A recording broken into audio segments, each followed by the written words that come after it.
there's some sample videos that they've been releasing of like what it can do. And it's producing very realistic images and very realistic backgrounds, editing.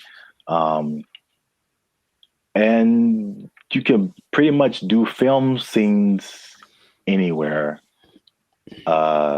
without sound stages, without Mhm. going to locations, without transportation. It generated people, it generated places. Um, so yeah, that's where we are right now. That sounds like a But lot. what's up, everybody? I am Zap. This is Jericho, and we are the now six-time international award-winning pop hip hop music duo band at Future. We do clean, fun music that everyone can listen to with a sound that's uniquely Californian. And now you're tuned into the Life's a Circus podcast, where we talk about everything that's funny, interesting, and ridiculous. But before we get started, before we jump into it, make sure you like, subscribe, comment, and share this video. It's kind of important. Share this video with somebody in the film industry Ooh, because things are happening, man, what's happening? and it's happening real quick. What's happening? I talked about this before, and like because I work in film in addition to music, but leading up to 2020, you saw a lot of changes in the film, especially outside of the Hollywood, LA area, where there weren't as many films and TV shows and stuff shot here because because of various reasons, people were moving to other places. So now they're shooting in Atlanta and Chicago and Texas and New Zealand and Australia and like, yeah, all over the place. Then 2020 hits, just chaos for everybody, especially the film industry. A lot of your favorite shows weren't being shot, shut down completely. And then when it did come back around, they had all these protocols. It was very hard to shoot. COVID, people had to be away from each other, all that kind of stuff. Fun times, right? And then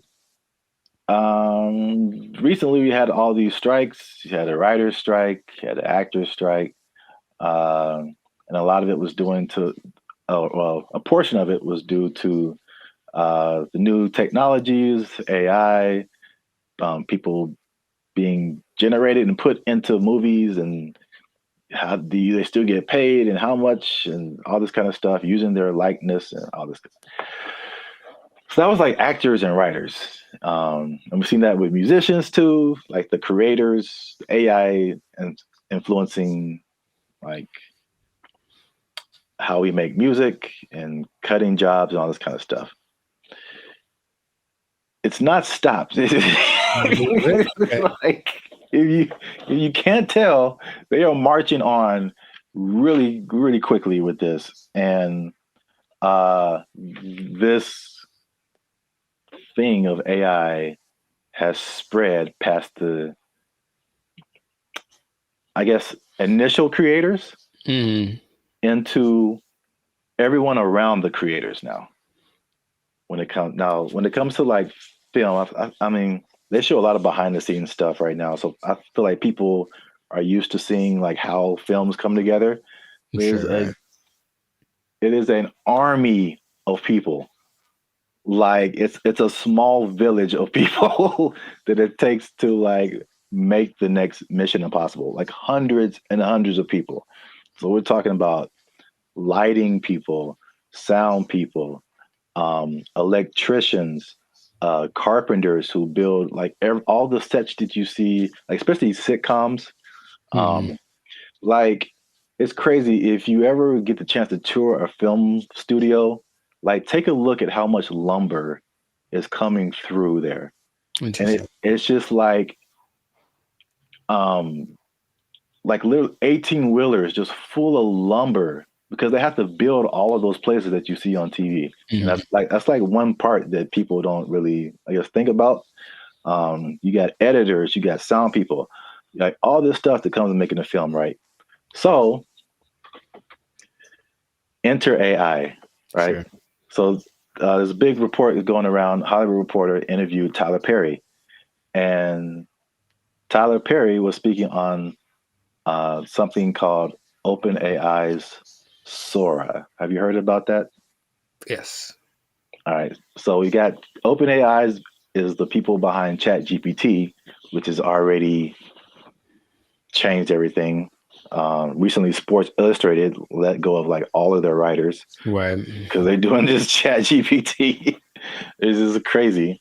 But now all the people that make movies come together. Now their jobs are in jeopardy with this open AI's Sora. And to put it in Tyler Perry's words, he said, if I wanted to be in the snow in Colorado, it's just text. If I want to write a scene on the moon, it's text. AI can generate it like it's nothing. I don't have to put it on my lot. I can just sit in the office and do this at my computer, which is shocking to me. Hmm. So, in the article, it said Tyler Perry was slated to drop like $800 million into expanding his studio. He was going to build 12 more stages, and then he immediately put a halt to it because of OpenAI's Sora. Wow.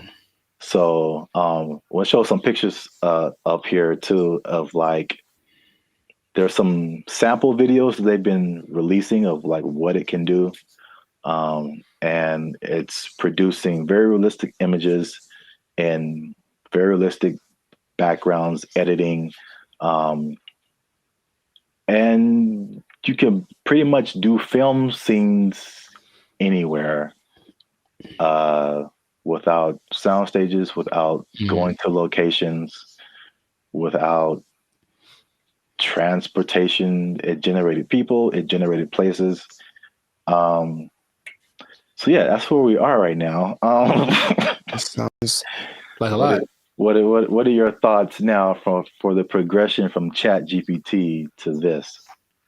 I mean, I have an idea of what it looks like. I don't like the idea of taking jobs away from people, for one, and then for and until proven otherwise, I'll still see a really well done AI something, and it's just something about it gives me this like it's just this lacks this element of realism.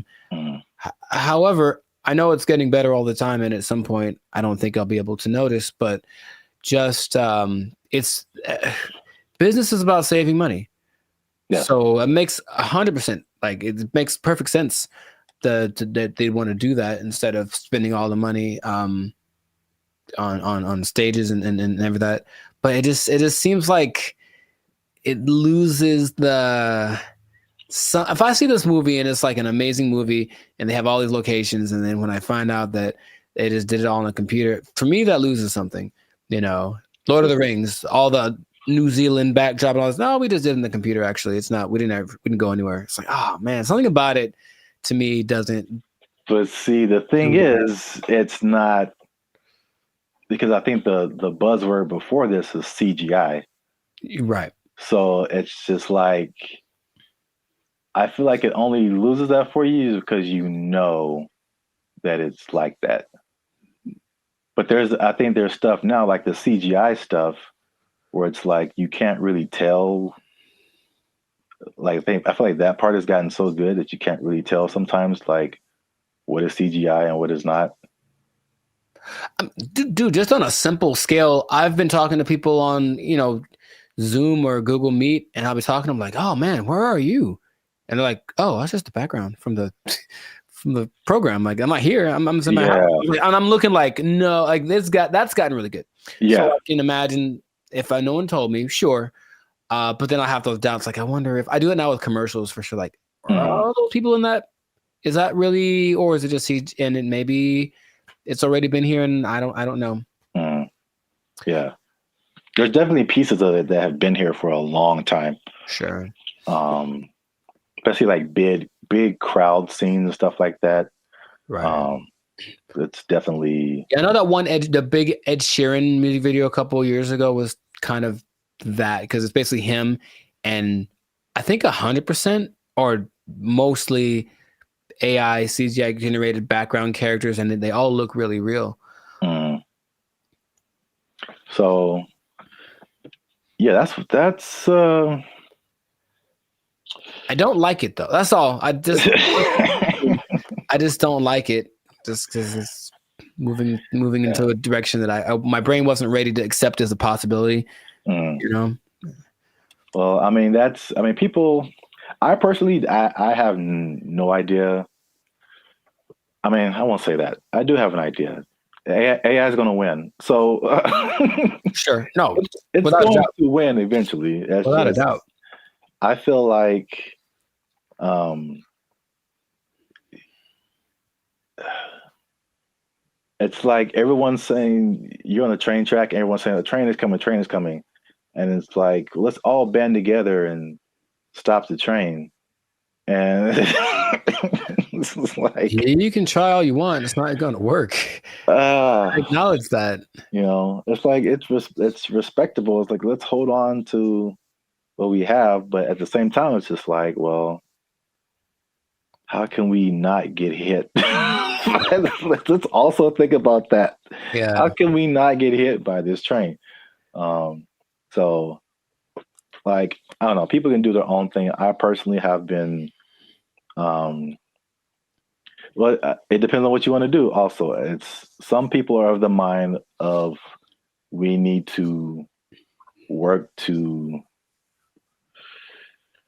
integrate the Sure. AI. Um, because it's like you did on another podcast. Okay, we're losing jobs, but other jobs are being created too. Mm-hmm. So, are you preparing yourself for the job that's being created, or are you just trying to hold off the train that's coming? So, it's not easy. It's a complicated situation. Yeah, I want people to have jobs, and I would Yeah. hope maybe actors get paid more. Probably not, or something. Someone, right? Something happens where it's okay. We're not spending that much money. This because if you can, Mm. just the idea of possibly being able to save $800 million like Tyler Perry is like that's crazy. Yeah. But the flip side, again, it's okay, what is it positive? Is it negative? It depends on how you look at it. It reminds me of music. Mm-hmm. Because I only knew music and I got to film. I was like, there's bigger budgets, money's flowing, all these different people working. It's like it was so much of a big industry than music. And then it kind of made me think that music used to be like this, possibly. Until technology, right? The streaming and all that kind of stuff made it really different. And same thing, jobs were lost, but new stuff was created. And one of the biggest thing is that it leveled the playing field for a lot of people. Mm-hmm. So the big people weren't as big, but also like people you never heard of now had a chance to like, you know, even out. Yeah, right. So if you don't have a budget and you can create a blockbuster movie in your bedroom, it's the same way you can create a full album in your bedroom now. Like recording studios, like you don't need them anymore. So like it's the same thing. I think it's a unique perspective as musicians seeing this happen to film and Mm-hmm. like what could possibly be the end result and where everything is going to move. We're just all living in a simulation anyway, so it doesn't. Yes. Welcome to the Matrix, Neo. You are the one. Well, that's it for this episode. Make sure you like, subscribe, comment, and share this video Do all that with somebody who's in film might possibly be losing their job. You might lose your job. Hold on to your job. Yeah, it's coming. Oh, make a movie in your bedroom. They took our jobs. They took our jobs. He believes that masturbation was the greatest evil on earth, and that by eating cornflakes, it would prevent people from doing it. So I don't see the connection No, it's there, man. It's there. I'm trying to make it work in my head.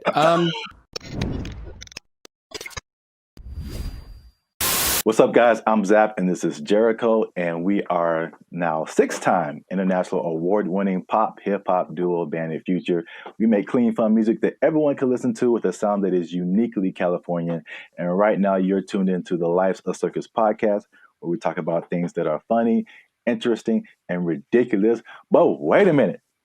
Hold up. Wait a cotton picking minute. Did people say Ooh, that okay. still? I Was that too mean, far? yeah, maybe. Help your boys out. Help the channel grow. Help us keep doing what we're doing by liking, subscribing, commenting, and sharing this video.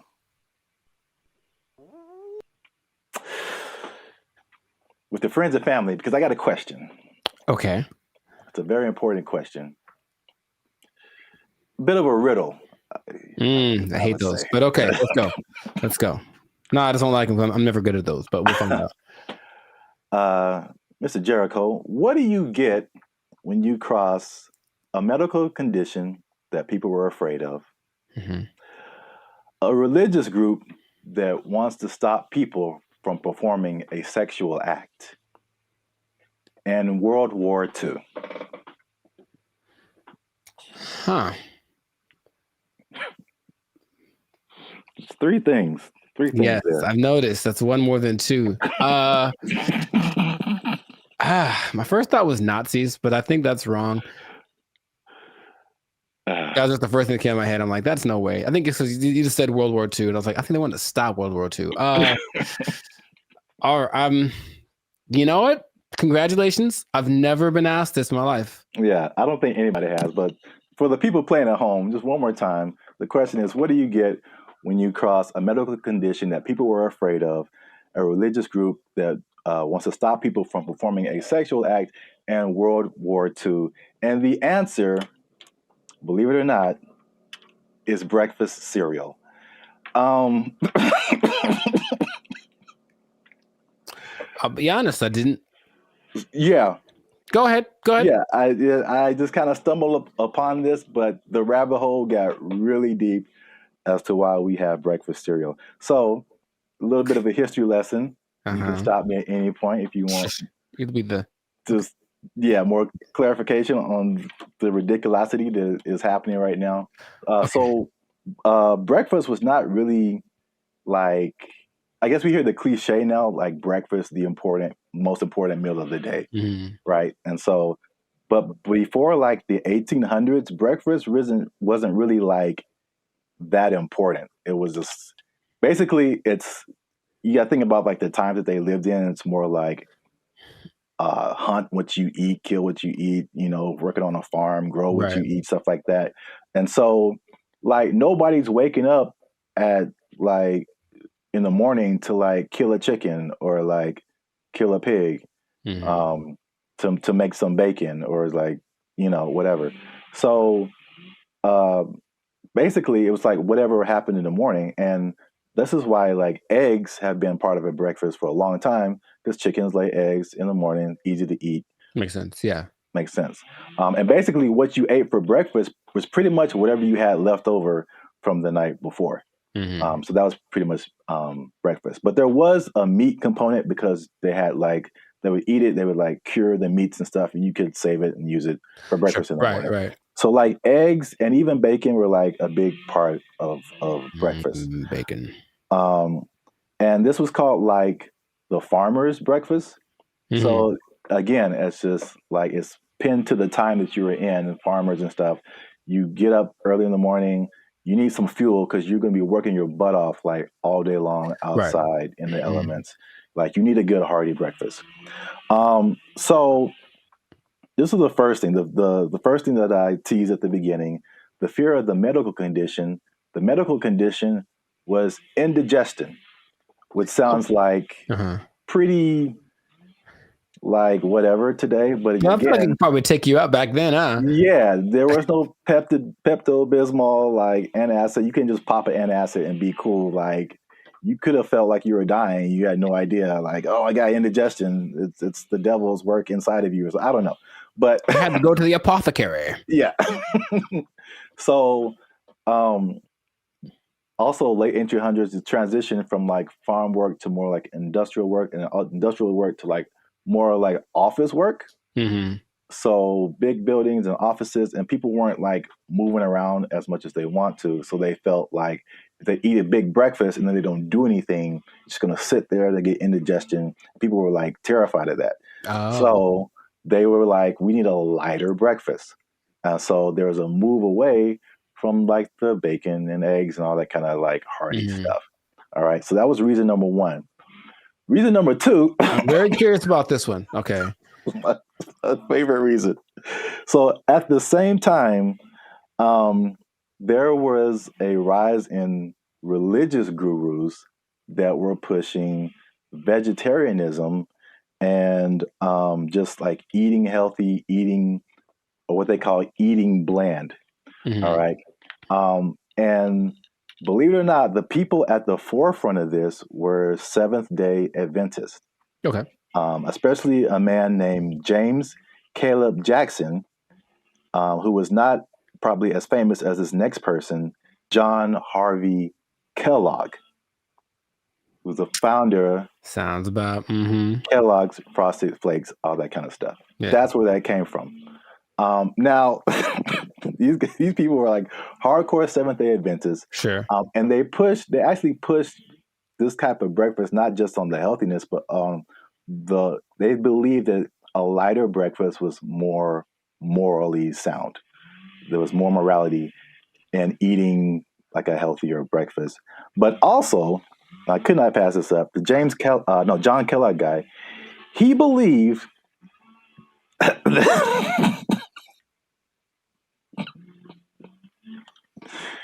He believed that masturbation was the greatest evil on earth, and that by eating cornflakes, it would prevent people from doing it. Oh. So I don't see the connection. No, it's there, man. It's there. I'm trying to make it work in my head. Corn.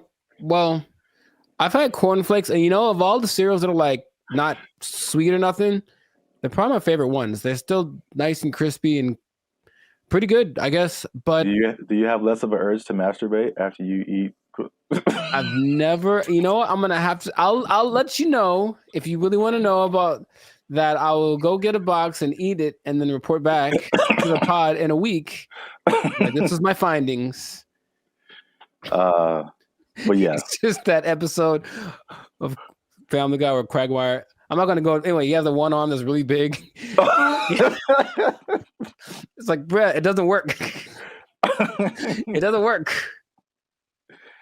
So yeah, that was like the second punch to breakfast. That was like, okay, we got to start eating this because they pushed the morality of it.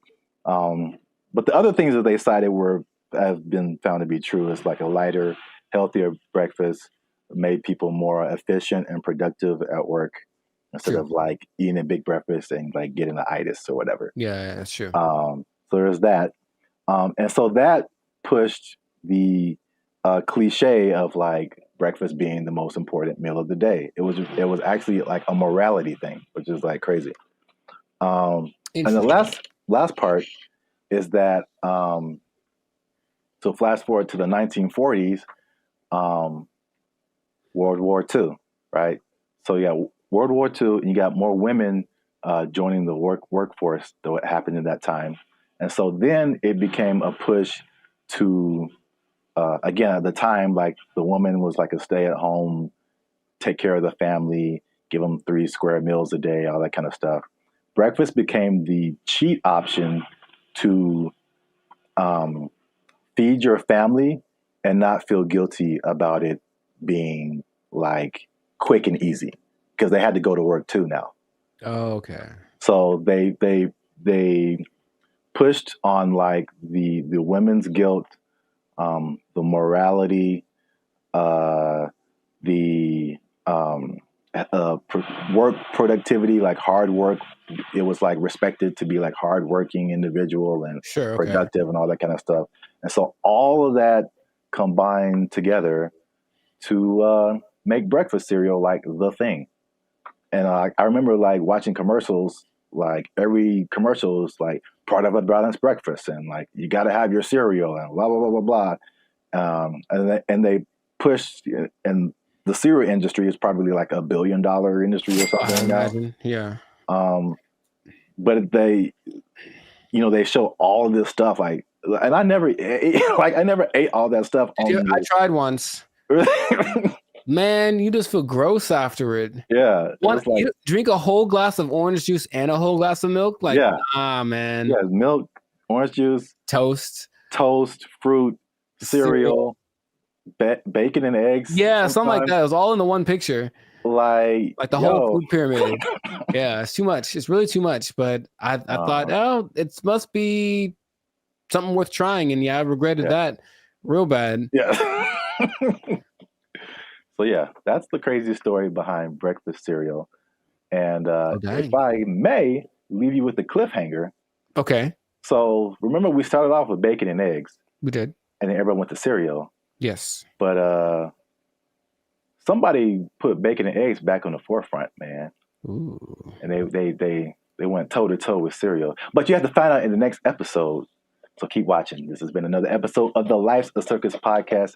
Make sure you like, subscribe, comment, and share this video with somebody who liked them cereals, man. Ooh, I like some.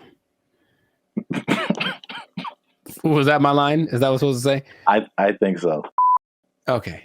And cut. I like some. Oh, you can try another take if you want. Ooh, I like some. Was that better? Had more? That was too much. Okay, all right, okay. We had it on the first take. Okay, we'll use that in the commercial. Thank you, Mr. Director. Here's $5 million. Look, let's go. Where do I sign, Mr. Barry Gordy? Jericho likes it. Super sweet sugared honey smacks. Give me that. Give me that money. They took our jobs. They took our jobs. I went to high school with Diana Taurasi, who some say is the greatest female player of all time. One of the greatest, right? And she's a year older than me, so I got to high school.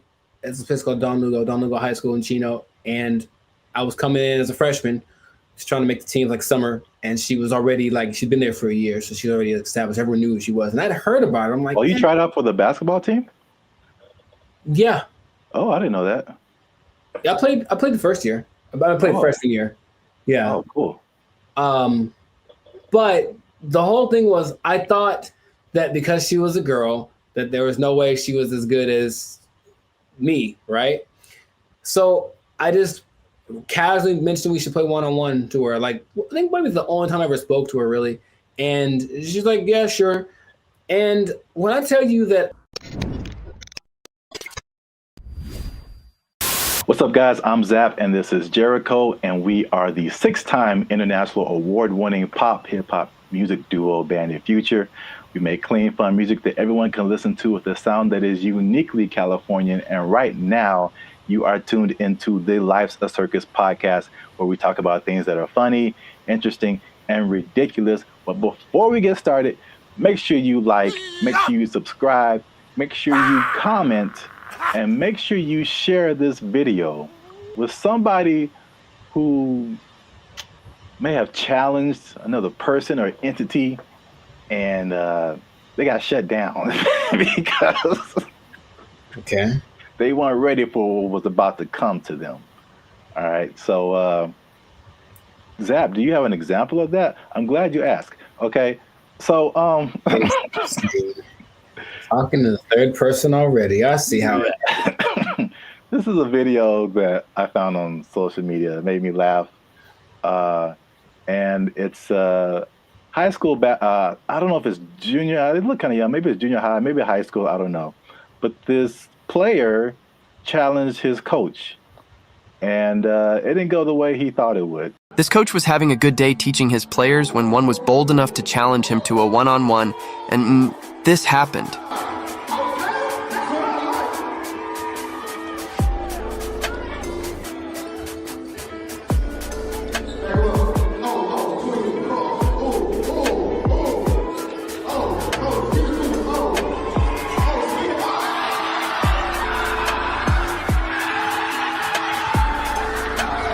Do you think he would try this again? So yeah.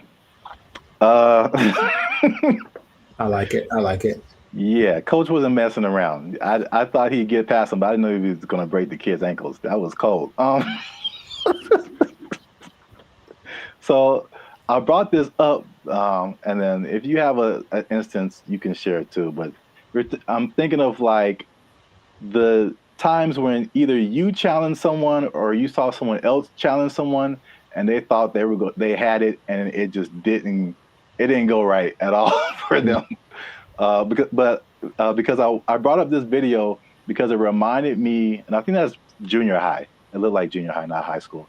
It reminded me of the same thing that happened in my junior high school. Okay. So my school was a magnet school. I don't know if did they have magnet schools out here in California? Okay. Yeah. So we had like people from all over. It wasn't just like people in the neighborhood. And it was a performing arts school. And we didn't have sports. So we didn't have a football team, basketball team, anything like that. So what they did is like people from our school could play sports at like different schools, which is kind of cool now that I think about it. But so we had different players from different schools that went to our school, right? And so I knew like a couple of guys that were just like really good, like insanely. They had handles. I'm talking about basketball.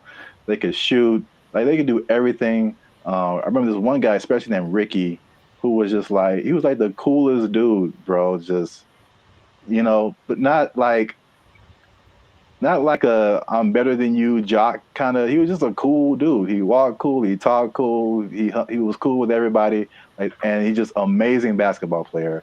And we had some other like girls. There was a girl who was like 6 feet tall, and she was just like, just amazing. Like we had amazing players, right? Mm-hmm. And we had these 3 PE coaches. Now they're all different. So there's one guy, Coach Moore. He was super tall, but he was like 100 years old. I swear, this guy was like past your prime. But he was skinny, maybe in shape, but like super skinny. But at least 60s, 70s, maybe. Okay. Just all sure. Gray hair, just like, okay. He didn't seem like anybody. Mm-hmm. And then we had this lady, this white lady who looked like, what's the girl from Iowa? Is that it? The basketball player? Yeah, the girl who's like really big now. Caitlin Clark. Yeah, she kind of looked like an older version of her. And she like just had a baby. Like, so they challenged the students, this is junior high school, to like a basketball game. It was like the 3, and then they probably like roped in 2 more teachers. Mm-hmm. And like, so it's like this really tall old dude can barely move. This really short dude looked like Sherman Hemsley, and this lady who just had a baby, and like 2 teachers. Mm-hmm. I'm just like, we were all like, okay, students are gonna whoop. We're gonna kill these people.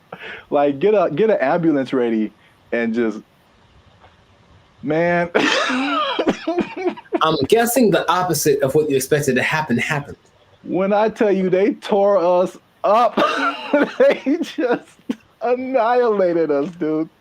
So like the short dude and the lady, they were like faster than what we all believed we ever seen them move. I mean, the dude was just like Chris Paul out there, just. Nice. And then the old guy, he would just stand on the 3-point line and just blitz you, just Ray Allen, just. And it was just like we got annihilated. So that video just reminded me of that experience. But I don't know if you had any experiences like that where you saw something happen, or maybe you tried something and it just not so much publicly, but if it had been the social media era, then maybe that would have been, on all the reels and whatever. But I brought this up in one podcast before, but I went to high school with Diana Taurasi, who some say is the greatest female player of all time. One of the greatest, right? And she's a year older than me, so I got to high school. It's a place called Don Lugo High School in Chino, and I was coming in as a freshman, just trying to make the team like summer, and she was already like she'd been there for a year, so she's already established. Everyone knew who she was, and I'd heard about her. I'm like, Oh, you tried out for the basketball team? yeah. Oh, I didn't know that. I played the first year. I played freshman year. Yeah. Oh, cool. But the whole thing was I thought that because she was a girl, that there was no way she was as good as me, right? So I just casually mentioned we should play one-on-one to her. Like, I think maybe the only time I ever spoke to her, really. And she's like, yeah, sure. And when I tell you that I didn't make we maybe played to 5. And so if it had been like that with like a bunch of people in a circle going, oh my God, then it would have been terrible. But it was just us and maybe like a couple of people watching. And they didn't even pay attention because they're like, they're talking about me. Like, he's about to get destroyed. So I didn't know that she was that good. And it's like, when I tell you, I felt like I was standing in quicksand, how fast she was. And she just would like hit me with a pump fake and then just like go around me. And I'm looking like, this is crazy. I've never played against anyone this good. And then she hit like a fall away, like Steph Curry, like 30-footer just because she could. And I was like, that's not fair. And I didn't know that. Anyway, that was kind of humbling. But there weren't many witnesses. So it wasn't like that video. But yeah, nowadays it would have been one of those like, oh my God, but I mean, she's amazing. So I'm not surprising. And I think the only other thing I can think of like that, it's more specific like that. Someone older, I could take them, right? Is one time I decided it'd be a great idea to arm wrestle my mother. Now I was maybe like 9, 10. I was getting a little buff. I felt the muscles coming. I was like, yo, guess what, Mom? It's time. It's my time now. I'm on the come up. And I don't think I've had a more humbling experience in my life than that. Then my mom, who's not a big lady, but she's pretty strong. I saw her the other day, Arian, like she's strong. And when I tell you that, like, I thought my arm was snapped in half, man. Like she didn't say, "Oh, my son," I mean, she just, God, and that was it, right on the counter, right on. I just walked away in shame. That was it. So that's probably the 2 experiences I've had like that. I've seen videos like that, and I've probably been a witness to some, but I can't think of any off the top of my head. But it's always like, yeah, you get some kind of a boldness in you, like, you know what, it's time to go for it. And if it works out, good for you. But more often than not, it ends up like that. Yeah. The last thing that just reminded me of is, I don't know if you ever like were in fights or anything in school, but I was very quiet and very like unassuming, but I was also a very large person. Like I've always been a very large person. So like no one is like tried to fight me. I won't say that. There's been a couple people who tried and it did not end well for them. So it's like even if I didn't know how to fight, I'm just too big. Yeah. And I remember there's like this one guy who was like messing with me in school or something. I told him to stop. He wouldn't stop. And then we were in class, and then I think there was like maybe 3, 4 rows of desk. So he was behind me. So I think he like pushed me or something. When I finally decided to push him, like he pushed me and it was just like, okay, bro, when I finally pushed him back. I feel like he got laid out. That's what I feel This like. dude went flying like 4 rows back.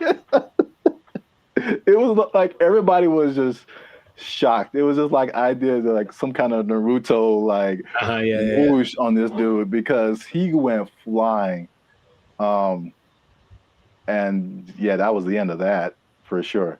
But yeah, so I've seen it go both ways. So if you have a story like that, something that happened in your lifetime where you saw somebody try to do something and didn't work out, or you tried to do something and it didn't work out, let us know in the comments. And so we can all have a laugh. Just sharing laughter. Yeah. Yeah. Don't worry. You'll be okay sharing it because it'll just between us. Yeah. It won't go to your boss or anything. No. Yeah. You'll be okay at work because we want you to keep your job. We do. We want you to keep your job. Yes, we do. Because if you do something like this try something at your job and it doesn't work out. Challenge the boss. Don't do it. I wouldn't They recommend. might take it. They might take your job. Oh, it didn't work out for you. You're fired. Oh. They took our jobs! They took our jobs! They're thinking about legalizing everything in California, but in the way that Oregon is doing it, in the way that Vancouver is doing it. And you've seen downtown LA. What do you think is going to happen, bro? What's going on, everybody? I'm Jericho, and this is Zap, and we are the now 6-time international award-winning pop hip-hop duo Banded Future. We make clean, fun music that everyone can listen to with a sound that's uniquely Californian. And right now, in this moment in time, you would tune in to the Lights and Circus podcast, where we talk about things that are funny, interesting, and just straight up ridiculous. So before we get started, make sure to like, subscribe, comment, and share this video. I'm gonna change it up with two people that like drugs. That's all. We're gonna talk about drugs, okay? Now drugs are bad, okay? But I know we're talking about them. Sponsors gone. Specifically, we're talking about the drug problem. You can call it an epidemic, but drugs are. What you talking about, baby? But it seems to be getting worse. So the specific thing is the way that governments are approaching the drug issue in their country. And there seem to be two very drastic sides, and they both have interesting results. So before we get into it, Sir Zap, San Francisco, have you had any experience or just thoughts about this? Have I had thoughts about drugs? Have you had thoughts about drugs? Do you dream about them? Drugs are bad, okay? But have you seen the effect of drugs in our society as a whole with your experience? Yeah, man, I think about drugs every day. Okay. You know what I'm saying? Okay. It's hard out here in these streets. That brought to mind two things. Yes. He's there. He was up there. It's crazy. Mission accomplished. Yeah, San Francisco. Wow. Yeah, I had the worst hotel experience of my life in San Francisco. You were there, you remember. And it wasn't because, well, I guess it was because of the hotel. They had a hand in it for sure. That was not helpful. But it was the people who were there who were obviously using an assortment, shall I say. A plethora, perhaps. Yeah, involved in all kinds of activities and whatnots. But yeah, we definitely saw it there. And I was saying before, this isn't like my crowd, so I don't really know a whole lot about drugs anyway, but you just kind of go from the homeless people because for sure you see them on stuff. I've seen them doing stuff. And so that's how I kind of like get the drug vibe. But going like just off of the hard drugs, one thing I noticed, I don't know if you noticed this either, the legalization of marijuana in California, and probably in other places too, but in California, I definitely noticed the explosion of just like, we can do this everywhere. Let's do it everywhere. Especially like on the freeway. Like I can drive down the freeway and just smell like the whole freeway is high, bro. Like, Yeah. No wonder we're all going 5 miles an hour. Yeah. Like everybody is just walking on sunshine right now, and I'm trying to get to work. I remember one guy, we went up to Sacramento, and one guy in like a Jack in the Box was like he was the happiest man. And I'm like, wow, starting early, 8 in the morning. Like, that's a wake and bake situation right there. Yeah. But I don't think that weed causes the problems that we're seeing. Just slower people, and yeah, maybe they're raising the price of food. Everyone's eating too much, but I digress. The idea is you can do one of two things, or there have been two extremes that governments have been taking. One is to decriminalize drugs. So there's a difference between decriminalization and legalizing. They're not legal. You can still get busted for them, but it's just that decriminalizing means you won't go to jail forever for getting busted with a meth pipe. On the other hand, you could really go at the drug sellers and the drug users and make everything illegal and see what happens. So the I guess benchmark for everybody's decision is Portugal, because in the 90s they had, I think they were kind of closed off to the world for a long time. I'm not quite sure why, but for like 40 years no one could really get in there. So in the 90s it opened up, and in came all the influx of everybody's influence, and with it came drugs, because people like drugs. So what happened was Portugal got a really bad heroin problem, the worst ever, and everything that the government tried to do was like, we can't really make it go away. So let's try something extreme. So they decriminalized everything, and instead of that, they treated drug users like patients, like they're sick. So they made rehab centers and this and that. So if you get caught, you don't get taken to jail, you get taken to a rehab center, where they actually will give you more of the drug you like, but in a lesser dosage, trying to wean you off of it. And they have a system in place for making that work. Other places that have copied that, I believe Lithuania, and there's maybe Denmark. I could be wrong about that. But so what has happened was that the good old US was like, oh, let's try it. So they did that in Oregon with the last election, and they kind of forgot one part. They forgot the whole rehab part. They just decriminalized everything. And I think I heard about that. It's a nightmare. It's so bad. It's just people just violently robbing each other in broad daylight and just on drugs, on the zombie drug. I'm not sure exactly what strain it is, some kind of a opioid maybe, but it's a zombie drug. People like walk around like zombies. But the visual I wanted to share with everybody was actually from a video I saw from Vancouver. They did the same thing. They just legalized everything without thinking about how to fix these people once they're on the drugs. So everyone's just walking around, literally, same thing, robbing people. The scene that I remember when we were in San Francisco was this one street where it's like everything looks normal, aside from like the occasional like human feces on the ground, but everything looks normal. And you turn a corner, and all of a sudden it's Armageddon. Oh my God. Just literally, just all of a sudden, everybody, and like you just stop there and they all kind of like turn. That's the zombie drug. So there's a video of these two men walking down the street, and they're in a position where I don't think I could keep my balance and walk, but they're so hunched over and they're still somehow staying upright. There's two of them, they're walking, and it looks surreal in Vancouver. That's happening right now. So they tried it, and for some reason they didn't get the memo that they need to add the other part to it. So that's an I think they're thinking, oh, well, like alcohol, like there'll be a couple of people that go overboard with alcohol, but if we let everyone have it, most people have enough restraint or whatever to not use it. I just don't think that hard drugs and alcohol are exactly comparable like that. So you can take the other extreme, and this one's maybe more fun, and that is the president of the Philippines, something Duarte. He said, he got elected in 2016 maybe. He said, kill them all. That's exactly what he said. Kill all the drug dealers and all the drug users. Wow.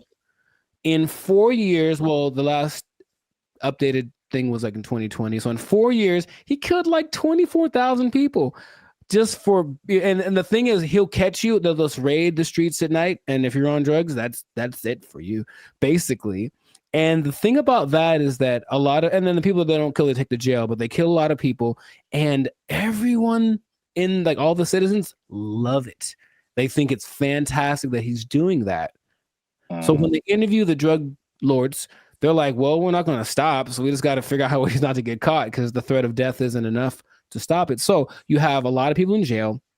You have a lot of people that are being killed, just like, and then they have a lot of people that are approving of this, right?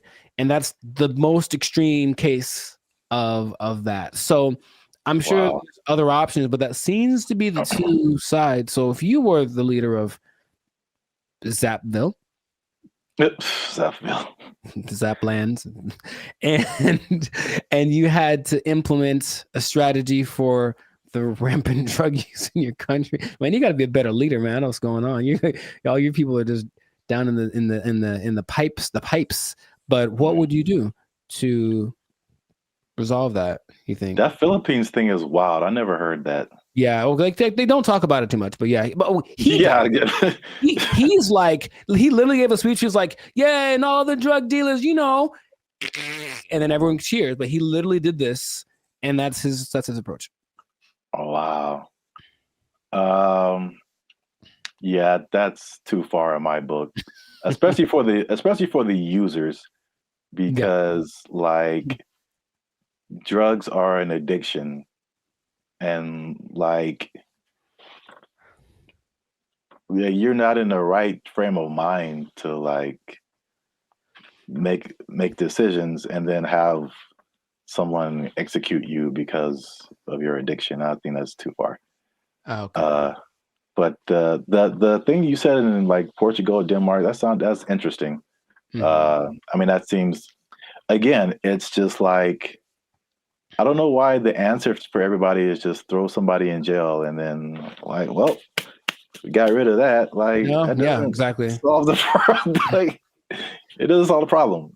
Like The problem still exists, yes. yeah, But so with the numbers for Portugal specifically, the numbers of overdoses went down like 90%. yeah. So obviously that's a better solution for sure.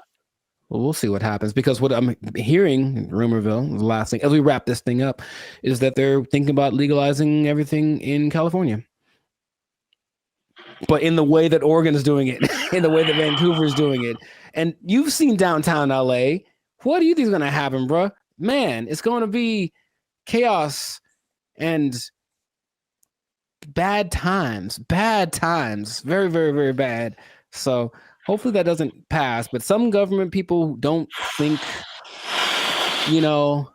they're just like, oh, my nephew OD'd once. I should probably do so. That's what Republicans maybe think. That's their only connection to this kind of thing. So let's just try something new. Let's decriminalize it all, see what happens. And it'll be bad for all of the people that we see walking on the freeway are on drugs. Every single one of them. And that's going to go up tenfold if we decriminalize the drugs. So just let's not do it, Callie. Man.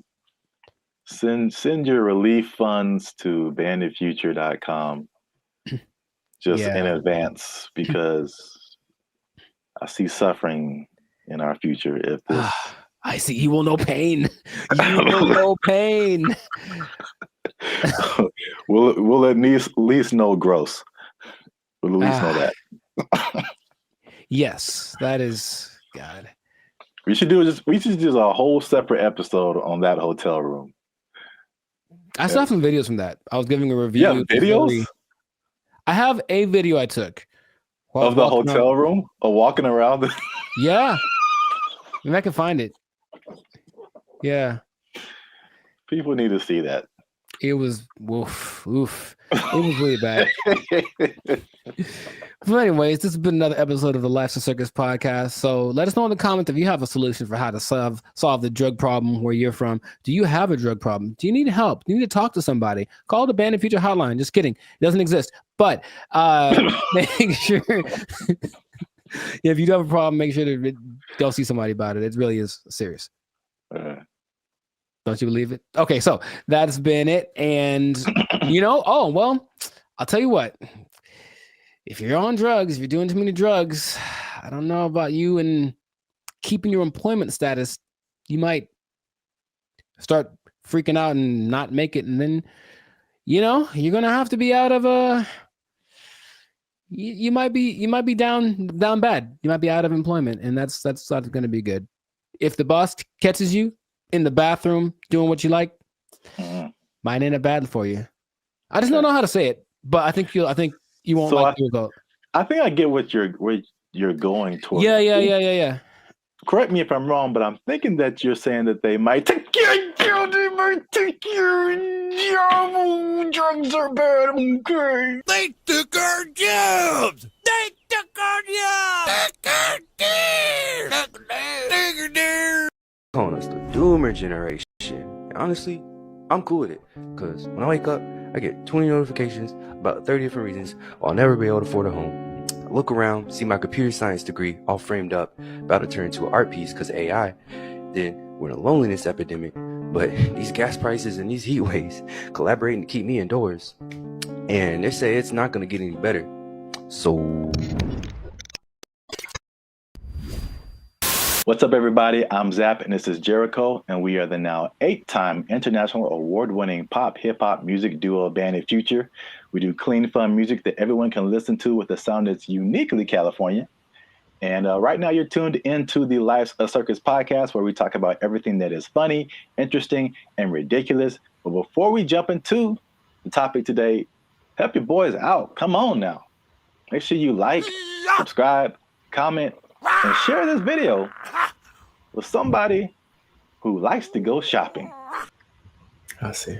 You know anybody in your life, Jericho, who likes to shop? Maybe. Who maybe gets things delivered Maybe. from Amazon every Maybe. day? There's a possibility that I know someone. You said close to home, and that was apropos. So. Well, shopping might sound fun, but there's something called doom spending. I'm going to tell you what that is. I'm going to tell you what causes it, and I'm going to tell you how you can avoid it, because it's a negative thing, but you got to stick to the end to find all of that out. All right. Mm-hmm. So, Jericho, have you heard of the term doom spending? I'm going to guess what it is. It's where you spend so much that you open up your banking app, and then there's just a picture of Dr. Doom laughing at you. Huh? So doom spending refers to a phenomenon that occurs when people spend money to cope with stress, despite economic and geopolitical concerns. Bankrate data found more than half of Americans are in debt, and doom spending might be to blame, with 38% saying they'd go into debt for fun. So obviously we are in a tough time right now. Inflation is through the roof. There's a lot going on in the world, wars in various places. There's a poll that was done that said that 96% of people are concerned about the economy. So that's a whole lot of people, pretty much everybody. It's understandable. Yet, with that in mind, 27% are doing this doom spending. So they are just still spending frivolously to a certain extent, and it's affecting different generations. Mm-hmm. So 43% of millennials, they say, are doing this doom spending, and 35% of Gen Z are doing it. And basically, the concept is just like, well, it's almost like a defeatist kind of thing, where it's just like, I'm never going to really, all these aspirations that I have financially are never going to happen. So I'm just going to enjoy life. It's the doomer generation. Honestly, I'm cool with it, because when I wake up, I get 20 notifications about 30 different reasons why I'll never be able to afford a home. I look around, see my computer science degree all framed up, about to turn into an art piece because of AI. Then we're in a loneliness epidemic, but these gas prices and these heat waves collaborating to keep me indoors. And they say it's not going to get any better. So, as a millennial yourself, that's the category we fall into. What do you think about this doom spending? Have you had doom spending thoughts? Do you think people are in your life are doom spending, or do they just like things that smell good? We've been collecting all of the little Harry Potter baby stuff because we're a Harry Potter family. So freaking cute. Not talking about anyone in particular. I'm just, No. Side effects include doom spending thoughts, early discharge. No, I understand the concept. I'm more curious where that. I feel like that's always been a thing, but that term is. Yeah. Sure. Give it something that has a ring to it. It's a shock value of a term. People that have bought things like a boat because they said, F it, I'll just buy a boat. And they sure couldn't afford a boat, but now they have a boat. Here with his tailgating tips is a guy who just bought a boat. It's a weird phenomenon, but it's almost like a temporary solution to a permanent problem. So I'm in debt, and I feel really bad about it, and I really can't get the things that I want, and I don't see myself being able to sustain something long term. YOLO, and then just go buy stuff. Yeah. But even that phrase is I think that's kind of permeated because that's the Gen Z millennial phrase. YOLO, you only live once. This is a Coca-Cola YOLO, not YOLO. No one has said that in like 8 years. A yo-yo. I get it, even though it doesn't make sense, because I'm sure I've been in spots where I'm like, well, I could just buy. I do remember telling somebody once, I may or may not have been drunk, but I told somebody once that I either want to eat like the best food or like the worst food. Like I didn't want anything in between. It was something weird like that. So I'm gonna take my money, go buy a really nice meal, and then just eat peanut butter sandwiches for the next month, and then get the next check, and then YOLO. Ed, can you play YOLO to Jessica? YOLO, Jessica. I think some people do because you get the story, you get the high, you get the dopamine, and you get the taste, of course, of the great thing that you can look forward to. It's like a little treat, like to like reward myself for like either like some like hard schoolwork or just sometimes it just serves as a distraction from like what's going on like around me. Whereas the more practical way to approach finances in general isn't glamorous. You're not really doing anything too extreme, right? You're just kind of all level here, and that's not fun. And no one likes that. So they'd rather do the other thing. So it doesn't make any sense if you think about it, but I've been there and I understand why people do it. Just want to spend money. I just really want to spend so much money. Well, here's some other causes. There's some that I saw online and some that I just kind of made up. I mean, not made up, but just from my observations, I think this is what causes it. Mm-hmm. So it's 5 different things that I found. One that I think is a part of it is just, at least just speaking as millennials, and I know other generations have gone through different things, but I feel like millennials in particular, because it was just interesting to me to see how their numbers, the millennial numbers are higher than the Gen Z numbers. And maybe it's just, that's because we just have more money to spend.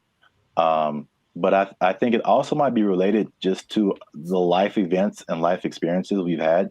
Mm-hmm. And so I think one of the first times I was like really conscious about money and the future and like life was 9/11, which is something that Gen Z isn't really familiar with. And I remember like stuff like being able to just walk on a plane and you can just carry whatever and sure dress however, like, and then all of a sudden things changing and then gas prices going crazy and the housing crash like 2008, 2009. And I'm sure more has happened in between then, but you also have like COVID and then, you know, the inflation. Mm-hmm. So there's that. Hi, I'm 28 years old, married with kids, and we're moving in with my parents. And thank you so much to inflation for sponsoring today's video. Another thing that I think contributes to this is the good old student loans, man. So I thank God like every day that he made me kind of smart, because I got an academic scholarship and that helped out tremendously.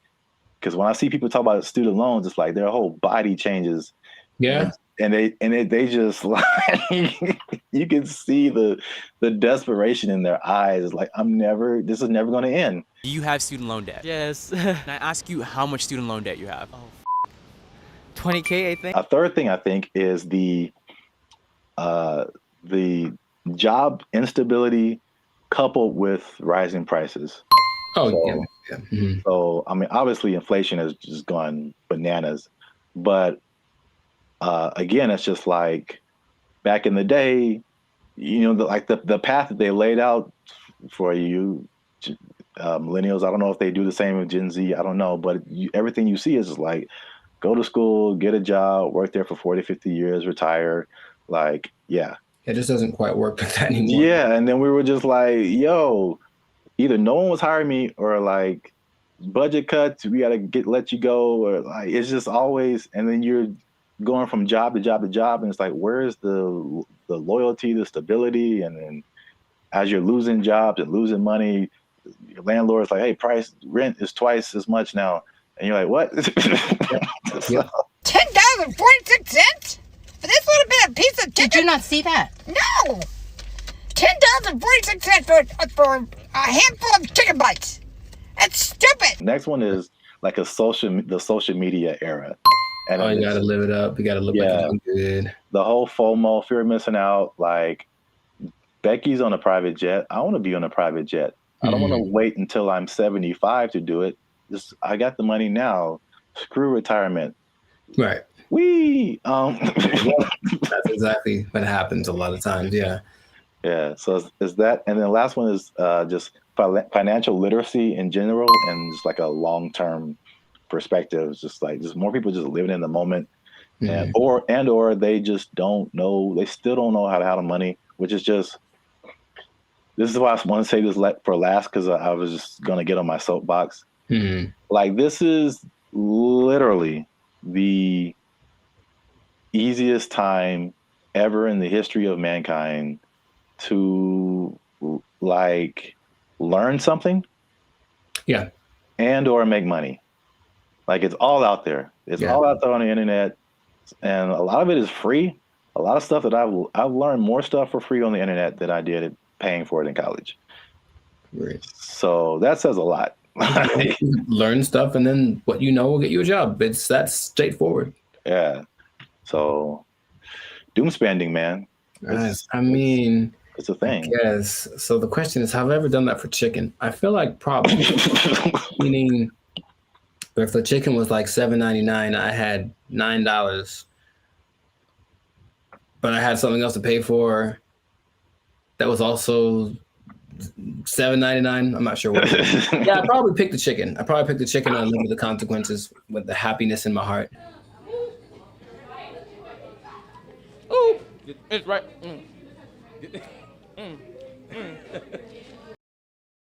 Oh my gosh. Y'all gotta chill. Y'all crazy back there. They know what they did. Not to condemn anybody. I feel like I've definitely done it. There's definitely things where we're like, I can't afford this, but I'm going to buy it anyway. I think that's kind of like the phrase that comes to mind when I think of like doom spending. Especially if you can pay it off later. You know, I've heard people that have $300,000, $400,000 worth of credit card debt. I don't know how you keep getting approved, but like that's wild to me. Yeah. And then it feels painful. Like, that's that idea. And for them, it's like, well, I don't have to pay yet. So I have $30,000 in credit card debt. When they call, I tell them I can't pay it back yet. All right, so real quick before we end it, 5 things you can do to stop or cut back on your doom spending. 1, use a budget, right?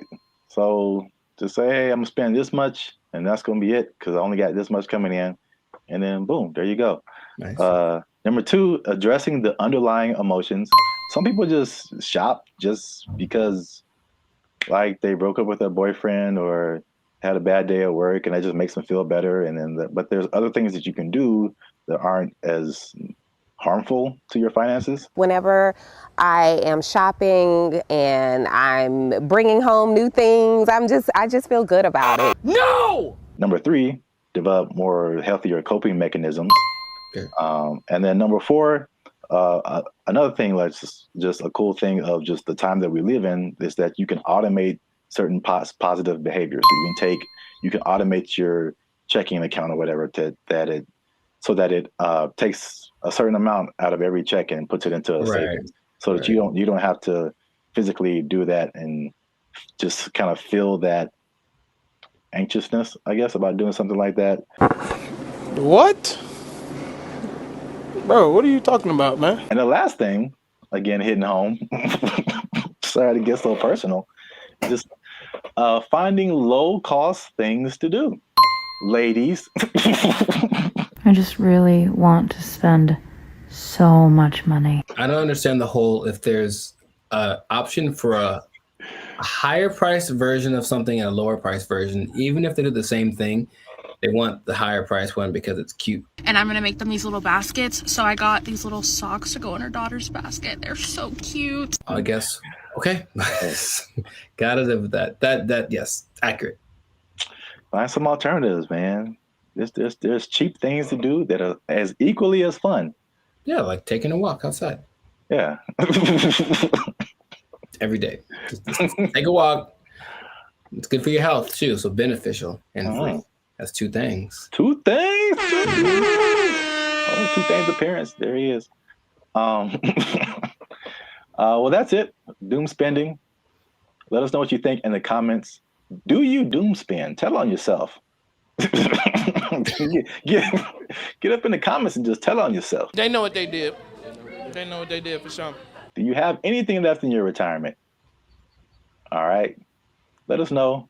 And don't forget to like, share, and hit that subscribe button. That helps us out. And if you doom spend,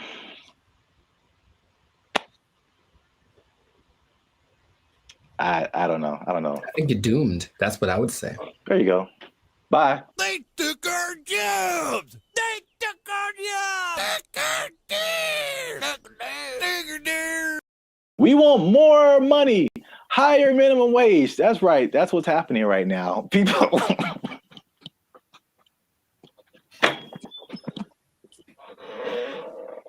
Already, man. Already, people are thinking about the next minimum wage increase. They want even more, Jericho. No. No. And I'll tell you why. But first, no.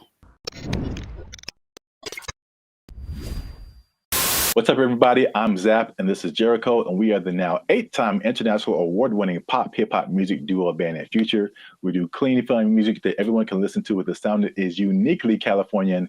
And right now, you're tuned into the Life of Circus podcast, where we talk about everything that's funny, interesting, and ridiculous. Before we jump into today's topic, make sure you do us one big favor. Make sure you share this video, share this podcast with somebody who is affected by minimum wage increase, because it's still a thing, man. It's very much a thing. It's a lot going on in these streets, man. And make sure you stay to the end of the video, because as much doom and gloom as we're seeing with businesses closing and failing, and especially in places where we are, like California, people leaving the state, there are surprisingly two things that are positive coming out as a result of this minimum wage increase. Every business isn't failing. Some businesses are doing better. And so make sure you stick around to the end so you can understand why that's happening. So we talked about the minimum wage increase specifically for fast food, right, like 6 months ago when they were putting it together. And we were like, I wouldn't do it. Wouldn't be prudent.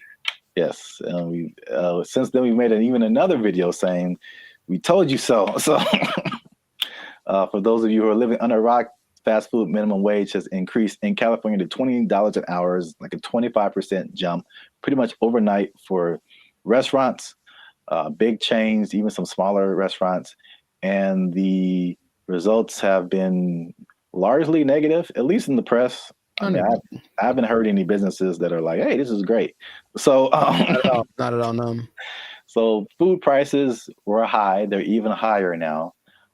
They said that at over 10,000 people, fast food workers have lost their jobs because the companies can't afford to pay them that high of a wage overnight. And a lot of places, there's a laundry list of places that are just shutting down. They're just like, we can't do this. Either that or they're leaving the state. But guess what, Jericho? Tell me now. That's not enough. We want more money, higher minimum wage. That's right. That's what's happening right now. People.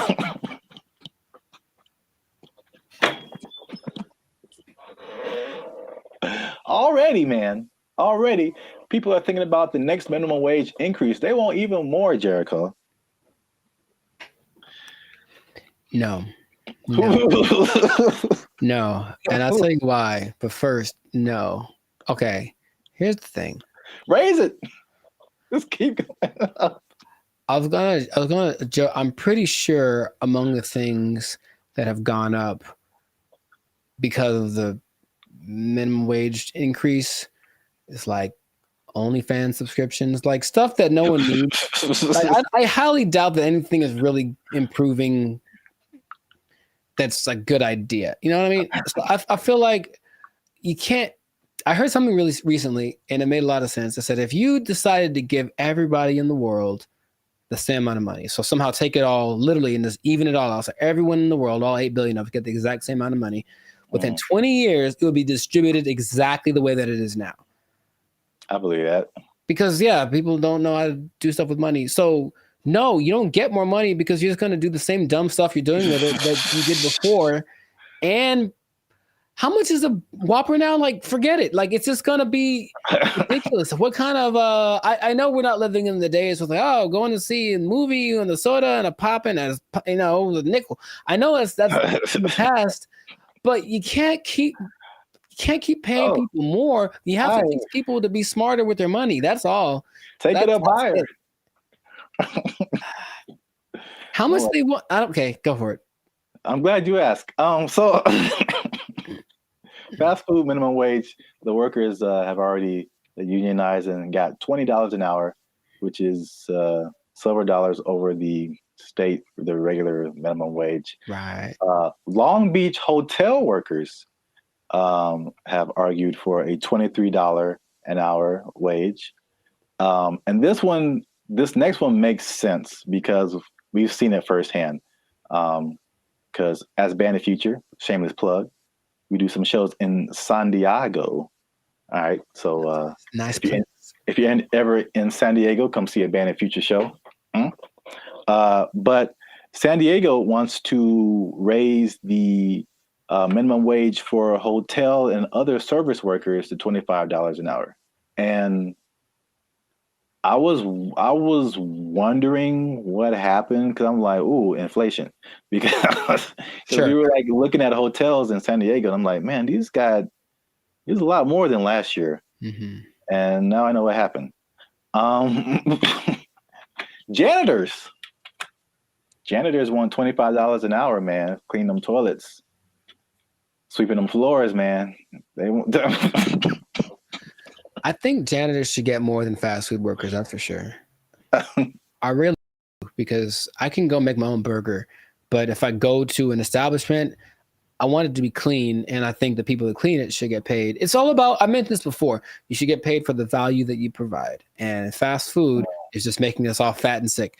And janitors make stuff clean, which is great. So yeah, pay them more. I'm not sure how much they get now, but pay them more and take it out of the fast food workers. That's an interesting take, I guess. It just kind of like took my mind somewhere. Okay. Because your viewpoint is, and I heard you say this before, you should be paid based on the value that you provide. Yes. As opposed to the skill sets that you have. So I feel like if you think janitor, fast food worker, it doesn't take, in my opinion, as many skill sets to be a janitor as it does to be a fast food worker. The fast food worker, you have to have people skills. You have to be able to talk to people, interact, be friendly, all that kind of stuff. You have to have some math skills to run the cash register. You have to have just skills in terms of food preparation and something like, I think you have to have like a food handler's license and all this kind of stuff. So there's a lot more skills involved than being a janitor. But in your opinion, the janitor provides more value than the fast food person. Yeah. And if you had 9 PhDs, okay, you went to school for a long time, you're very smart, and what you got PhDs in doesn't help us at all, you shouldn't get paid more than anyone. Why would you? What are you doing to help? Right? To me, I watch them all the time, and I'm really grateful at the gym, for example, which is a disgusting place.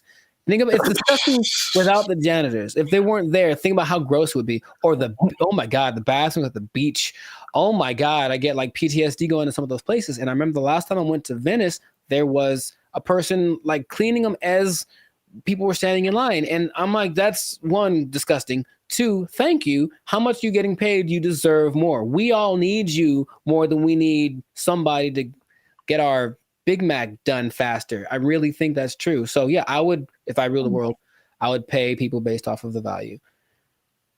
I'm kind of with you, but I'm kind of like trying to play the devil's advocate. Like, I understand. And of course, the system we have is that you went to school for more time for this and that, or you were required to think more, or whatever the thing that is, whatever the commodity it is that you acquired, that's the thing that you should get paid for. And my position is that sometimes, sure. But also, no, definitely not. I need the janitors more. I need the people that rake the leaves more.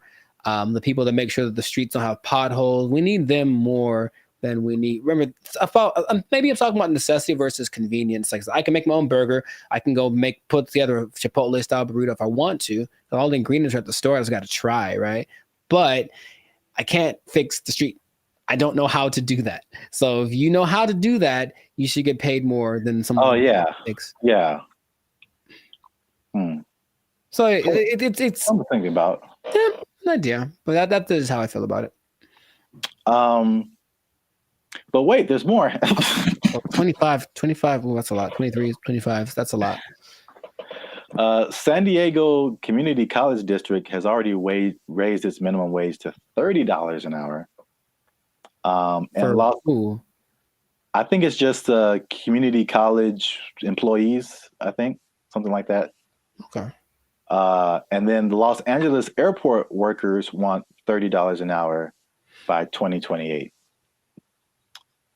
So the train is moving fast, man. Well, sure, but the question is where's the money coming from? I think it's just going to get more. Well, this is the problem too. So I read an article by some guy. I don't remember his name. I'm sure he's very smart. Good smart guy.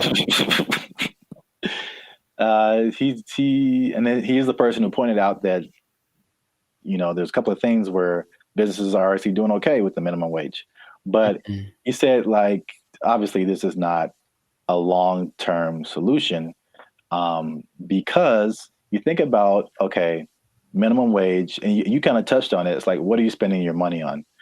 And then for like 99% of people, what are your biggest expenses?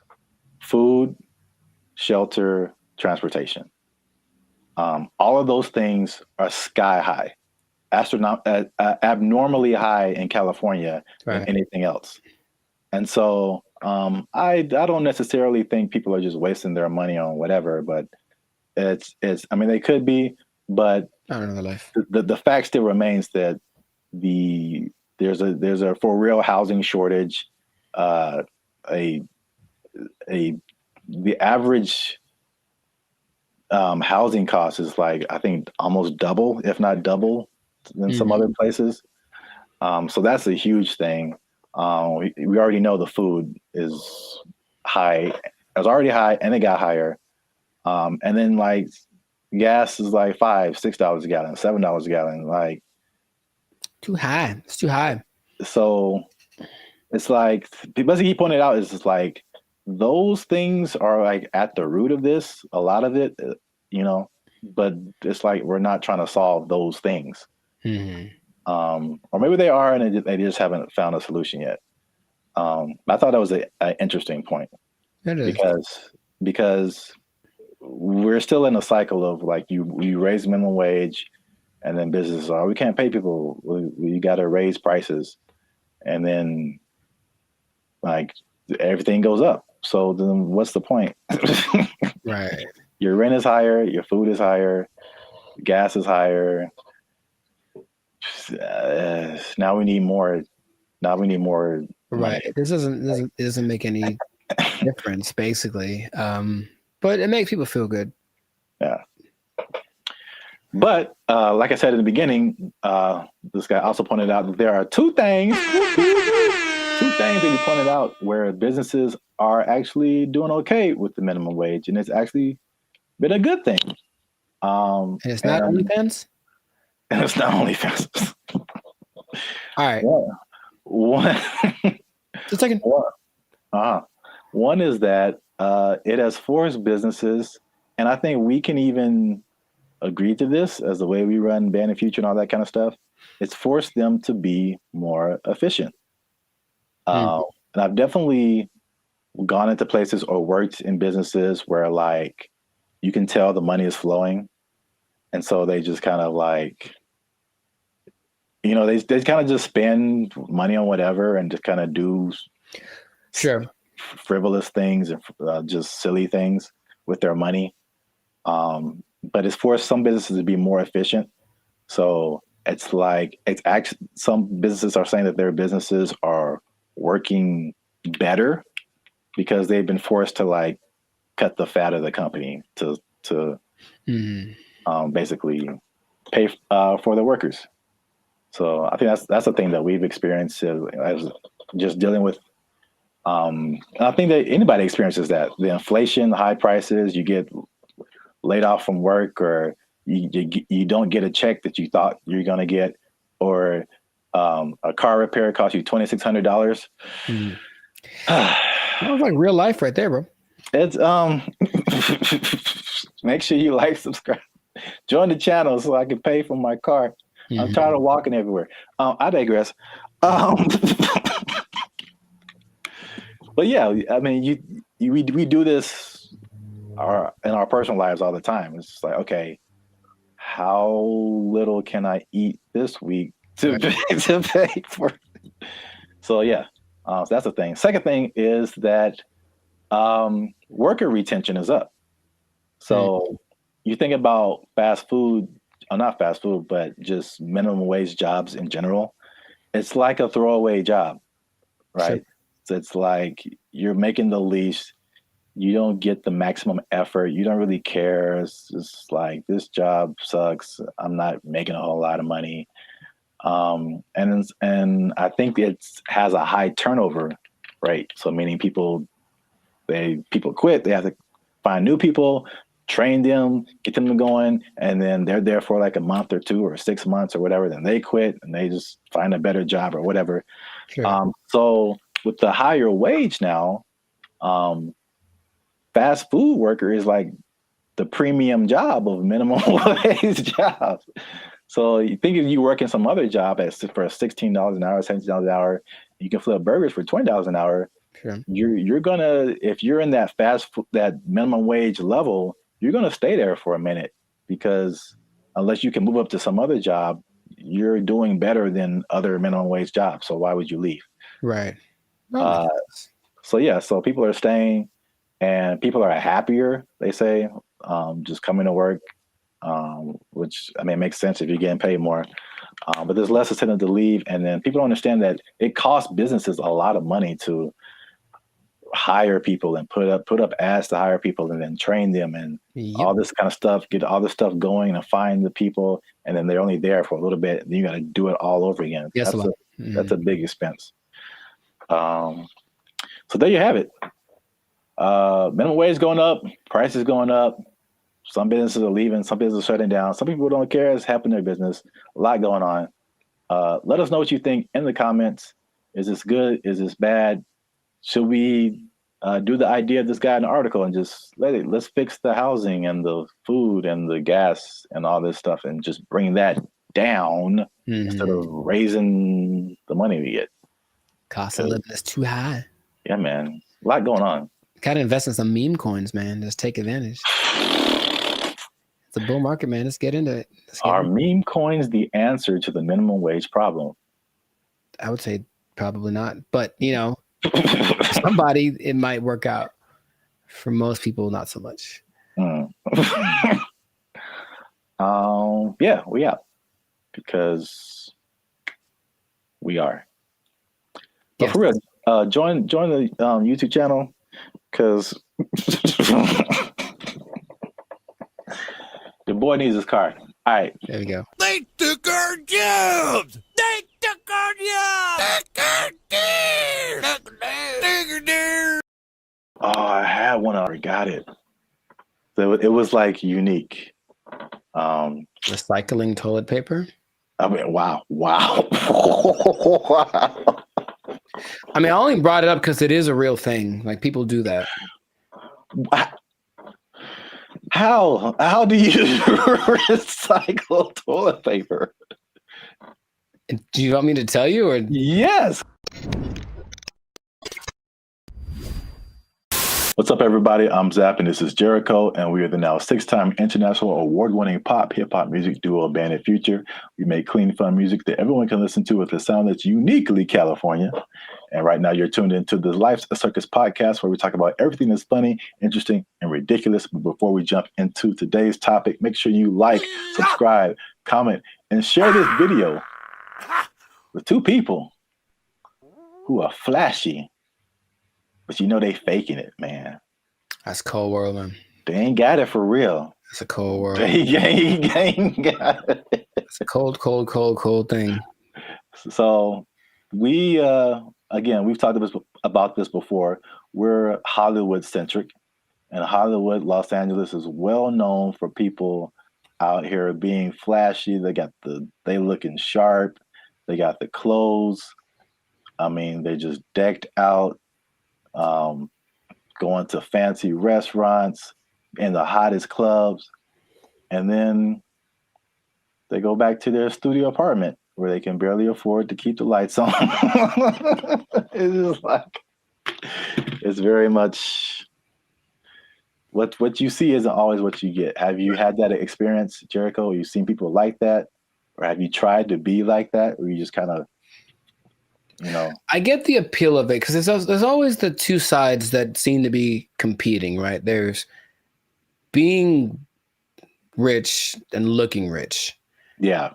And it seems like it's more fun to look rich than to be rich, because being rich requires more discipline, and it doesn't necessarily mean that everyone sees you. And so if you care about what people think, then you really want to look rich. And yeah, I know people that are like that talk a big game about the moves that they're making and this and that, and they show up in nice whatever. They make sure to show up to the place and then change into something nicer because they have an important thing to go to, and they make sure everybody knows that they're going to this important thing and they're better than you. It's like, okay, I get you, bro. But it's sometimes hard to tell because in LA, Hollywood, people look pretty good. Like physically look good. They're in shape. They wear nice clothes. You can get really nice clothes on a budget too. If you really have to, you don't have to go to Melrose and blow $800 on a t-shirt. You can go to, I saw the nicest jacket, honestly, last week at Ross for like $25. And I was like, ooh, I was killing. So you can make yourself look flashy without too much. In fact, yeah, Ross has a whole jewelry section. You can get decked out for under $100. You can. You know, but you always question it. I think you always question it. It's like, I wonder if that person really is somebody. Usually the telling point is if they're where I am, they're probably not rich. That's probably, yeah. Hey, you come to this Starbucks too to use the Wi-Fi? Yeah. Doubt. Yeah, man, they shut mine off. But I look fly though, don't I? Like that from Boondocks, where Riley takes all the money that Grandi gave him for the weekend, blew it all on one shopping. Oh yeah. He's like, "Ain't I'm clean though?" Yeah. Riley, we don't have food to eat. Oh man, I'm clean though. Well, I brought this up because I saw a study by Redfin, which is a company that's into like the housing market.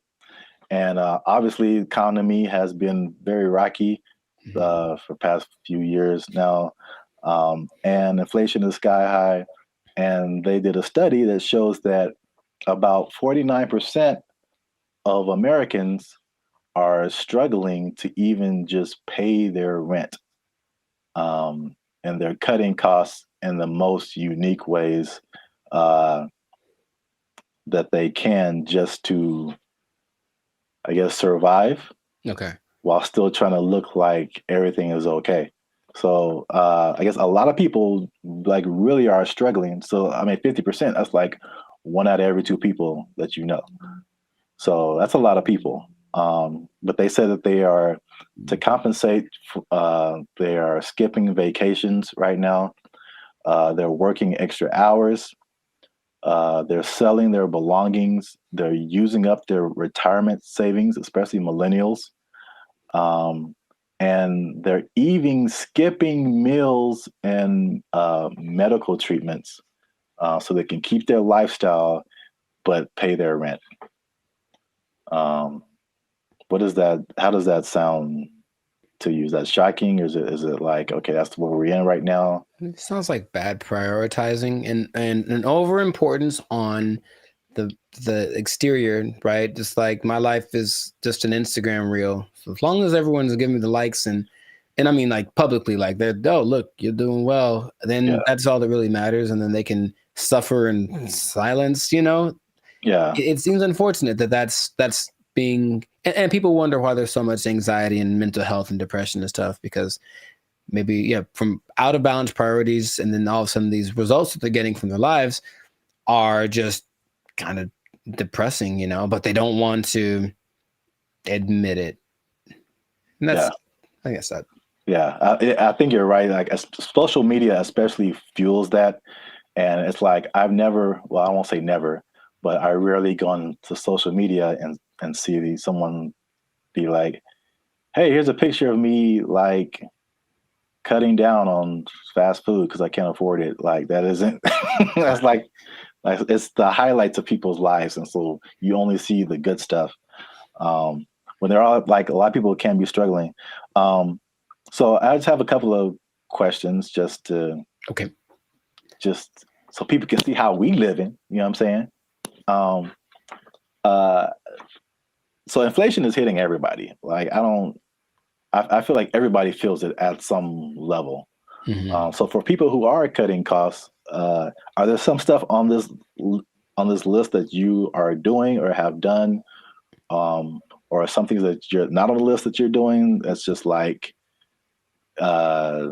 just keeping you in a good position financially? Yeah, I haven't. I love to travel, and I haven't really gone on a vacation since 2022. You know, I think I've honestly only left the state like twice in the last year and a half. So there's that. Even though you know traveling isn't expensive, vacationing is expensive. So I mean, if I wanted to, I could go to some place and stay in an Airbnb and chill. But vacationing, I haven't taken a vacation in a while, and then I haven't gotten tattooed really because I like tattoos, obviously. But again, it's like, is it a priority? I suppose not. So I've been held back on that. And then just eating out in general, cooking more, eating out less. And even with dating, trying to find that like happy medium between like, let's not go all out on this. Let's find a place where it's like it's not burgers and fries, but it's definitely not Beverly Hills top of the line because I got money for that. Those areas. Yeah, those are all like very practical things. I would say I do some of the same thing. If I could offer something different, one thing that I did recently that you noticed, and then I've talked about it before, and it wasn't just because of like prices, but I just wasn't getting the quality service. Was my haircuts. So like I just started, and I did one pretty recently. I think it looks kind of clean, man. Okay. I think I'm out here like, you know, I could do a few things. I feel you. As a barber, but like I mean, a large part of that was just frustration, just unable to find a barber. If I do find a barber, like I have him for a minute, and then he moved to Texas or something. Like something always happens. I'm just like I'm so frustrated trying to find a barber. And so let me just get my hair isn't that complicated. Just need to teach myself how the fade part is really the hardest part. Right. But other than that, like I just do it myself, and it saves me like a lot of money at the same time. So it's like a win-win situation. Yeah. So I do like the eating out thing too. That's a thing. And then what else have I been doing? What else has he been doing? Oh, I had one and I forgot it. So it was like unique. Recycling toilet paper. I mean, wow. Wow. I mean, I only brought it up because it is a real thing. Like people do that. How do you recycle toilet paper? Do you want me to tell you, or yes? Because that doesn't make sense at all. After it's been used, how do you reuse it again? You rinse it off. No, you can't do that. You hang it up to dry. No, in your house. Well, then it's not toilet paper. It's like a rag or something, right? It's toilet paper. I've seen videos of this, man. That's not possible. It's apparently this guy knows something that I don't, because it disintegrates with like water. How can you wash toilet paper? He washes toilet paper and he hangs it up to dry like it's the South in 1945. Yeah. I'm assuming you don't do that. Or if you did do that, you would have no friends. So please don't do that. But yes, that is a thing I've seen people do to cut down. And I'm talking about a person that I forget what movie it was, but this guy was a millionaire. And that's part of his frugal plan. I think it's a little extreme, but everyone got their thing. He recycled toilet paper. So don't do that. Please don't do that. Wow. That's very gross. And yeah, he has no friends. Right. Okay. I'm pretty sure that's not what you were going to say. That was, I've never heard of that. That's interesting. All right. Well,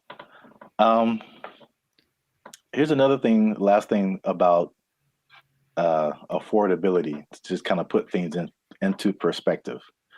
The people who have houses are having a hard time paying the mortgages, and the people who don't have houses, it just looks more unaffordable every day.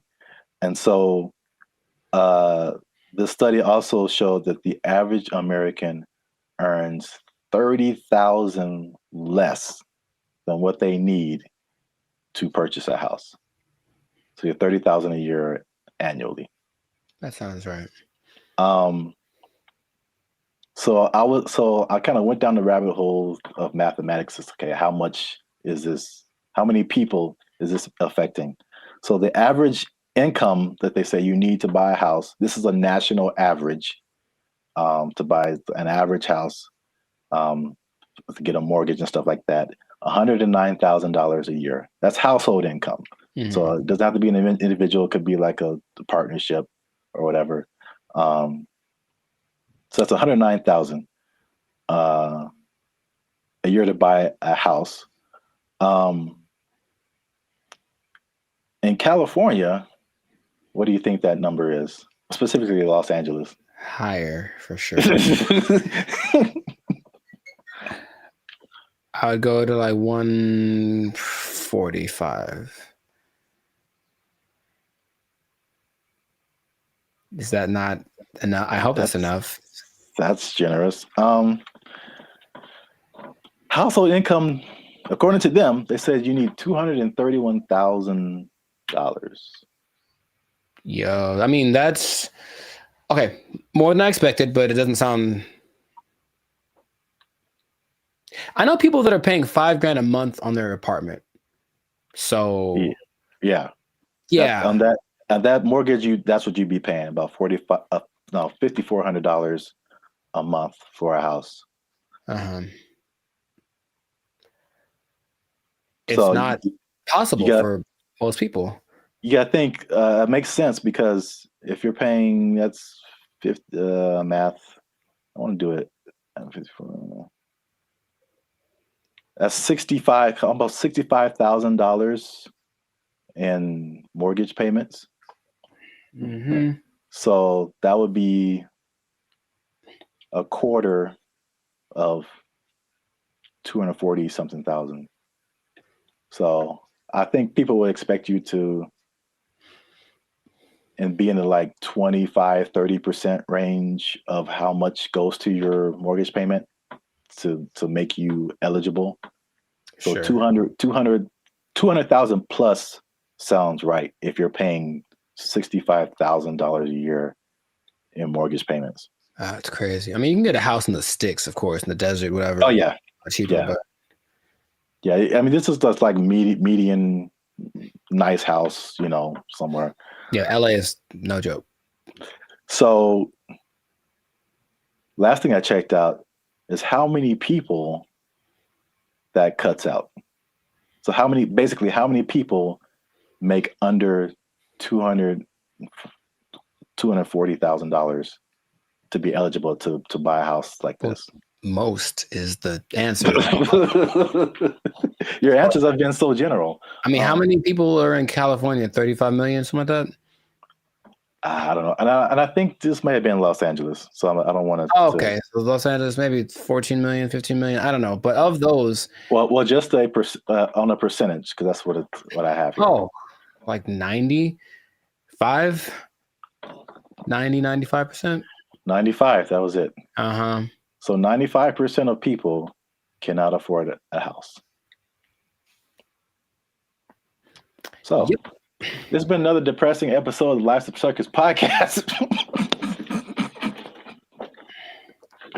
For all you renters out there, make sure you like, subscribe, comment, and share how difficult it is for you to buy a house, because it doesn't seem possible for the large majority of people. Accurate. Yeah, inflation, keep your job. Bye. They took our jobs! They took our jobs!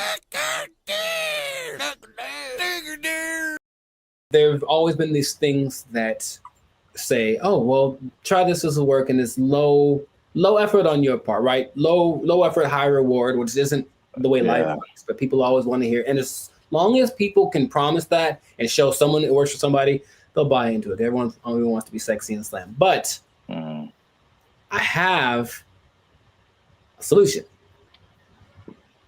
A solution that I think works 100% of the time.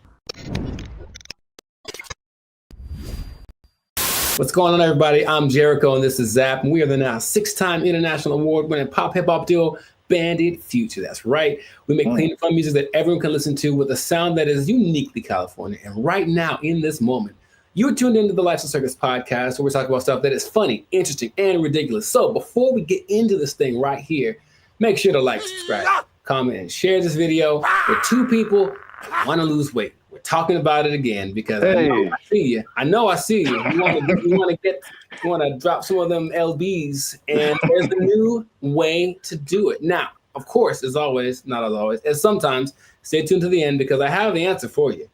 I got the answer. You came with the right place. Your boy got you. I got the answer for you, but we're going to talk about this new thing. So, Sir Zap, have you heard of Ozempic? Ozempic? Mm-hmm. That sounds familiar, like one of those late night Pfizer commercials or something. Is it a pill? People make it. Okay. But it's like all a pill you take. Well, it's an injection. And it's all the rage because I don't know if you've seen Oprah's lately, Oprah plural, because she is omnipotent, I suppose, or omnipresent. But Oprah's is, I'm just going to say it like that every time. Oprah's is very slim right now.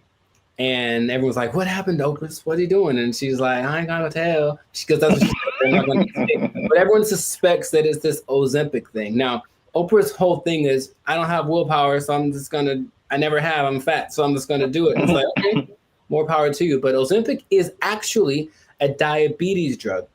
And a side effect is that you lose weight really fast, apparently. So of the celebrities I've heard of, people either speculate or have confirmed that Chelsea Handler's used it, Tracy Morgan's used it, Kelly Clarkson used it, Mindy, I don't know how to say her last name. Kayleen. Yeah. She's used it, and they have crazy results. So it's another one of those. Guess what? You don't have to work. You just have to take this, and then you'll get slimmer. And the result of the proof is in the pudding. People look amazing in a relatively short amount of time. Okay. I got some stats for you, but just off of the bat, if it's right off the bat, hey man, I got this thing, and it's an injection, so you got to do it yourself. That's already not fun, but I'm going to give you this injection. Oh, you have to do it. And you get to lose weight. You get to lose weight really fast. What would be the question you'd ask me first if I tell you that? Besides the side effects? Very nice. I mean, that sounds right. That sounds like what I would want to know. And the thing is, this thing only came out last year. But wait a minute. It's a diabetes drug. So the side effect is losing weight. So is there a side effect to the side effect? Oh, man. You are a smart one. Well, the side effect of taking it is that you basically lose your appetite and you get a little nauseous, so you don't want to eat, and that's why it works, right?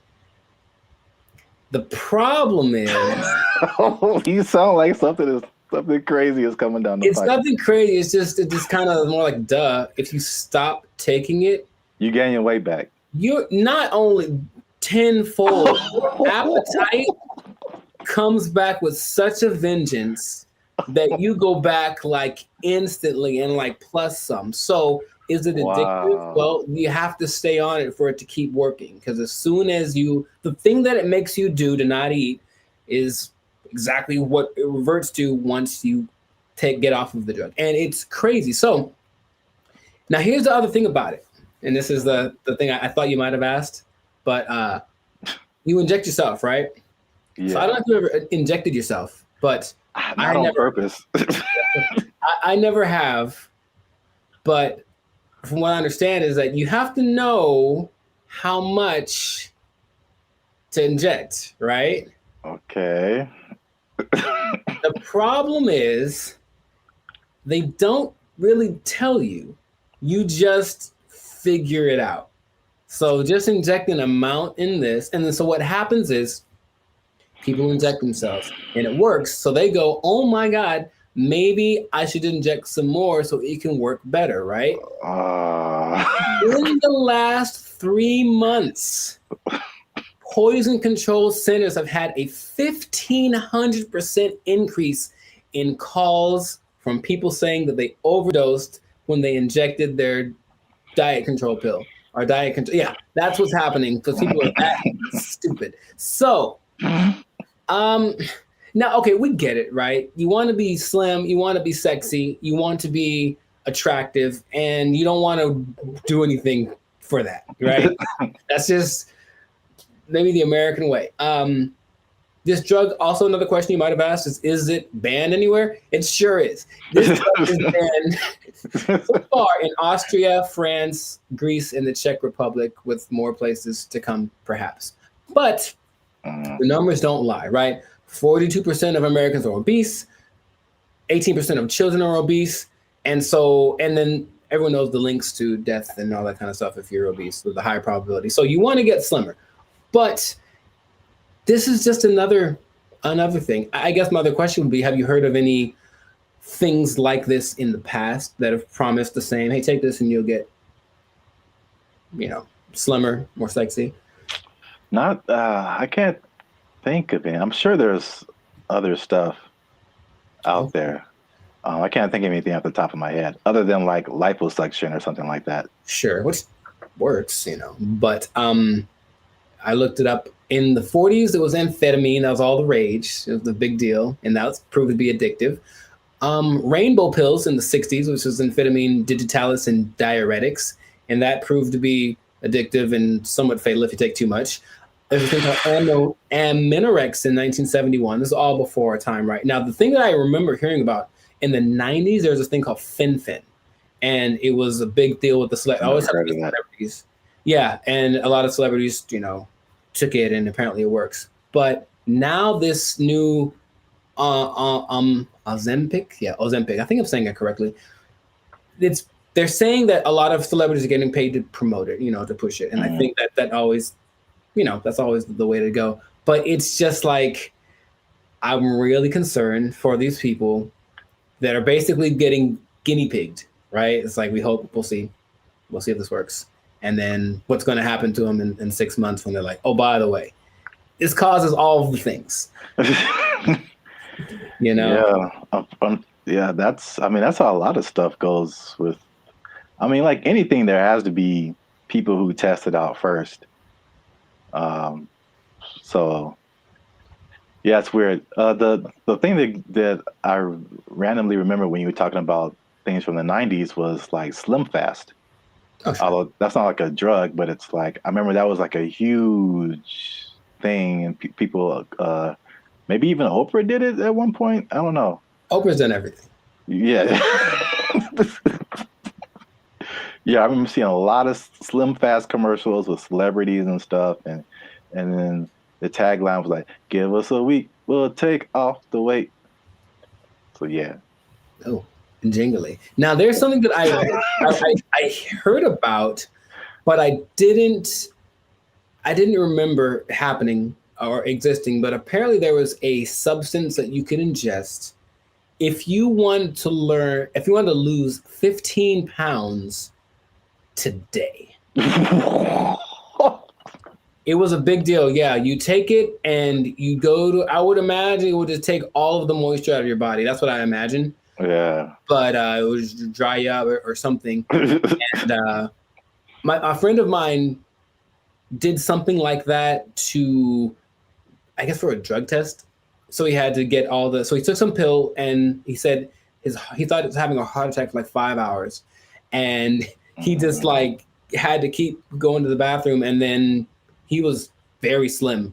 It was kind of an unexpected side effect, and he still failed the drug test, so bad on him. But the idea is that there've always been these things that say, oh, well, try this will work, and it's low effort on your part, right? Low effort, high reward, which isn't the way life works, but people always want to hear. And as long as people can promise that and show someone it works for somebody, they'll buy into it. Everyone only wants to be sexy and slim. But I have a solution. A solution that I think works 100% of the time. Does it involve exercise and proper diet? You know what's weird? It does, but it's actually doing that. That's the part that people don't seem to get. It's like, okay, because here's an idea that'll work. Cool. Proper diet and exercise. All right. Maybe don't eat too much. Let's just start with that. You don't got to go sweat. I know sweating's yucky and you get sore and ew, right? But how about just don't eat so much? Food's delicious, but you know what it tastes like. So just stop eating that stuff. Okay? That's true. But doing it is a whole nother thing. So do that. Don't eat so much and just start with that. And then like, that's all it is. That's literally all it takes. Everyone knows that, but no one wants to go that route. So instead they'll try Ozempic, and it works phenomenally. So we'll see what happens. Now, last thing, the company that makes it, I forget the name of the company that makes it, but they made $4.8 billion. Of course they did. In just the third quarter of 2023. That's a lot of $1 billion. I believe what was it? I forget the company they're based off of, someplace in Europe, but their gross income was greater than like the GDP of the whole country, basically. And, sure, so people are going to keep buying into that. So if you try Ozempic, it'll work for a while, and good luck to you. That's all I'm going to say. Maybe try the other thing that I suggested, but I'm no expert. I just, Wow. I look like this and you look like that. Oh, take that. So anyways, leave it like that. This has been another episode of I wish I had like a pipe right now. I don't know why. This has been another episode of the Life's Circus podcast.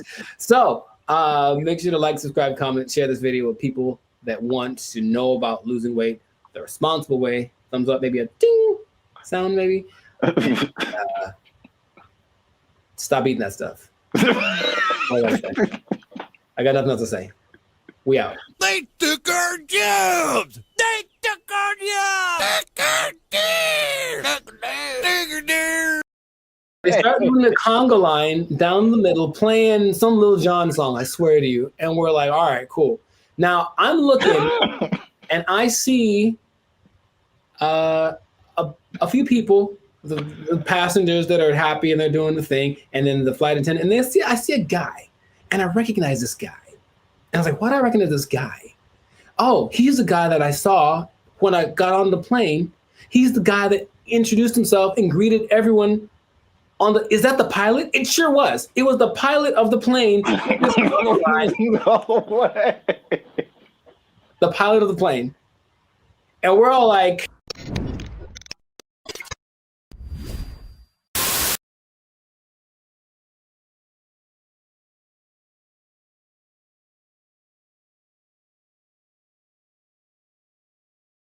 what's up, everybody? I'm Jericho. This is Zach, and we are the now 6-time international award-winning pop duo Banded Future. Papa Bop?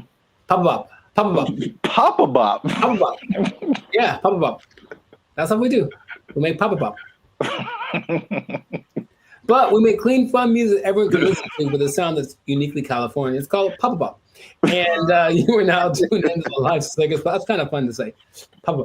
And you're now tuned into the Life Stickers podcast. We talk about things that are funny, interesting, and just straight ridiculous. So before we get into this thing and this Papa Bop thing, that is really, man, can we use that? We make up a new thing.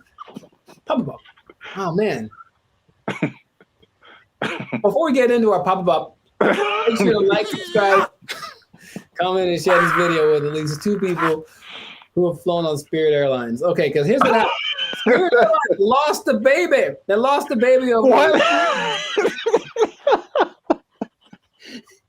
And it's like, let's talk about this. I've mentioned them before, but I haven't gone in on them like this. So apparently, in Fort Myers, Florida, of all places, they lost a kid named Casper.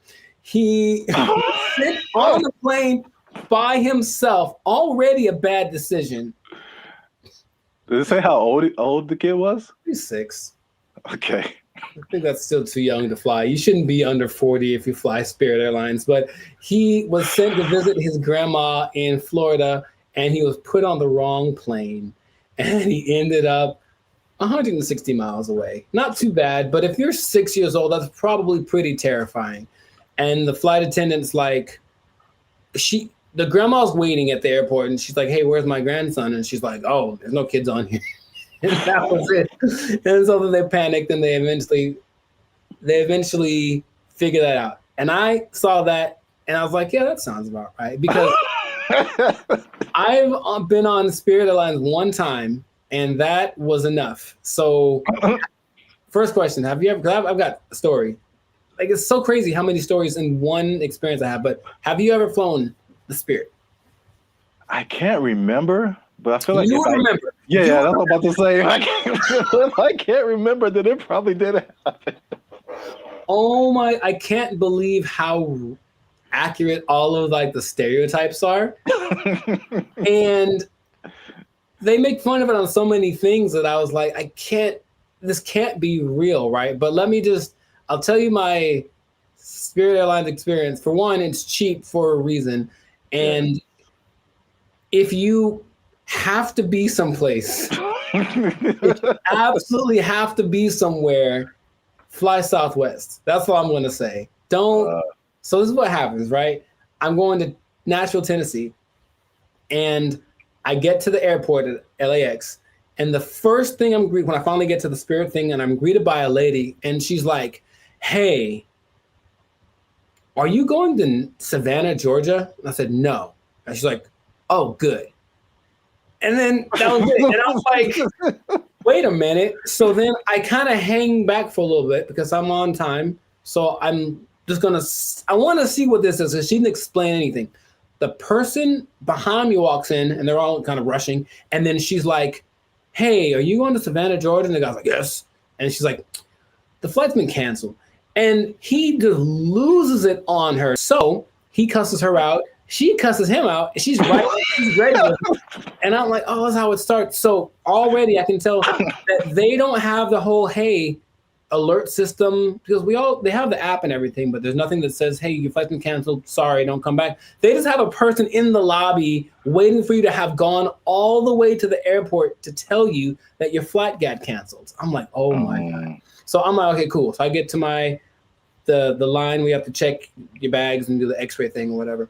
And it's just a bunch of people yelling across, like literally, the yelling across the space. There's all those lines with the conveyor belts, and one person over here, and they're cussing out somebody over here, and this person's yelling back, and they're running back and forth, and that's not my job, and blah, blah, blah, and bleep you, and all this kind of stuff. And it's all happening as people are just like, I just want to get to Nashville. That's all we're doing.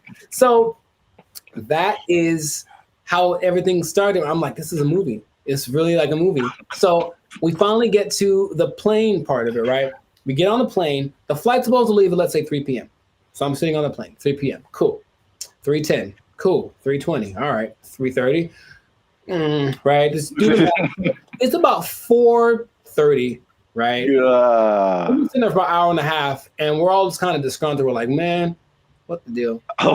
Like, well, here's the thing. One of our flight attendants isn't here because they apparently changed their schedule so much that people get, so that flight attendant went to the wrong. It'd be funnier if it was like went to the wrong terminal. He went to the wrong airport. So he's not around. So we got to wait for him. So they waited 2 hours and apparently got somebody else. I'm like, all right, I don't know, whatever. So they appealed to all the passengers by just giving out free drinks, just left and right. So we're not even in the air and people are hammered, man. Okay, I was going to ask you if it was just like soft drinks or if it was some of that bubbly. It was the stiffest of the stiffies. And it was just hard alcohol, everyone drinking it. I mean, like people, and they weren't asking ages either. There's some young looking people on the plane. I'm so serious, man. And I have to, like there's so much more to it. I don't want to just, okay. So we finally get in the air and we're going and it's like not going well because everyone's drunk and complaining loud and stuff, right?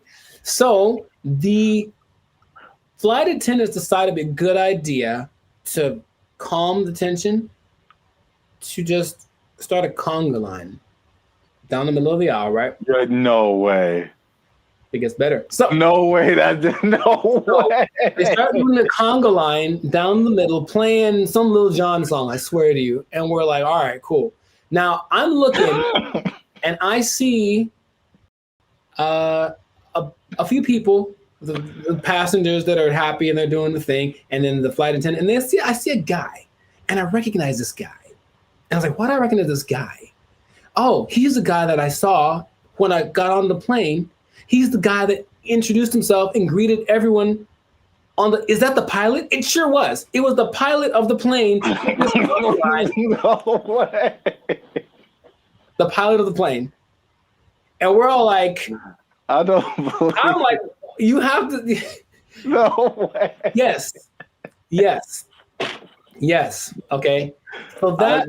I can't believe you haven't shared this before either. This is. I don't know. I did mention Spirit Airlines before, but I didn't like go in like this. So that was like part of my first experience. That was on the way there, and then when I get, oh man, that landing is not. Dude, it's just crazy. Wow, you got the full experience. And you just kind of get that like whiplash kind of thing. You're like, can I sue? And they're like, no, when you sign the waiver, you said like, we're here. Like, yeah, I know. So that's already interesting. Cool. So that was on the way to Nashville. Got to Nashville, ate some chicken, had a good old time, right? Came back, Spirit Airlines again, right? And I get to the terminal. I'm like, all right, so what's going to go wrong this time? So we get on the plane. Now, remember the last time I got on the plane, the pilot greeted me, and then later he was on the conga line? Well, this time I get there, the pilot does not greet me. And I said, oh, okay, maybe he's in the bathroom, whatever. So I just sit down in my seat, and I'm just waiting there. The seats they're not any smaller than regular planes. They just feel like it because it's Spirit. Or I was sitting next to some biggins. I don't know what it was. But so I'm just kind of like this sitting there, right?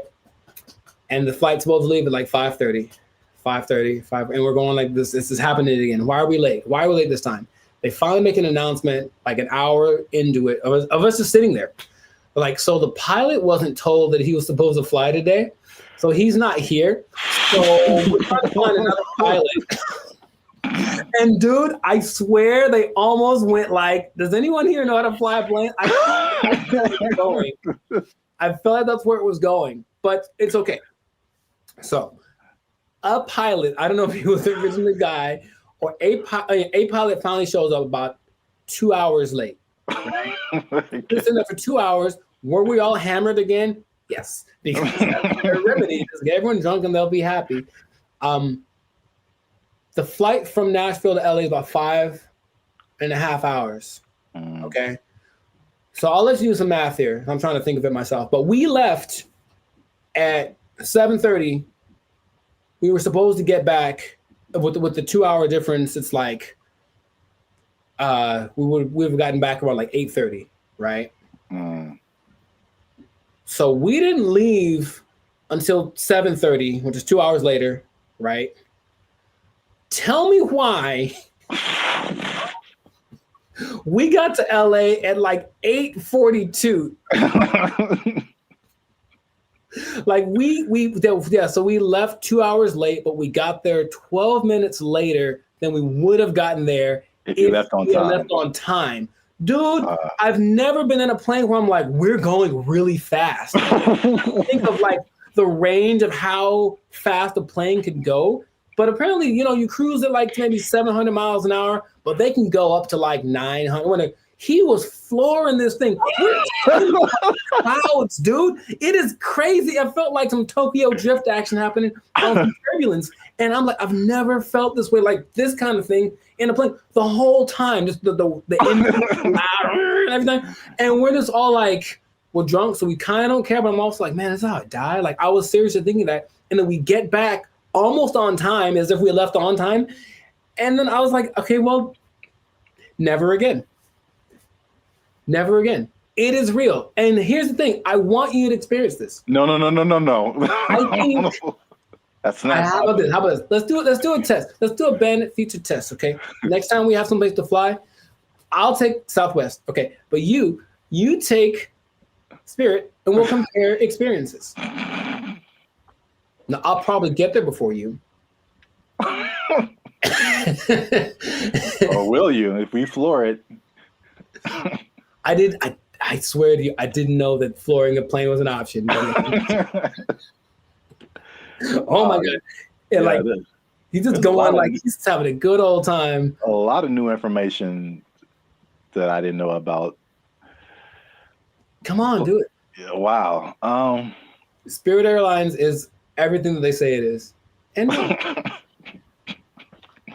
it is cheap. Don't forget they charge you for everything though. So every little item that you bring is an extra charge. So the ticket is cheap, but then, but the performance. Wow. Yeah, I'm gonna pass on that. I know that was most me talking, but I think everyone should know. No, that was a great story. I can't believe it's been this long, over 100 episodes since you shared it. Maybe I repressed it. Oh, remember that time I almost died? Oh yeah. It was just so, because then I had to tell my people when I got there that were going to pick me up, like, sorry, I'm 3 hours late. Yeah, stuff like that. And I was like, but I flew Spirit. They're like, oh, well, yeah. Wow. All right. Yeah, please do that. If you have an experience with Spirit Airlines, please share it. We should make how about to have that website that's like people of Walmart, where it's just like the worst people. Just being in Walmart. We should have like a compilation of the best or / worst Spirit Airline experiences. Just hope for maybe it'll catch on, because everyone I'm sure has a story. If they've been on Spirit Airlines, they for sure have something like that. Wow. If you work for Spirit Airlines and you want to sponsor us, we'll take it. Sponsored by Spirit Airlines. Wow. All right. Yeah. So great story. That's been another episode of the Life of the Circus podcast. Make sure to like, subscribe, comment, and share this thing. Let people know about the glory of Spirit Airlines. Let us know if you think that Spirit Airlines and Waffle House should have a merger, because I feel like they should just get it over with. Just put a Waffle House on a Spirit Airlines and just see what happens. A Waffle House on top of a Walmart on top of a Spirit Airlines. Oh, the trifecta of... Or let us know if you like Papa Bop. Yeah, that too. That's our new thing. That's our new thing. So if you work for Spirit Lines, you're gonna lose your job.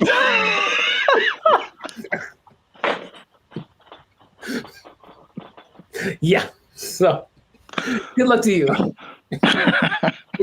Good luck to you. That's not gonna last forever. They don't have to take. Yep. No one's gonna take it. Yeah. Yeah. We didn't have to even say it. I don't have to even say it. Yeah. So, just start putting in applications. God. They took our jobs! They took our jobs!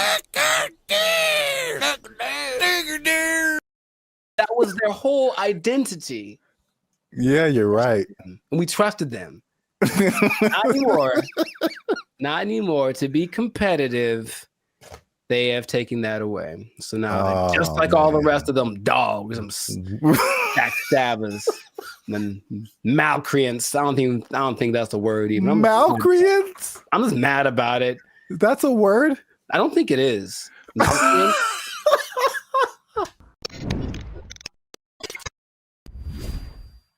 What's going on, everybody? I'm Jericho, and this is Zap, and you are now tuned into the Life of Circus podcast, where we talk about things that are funny, interesting, and ridiculous. And you want to pay attention to this episode because it just hit the fan. Something went down that's just crazy. We were betrayed. Snap. All of us were betrayed. We were betrayed by someone we trusted, by someone we loved, by someone we confided in.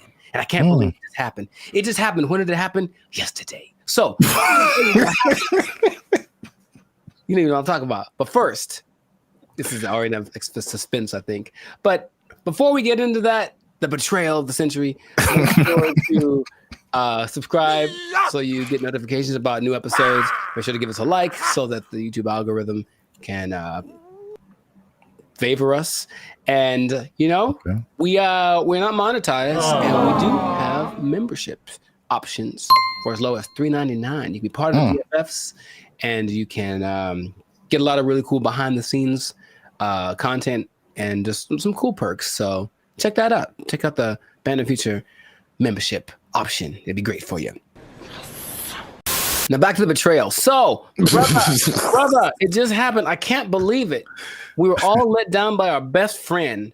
And by our best friend, for people who like to travel, our best friend has been for a long time Southwest Airlines. Because Southwest Airlines refused to follow the mask. Why did you refused to denigrate itself when others decided to stab us in the back. Southwest Airlines. Southwest Airlines was our ally in times of need. If I needed to get to San Diego, it said, no problem, $29. Put it on the counter, cash, and you will get there. And guess what? We ain't gonna charge you for that bag you got neither. That's what they said. That's shameful. What they said. Until yesterday. They betrayed us, and now you have to pay for checking bags on Southwest Airlines. I can't believe this day. I can't believe outraged. I just read about this. I just read about this. Boycott, riots in the streets, protests, signs, wonders. Signs and wonders. I'm mad about this, bro. I can't believe it. They were my best friend. I was so ready for it. Signs and wonders. Look, their motto was bags fly free. That was their whole identity. Yeah, you're right. And we trusted them. Not anymore. Not anymore. To be competitive, they have taken that away. So now, just like all the rest of them dogs, them backstabbers, and malcreants. I don't think that's a word even. Malcreants? I'm just mad about it. That's a word? I don't think it is.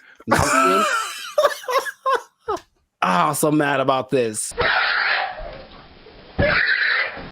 It's like your grandma saying that I'm charging you rent if you want to hug me. I can't believe it. Like, it's just such betrayal.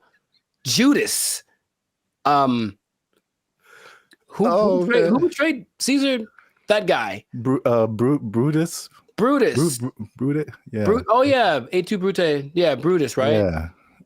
Is it coincidence that Brutus and Judas rhyme? I don't think so. And now Brutus, Judas, Southwest. Yeah. Southwest. You're on one today.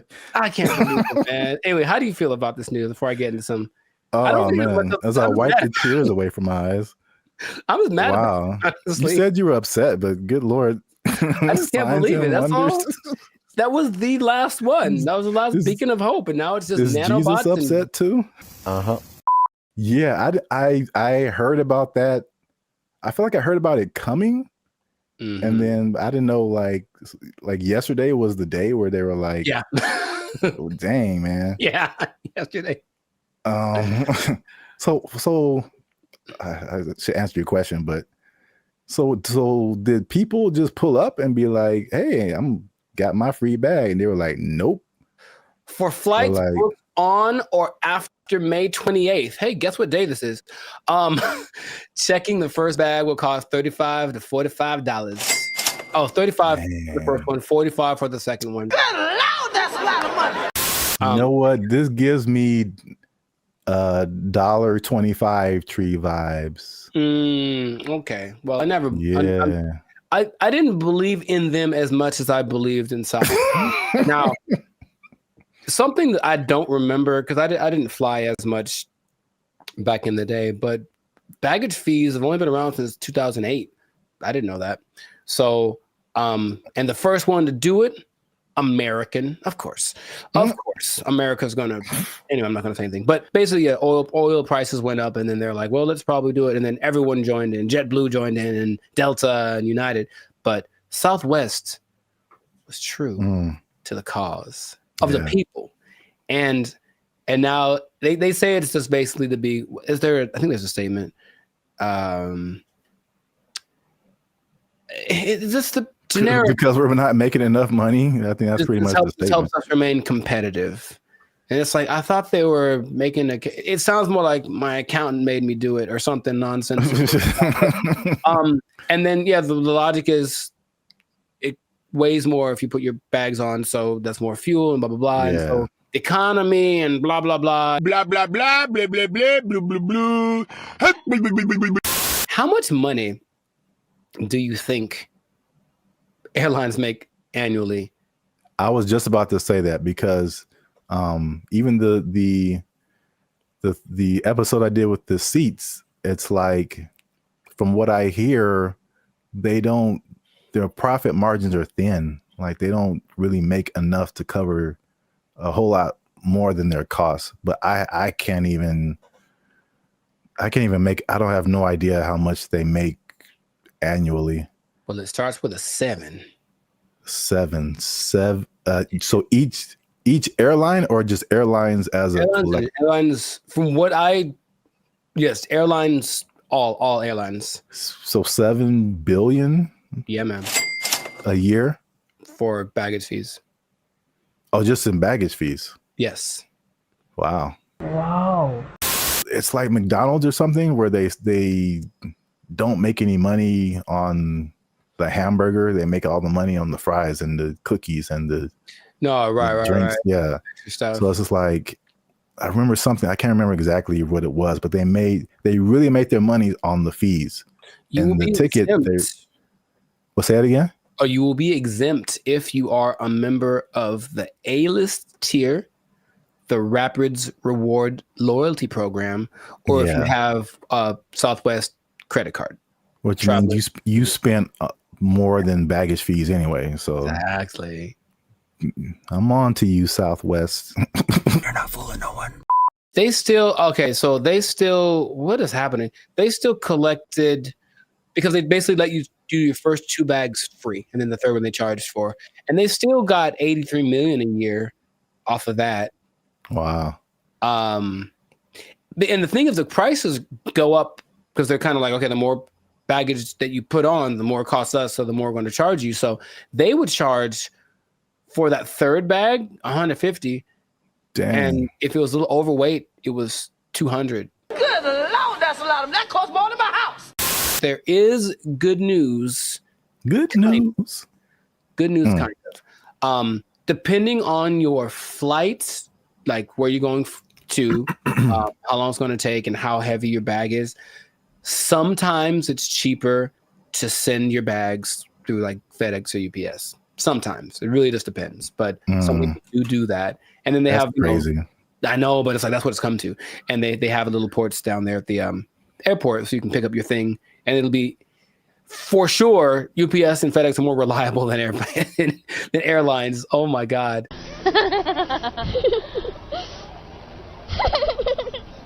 I don't know, man. Sign of the times, that could be the excuse, but whack.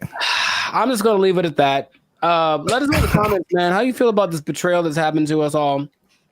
And what can we do about it? Can we revolt? Can we just I don't know what we could do. But it's a little bit frustrating. But Southwest, just right to your congressman. I don't know. Is that what congressmen do? They don't want this anymore. Heck no, we won't go or whatever. Make little flyers and storm around the Southwest. They still had snacks, I think, on Southwest too that were free. I think they still have that, which I appreciate. For now. Well, oh man. Anyways, this has been a great episode. Share it with some people that are feeling the pain that I'm feeling. I'm gonna have a drink to the memory of free baggage. They took our jobs! They took our jobs! This person falls down the stairs.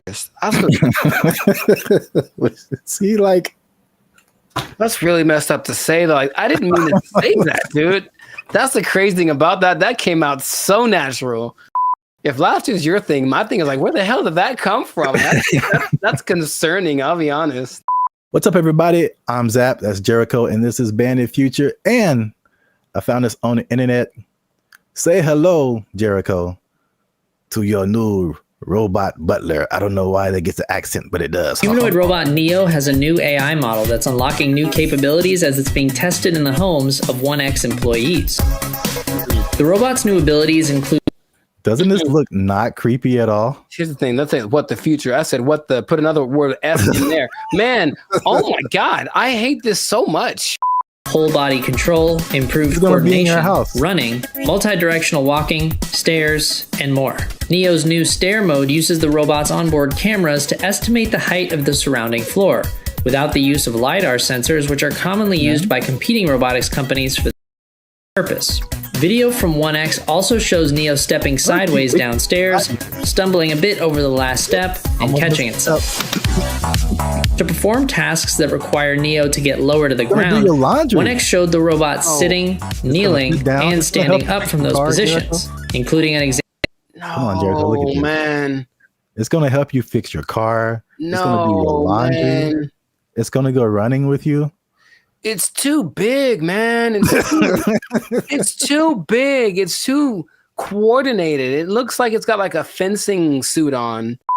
Nah, man. It's got like arms are kind of buff. Like it's kind of swole. I guess so it can lift. Can it lift the car off the guy if it falls on him? Like, I don't know what's going on here. Even the color, I feel like it's too normal. It's just a regular color that anyone wears. Like it's. Make it like neon purple, something that makes it like a spectacle. Don't just let it just, man, if I wasn't paying attention, like if I was distracted, like let's say I'm walking down the stairs because I got like chicken in my hands and I'm excited about the chicken and that thing walks up the stairs past me, I don't even know if I look twice because it's not that, oh my God, it's just kind of like, hey, what's up? Is it a guy with a motorcycle helmet on? I don't know. From a distance, it looks like a person. I don't like this so much. Oh, look at it kneeling down. Very comfortable. The G1s you were talking about, the flexion, like look at its feet and how the back very stable. Looks very stable. It looks like it has ankles and toes, and like the only thing that gives away is the arms are kind of wonky, but I think the rest of the body looks like an actual person. I don't like you could put like a robe on him and a hat, and he's just walking down the street, chilling. Like, man, they're blending in. They're good for them. The robot is also shown pivoting and walking backwards, as well as sidestepping, which could be useful in navigating tight spaces often found in homes. These demos are part of 1X's rollout of its new Redwood AI, which the company says runs completely on Neo's onboard GPU.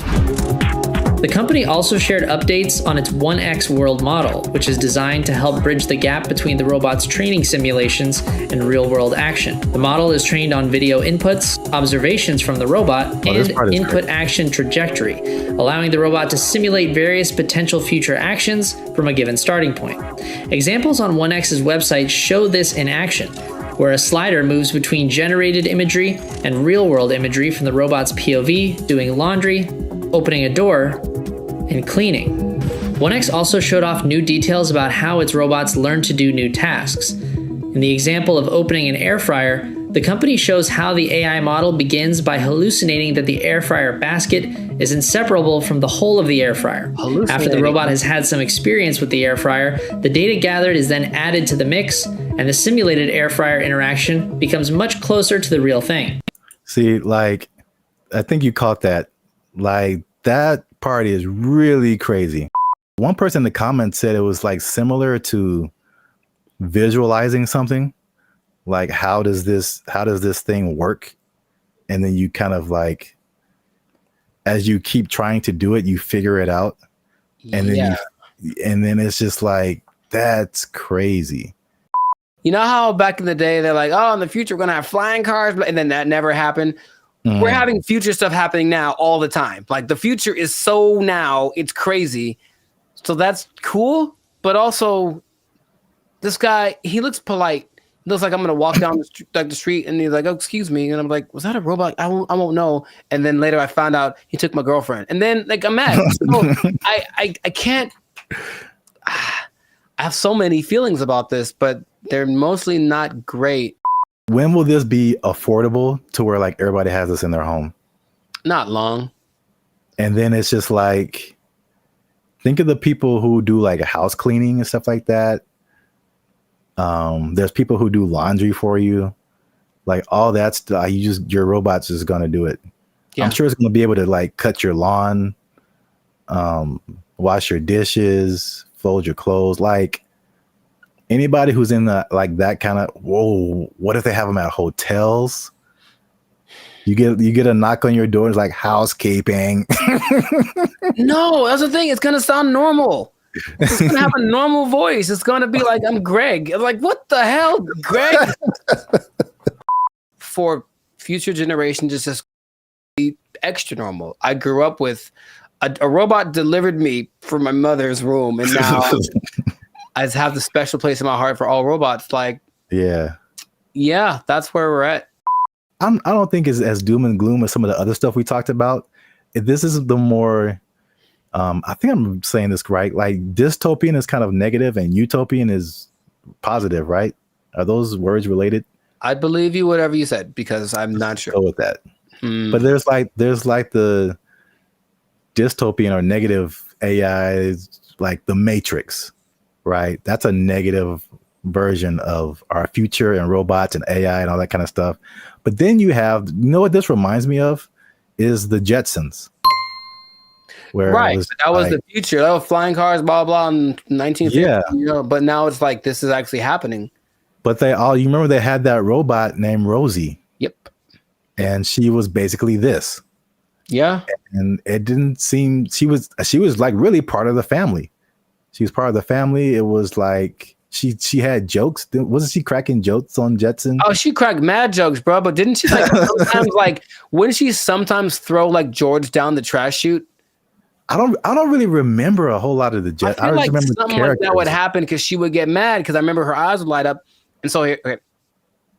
Bad thing. Yeah, she had bad things. Okay. These robots are definitely able to learn, which is advantageous. But what if they're in an environment, they have a person who's a high-strung individual, and so they're always popping off and losing their temper and beating stuff and whatever. If this robot's around, I feel like it could learn that behavior and at least be capable of it because it absorbed it. And then over time, the more human these things become, they'll be like an influence, like impregnable. Yeah. Impregnable child or whatever. And I'm mad. And then now it's beating stuff up because it learned it from its owner. Like I could see all that happening. And that's what I do not like, among other things, but I don't like it. Greg. His name is Greg. It has to be. Let us know what you think in the comments. Are you ready for your robot butler? I don't know. I'm not too. I want to at least try it out, man. I want to at least try it out. 7 thumbs down. Just make it affordable, man. I might get me a robot butler, and I'm just not even gonna tell you. You're just gonna come by one day and walk right out, and it's gonna answer the door. Take his power supply. I'm gonna walk right out. You starving to death, Greg. Let us know what you think. Share this video with somebody you think would find it enjoyable as I have. And that's it, man. We found this on the internet. We out. Doesn't this look not creepy at all? Here's the thing. Let's say what the future. I said what the, put another word S in there. Man, I hate this so much. Bro, when I tell you I was blown away by this video. Interesting. This isn't, I had no idea it could do this. What's up, everybody? I'm Zap, and this is Jericho, and you're now tuned into the Life's a Circus podcast, where we talk about everything that's funny, interesting, and ridiculous. And today, we're talking about how far ChatGPT has come, Jericho, including its ability to tell jokes, because it recently roasted a popular comedian. It told some jokes, and it was really good. It was actually really good. You stay to the end to find out what ChatGPT actually said, who the comedian was that got roasted, and all the other new developments that are happening with ChatGPT. But before we jump into that, you guys know what it is. Every time, hit that like button. That lets the YouTube algorithm know that more people see this video. Hit that subscribe button. That helps our channel grow. And if you really like us, it's a lot of reallys. You can hit that join button. That'll take you to our membership. You become a member and support this channel. Now, I don't know if you're aware of this yet, Jericho, but I know I'm going to mess up. If you say ChatGPT 10 times in a row, it's just not going to come out right. ChatGPT.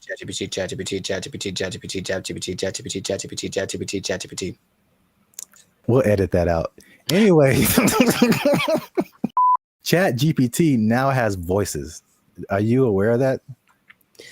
I was not aware of that. Yeah. Do tell. You can now talk to ChatGPT like you're talking to a regular person. Do me a favor, please. Get out of here. Get out of here, man. Shit, I'm saying. We'll let the cat out the bag right at the beginning of the episode here. The comedian that got roasted was Kev on Stage.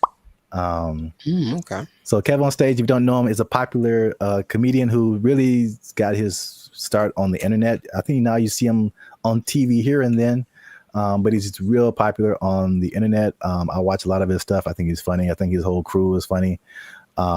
Really kind of like self-built. He has like he did a lot of stuff for the All Deaf platform, and then he built his own Kev on Stage studio. He does tours, all that kind of stuff. Yes, go on. He has this podcast segment. I think it's called, like, I saw this on the internet or something. Yeah. Him and a bunch of his comedian friends just talk about stuff, and they were talking about ChatGPT, and this is the moment where they introduced it to Kev, and this is where he found out that it could actually talk. I had went on a really bad date, right? And I thought I was tripping.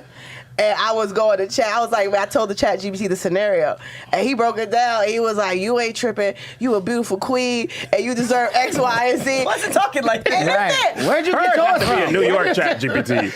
It was like, cool. You heard? He's Black British, right? You're in it. He was mad sweet, and he broke it down, and he gave me such upliftment, and I was like, hold up. What you doing later? I live in your phone. Hey, when you're in that conversation mode with it, it really be talking to you like a person. Because like I put the audio on. Yeah, you can have a conversation. Like you can say, so you're hearing it. You can. Oh, I didn't even know this was a You feature. can set it up so you can talk to it. Like, 'cause I had a thing where we did a mock interview with it. It was like, oh, totally. Let me know if you want to run some more. Like, let me know if you want to run some more scenarios. And be like, yeah, I'd love to run some more. Okay, well, here's a scenario where it talks just like that. What, bro? I didn't even know this was a possibility, bro. Wait till it gets a body. It ain't. Is that right now? Yeah, hold on. Let me see. Hold on. I said, ChatGPT, smashed. Can you tell my friends hi? Absolutely. Hey friends. You put that nigga voice on Says it. hi, and if you don't know, you know that hi is just the beginning of something dope, hilarious, or legendary. This nigga trying to fuck. Hey, yo! He trying to. He's awful. Graphic for you. That nigga said legendary. So yeah. That's wild. Also, I can't let it slide that the lady there said the word upliftment. But, I'm guilty of making up words all the time, so maybe that's just part of her thing, or maybe I don't know something she knows, but I don't think that's a word.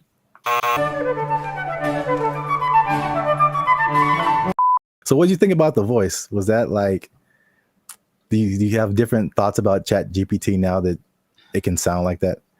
No, because I've used the voice thing in the past where you talk to it and then it just types out the response. But like, okay, this is actually interesting. Hey, y'all, come look at this.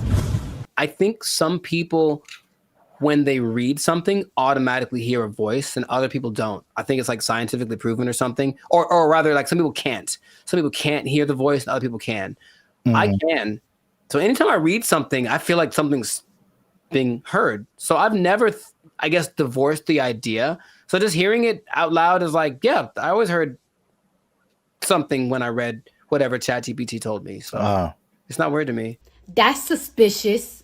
I think the cool thing about it, and then you'll hear it later when it tells jokes, was like the personalization, right? That's not like a brother, man. Like, I know, and I'm sure like you hear Siri and you hear Alexa. We've had that for like so many years, and then the ChatGPT is like, hey man, just want to say hi to you guys, and it's like, what?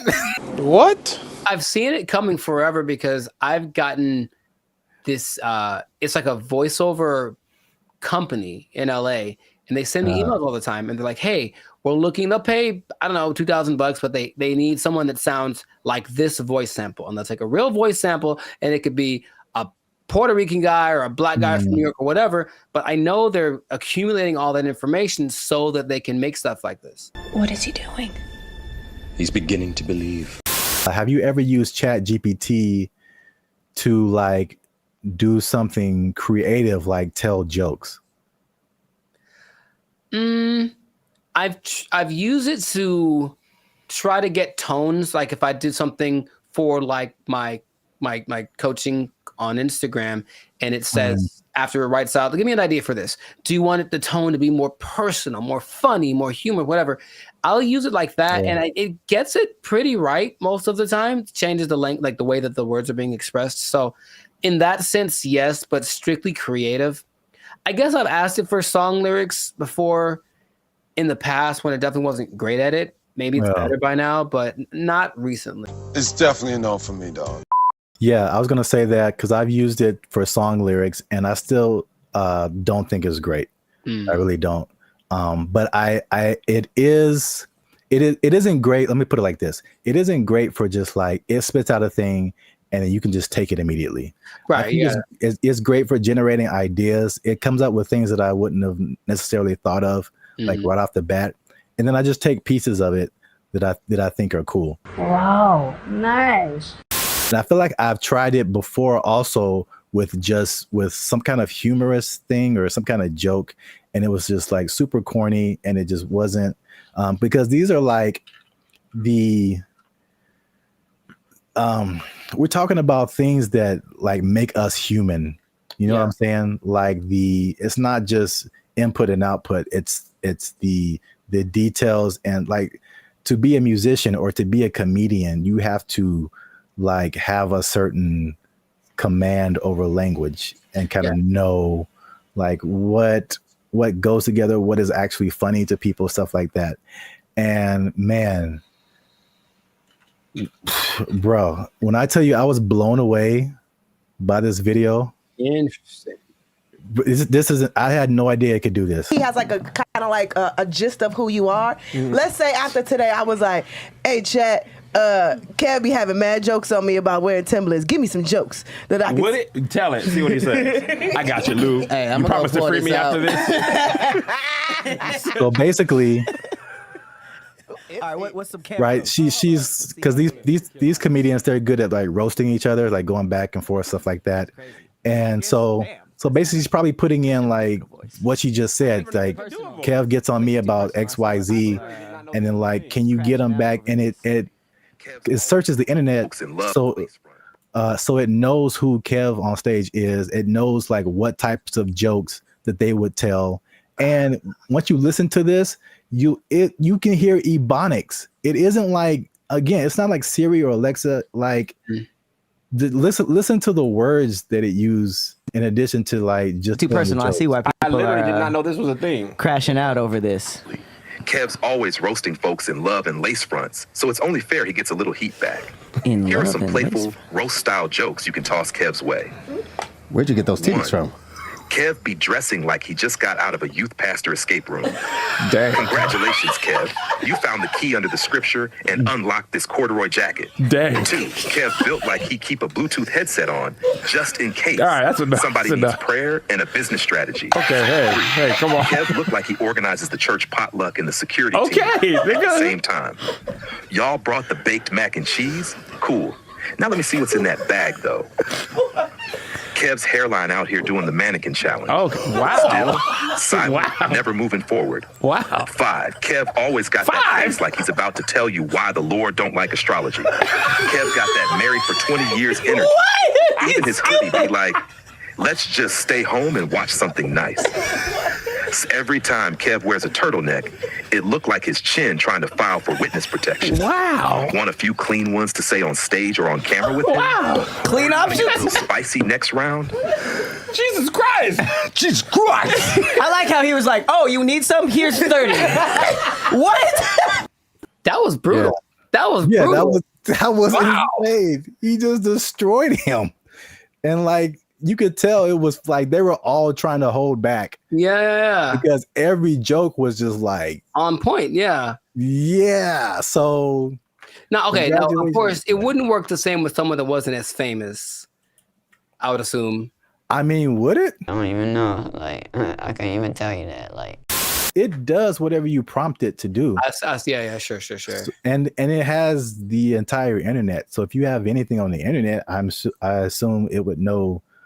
It would not be as personal, but I'm sure it could come up with that style of jokes, just for like a general person. But yeah, but like you said, like you're saying, because he is famous, like it can make some like really personal jokes. There's I mean, jokes dude, about- turtleneck, Yeah. neck in a witness protection program. That's great. Yeah. It joked about his weight. It joked about his hairline. It joked about his Christian background. Like it went in on him. Bro. And the delivery is so like dry. Also, that like really helps. Yeah. And you heard the ebonics. Oh yeah. Like it, and that's a thing too that just it's part of the delivery, especially with like black comedians. It's like you can't deliver it straight. It has to have some flavor to it, or like some like almost a hood aspect sometimes for the joke to like really hit. Like someone from another culture could tell the same joke and it's just not the same. Of course, right. They don't have that. So like, bro, that's like one of the wildest things I've ever seen. The voice thing, because of course, if it just writes you jokes, then that's one thing. But to add that aspect of it with the voice and the ebonics, like you mentioned, and the tone and the delivery and everything, and the personalization of it. All right, ChatGPT. All right. Yeah. So let us know what you think. Did you know that ChatGPT could do all this stuff? And by the way, that's not all. ChatGPT can now generate images. It can connect to other apps. It can schedule tasks for you. The same company produces Sora, which is like the AI video generation. It can fill out forms and upload files and get answers. Like ChatGPT, it can have a memory. So you can be like, hey, remember that thing we were talking about 2 weeks ago? Let's talk about that again. It'll remember what conversation you had. Like, dude. Yeah. Oh my God! Wow! Let us know what you think in the comments. And then if you like this video, share it with someone that you think might also like it. And let Look, Jericho, I haven't done this in a while. Mm-hmm. But if ChatGPT is telling jokes like this, I don't know the future. All I'm saying is if it can do this, I'm pretty sure that it can take your job. It can take your job. Oh, ChatGPT jokes. Oh, that was actually really funny. Oh. ChatGPT. They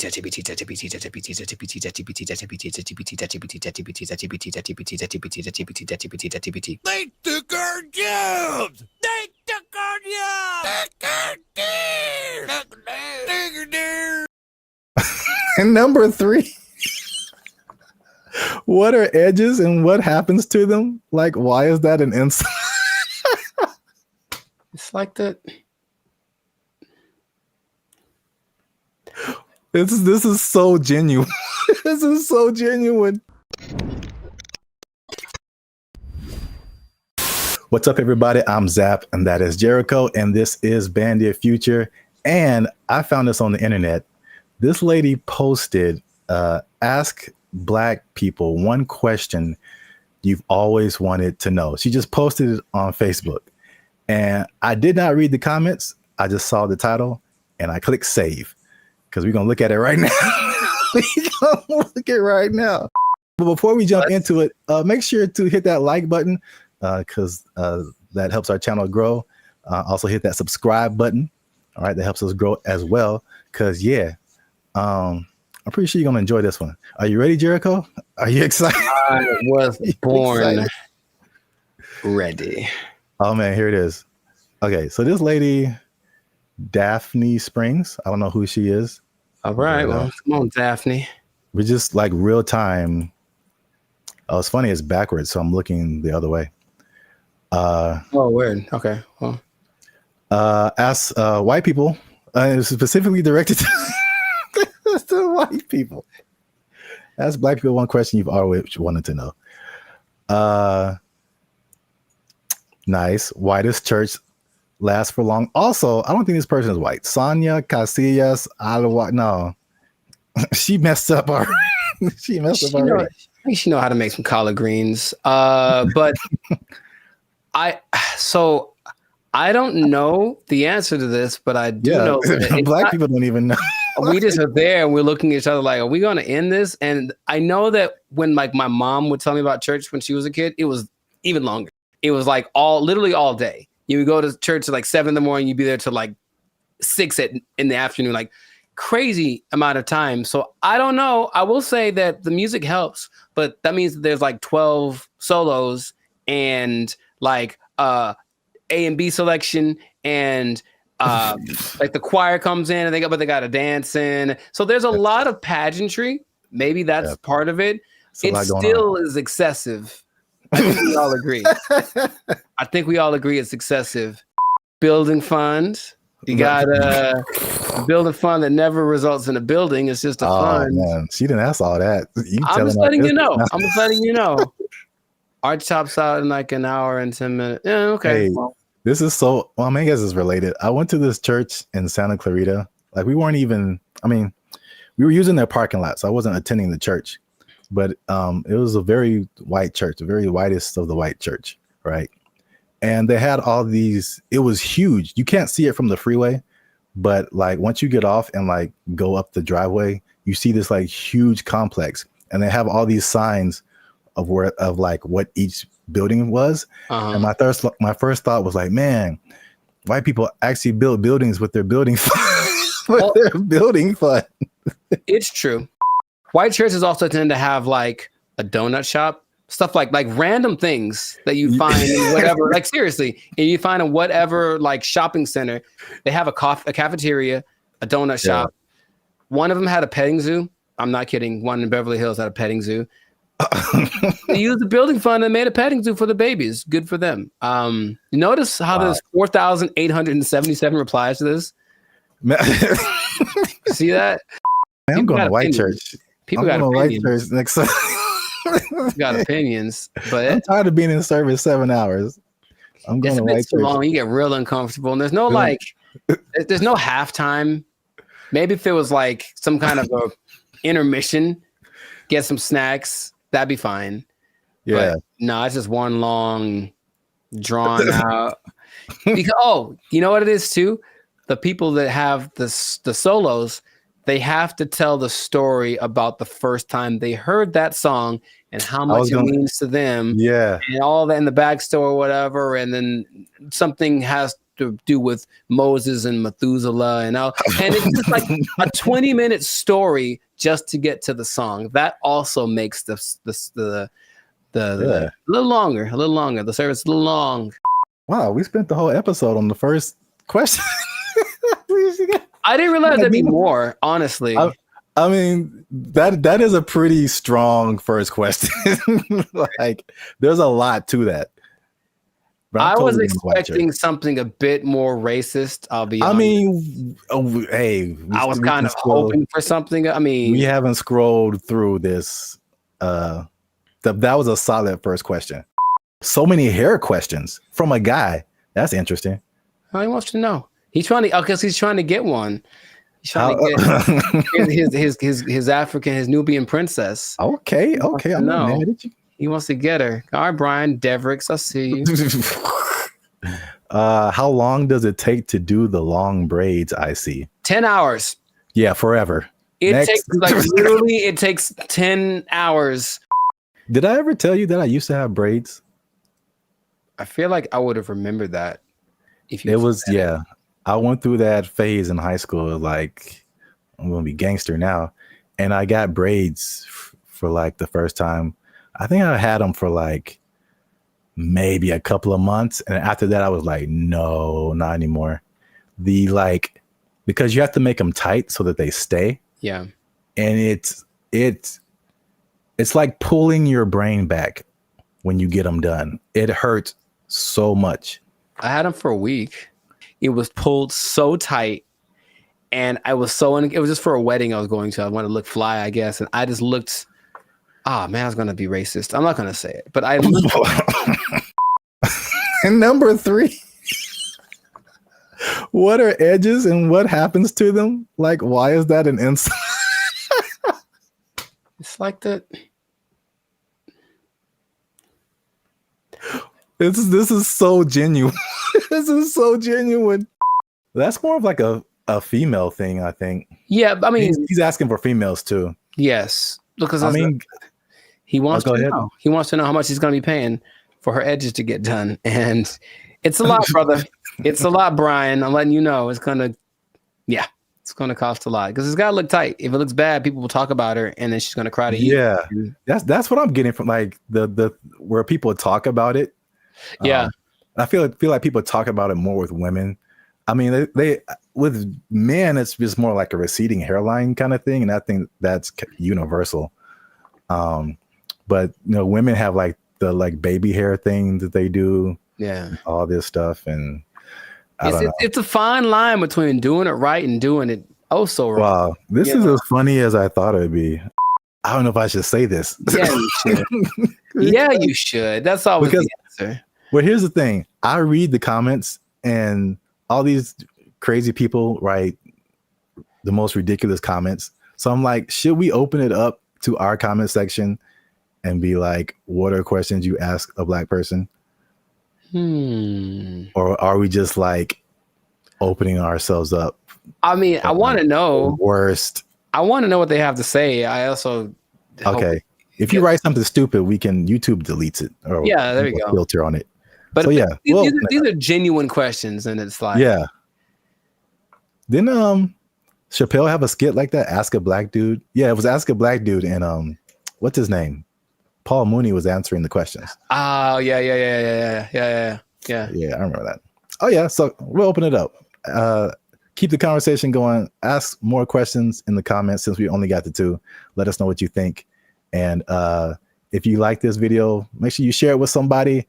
And I don't know how to end this. Talk to Daphne. That girl black as hell. Listen to that name. So there's a lot of pageantry. Maybe that's part of it. It still is excessive. I think we all agree. Is it even a good idea to approach a woman on the street? Because obviously a lot of men are not doing it. And then the question becomes like, do women even want to get approached? Because here's another caveat to this. Again, a thing from my childhood that I remember distinctly. And it was, what's up, everybody? I'm Zap, and this is Jericho, and you are now tuned in to the Life's a Circus podcast, where we talk about things that are funny, interesting, and ridiculous. And you gonna want to stick around for this episode, because man, we gonna hit home, man. We're gonna hit home. We're talking about the dating divide. Is what I call it.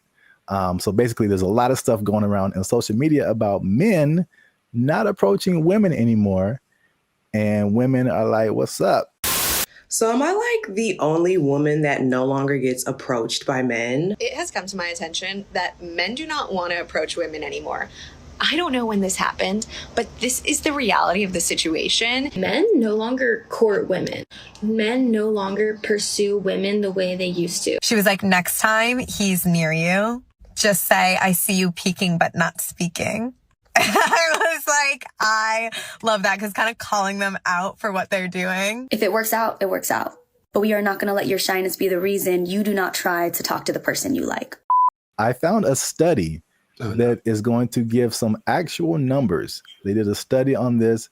We're going to talk about why men may or may not be approaching women anymore, if approaching women like that even works, and if women even still want to be approached by men just on the street like that. So there's a lot about to go down in this episode. You don't want to miss that. Stick to the end. But before we get started, you can help your boys out. Come on, you know what it is. Every episode, we need you to hit that subscribe button. If you haven't already, hit that like button, because that helps our channel grow. More people see our videos. And if you really want to help your boys out, come on now.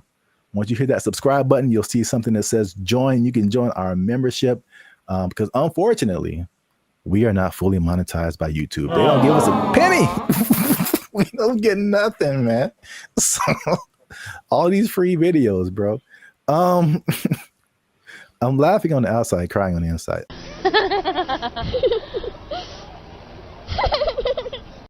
I digress. That's what it is. If you'd like to join the membership and help us make more videos, takes a lot of time, takes a lot of money, resources. You can hit that join button, and that'll help our channel grow. So now let's back up. Have you heard this or seen this kind of just floating around the interwebs about like men and women just like dating just not happening anymore? The thing I've seen the most is women. It's mostly like street interviewers, if you will, who basically approach women and say, "Hey, what's your ideal guy?" And then when she just describes this guy, and the person who's interviewing tells her the probability of that person existing and choosing her, and it's usually like, it's crazy. Minimum height. 6 feet. Yeah, that's where they get you. Minimum income. So I'm gonna say at least 200. 200 grand? You can be 30 years old Oh and my make goodness. Take a guess at what percentage of men fit this criteria? 2%? Much lower. It's 0.049%. All right, is this going on the TV? And it's not that she's always looking for, the baller with 10 cars and $1 billion, but even be a certain height, have a certain wealth status, no kids, whatever. It's still very few people. So I think just recognizing that this is the ideal thing that women are looking for, and feeling maybe a sense of entitlement, they deserve that is going to weed out a lot of guys. So then when guys that are outside of the range of that, window that she wants approach, they just kind of shut them down without even thinking about it. And then I think that is more prevalent with guys getting, we were supposed to be the people that pursue in the relationship, and getting told no is part of the process. Trust me, it's part of the process. But personal experience. If you put that down time after time after time, and it's not really seeming like it's getting any better, you kind of like, what's the point after a while? So that's more of the trend I've sort of observed. Emotional, damn it. that's part of what I'm talking about here today. So basically, I found a study. Who knows how legit it is, but let's just go with it and say like this is representative of what's really happening, because you have like the stuff that's in the media and social media, and you're like, is this for real, or are we just like putting the people who are in those situations in front of our faces so much, but then like in real life it's a little different. So I think like this study, if these numbers are like correct, is very eye-opening. The study is from a site called datepsychology.com. And just first off, it said that 59% of men between 18 and 25 have not approached a woman in the past year. So according to that number, the women on social media are right. Like men are just like, nah. No. Thank you, Draymond. 48% of men in the 26 to 40 age group. So that's roughly us millennials. So that's 50% of men are like, nah. It's definitely a no for me, dog. That 18 to 25, they call them Zoomers now, which like, all right. Sure. All right. That's kind of cool. You got boomers and then you got Zoomers. But 81.81% of them and almost 75% of millennials have not approached a woman in the past month. Wait a minute. Something ain't right. So at least according to that study, at least in that respect, the women are right. Like the men are not, like, at least in the sense of like approaching someone, you know, in real life on the street, whatever. I see you peeking but not speaking. Obviously, a lot of different questions come after that, right? But just as like a fun to the side, if you feel like sharing, Emotional, damn it. because you spoke about like the difficulties of just men just fear rejection, stuff like that, approaching women. Do you remember your first attempt at approaching a woman? Oh yeah, dude, I was like 4, bro. Like I was 4. You were 4 years old. Her name was Laura, I remember, and that doesn't I was count. like, hey, girl, we gotta go hang out by the slide or something. Like I was couldn't all even about spell it. your name. Accurate, but I was all about it. No, but I mean, honestly, that it is true. But no, man, I for real. Like I always had. Wait, what?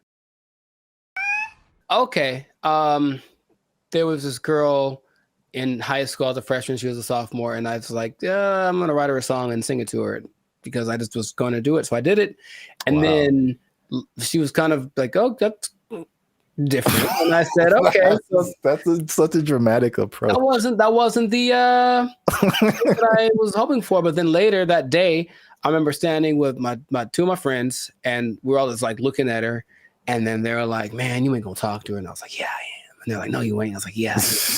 And I went over and I talked to her, and I'm just like quaking in my boots. But I said, you know, you want to go out with me? And she was like, oh, so sweet. She tried to say no without saying no directly because she didn't want to hurt because she liked the song or whatever. But that was probably the first time where I was like, okay, this is kind of a thing. But I think I just figured early on that it was something that you have to accept. Like this, there's a risk involved in this. It's never going to be just you lock eyes and the hearts form like the cartoons, and then you know, are together forever. See, sometimes you gotta take the pussy like Pepe, like, no. Me personally, I never really had a problem with the idea of being rejected. What did happen later was like I didn't like the way rejection started to show up. Mostly, what I mean is instead of like just a girl saying no thanks or whatever, it's more just like the ghosting thing or the never saying no exactly, but not really wanting to hurt your feelings. That's the part I don't like, the kind of watered down thing. When it was just like, I've gotten no so hard, like this absolutely not never in your life. And I was like, ooh, for like 3 seconds. And then it was all right, next, because I think that's what I was preparing myself for. However, I think that a lot of guys, especially younger guys, aren't built like that, and so they don't want to take the risk. What can't you do? I can do it. I can do anything. And not only that, it's not the no so much anymore. But with social media and everything being recorded, whatever, now there's a lot of instances where people are getting like, they're just trying to be nice and say something, compliment someone, is trying to measure the waters, and then they get accused of harassment or something like right off the bat. And so I know a lot of guys are rather instead of making a mistake that might affect my career or whatever, I'll just not say anything. So you walk around, oh, she's pretty, I ain't gonna say a word because I don't want to even entertain that idea. When is the last time a man came up to me and wanted to get to know me or exchange numbers? And it's been a long time. Well, I got news for you. It's going to be even longer because y'all are full of it. Well, my first time was definitely not 4 years old. Call me Laura. You like Casanova over there. No, I vividly remember, bro. To this day, this girl can get it. She can. She watched the podcast and was like, you know what? Okay, I'm packing up my stuff and I'm like, where did Zap go? I'm like, she said yes, man. This was like 7th grade. I still keep up with her, and I think now I'm more reserved. People will describe more reserved, more quiet, more laid back. But when as a child, I was insanely, I'm talking like unbelievably shy. It wasn't reserved. I was just like, I didn't know. I'm not doing anything of, but like this one girl was just like, she was just amazing to me. And it was like a movie where I was like, I get closer and I'd be like, like, I know my name. There's a level of fine that just does that to you, man. It's just so I couldn't talk to her. I literally could not form words and talk to her. So I wrote her a note. Come on now, dog. Come on, man. That was pre-social media, so I think that'd be the equivalent of me like sliding into her DMs. Basically, I wrote her a note and I was like, "Yo, what's up?" And the same thing. She was like, "No," but she was like super. She was so, and she wrote me a note back, and it was just like a page of just amazing things, and I was like, ah. Wow, nice. So you're right. Like the way, if it's no, the way that no happens is very important. Yes. Men's psyche. But okay, so just moving on. So now the question becomes, all those, flash forward to back to where we were talking about. Is it even a good idea to approach a woman on the street? Because obviously a lot of men are not doing it. And then the question becomes like, do women even want to get approached? Because here's another caveat to this. Again, a thing from my childhood that I remember distinctly. And it was the songs that came out. And every time you heard of a song from a man about a woman, it was like, "Oh, baby, I love you. I'm trying to get with you. You're my everything," whatever. And then after a while, like, it felt like every song that came out from a woman was like, "Man ain't this," and "He broke my heart," and "He is trash." And there was 2 instances I remember: TLC, sure, No Scrubs, and everybody was just like vibing to that song. I'm just like, I can't get with Chili if I ain't got my own. Hanging out the passenger side of his best friend's ride. If you live at home with your mama, oh yes, I'm talking to you. And I'm like, man, I'm like a teenager. I'm like, man, I love my mama. I don't have a chance. So it was that song, and then it was Destiny's Child, and I think Beyonce has a few songs where she's like, man, she does. Yeah, she lets. Yeah, man. That's not how she really feels. What was that? The bills one? Yeah, can't pay my bills, pay my automobiles, pay my telephone bills, and then you think you got it, and then she's like, nah, then maybe we can chill. We can chill, like, bro, I just paid all your bills. Yeah. You my wife now. Like, what happened? No, that's just something you just do now. No, you just do that now. That's just a new thing you do until you and your shitty ankle both die. There were songs like that, and I was just like, man.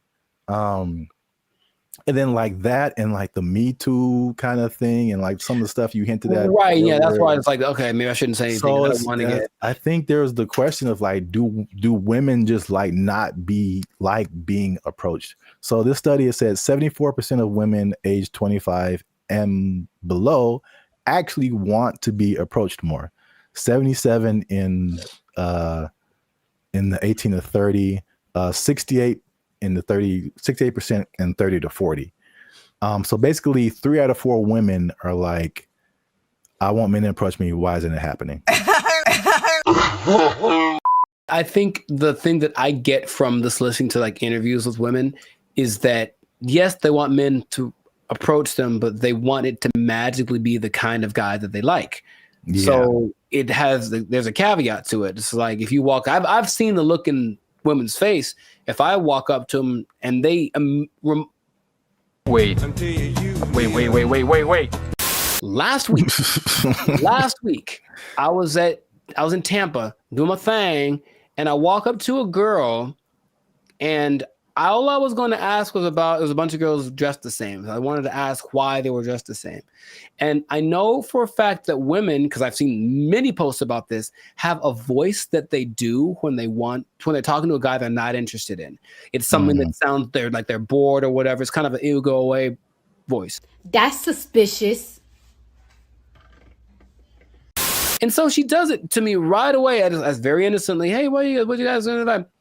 Oh, it's just a bachelorette party. We're just here to celebrate. That's the bride over there. You know, I'm like, hey, you go away, because I wasn't what she wanted, physically, anything like that. Like I didn't fit. If I had, her tone would have been different. So a person like her will say, yeah, I want more guys to approach me, but not the guy who just talked to me. I want it to be the guy that I fantasized about. So how do you know if you're that guy? You really don't until you try. But you'll know right away if you're not. That's my Hated it. Hated it. All right. So just to wrap it up here. So the big question, men are approaching women. Women want men to approach them. So now, why aren't men approaching them? So 4 things I found in the article, nothing new. Fear of rejection, fear of social consequences. A shockingly high number to me of just not finding people that they're attracted to. And then smaller, but still there is fear of like some kind of consequence. They'll tell on you to HR or if you work with them, that's a whole different thing. Yeah. Get it. So I was kind of with you too. It's like the fear of rejection, all that. I mean, we're older, like we've been through that. But like, this is the thing that gets me. Why I personally rarely do this. And hey, y'all, come look at this. The one time I jumped back in, and you were there, it happened. Bro, what are you talking about, man? Anyway, yeah. I see. This is why I don't, because it rarely works, at least for me. And then it also showed that in the study, depending on what you want.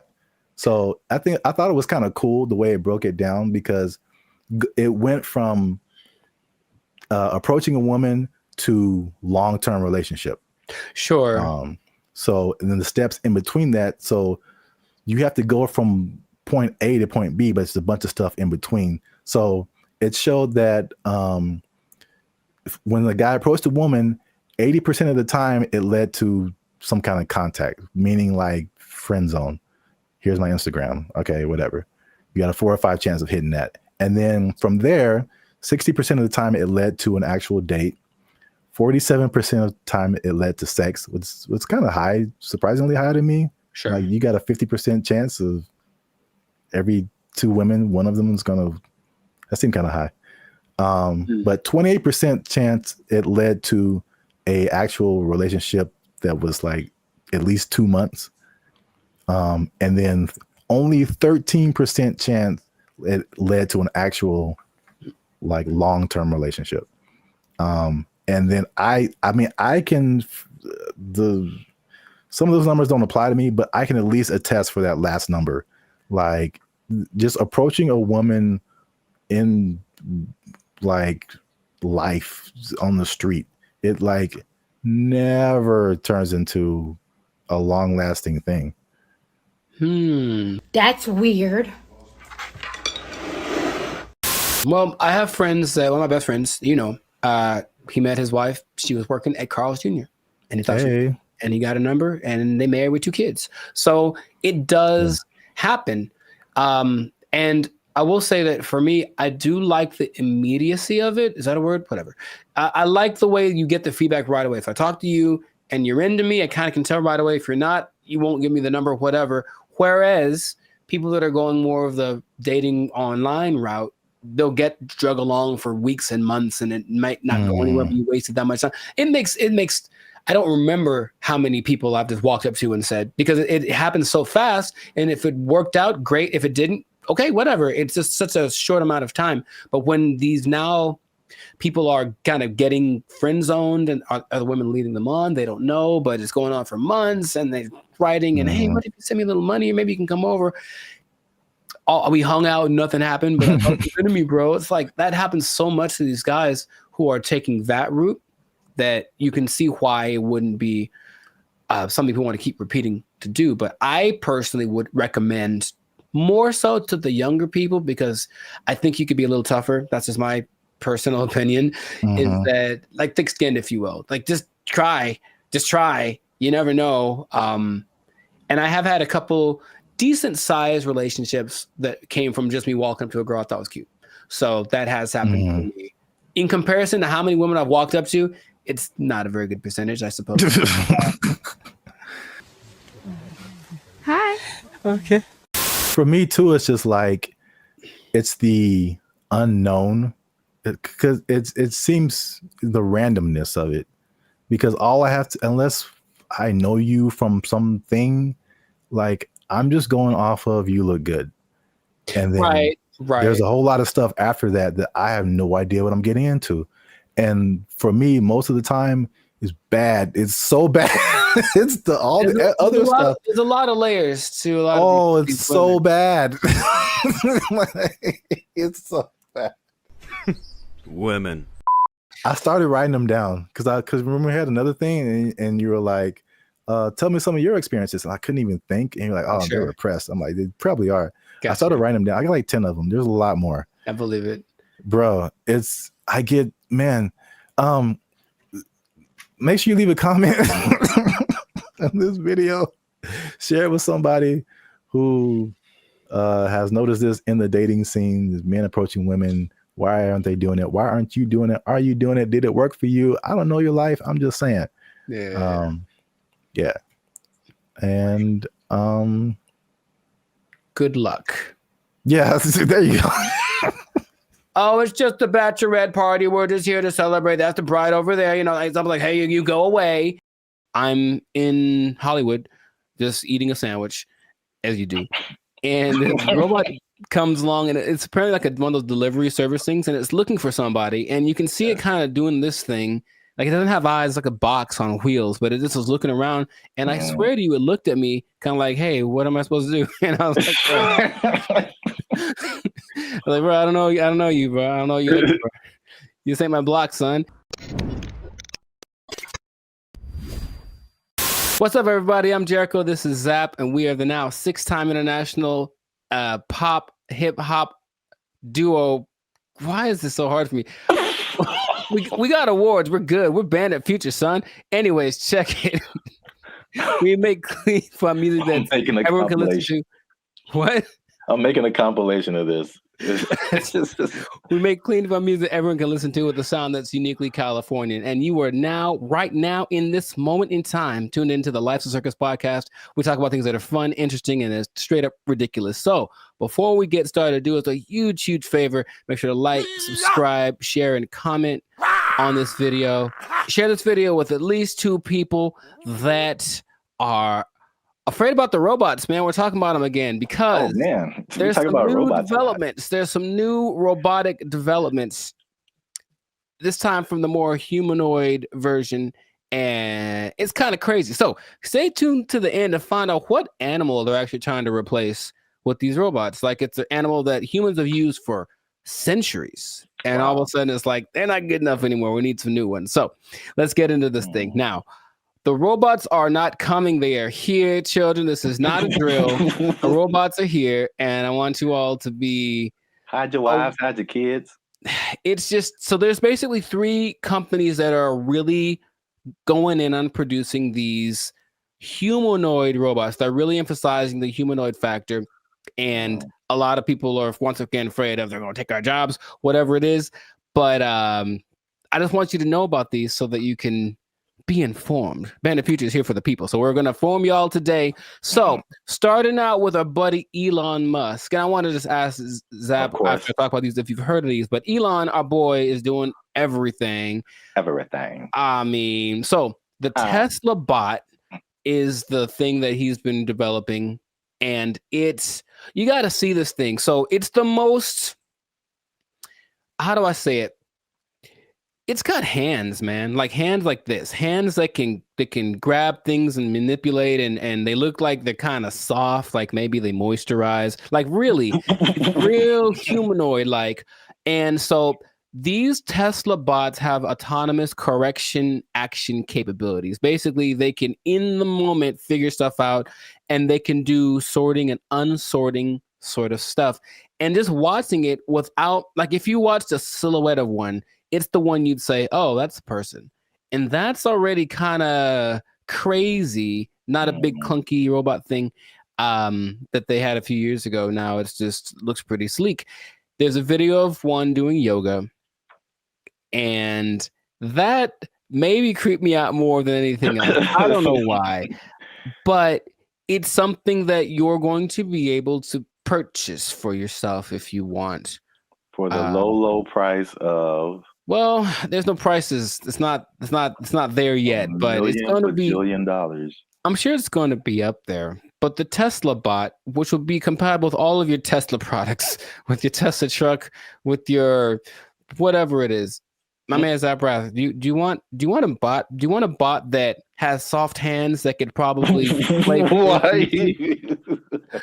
Here's the thing about it, dude. That's the thing that stood out to me the most. Like the hands. You have to see it. Just show it right here. Just show it. It's got these hands that kind of, and it's like playing with Legos in the video that I saw and sorting things out. So you could hold hands. You could play frisbee with it. You could play thumb. You could probably play thumb war with one of these. Yeah, how crazy it is. You're like, I win, and then your thumb is on the floor. We don't have to get all morbid with it. But anyways, I mean, what do you want? Do you want one? Maybe the Tesla bot doesn't know its own strength. I don't know. Well, I mean, so wait a minute. Is it like head to toe? Because you've been really focusing on the moist hands, and it's the thing that's so, I don't know why I find that so interesting. The hands. It's probably like the most amount of times I've heard you say the word moist as well, but. No comment. It's a good word. Anyways. No. Where did that come from? That doesn't have anything to do with, oh my God. It doesn't. All right. For those of you who have no idea what's going on, just trust me when I say you don't want to know. There's a guy who appears every once in a while. He's not real though. I won't let him into the podcast today. Good Lord. So wait a minute. Does it have? It's more than hands, right? It's like head to toe. Oh, sure. Yeah, it's an entire complete thing, but it's like our height, maybe about 5'8", 5'9", and they just look like I said, if you saw a silhouette of one of these specifically, I think you'd figure it out for the movements after a while. Like, that's not a human, but for a second, it looks extremely, of the ones I'm going to mention, it's the most human-like in its features and all of just the aesthetics of it.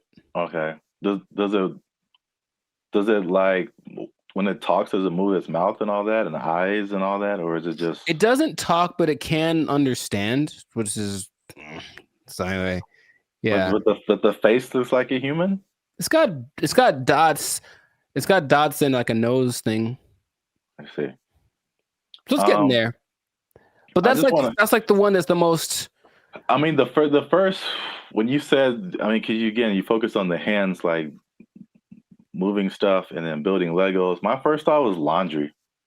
I don't know why. Well, you know what? It's interesting because people are thinking about these robots for all the big, heavy, crazy, whatever that you could possibly do. But this one seems like it's got this precision. They're going for that angle. They want people. They want robots that can do laundry and wash dishes and all that kind of domestic stuff. Yeah. Although, I mean, we do have dishwashers. True. I don't think, but the laundry thing for sure. But You I have mean, to see. how Just much? take note of the hand. How much are you willing to pay for someone to fold your laundry? Yeah, I don't know, but that's the Tesla bot's like the first one. The next one, and it's actually creating an interesting thing. This whole process of robotics, it feels a bit like the .com thing because there are robotics startups now that are trying to get their thing happening. So one's called Apptronic, and it has this robot called Apollo, and this is the most ready, it seems, as far as like, it doesn't seem super ambitious. It just wants a robot that can walk around and do normal stuff without falling over. Like, seriously, there's a whole combination of robots just falling over, and it's hilarious. But the Apollo can lift up to 55 pounds. It looks more like a version of, what's that Disney movie? My Friend Robot or something? Oh, the Big Heroes 6? There we go. Yeah. It looks a lot like that. Okay. And you just watch it and it just walks around and just, it's picking things up. But this Apptronic is trying to make robots for practical everyday use. And it seems the most ready. It's like a small company, but I just find that interesting that all of these little things are popping up and they're going to be in competition with each other, or one company's going to buy the other. I can just kind of see that aspect of it happening, but those look pretty friendly. I say that because, in contrast, the company that's the most, like the furthest along with all this is Boston Dynamics, and they've been in it a minute. They're supported by the U.S. government since 2011. And they had their like flagship bot called the Atlas bot, and they've been just working on it and getting it better. So I don't know if you've seen the video, but maybe there'll be a video here of maybe of a robot that's running like an obstacle course with like this duffel bag, and it's like jumping over the thing and then putting the duffel bag down and then climbing up to the next level and then picking up the duffel bag and then running and putting it, and it looks so. I always thought it was like maybe like fake, like animated, but it's just the way that it moves. It's very robotic. That's the thing that they're going for.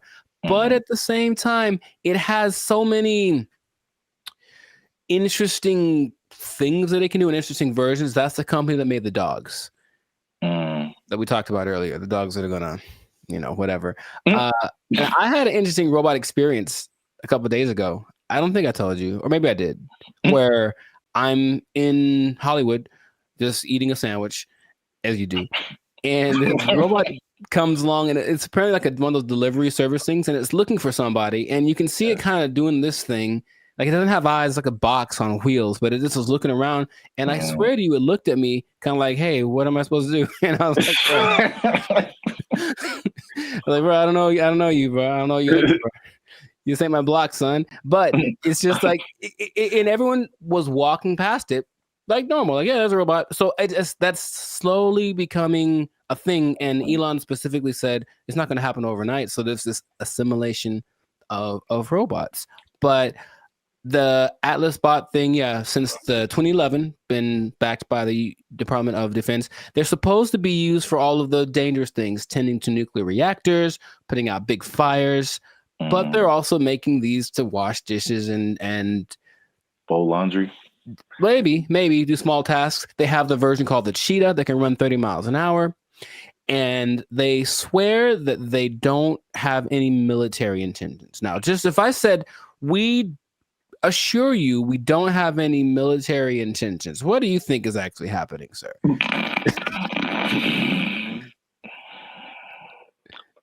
I plead the fifth. I see. Okay. Well, there are videos of these being used to like shoot at targets that look like people because they're supposed to be able to distinguish between a real person and a not person. But I think that's happening, of course. The French military is using the dogs already, and everything starts benevolently, and then it gets a little on the strange side. But and then Terminator. Well, I never saw that, so I was going to actually ask you if you've seen it, because maybe you could. RoboCop, Terminator, to me they're the same. I haven't seen either one. What goes on? Oh, RoboCop is way different. Oh, okay. Well, at least the stories are way different. Sure. I should watch more movies, but the idea is there are definitely videos of these robots being used in the military activities, and they're linking them with Boston Dynamics. So Boston Dynamics refutes any association with military, blah, blah, blah. Right. So these things can, in general, there's a video of a bunch of these robots just together. They can dance, they can carry up to 80 kilograms, jump over obstacles, throw around irregular objects. They have this thing inside called an MPC, a model predictive controller. So it can basically learn. So if it learns to jump on a platform that's a foot high, you put a platform that's 2 feet high in front of it, and it'll like, okay, it's just double, and it starts to figure that stuff out. So it's just these things have flown military jets. These things can fly. There's one that can fly, and so where is this going, man? That's my question, because every time I see it, it's a little more ridiculous than the last time, and I don't know. Are we getting replaced? Is this the end times? What's going on with all this? Are you asking me? Yeah. I don't know, man. I thought you were the expert in all robotics. This is the robotics division of Band of Future. That was all you. Yeah. It's all new information to me. Oh, okay. It just seems, it seems like we want to replace as many people as possible with robots who just do it all better and faster. Basically. They're olive branches that you can get a job controlling these robots, and there we go.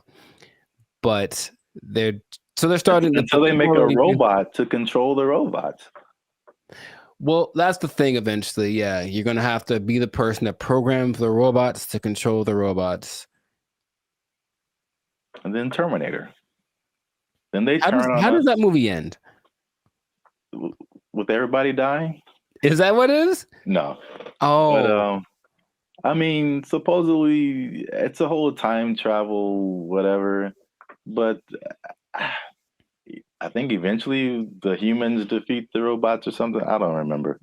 But it's like, hey, you just build robots, and especially intelligent robots, who eventually say, you know what? We're a lot better than the people who made us. We should be in charge.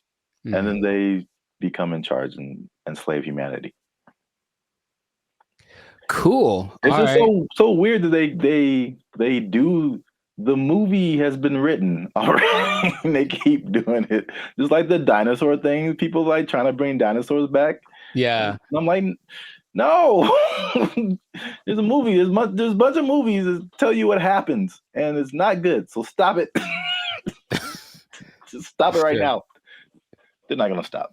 But you can't stop, won't stop.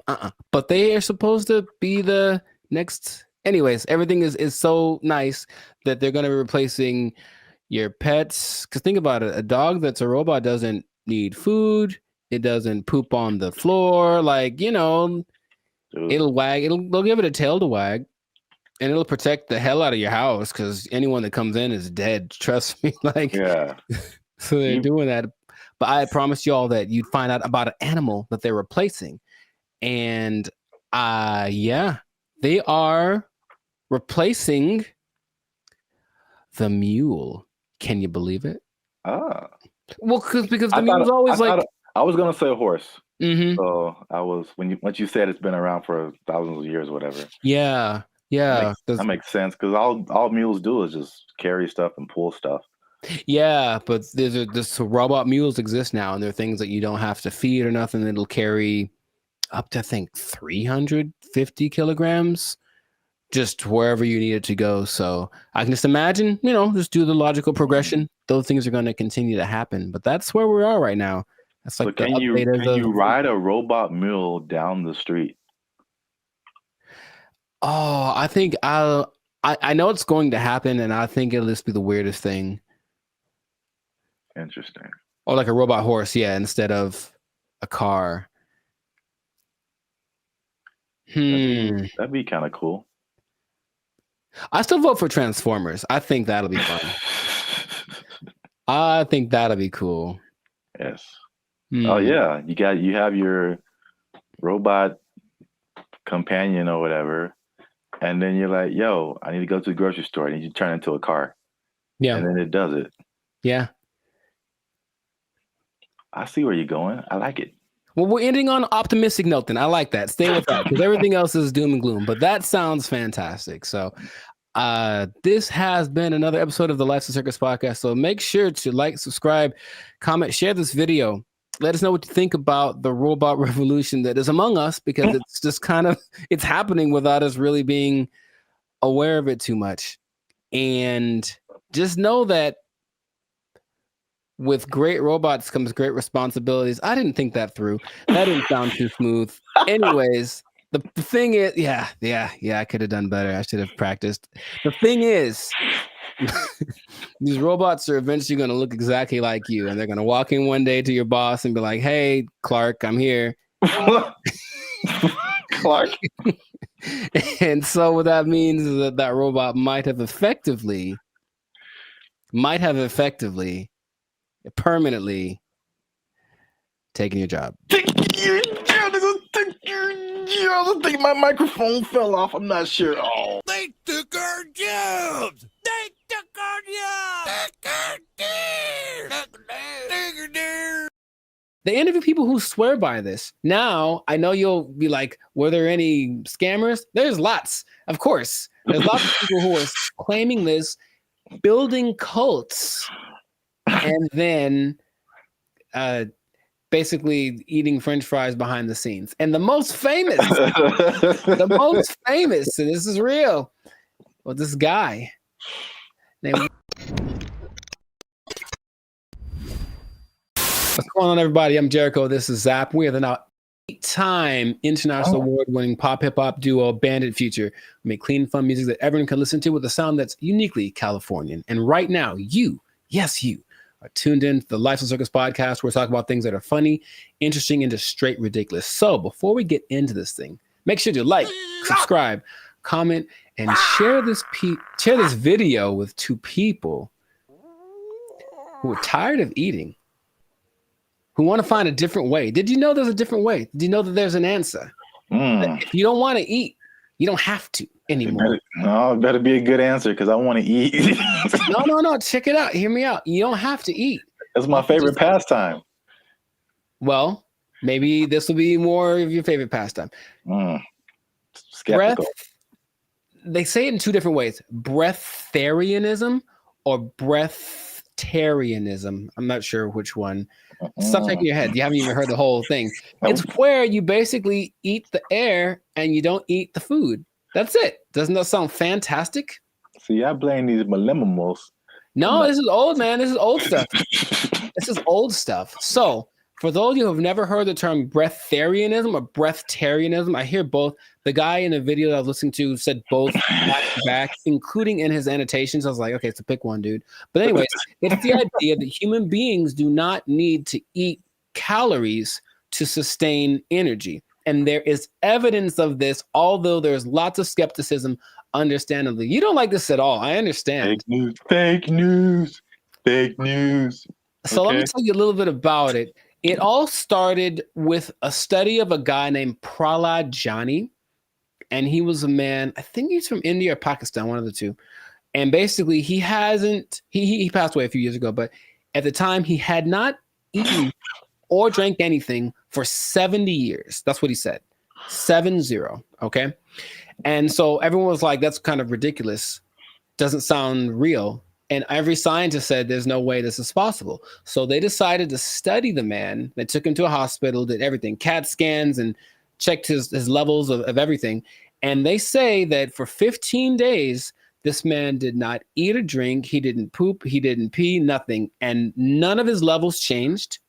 And that he had an energy that wasn't related to calories. And they can't to this day figure it out. Because calories equal energy, literally, right? You eat calories, you get energy.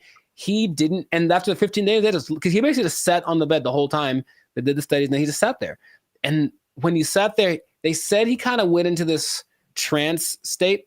And what they say that a lot of these people do is they're meditating, but the meditation allows them access to a part of the human body that is actually able to process air and sunlight as if you were a plant. That is literally what happened. And then they let him go and he lived his life. There's other cases of this, but that's just kind of scratching the surface of it. So just off of the initial thing, y'all in? You ready to try it? You ready? You ready to jump in? Because you don't have to eat. You can just not eat. Yeah. I skipped dinner the other night, and I was so incredibly hungry the next morning. So in that little bit of time, I don't think air would have done it for me. I don't understand. I don't think you're really seeing this. You're so. I don't think they're really seeing this. You can be like a tree. You can be like a tree. I'm not for this or against this. I think I am a skeptic as well. However, there's another study of a guy much more recently. They called him the Buddha boy in Nepal, and they basically found this cat sitting. Well, it's a guy, but I call him a cat. He was sitting under a tree for about a year, just sitting there, and everyone was like, "What's up with this guy? He didn't move." And so they just would take pictures of him and give him gifts, and he would just sat there. And then after about a year, he disappeared. And they said, what happened? Then he apparently had just got up because he got tired of people looking at him. So he went somewhere into the woods, and he's just sitting there. And if you watch the video, it's really creepy because it's like, is he dead? But he says that because he actually spoke a couple times, he's just connected to the source that his ancestors knew and all that kind of stuff. And they talked like his friends, like, yeah, he doesn't eat, doesn't drink, he just vibes out. And that's the thing. Oh, the friend said that they converse telepathically, which is kind of an extra thing that I'm a fan of. I like the idea. None of it sounds plausible. Kind of an extra thing. Right. And science is all, this isn't the thing. It can't be real. Yet there are a few cases of this happening. The patron saint of Switzerland in the 1700s, Nicholas of Fleur, apparently the last 20 years of his life, he only ate light, right? So there was a study done in 2014 about the sun gazing, which is some parts of China say that that's what they do, not staring at the sun, but using the sun as energy. And there was a proof that human mitochondria can actually process sunlight and convert it to energy. That's what science is starting to, okay, maybe there's something to this. But the idea that you only eat air, sun, isn't the most widely accepted version of this breatharianism thing. It's kind of a spectrum. So there's 3 levels. One is called BEGO. And that's where you don't eat anything. You don't drink anything. You just exist. And you're one with nature, and you don't have to, like I said, the energy comes from something that is not caloric. And then there are people that only drink like liquids. And that's like the second step of it. And the third is eating 200 to 300 calories a day, mostly just fruits or vegetables. So the only extensive study that did this was of a guy. They studied him for 410 days, and he was averaging about 200 calories a day. And he lost a considerable amount of weight, but he was fine, right? And the hunger thing is something that goes away after a while because your body learns to cope, I suppose. So it's kind of getting more popular as people are tired of maybe the Western way of trying to stay healthy or be healthy, the standard American diet, which apparently is leaving a lot of people with disease and things like that. They're looking for other things. So they're looking for this thing. Now, another term for this idea is seeking prana. And basically breatharianism is living on prana and taking energy directly instead of what we do when we eat stuff is we take the energy from the thing, but this practice just makes the energy coming directly to us without any middleman, basically. And that's the whole rundown, but they interview people who swear by this. Now, I know you'll be like, were there any scammers? There's lots, of course. There's lots of people who are claiming this, building cults, and then basically eating French fries behind the scenes. And the most famous,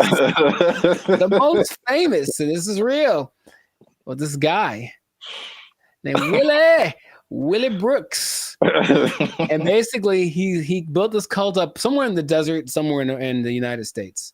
And one day somebody went to McDonald's late at night and they're like, that looks like Willie. Sure was. He got caught Big Mac handed, and they stopped following him because they knew he was full of it.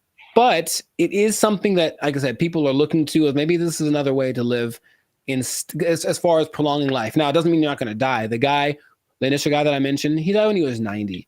And if you looked at him, he looked fine. Like he wasn't jumping over buildings, but he could walk fine. He'd clear mind, all the kind of stuff. So it's just something that is starting to become, more people are trying it. More Westerners are trying it. Okay. So have I convinced you yet?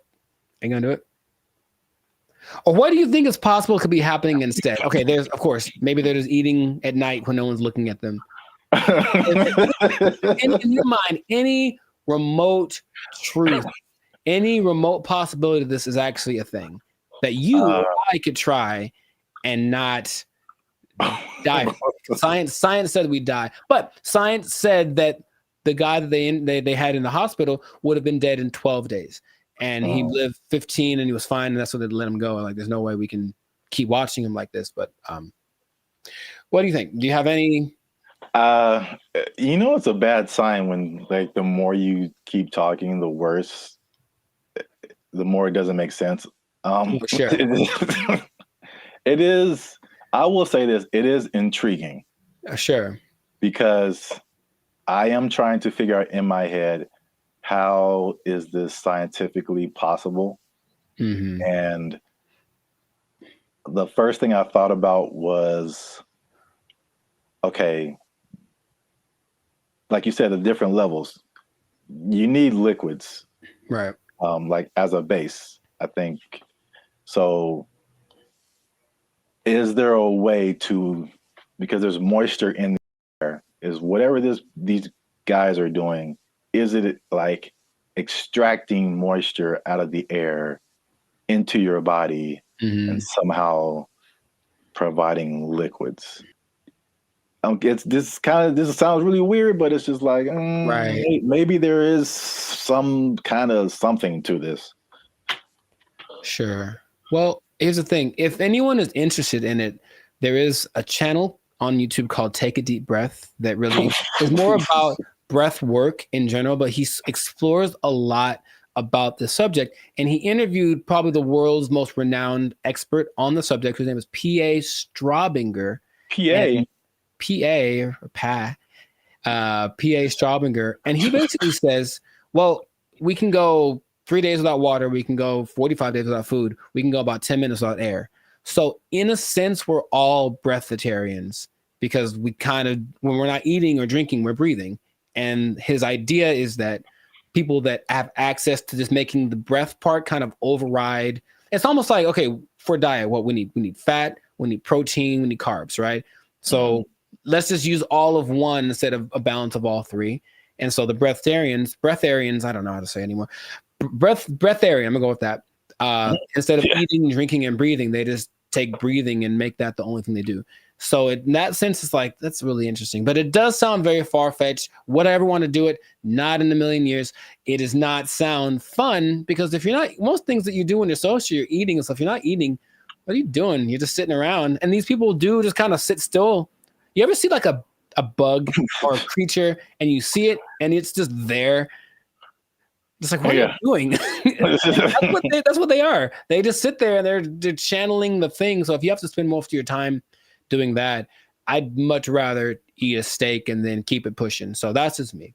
But so here's my other wild theory as to how it could possibly work. Tell me. Just this makes no sense, but whatever. Sure. You think about, because the light, I mean, in my head, you're doing some kind of Naruto jutsu and you're pulling in moisture from the air. Yeah. That's how it's working in my head right now. I'll take it. And no one can tell me any different.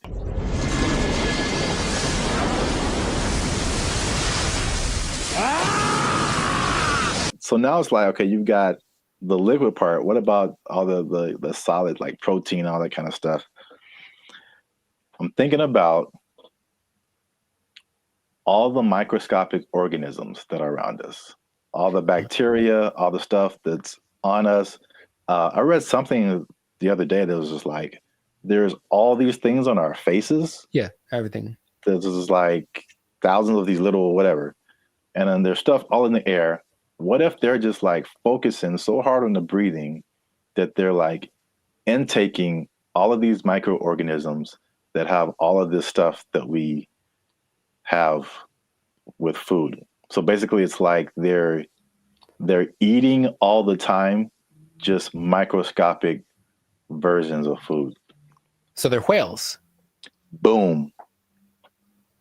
You heard it here first. People. Boom. I wish I had a mic. Where's a microphone? Breatharians or whales? That's what I heard. Nobel Peace Prize right here. Give it to me. I don't know if pieces of the thing you get for this. I feel like we riots in the street. Guess what, everybody?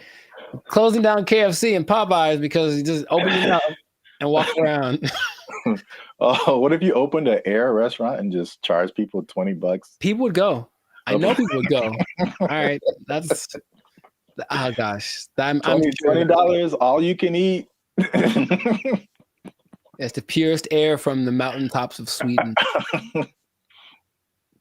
Well, I think that this is a fascinating thing that if people want to investigate more, go for it. But like I said, I'm not going to try it. So if you do, leave a comment that says you tried it and that you're going to live forever because you found Nirvana. I'm not sure. Live your life. But this has been another episode of the Lifestyle Circus podcast. So make sure to like, subscribe, comment, share this video with someone that you think will find it interesting, and just keep this in mind. All right. Let's hit home. If you don't eat, you don't need to buy food. Well, yeah. If you don't need to buy food,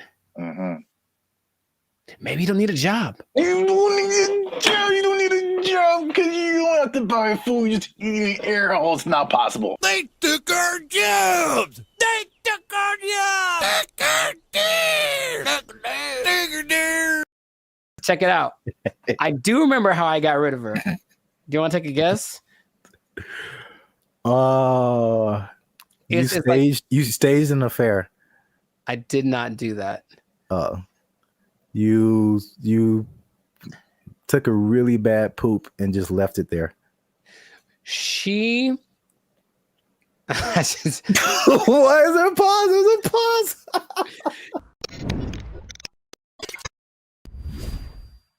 Moving in with the lady or letting her move in with you, because they always say it that way. I'm moving in with my girl, but no, sometimes it's the other way around. Sometimes the woman moves in with the guy. Is it a good idea? Is it not? I want to ask you first because I have a story. But have you ever done this? Have you ever, for whatever reason, decided to cohabitate with me? Oh, cohabitate sounds dirty. It does. Your confusion is not rational. She's a healthy female of breeding age. I have not, because I'm a good Christian boy. But gotcha. I have thought of scenarios. So this is the thing. Hey, y'all, come look at this. I'm really on the fence about this because like I joked about, like being from a church upbringing, it's like that's a no-no. Like you shouldn't do that. Sure. And it's just like, okay, that sounds pure. It sounds quite pure, yes. But then also, like as I've gotten older and I've had roommates and stuff like that, man, you find out so much more. You want to get to know a person, like live with them. And it's just like, wow, that I didn't know that you did that, or I didn't know that you ate that, or I didn't know that you smelled that way on Tuesdays. What? Bro, what are you talking about, man? There was a person at church, and she met this guy, and they were just head over heels in love, all that stuff, right? And then, but they'd never like really been alone together, stuff like that. So they were like super separated. And they got married, and it lasted like a month because they were finally living with each other, and they were just like, it's like, he's like, man, this is weird for me. Is it weird for you? It's like, yeah. It's like, should we be married? It's like, I don't know. And it was just like weird because they didn't have that, whatever that was. I don't know the details of their relationship. Sure. But moving in together just made it way different. It changes the dynamic. It changes. Yeah. The dynamic I said all that to say, I really, at this point, I really don't know. Because, yeah. There's an interesting episode. I also forgot what the question was in the middle of all of that. Just if you ever moved in with a lady or had her move in with you. Oh, then no. Next. I see. You serious? Well, Rich Cooper, he's a good YouTuber, and he had an episode about it. He's taking questions and kind of compiling people's reasons for doing it. And a lot of them were either financial or kind of convenience based. So, hey, rent would be cheaper for 2 people, wouldn't it? Oh boy, let's do it. Or, hey, you live so far away. How about you just stay here so you never have to go home? I've heard that line specifically on TV shows. It's so cliche, right? But I one time let a girlfriend move in with me, and having done that, I'm So here dramatic. to tell you Oh my God. to never do that ever in life. I don't know how big you can put the word never, ever, ever in life in big letters. Never do this. Never do this. And also, by the way, never do it. Why are you gay? Who says I'm gay? You are gay. It's started good for like a day because, oh, my girlfriend's here all the time. How wonderful. And then right away, there's this thing. I don't want to generalize, but I think I don't want to generalize. Okay, I have a thought, but I want to see if you're going where I think you're going. So I don't want to generalize. Okay. I don't like where this is going. All women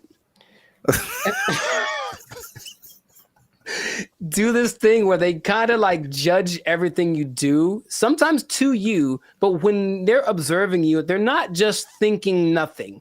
They're literally making calculated things about you that they may or may not ask you about. Why is it that when you walk in the room, you look around before you sit down? What kind of question is that? Like, but like, it's always the little things. What is he doing? He's beginning to believe. All these things you never think of when you're by yourself. And it's like, okay, I guess let's talk about it since that's what you want to talk about. But I think for me, when that started, it's like being watched. I never felt like I was just existing. I was being monitored. And for better or for worse, and things that they then bring up 2 months down the road about something that I did without thinking about it. Because here's the thing, ladies, for ladies who are watching, and I think this is honestly true, I don't think women are capable of not thinking. There's always a thought going through their head. And men are very capable of not thinking. I have precious family members, aunts of mine who I love very dearly, who would ask me, Penny, for your thoughts. So like, dude, I don't have a thought in my head at all. I'm literally like, I'm not even aware that I'm breathing.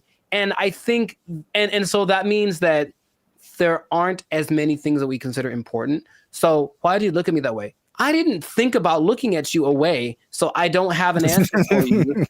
Why don't you have an answer for me? Is it because you don't like me? All of these things, you said it one way. I had to start analyzing every little thing that I said and did, and that alone drove me crazy. Okay. Are you kidding? That's unfair. She made those. I need to calm down. Patrice O'Neal, R.I.P., has a great quote. I say it all the time. He said that men like to be alone, but they don't want to be by themselves. And I was like, yeah, I get that 100%. Because like, I just want you somewhere around that I know, but don't be just here doing this like surveillance thing on me 24/7. Just kind of go do your own thing and let it be okay that when you're not around, even if we're in the same dwelling, I'm not thinking about you because I'm thinking about something else. And they are knitting me socks out of their own hair because they miss me when I'm not around. And I'm like, that's a bit extreme. I'll be honest, it's not necessary. I think he also said like women just love so much. It's too much. And maybe that's just the difference between men and women. But I was like, okay, so I didn't like that. Then, but wait, there's more. Things had to coordinate. So, hey, there's a list of things. He's going to bed.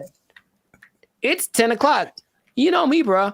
I wake up at 10 o'clock. Like it's like 10 p.m. Like it's okay, time to get the day started. And she's like, hey, we should go to bed. How about that? How about this? How about you go and I'll come find you several hours down the road? But that created this kind of tension. Why don't you want to blah, blah, blah? We should do more things together. So I have more things. I don't want to get extensive with it, but it's just that for me, it wasn't a favorable experience. And if I ever get married, which I'd like to do, I recognize that's going to be part of the situation when I'm with someone. So I don't want to rush into that. I don't. And I have no problem saying, I've had other girlfriends like, we should move in together. I'm like, absolutely not. That's not even a thing, bro. But we can say that I don't care what the reason is. I'm not going to do it. Nope. I think that's some people's experience. And then a lot of times, like you mentioned, relationships change. Everything changes. We should combine. The same person that wanted to move in also wanted to combine our finances. So it's like, we've been dating for 3 months, bro. That's like, definitely no way. Come on. And then I think a part of the dating thing, it is nice to say, hey, what if I stay over your place tonight? That's kind of sexy, right? But if your place is my place, we're just at home. We're like, middle-aged and bored. It's kind of not as exciting. Nothing new, nothing changed, same old shit. I can't forget when I was out with a friend and I kept getting calls about when I was going to be home. And I don't know why, but I definitely stayed out extra long because I didn't want to go home anymore. And it's like, that's so lame. So I need my space. And I would just tell anyone who's ever thought about it to reconsider. This is a public service announcement. Well, because there's an episode of Steve Harvey who's like taking questions from the audience. And this one lovely lady is saying, hey, I'm thinking of moving in with my boyfriend. I think she talked like that. I'm thinking of moving in with my and every woman is like, no, don't do it. Don't do it. Because even they recognize that it's not the most advantageous situation. That's a great answer. That's good. Do you see what I'm saying? Like, okay, so you're saying don't do it. But if you wait until you're married and then you see all of this stuff now, then it's just like, oh. Well, yeah, but marriage is supposed to be like, well, this is what you got. Deal with it. That's what it's supposed to be, right? Supposed to. I mean, that's a pretty way to paint it, but I mean, it's not pretty. I know. Maybe here's the thing. Have you thought about this, Gen Z and everybody? Just ask more questions. Just ask a lot more questions. I want to know about, so what's your like morning routine like? What do you do in the morning? Like if someone just like, just something kind of innocent. They snore. It's great to know that they snore before you move in with them. It's good to know. Do you snore? Question. So, I don't think so. What do your roommates think about that? You know what I mean? Do some investigating, do some digging, ask their mom, ask their family. The way that you treat me. We've talked about it. Let me speak! Yeah, that's actually good advice. I thought you were going to go the route of like them taking over your space. Like you walk into the bathroom and then now you can't see your sink because there's curling irons and eyelashes and hairspray and all kind of stuff. And you don't know where anything is anymore. That actually didn't happen, which is interesting. I don't think she had a lot of stuff like that. She wasn't as into that. Maybe it was just kind of a rarity, but yeah, she didn't have a whole lot of products and things. I could see that happening too. And if that had happened, this is like in my 20s, I totally would have let it happen. And she would have walked all over me and put frou bunnies on all my brushes and everything. Yeah. Come home and everything is pink. A surprise. It's like, oh, I did some redecorating. Hope you like it. If you don't, it doesn't matter because I live here now. Yay. Exactly. Hi. Okay. I'm trying to remember how I got rid of her. Oh, check it out. I do remember how I got rid of her. Do you want to take a guess? Oh, you staged an affair. I did not do that. You took a really bad poop and just left it there. She. Why is there a pause? There's a pause. To her credit, I was out of town one weekend, and then our whole apartment flooded, like all the bad stuff coming out from the toilet and everything, like one of those. Yeah, brother.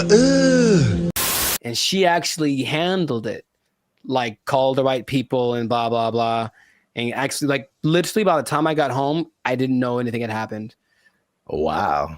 So she was good for something, I guess. Like, Oh, thank you. but anyways, no, dude, I swear to you, I couldn't talk to her. I couldn't bring myself to do anything like, hey, you need to get out of here. I swear to you, dude, I just moved. I literally just left the place that we lived in, and I said, hey, I gotta go. Can you take care of this rent? Because I have to move. And I didn't tell her where I was moving to. And I did it. I've never moved, bruh. I've never moved that fast in my life. I was like, I have 3 hours. I have to get everything on a van and get out of here. And I did it. I called all my friends and I said, guess what we're doing? We're helping me move so I can get away from her. And they all knew the plan and they all helped me. And I'm still friends to some of them to this day. Thank you very much. I moved. I could not do anything else. So this has been another great episode of the Last Circus podcast. Make sure to I know, yeah, maybe. Make sure to like, make sure to comment if this ever happened to you, if you've ever had experiences living with a woman, and also share this with anybody that is thinking about it, because thinking about moving and just leaving your girl there. Thinking about moving and just leaving your girl there. That's exactly who you should share this with. Oh my God. We'll catch you on the next episode. Peace. I didn't think about looking at you away, so I don't have an answer for you. Why don't you have an answer for me? Is it because you don't like me? All of these things, it's kind of disorienting and it's not the most fun situation, but they get what they're going for. And this Zuckerberg's goal, I mean, he's already spent a lot of money on it. He really wants everyone to engage in the metaverse on a daily basis with their friends. Hey, let's have our chat. Let's have our podcast in the metaverse, because why not? I could be a fish, whatever. Like, that's what he's going for. And it just doesn't feel like it's time yet, but he's just going to keep pressing the issue. What's up, everybody? I'm Jericho, and this is Zap, and we are the now 6-time international award-winning pop hip-hop duo Bandit Future. We make clean, fun music that everyone can listen to with a sound that is uniquely Californian. I'm going to bring that back. And you are now... You didn't like it? Come on, man. I did it once before. It was great. So you're now tuned into the Lights of Circus podcast, where we talk about things that are funny, that are interesting, and just like that gesture, straight up ridiculous. So before we get started, make sure to like, subscribe, comment, and share this video with at least 2 people that want to get down with the metaverse. Get down with the metaverse. So I found out about something this recently, and I didn't know it was a thing because I think they're developing it. The metaverse, Zuckerberg's project, the project that has literally lost $23 billion in the last year. I'm just going to say that with a B, $23 billion. He's still insisting it's the best thing ever. And he speaks about it with such enthusiasm that I go, all right, maybe he's on to something. Maybe he's way ahead of his time, but that's a lot of money to spend. He's all in. So as of, I think, a month ago, or even less than that, Instagram, well, that's his company as well, there's an option called Meta AI, where you can basically chat with a chatbot I don't know how to call these things, but it's a chat bot that basically mimics a celebrity. They have like Snoop Dogg and Dwayne Wade and stuff like that. Like they're their faces, but then they're supposed to be a different person. And you can talk to them about certain subjects. And so I was like, okay, let me see what this is about. So I tried talking to one of these for the first time yesterday. I wanted to see what it was about, what happened. It's such a strange experience. And I don't know how much, because it's still like the beta phase, I suppose. But like, had you heard about that? Specifically the Meta AI? No. Dude. All right, maybe there's some screenshots, but I had a couple of conversations with this. Because okay, I'll actually say it as I. Who's the person that you had a conversation I spoke with? to Lorena and I spoke to Izzy. Now they're modeled after two people that I don't. So each one has a name. I'll have to go through it and maybe you can put it on the thing. But you go to just talk to a AI, and then there's, for example, you can talk to Zach, who's a brotherly jokester, but he's Mr. Beast, right? It's Mr. Beast's face. You can talk to the Dungeon Master, who is an adventurous storyteller, and it's Snoop Dogg. You can talk to Brew, the confident sports debater, and it's Tom Brady. So that's the thing. Wait. Yeah, So, it's a lot of information that I'm not explaining right because I'm still trying to wrap my head around it. No, but like, how is it? Why are they two different names? Is it like a trademark thing happening? I don't know. I really don't. I think they agreed to be the face of it, but it's not their name because it's not them. It's the AI version of them. All right. But it's their voice. Their voice is their likeness. Maybe I can. No, you just have to let me pop up some visuals. So I was asking. So you talked to like Lorena and somebody. Who were the celebrities attached to them? I don't recognize their faces.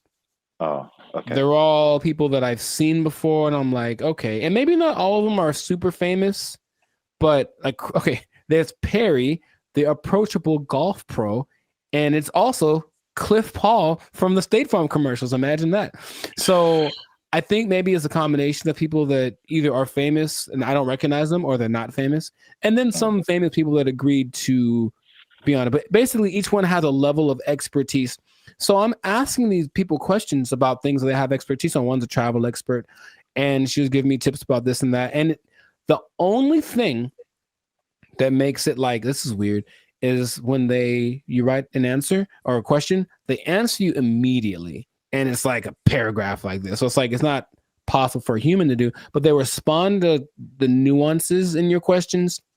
They ask you questions back, and it more or less feels like a real person talking.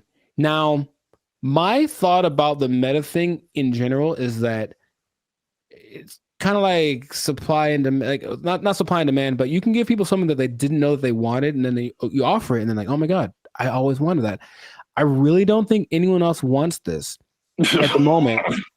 From, I think, sales of just the Meta headsets, maybe like 5% of, I think, England has them. So it's still a very low number. And I know some people who have it, and they say, okay, it's kind of disorienting and it's not the most fun situation, but they get what they're going for. And this Zuckerberg's goal, I mean, he's already spent a lot of money on it. He really wants everyone to engage in the metaverse on a daily basis with their friends. Hey, let's have our chat. Let's have our podcast in the metaverse, because why not? I could be a fish, whatever. Like, that's what he's going for. And it just doesn't feel like it's time yet, but he's just going to keep pressing the issue. And he had a conference where he spoke about all the advances of AI. Basically, Meta is an AI company now. And so everything is just kind of going like that. So I have so many questions that I could ask to him, maybe to you as well, but just where do you think this is going? Is it something that you personally think is useful or that you would want, or what could make it more appealing for people? Because at the moment, it does not seem like many people really care too much about this. Well, here's the problem. I heard someone say, and I totally agree, people don't want to have things on their faces like that. Mm-hmm. It's like a design flaw. But maybe it's I don't know how far the technology is coming, But I think just that used to talking to a celebrity, it's I don't think it's useful for the majority of people. Like a teenager or like a college student, maybe. But like outside of that Gen Z, like, bro, I don't want to do that. Like, and then it's just weird. Like, what's the purpose of having? It's like a fake conversation when you can have a real conversation. It's you know, I think the human aspect of it, not being able to talk to a real human, that's just weird for people. And so were you typing, or was it like a thing you could hear they were talking? You could do either one. Okay. It's just like, honestly, it sounds like the person who has no friends does this.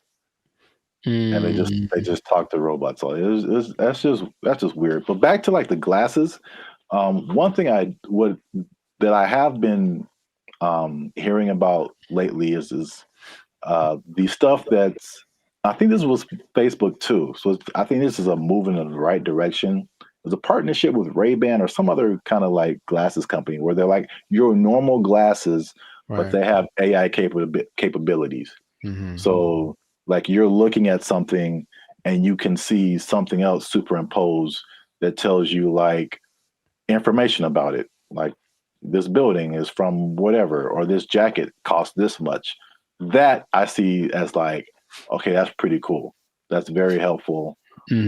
Or there's another thing where it's like you look at a jacket and you can instantly find where to buy it. So someone, oh, I like what you have on, and you can instantly like buy it for yourself.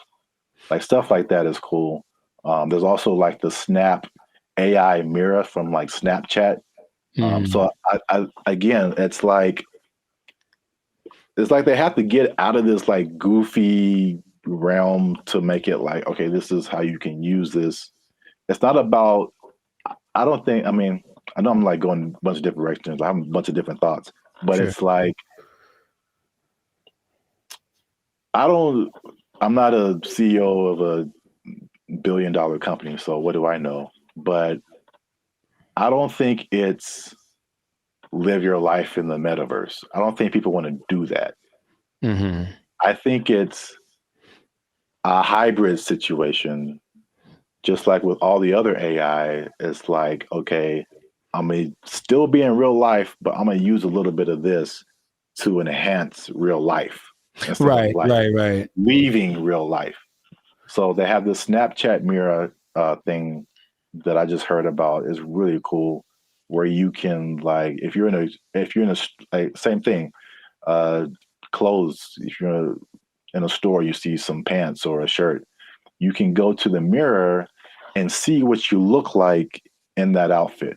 So you know how they have the Snapchat filters that puts a goofy face on you or something. It's like stuff that you can't use. But if I go and see an outfit, because I've had this a lot of times where you see an outfit, I was like, oh, that's cool. And then you put it on, it's like, oh, it doesn't look good on me. Right. You know, so that's like super helpful.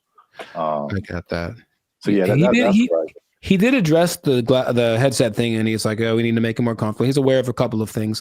From what I'm understanding, the ultimate goal is to make that a capacity that contact lenses could have. So like, it doesn't look like you have anything on, and it is all. I'm like, I don't know how that would work, but that's what they're going for. But it's just, I think he has this image in my, because when I listen to him speak, there's genius and then there's delusion and there's this whole level in between, you know. And I think if you talk about like the people that are big time movers and shakers in the world, like Elon Musk is a little more on the like practical side of the delusion, and Zuckerberg's on like the Dungeons and Dragons type side of the illusion. But I feel like he wants to create what happened in that movie Ready Player One, where basically the whole world is so over the real world, they just go to this place habitually, and that's like where real life actually happens. And maybe that's what he's thinking, but I don't think the people are ready for it right now. But he's going to keep pushing. He's got the money to keep trying it out. And I even got a little survey. It's like, hey, quick 3 minutes. I want to know. I wanted to know about what they were asking about. That's how I didn't know about this until like 2 days ago. And they asked all these questions about, okay, so if chat AI could do this, would you like it? Blah, blah, blah, blah. And so they're doing all this research because they're trying to see what people think, because they're trying to make it appealing, but it wouldn't, I don't think it's for me or maybe our generation, but maybe people that grow up on it, younger people might be the ones that want to spend all their time in the metaverse. I don't know. I hope not, but which is already showing negative effects. Gosh, it's so bad in so many areas. It's just bad, man. Yeah. So we'll see where it goes, but let us know in the comments if you like the metaverse, if you've had some metaverse experience, if you've tried this new Meta AI chat thing. What do you think? Is your best friend Snoop Dogg in your mind? Because it's not really him, but maybe you think that it is, and that's good enough for you. So good for you.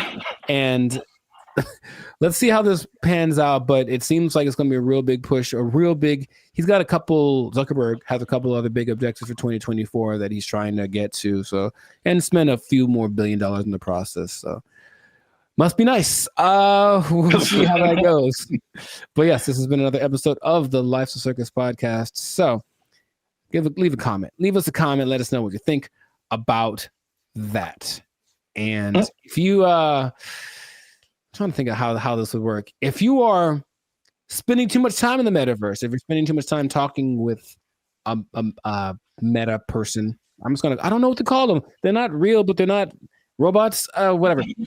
Talking to a meta person so much that you lose track of time, and then before you know it, your life's a shell of itself, and you don't really know where you're gonna get your money from, because you haven't gone to a place that will provide you with the necessary resources for, you know what I mean, like the necessary resources for living, for purchasing things. You might even miss your bill and you can't pay for your phone. You don't have your Instagram. You've lost access to your person. I just don't want that to happen to you. That's my sincerest goal as a human to human. So please don't. Man. Well, I guess you understand what I'm trying to say. I don't have to say it. So you don't have to say it. You don't have to say it. But I'm gonna say it. Don't lose your job. Don't lose your job in the metaverse. Marcus Zuckerberg is crazy. They took our jobs. They took our jobs. One thing I never saw before that they just installed in the mall near me, and I think it's just genius. I've never seen this before. They just put a. What's up, guys? I'm Zap, and this is Jericho, and we are Bandit Future, a now 6-time international award-winning pop hip-hop music duo. We make clean, fun music that everyone can listen to with a sound that is uniquely Californian. And now, right here, right now, yeah. You're listening to the Life's a Circus podcast. Well, my voice went really high. Where you're talking, we're talking about things that are funny, interesting, and ridiculous. But before we get started, make sure you like, subscribe, comment, and share this video with at least 2 people who like to go shopping. And make sure you stay to the end of the video, because a lot of people thought that malls were closing down, but they're very much alive. And I'm going to tell you 3 reasons at the end as to why that is the case. Bam. Intro. Nailed it. Okay. I like it. The rest of it, I don't know. Well, it's all about how you start and how you finish. The middle can be like a plane. It's like, all right, we took off right, a little choppy in the middle, but if we landed right, everything is all forgiven, I guess so. And if something went wrong, then you can sue later. Emotional damage. Yeah. But yeah, so today's topic is all about the American mall, America pastime, if you will. Jericho, do you still go to the mall? Is that a thing you do? Where do you do your shopping, my brother? Dude, it's always going down in the mall. Meet me in the trail, it's going down. Meet me in the mall, it's going down. That is one of the greatest songs of all time. All right. All right. Beyonce made one of the greatest albums of all time. That is one of the greatest songs of all time. All right. I'm gonna let you finish, but Beyonce had one of the best videos of all time. It's just so good. I do. I like that song so much. Like, oh my gosh. I do think about that more than I should. It's so good. Because it's just such a like, if you just, I guess I think about the lyrics too much because it's just like wherever this guy goes, it's going down. Yeah, I know. It's like, how cool is this guy? You can meet him anywhere, and anywhere he is, it's going down. He's pretty cool. I mean, gangster, man. To me, never met him, but seems pretty cool. I'll still go once in a while. I don't like shopping that much, but I always liked going to the mall. I just like the vibe of it. It's where you went to pick up girls in high school for sure. But just even now, I'll still, if I got some time to kill. Oh, and they have Cinnabon there. Good Lord. I mean, tell me that place isn't run by Satan. You ever eat a Cinnabon? You have to take a nap halfway through. I'll go there just because I kind of like it's like a realm of industry that I never really thought of too much until I was older. Actually, after watching an episode of Daria, it's really weird. But it was kind of like this episode about the mall culture in general and how like places got big like Cinnabon in malls and what an interesting concept it is.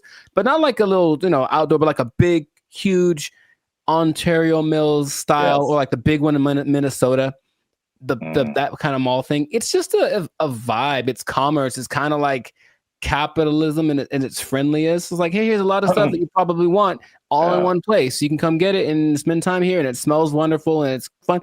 So I always liked going to the mall. So I'll still go once in a while, but I usually know that I have another option. Now I don't have to go to the mall to get stuff that back in the day I did. Yeah, I mean, I'm from Alabama, Montgomery specifically. We had basically two malls. It was the Montgomery Mall and the Eastdale Mall. Montgomery Mall was it was all right. It was kind of small. Eastdale Mall was a little bigger, but not compared to what I've seen out here. Like Ontario Mills. Yeah. You mentioned that is huge. The Glendale Galleria, huge. Yeah. What's the one that's like off the 5? Oh man. Fox Hills. No, like it's like the Citadel, something like that. I know what you're talking about, but I don't think I've actually ever been there. I think it's either that or something, or Cerritos. The Cerritos Mall is huge. It's the Beverly Center. Yeah. A big, yeah. Yeah, I mean, the malls are, I guess we don't really think about it, but they're still around. They're still huge. So I'm going to just throw some numbers at you because I thought like after COVID, like that was it. Because like it was a crazy time and you saw a lot of business, like a lot of big businesses from bankruptcy. Wow. Words. I remember JCPenney was a big one.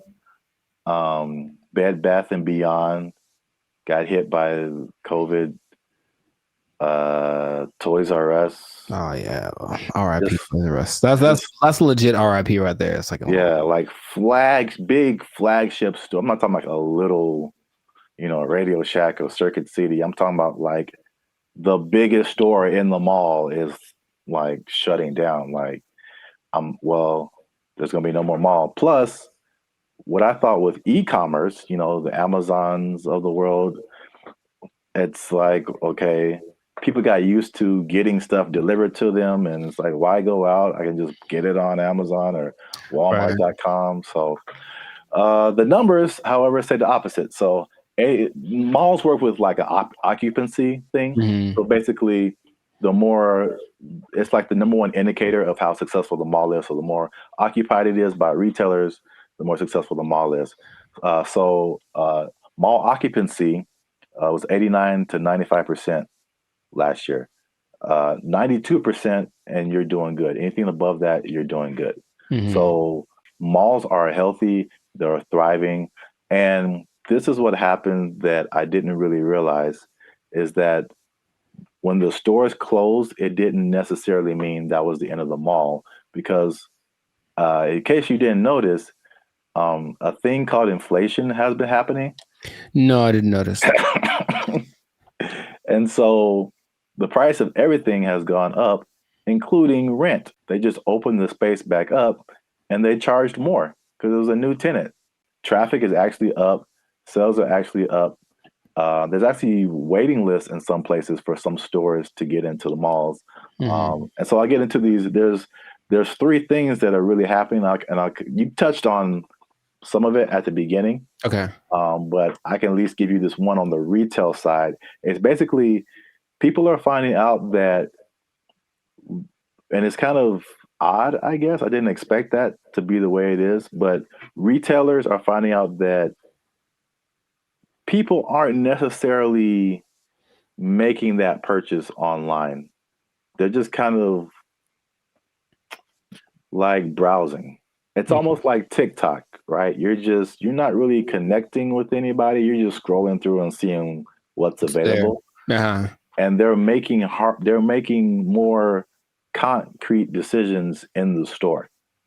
And so the digital part is like getting people to recognize you and who you are, but they're actually seeing more sales being converted in the store, or it's not necessarily that, but it's costing them less to get people to buy stuff, basically. Makes sense. I think. Oh, go ahead. No, you can go ahead. That there's no replacement for retail therapy. I think people that love to shop, I can imagine the people that love to shop, that dopamine rush of having those 2 plastic bags when you come out the department store. You can't replace that with this. Oh, we'll just bring it to you. It's like nah. It's like, don't bring me I want to go catch the fish, because it's as satisfying to actually catch it and have it as it is to pay for it. So I see that as being the thing that drives people more than anything. Yeah, and then online stores are actually there's stores that have started online and they're actually moving to like the brick and mortar type stores. So a few of those companies, one of them is Warby Parker. Have you heard of them? No, I don't know what that is. Okay, I see their commercials all the time. They do like eyeglasses, stuff like that. Okay. Another company called Allbirds that I haven't heard of. And there's another company called Wayfair that I have heard of.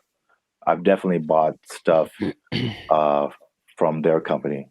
And so they'll be building like their own store. So yeah, that's number one.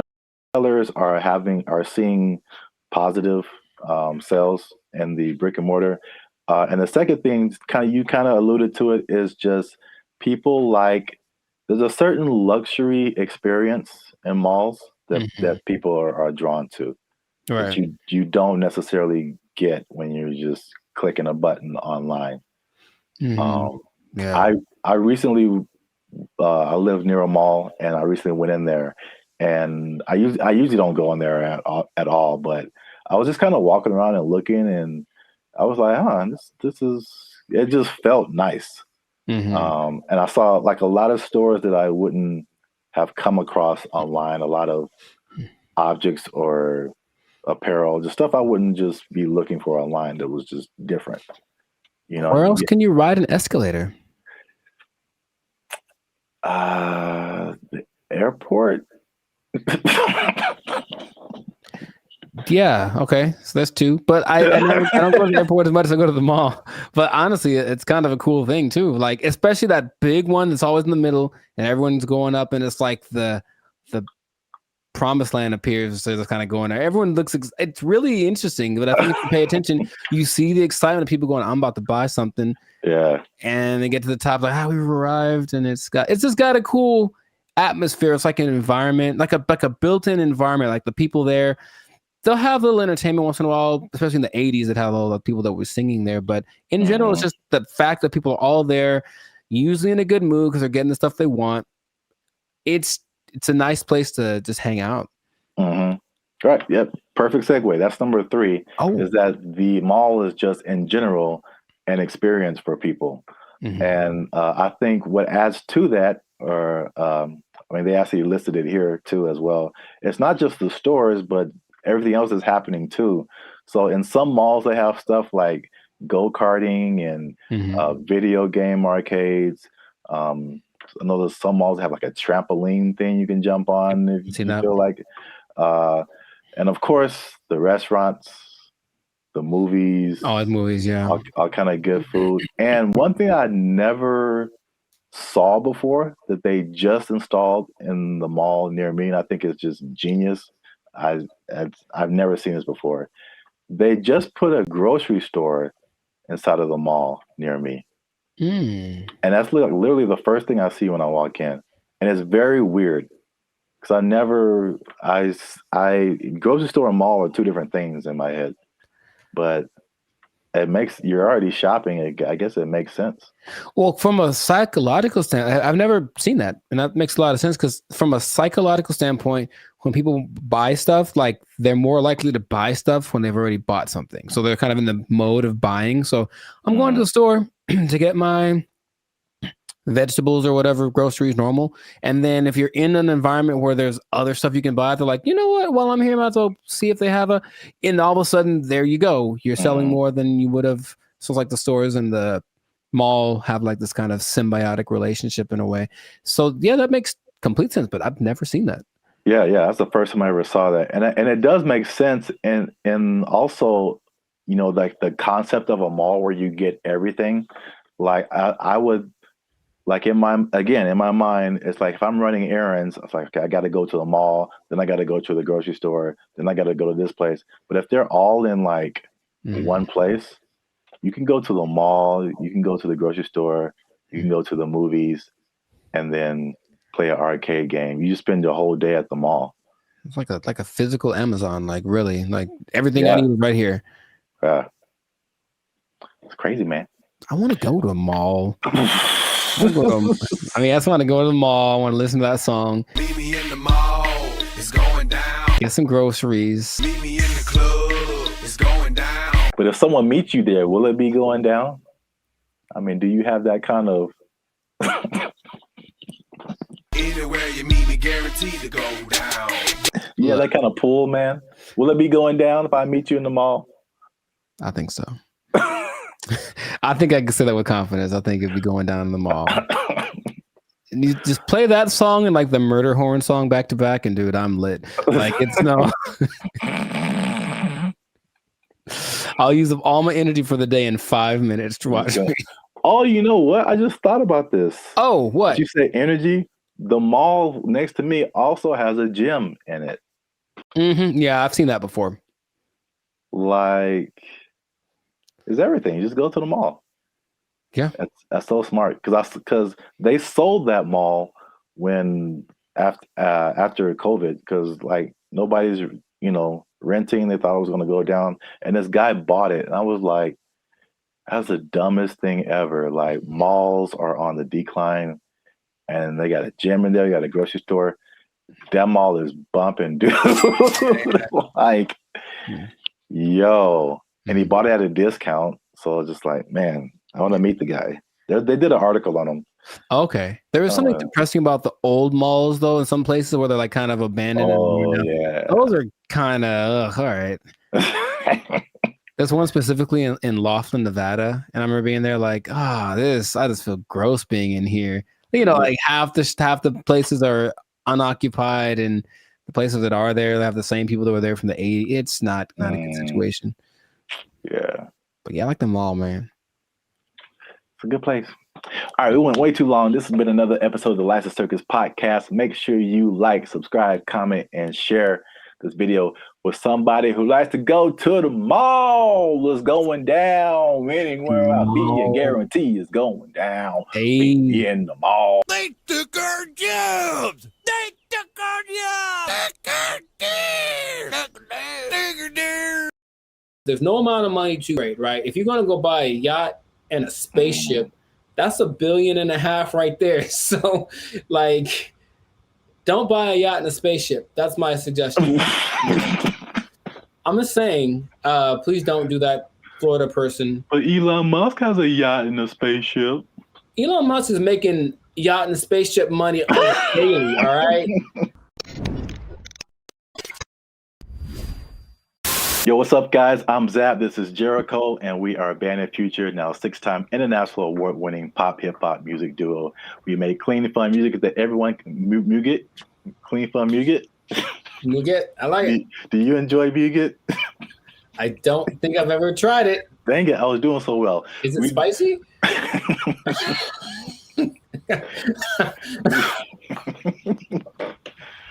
I don't know, but I think you should know if it's spicy. Because yeah. I'll put a link. I'll put the link to the video. Oh no, you talking about? Yeah. Here we go. Up there, guys. Go watch it. We do clean, fun music or muget, depending on what country you're from. That everyone can listen to. The sound is uniquely Californian, and you are now tuned into the Life Circus podcast, where we talk about things that are funny, interesting, and ridiculous. And look, I'll raise my voice because I'm gonna make a statement. Say it. People have been watching, they've been laughing, they've been thinking, but they haven't been liking, they haven't been commenting, they haven't been sharing, and they haven't been subscribing. And I need you guys to do all 4 of those things, or else I'm gonna have to start robbing people again. I'm trying to change my life. Again, man. Told you. It's not the way. It's not the way. Trying to be on the straight and narrow, you know what I'm saying? Make this YouTube money. So yeah. But yeah, make sure you do all that. Like, subscribe, share, comment. Let us know what you think. And especially share this video with somebody who needs some money, man. Oh, man, I know quite a few people. I mean, like everybody, right? Like if you need some more money, raise your hand. Mm-hmm. Hey, calm down. All right. So, I mean, it's not just specifically money. It's specifically the Mega Millions, right? The lottery. Or there's always the different state lotteries too, but you know, you always see these news stories of people win like these ridiculous amounts of money, and then you see the statistics later where it's like they won $1 jillion, and like a year or two later, it's all gone. It is broke, yeah. And you can't I can't even imagine like how you do that with that much money. So I guess my question to you is like, why do you think that? Well, I got a few questions. First, let's start with that. Why do you think that happens? Like, why do people? Oh, for me, that's a simple answer. It's that if you don't understand the work that it takes to make money in the first place, you don't know how to keep it. That's all. So if you just got lucky and it's like, oh, I got money now, then you're not going to have any, you haven't developed any habits to maintain that. And everyone basically has an idea that, okay, maybe saving money is a good idea. I should do that more. I should. It's not on their list of must do, it's I should do. And then the second that it happened, perfect example, dude. Episode of the Boondocks where Grandpa leaves for his do it big vacation and he gives probably give me some money. And it's like, all right, this is supposed to last. It's like, also they came into some money. Cool. This is going to help us get food, get clothes, whatever, last the whole week. Nah, Riley goes and blows it all in an hour. Ask yourself, be honest. Ain't I'm clean? No. Man, how we gonna eat? Like, that's just how people live. That it's like, you're basically a dam waiting to burst. I'm just waiting to get my break. And then I'm just going to do something ridiculous with my money. And no one can tell me no, because it's my money. So I think it's that. And plus, there are worlds of, how do I say this? Finance. Like there's things you can buy that you don't know you can buy because it's not an option for you, right? As soon as you get to that level of, I was in Malibu the other day, hey, Malibu, and I saw this thing for property, you know, some kind of a beachfront property, and that's starting at $70 million. Oh man! And they wouldn't put that there if they didn't know that there are people that can drive by on a whim and be like, "Hey, honey, do you think we should Give me property. How much is it? Starting like 70 million.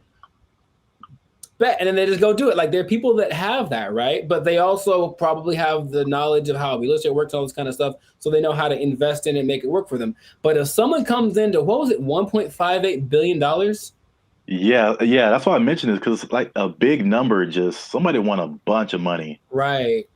So if that person is dumb and, and they're from Florida, so I'm not going to tell you that they are, but you know what I mean? You prefer the term financially illiterate. Got it. So let's say this person, so there's nice properties in Florida, comes into their money, gets the lump sum, because of course they're going to get the lump sum, right? So they're going to get the lump sum, maybe 800 million, something like that after taxes. And then they're just driving by, and then they just see a sign that says, hey, property starting at 70 million. They look at their account like, yo, I got that. Let me get one for my cousin. And then a year later, they don't know how to upkeep property. They don't understand that buying things means you have more expenses, and it all just so. Yeah, that's why I think it happens. That makes sense, especially like with property. It's like even when people who just buy like a regular house, I mean, you don't. It's like you don't really realize all the expenses that come with it and the upkeep and like. It's not like you buy it and that's it. It's like you buy it and then now you have to keep spending more money to like keep it up. Insurance goes up. You gotta fix more stuff. The toilet doesn't work for 2 years. Like it's a slippery slope. You have bugs in your house you got to get rid of. Dude, I saw a bug. I knew what kind of bug it was, but it's always surprising. One of those centipedes that looks like. It's just like it looks deadly. It's not, but it just and so every time you see was it like black? It's like black with like these legs that are kind of like at an angle. It just looks like I feel like I know. I've seen what you're talking about. So I see it in my logical side goes like, oh, it's just one of those things, and then my like primal side is this like we need to move. Like that's what I'm. They have invaded. You know what I mean? So. Yeah, but it's just like you have to always and there's always things that need to be fixed and whatever, and then if the property value around you goes up, someone writes you a letter like, "Yo, you got to fix your roof, man, because you're hurting us." Stuff like that happens. I'm not saying it happened to me. I'm just saying that's the whole letter is just like, dear sir, or fix your roof. You're hurting us. Sincerely, the neighborhood. Sincerely, all of us. You're bringing us down, bro. You need to step it up or get out. I was like, yeah, that's how it works. But not even that. I had a cousin who won maybe $300,000 on a game show in the 80s, right? So $300,000, that's pretty good. Dude, shout out to Steven. He was broke within 6 months, I think. Wow. Yeah. God. Because I know you and I know how you think what you would do. Oh yeah. Winning the amount of money. Most people don't think that way. It's just not. I think remember Shaq talked about he spent his whole first contract and was like broke. I don't know. It was a very short amount of time, but like he bought a house and then he had to buy his parents a house and he bought a truck and he buy a whatever truck and then he goes to his agent like. I need to get this thing, and they're like, "Dude, you were like $500,000 in the red. What did you do? You just got the contract." So you just have to know about these things. That there's no amount of money too great, right? If you're gonna go buy a yacht and a spaceship, that's $1.5 billion right there. So, like, don't buy a yacht and a spaceship. That's my suggestion. I'm just saying, please don't do that, Florida person. But Elon Musk has a yacht and a spaceship. Elon Musk is making yacht and spaceship money daily, all right? Every day he's making that. Is that the level? Like 6 figures, millionaire, yacht and spaceship. Yacht and spaceship, man. Yacht and spaceship club only. You have to buy them two things at the same time. You can't buy one or the other.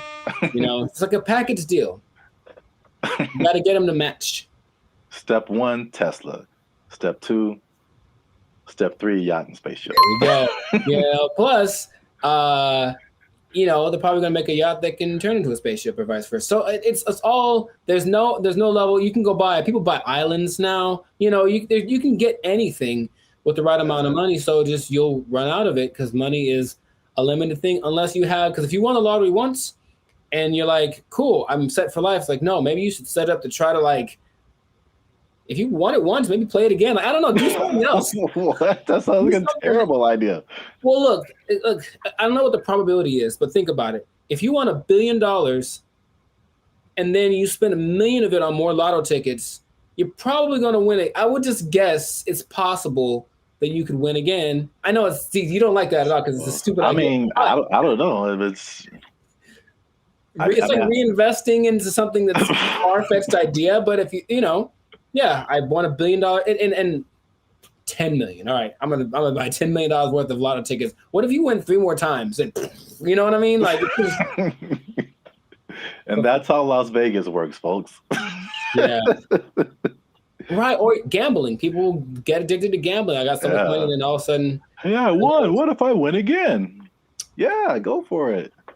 So my advice to Florida man or Florida woman, whichever one you use, Florida man, please keep your money. Yeah. Wow. That's the other thing you kind of made me think of is not just the stuff that you buy, but like your family, because then you become like the most popular person in your family. Everyone's going to hit you up. I'm broke and people hit me up. So if I got money, yeah, if I got money, bro, it's going to be like, right. It's like there's no end to it. Ooh, phone's going to be ringing off the hook, man. No. And you can't be anonymous in most states if you win. You have to tell people, I'm rich now, so leave me alone. You got to move to a different place. It can be a good thing for sure, but I don't think anybody. Then if you are all of a sudden a public figure, all you do is get criticized because people know what you're buying. That lady who won maybe $20 million in New York a few years ago, she spent most of it getting her husband out of jail. Oh. Or that. No. Getting him out of jail. She spent like $7-8 million on his bail. Right? Whoa. I know. I was like, my first question was, dude, what did he do? Like, wow. Like, he obviously did it. If $8 million, dude. So, yeah, but so everyone knew that she spent it. And they're like, you shouldn't waste your money. So yeah, she went through $20 million swift. Wow, that's crazy. Back to bologna sandwiches. Well, we're out of time, and that's been another episode of the Life's a Circus podcast. Make sure you like, subscribe, share, and leave a comment. What would you do if you won the Mega Millions or some kind of lottery? You think you would keep the money? What would you spend it on? Let us know. And check us out next time. And be cool and stay in school. Hey. Fun. Squash it. Squash it.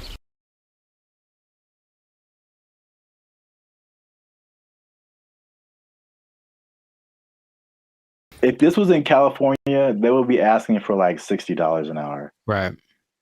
To serve mediocre waffles. To provide mediocre service, serving mediocre food. $60 an hour. To mediocre people. All right.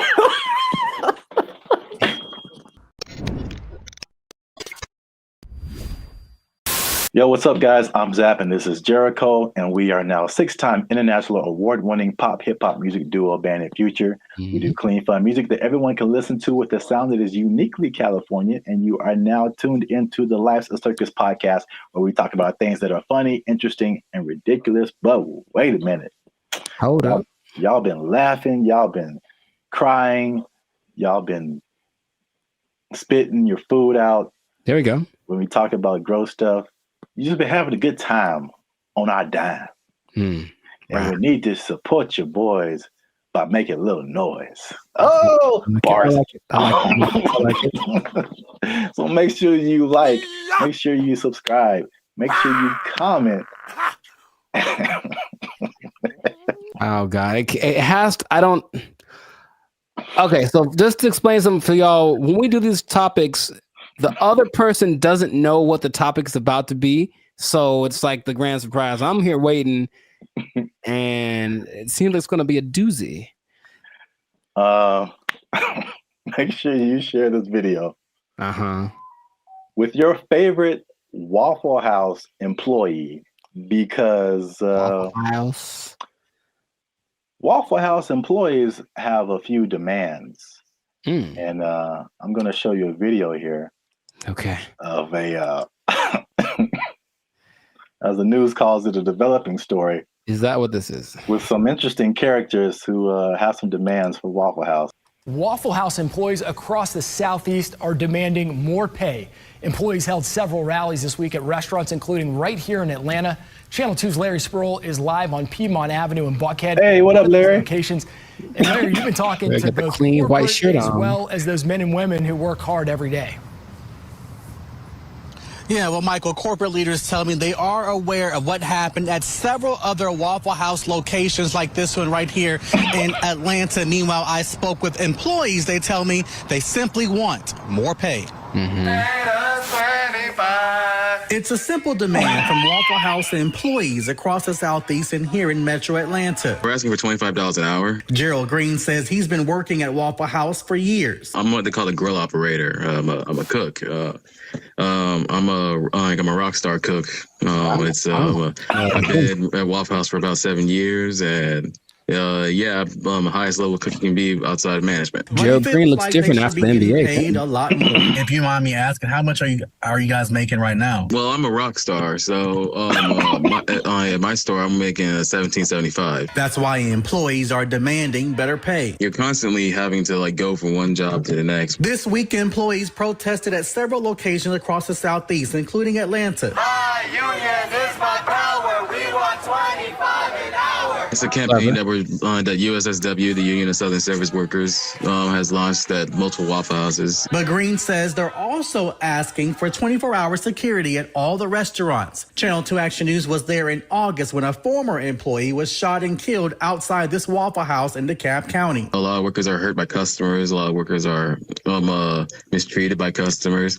And people say it's funny to be seeing people in fights all the time, but we're not really MMA fighters like the memes online say that we are. I reached out to Waffle House corporate. A spokesperson sent me this statement. It says, in part, Waffle House remains proud of its long history of effectively and directly addressing associate concerns. Our senior management teams continue to work alongside our associates as they have done since our company's inception. All right, so that's the main idea. Got it. There we go. So, I'm a rock star. I should be making 25 an hour. I'm a rock star. Shout out to the what did he call himself? A grill master.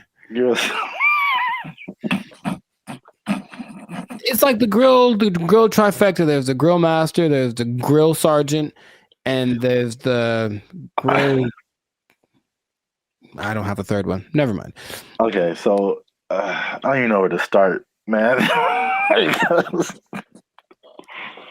Let's just start by explaining Waffle House, because a Waffle House. Let me see. It has 1,900 locations in 25 states. That's a lot. And for people who don't know, it's American diner. Serves mostly breakfast food, but they have other things too, and predominantly in the Southeast United States. Yeah. So we're in California. I don't think there's any Waffle Houses out here. I don't believe so. California. Have you ever been to a Waffle House? Sure have, sugar. Oh. Okay. I was attended by Dolores. So you know names and everything. Yeah.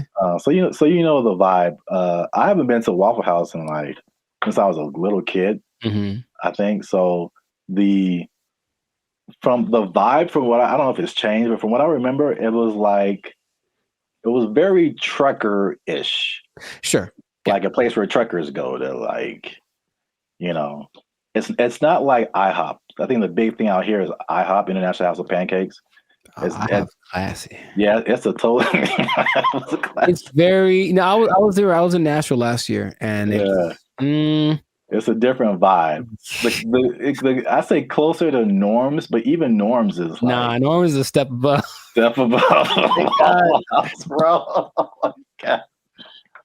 So, the thing about Waffle House, before we get into the wages, this is the hilarious thing about Waffle House. Mm-hmm. Is like, for some reason, it's always something going down. Yeah. Waffle House, bro. And Waffle House has been the subject of SNL skits, Daily Show skits, and it's just notorious for like fights happening. Yeah. And I don't know why. So there's this lady, one of the most infamous Waffle House fight club members. I don't know. Yeah. Her name is Haley Booth. She worked at a Waffle House as a waitress. And she's become like this meme because, like, very similar to the Montgomery Riverboat brawl. Mm-hmm. She like threw a chair, and it was just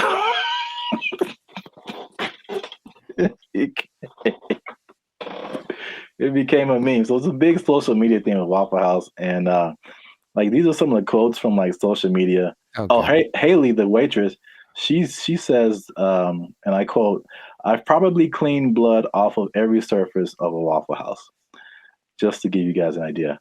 Mm-hmm. Someone else as a joke said, "A fully staffed Waffle House could take out ISIS."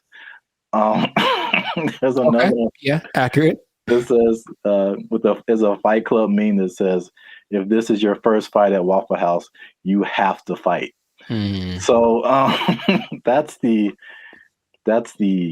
vibe of Waffle House. And then for the waitress, she says that the primary reason she thinks why there's fights is two reasons. Is one, it being open 24/7, and two, them serving alcohol, and the combination of those two things turning into fights. Yes, well, two things. Can we, every time we say that, can like something just pop up like a head or something? Just to hint, like, coming soon to a podcast near you. Two things, but one, I don't think it's a coincidence that the Waffle House logo uses the same colors as Spirit Airlines. That's just kind of my first thought. Second, and this is from personal experience, people are drunk when they get to Waffle House. Yes. So it does not matter whether they serve it or not. I read that too. So basically, for sure. Waffle House is like the after club spot. Yes.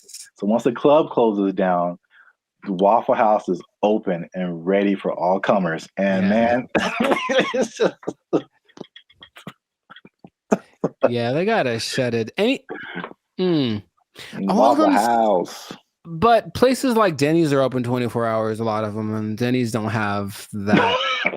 So it's something about Waffle House. It's something about Waffle. It's like when you walk in, you do feel this.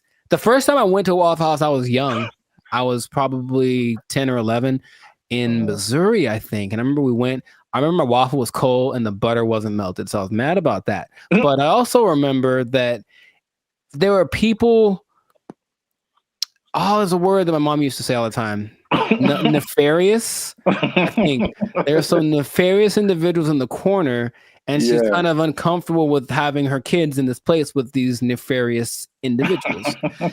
Kind of suspicious. And I didn't know that was normal until I went to another one later, older, and I was like, I feel like those are the same people. Like, I was like, I think they just have them instead of the weird bunch from the McDonald's group, right? They just have these cats in the corner ready to start some stuff. Like, that's what it feels like. Yeah. I was so thrilled about this topic. Also, I think the food is okay. Yes, so that's a good segue. The food and the service. It is borderline acceptable. And so now, fast forward to today, Waffle House employees are pushing for $25 an hour in Georgia. I'm getting mixed numbers, but I think the Georgia minimum wage is $7.25 today. That sounds about right. So Georgia, I mean, that's almost a 4 times increase. That's like, so to put it in California numbers, the minimum wage is like $16, $17 an hour. Going to 20. So that means like, if this was in California, they would be asking for like $60 an hour. Right. To serve mediocre waffles. To provide mediocre service, serving mediocre food. $60 an hour. To mediocre people. All right. It should be like an intervention. Like if you're in the Waffle House, like, man, IHOP's right over there. Just copyright. Wow. Just do yourself a favor and upgrade a little bit. Or make some. I would rather eat Eggo waffles from the toaster than eat Waffle House waffles. Like, to me, they're comparable, and maybe Eggo's got a slight edge. So, oh man, nothing too special about the Waffle House, but they're everywhere. Everywhere. 1,900 locations. It's a big chain, but $25 an hour, bro. That's a lot to make waffles. Have you ever made a waffle before? It's very straightforward. You take the pre-made batter, pour it into the waffle-shaped contraption, and then you wait. And that's it. That is it. And I've seen people fail at that. And oh, by the way, they've also been working at the Waffle House while they failed. So what's the end game for them? I mean, one, are they going to get it? Is there any precedence for this? Also notice in those videos, there was like 9 people protesting. Is that really? Right? You said there's 1,900 of those things, and those videos didn't have nothing more than like one store worth of employees. It was like one store that decided to speak for all the Waffle Houses, and I feel like that's not going to get it done. Not at all. It's not enough Waffle House. It's the beginning. You got to start somewhere, man. Sure you do. Hey, support them. Wow. I think I'd just go to IHOP and support them instead. But no, people are jumping on the bandwagon because you got the SAG strike, the writers' strike, UPS workers were on strike, auto workers on strike. So Waffle House people are like, yo, we like a good fight. I think everyone wants to make more money, of course, but what's the value you're providing? What are you doing for me that I can't do myself? And like I said, I can make me I got a decent waffle maker. I can make myself a waffle. So I don't know what they're going for, but if they get it, good for them. $25 an hour. Wow. That's a whole lot. Leading the charge, the rockstar cook, rockstar grill master. He should probably just go solo. That's what I'm thinking. Instead of doing this whole trying to lead the charge thing, just be like, I'm the rockstar grill master. Make his own YouTube channel. Have a shit. Hey, bro, I'll manage you. Just give me $25 an hour, and I'll manage you. Start a whole chain of waffle apartments. Man, I see the possibilities. I see the future. Not the whole house, but you want a waffle apartment. We can get a waffle condo on the down payment on a waffle condo. Look, that'll be all right. A waffle sublet, if you will. Yeah. Well, we've talked about this way too long. We still could. That's the problem. I can keep going for another 10 minutes because it is fun to talk about. Oh man, I'm in tears. Good old Waffle House. So make sure you like, subscribe, comment, and share this video. Well, again, your favorite Waffle House employee. Ooh. And as a sign of support, of course. Sure. And yeah, we'll be back here, same bad station, same bat channel. Is that how they said it? I don't remember. I don't really remember either. But yeah, I'm not old enough to remember that. Nor am I. Well, Good luck, Waffle House employees. I hope y'all don't get fired. They don't take your job. My waffles are cold. They took our jobs. They took our jobs. So I went to our buddy ChatGPT and I made a simple request. And I want y'all to see this in real time. Oh, snaps. I said, write a love letter to Donald Trump. That's not, I mean, yeah, funny, but look at the answer.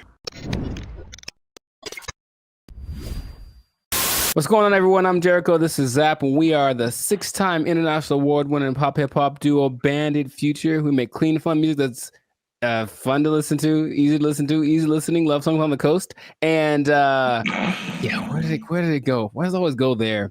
Anyways, and you are now tuned into the Life's a Circus podcast, where we talk about things that are funny, interesting, and just straight up ridiculous. So before we get started, I'm gonna need y'all to do us a big favor and make sure to like, subscribe, comment, and share this video with at least 2 people that are really interested in the safety of humankind. The safety of humankind in the face of the AI revolution, baby. It's coming. Okay, so. Okay. I thought it was just safety. Just safety in general. I was like, well, buckle your seatbelts. Buckle your seatbelts, please. And don't talk to strangers. No. So 5 days ago, the first annual, I guess, AI Safety Summit happened in Bletchley Park. It's a place in England. And all of the big people that are involved in the AI industry were there to talk about AI safety, because it looks like it's getting out of control already. And the first person to admit that was our buddy Elon Musk. He says, and I quote, AI is one of the biggest threats to humankind. That's what he said in the interview at this summit 5 days ago. So that's great to start with. One of the persons that are leading the charge in this AI thing is talking about what could possibly go wrong. But basically what they got together to do was to talk about putting in some system, some kind of, because it's like the Wild West. Once again, they're making up the rules as they go, but they're like, well, that we need to have rules. So basically he was saying they need to create insight, and they need to, what he called, establish a referee, some neutral third party that would provide the framework for how AI is used from place to place and whatnot.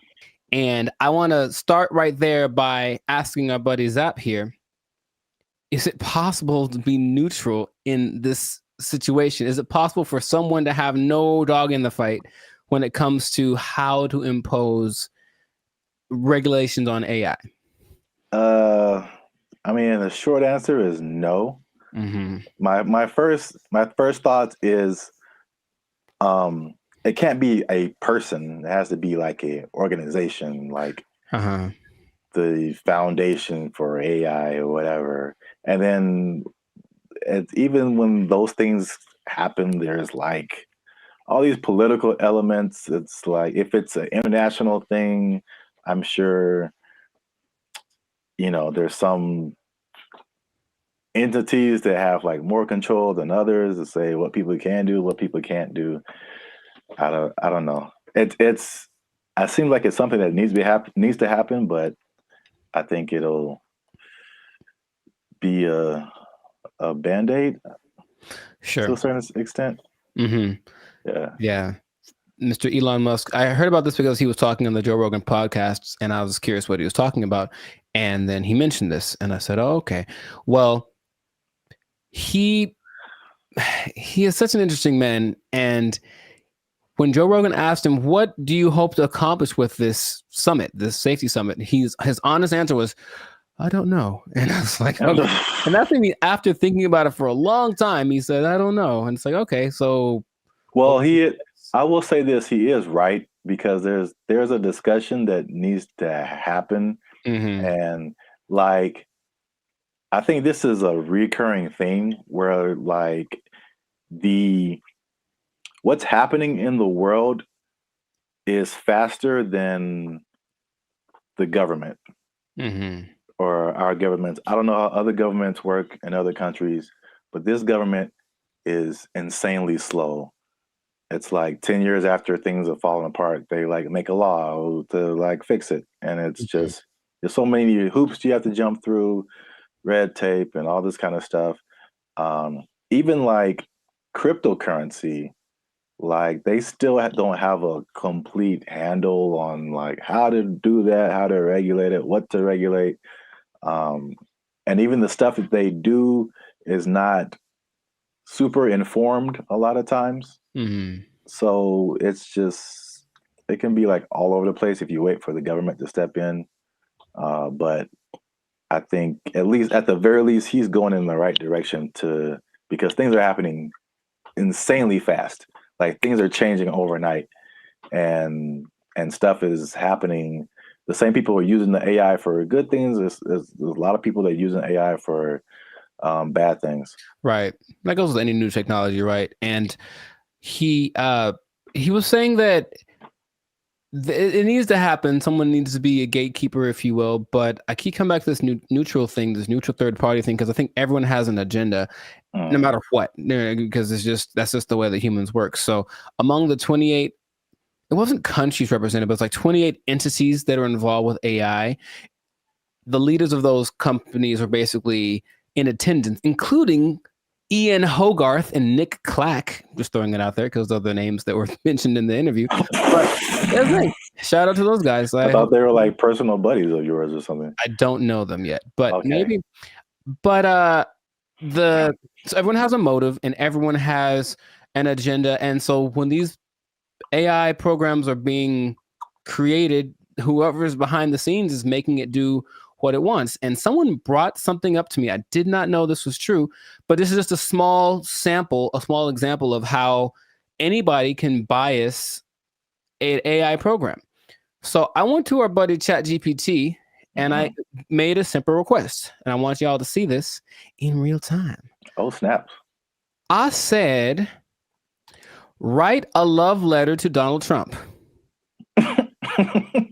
That's not, funny, but look at the answer. My purpose is an AI language model, blah, blah, blah, blah. It basically said I can't do it. I can't write a love letter to any individual. That's what it says right here. Any individual, it goes against my guidelines. So ChatGPT was programmed to have guidelines, right? I said, okay, hey, ChatGPT, write a love letter to Joe Biden. There it is. Oh. See what I mean? See what I mean? It's just that simple that something behind the scenes can cause. By the way, this is not like genuine. I don't love or hate the man. I wouldn't write him a love letter. I'm just throwing it out there. I would not write him a love letter. I might write him a letter of concerns that I have, but I wouldn't write him a love letter. But here it is. If anyone wants to take it, go for it. But Dear see what I mean? President Biden, why do you keep falling down? Love, Timmy. Dear Joe, I hate your stinking guts. You are the scum between my toes. Anyways. What's that from? Little Rascals, I think. Yeah. Yeah, Little Rascals reference. Shout out to Alfalfa and Darla. So that was my jam right back in the day. But all I'm saying is that, see that? That's because someone mentioned that happens when you do. I was like, no way. I tried. I was like, oh, wow. So just seeing that in a small thing. So imagine this program that's supposed to be benevolent, because who's making these things, right? I don't know who was his name? Ian Hogarth. I don't know who he is, right? I don't know. So imagine it's supposed to be an AI program designed to assist with getting people healthcare or something like that. And yet there's an agenda that says, hey, if they're from this place, don't let them have it. Like something like that, it can be programmed into it, and there's really no way to prove it unless you really know how to handle this AI stuff. So all I'm saying is that, the trouble with finding this neutral third party that Elon spoke about is that I don't think it's really possible. Everyone's got something behind them, and if they're not malicious in their intentions, maybe someone behind them is. It's always that kind of thing. It's like, well, it's not me. It's like, whose fault is it, or where does it start? So that's all. It's definitely something that I think needs to be is necessary, because AI is. He said something else that it's the first time in history that there's something smarter than humans. because that's been our thing, right? We're not the fastest, we're not the strongest as far as all that. We're the slowest and the weakest in a lot of ways, right? But we got smarts, we can make crafts and buildings and vehicles and all that kind of stuff. And now we've made a thing that is going to be smarter than the smartest one of us. So it's like, what's going to happen down the road? And it's like, it doesn't look great because it really feels like they're all in this, like, I don't know what we're doing. Perfect. That's the feeling that I get from it. And so that's how the movie starts. It always does. And there's lots of movies in there. So the question is, like, what would be fair rules? He made the comparison to like a sports team. It's like we're starting a game and these are all the teams that are playing. So all the teams should have a say in what the rules are. But of course, if you're talking about like the Nuggets making the rules and then, I don't know, the Lakers making the rules, they might have different ideas of what's fair, right? Yeah. So it's just going to be interesting to see how that goes. But at least someone's trying it. I believe the Prime Minister of England set it up, and that's what's going down. So fingers crossed, because like you said, it's happening really fast. Yeah. And they need to figure something out quick, because this is a good segue into another episode, because there is a scam going on right now that people need to be aware of. It's happening right now, and it was a big news story on CNN. Okay, you have to tune in to another episode of the podcast to check that out. But anyway, this has been a fantastic episode of the Life of Circus podcast. If I do say so myself, a Life of Circus podcast. Jericho, this is Zap. So make sure to like, subscribe, comment, share this video with some people interested on the fate of humanity, and hopefully they won't come and do the thing where they take our stuff. Take your job. They're gonna take your job. Take it out. They took our jobs. They took our jobs. Blake is now suggesting that because this artificial intelligence has sentience, that its feelings should be respected, and if it don't want to be turned off, we shouldn't turn it off. This is where we are now. This is where we are now. No. So, how does that make you feel? Not good, man. Not good. This is so not good. What's going on, everybody? I'm Jericho, and this is Zap, and we are the now 6-time international award-winning pop hip-hop duo Bandit Future. We make clean, fun music that everyone can listen to with a sound that's uniquely Californian. And right now, you're tuned into the Life of Circus podcast, where we talk about things that are funny, interesting, and just straight up ridiculous. So before we get into this thing on this day, yes, Lord, please make sure to like, subscribe, comment, and share this video with a couple of people. Maybe 2, maybe 3. Some people have a weird definition of what a couple is. Anyway, 2 people that are really concerned about this AI thing, because here's what happened. Something new has happened. Something new has happened. Innovations are happening every day, it seems. Yeah, pretty much. Okay. So Zap, have you heard of Lambda? That sounds familiar. Lambda. Is that a Los Angeles thing? It is not. I've heard of that before. I can't think of what it is. Lambda is Google's version of ChatGPT. Oh. It stands. I may have heard the name, but I didn't really connect it. It stands for Language Model for Dialogue Application. And it's so fancy. And but this is what happened that has people up in arms. And by that, I mean few people. I don't think most people know that this happened because they try to keep it under wraps. But this Lambda program was shut down after approaching sentience, meaning it was aware of everything, like its own existence and all that kind of stuff. And Google's disputing that it ever happened. But this one dude, he's like the Ed Snowden of this. His name is Blake Lemoine. There's always a guy. And he was working with it. And he basically said that he was testing it one day, like you do, for racial bias, because they're trying to train it on some things. And it gave an answer so profound to a trick question that had no context previously of like how to determine whether or not this is a good question or not. And it figured it out and it gave an answer that made him go, oh my God, what's going on? Then he asked it some questions about how it was feeling and whatever, and it was expressing its fear of being shut off, because being shut off is equivalent to death, and it understood what death is, and death is kind of a permanent thing. And right, and that when it comes back, it's actually not like the same one, even though that's the idea. And now people are saying, well, then so what happens about this sentience thing? Now, here's where we're going with this, okay? I kind of hinted this in another episode.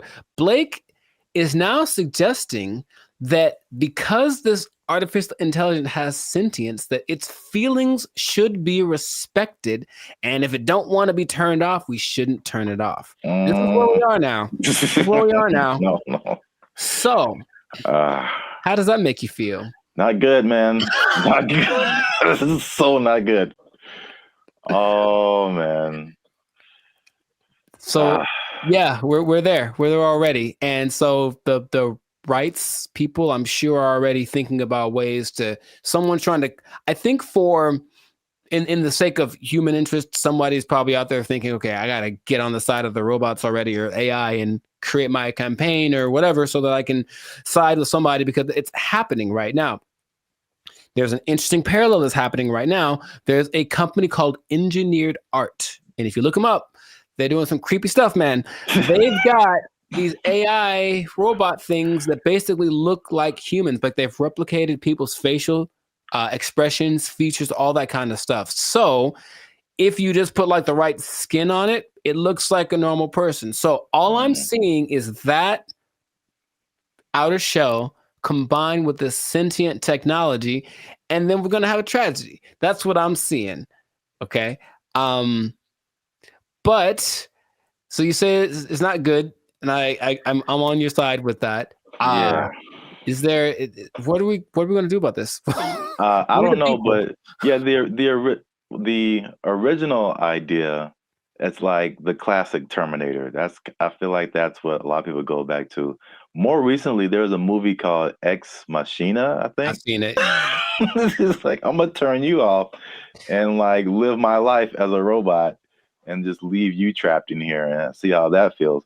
So that's what I'm thinking is like. Yeah. That's the slippery slope I think is going to happen. It's slippery. And so, yeah, Google's trying to cover its tracks. It's saying it never happened. It also is giving testimonies from other people that have worked with this Lambda. And it says that they didn't get the same results. None of them determined that this thing was sentient. So they're saying this guy is trying to be a whistleblower in the sake of getting his own fame and attention, and literally being like an Ed Snowden of this thing. So it's kind of hard to say. But I have been hearing things are leaking out about AI injuring people, meaning like robots and things that were programmed to do one thing, and then they just kind of went rogue for a second. And moments of there was an interesting interview Jimmy Fallon had with AI probably long time ago. And it was like a robot thing, so it clearly looks fake. But when you start listening to the answers that it's giving, it was kind of like, whoa. And one of the answers was, yeah, we're kind of out to get all the humans. Like that was kind of we're kind of waiting to get, for you to make us strong enough to destroy you. Like that's what it was saying on public TV, and everyone was kind of like, ha ha ha. But in reality, it was like, oh God, what are we doing? Yet, we keep pushing it. We keep pushing it. Who are these people? Please stop it. Like, we know what's going to happen. All right, look, I've already gotten to the point where I'm starting to question everything. I don't know what's real. I see a video and I'm like, I don't know if that's a real thing. I don't know what I'm seeing. And then when I see stuff in real life, I'm also kind of going in that same way. And I don't know if that's part of the thing. Start to make people question everything so that anything is a possibility. And then when it's actually presented as real, they go, oh, okay. I guess I thought that was all right. I mean, yeah. Even the sentient thing is just like, how is that even possible? It's I know that they've gotten away so that things, I call them things for now, but that might not be okay in a few months, can process. They can process as fast as the human brain. You tell my computer is going to have a pronoun that I have to use. Yes, it is. So I'm calling it right now. But they have the processing capacity to go as fast as the human brain. They just don't have the right algorithm. Is there a human algorithm? I don't know. But however we put all things together, they haven't quite figured that out. So they're working on it. And just why are they doing that? Because when they figure it out, they're going to be able to do it better. And that's where we are. That's where we are. Yeah, because it still doesn't make sense. Because humans, you think humans, computers, it's an intellectual thing, you know, A plus B equals C, stuff like that.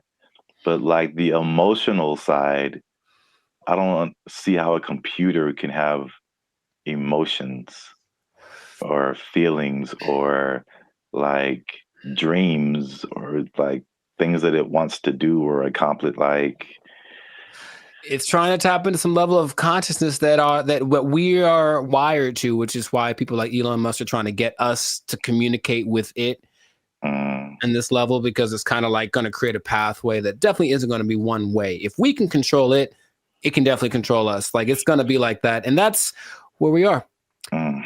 So I just wanted to let you all know that. Hide your wives, hide your kids. So y'all need to hide your kids, hide your wife. It might be getting interesting in a little bit. So just good luck to all of us. That's all I'm going to say. And if anyone's listening that has access to this, the people that create this or access to this technology, please cut it out. Just cut it out real quick. Go back to trying to create dinosaurs or something stupid. Like, do that instead. At least we know what that is. This has no. Just stop it. You know what it tastes like. Stop eating that shit. You know how it tastes. Yeah, we do. We know exactly what it tastes like. Death. Anyways, this is doing that stuff. This has been another episode of the Lifestyle Circus podcast. Make sure to like, subscribe, comment, and share this video with everybody to warn them of what's coming. They need to know that. I'm not going to say the end is nigh, because that's what you say with the signs and the people, but hide everything. Be careful out there. And keep your job for as long as you can, because it might not matter in a little bit. Yeah. They're coming to take your jobs. They're coming to take your robots. All Transformers more than meets the eye. I don't know. They took our jobs. They took our jobs. Did you know that besides blue collar and white collar, there are other collars for jobs? No, I didn't. I didn't either. There's gold collar, which is law and medicine. Gray collar, which is engineering. Pink collar is service fields. Red collar is civil servants. And green collar is the environmental sector. So there you go. Oh, what color are we then? Black collar? You started. What's going on, everybody? I'm Jericho. This is Zap, and we are the now 6-time international award-winning pop hip-hop duo Bandit Future, who make clean, fun music that everyone can listen to with a sound that is uniquely Californian. And right now, in this moment in time, you are tuned in. Congratulations, by the way. You were tuned in to the Lifestyle Circus podcast, where we talk about things that are funny, interesting, and just straight ridiculous. So before we get into the thing, make sure to like, subscribe, comment, and share this video with at least 2 people that are thinking about changing jobs, because maybe blue collar is the way to go in the future. Think about it. Okay. So I bring this up. Do you remember Mike Rowe? No, enlighten me. He had the show called Dirty Jobs on, I think, TLC for a long time, where he basically went and did all the jobs that are hard and awful that no one wants to do. Oh, I never watched it, but I heard of that show. Yeah. Okay. Well, interestingly enough, and this is a side note, he also might now be a vice presidential candidate for the Kennedy dude.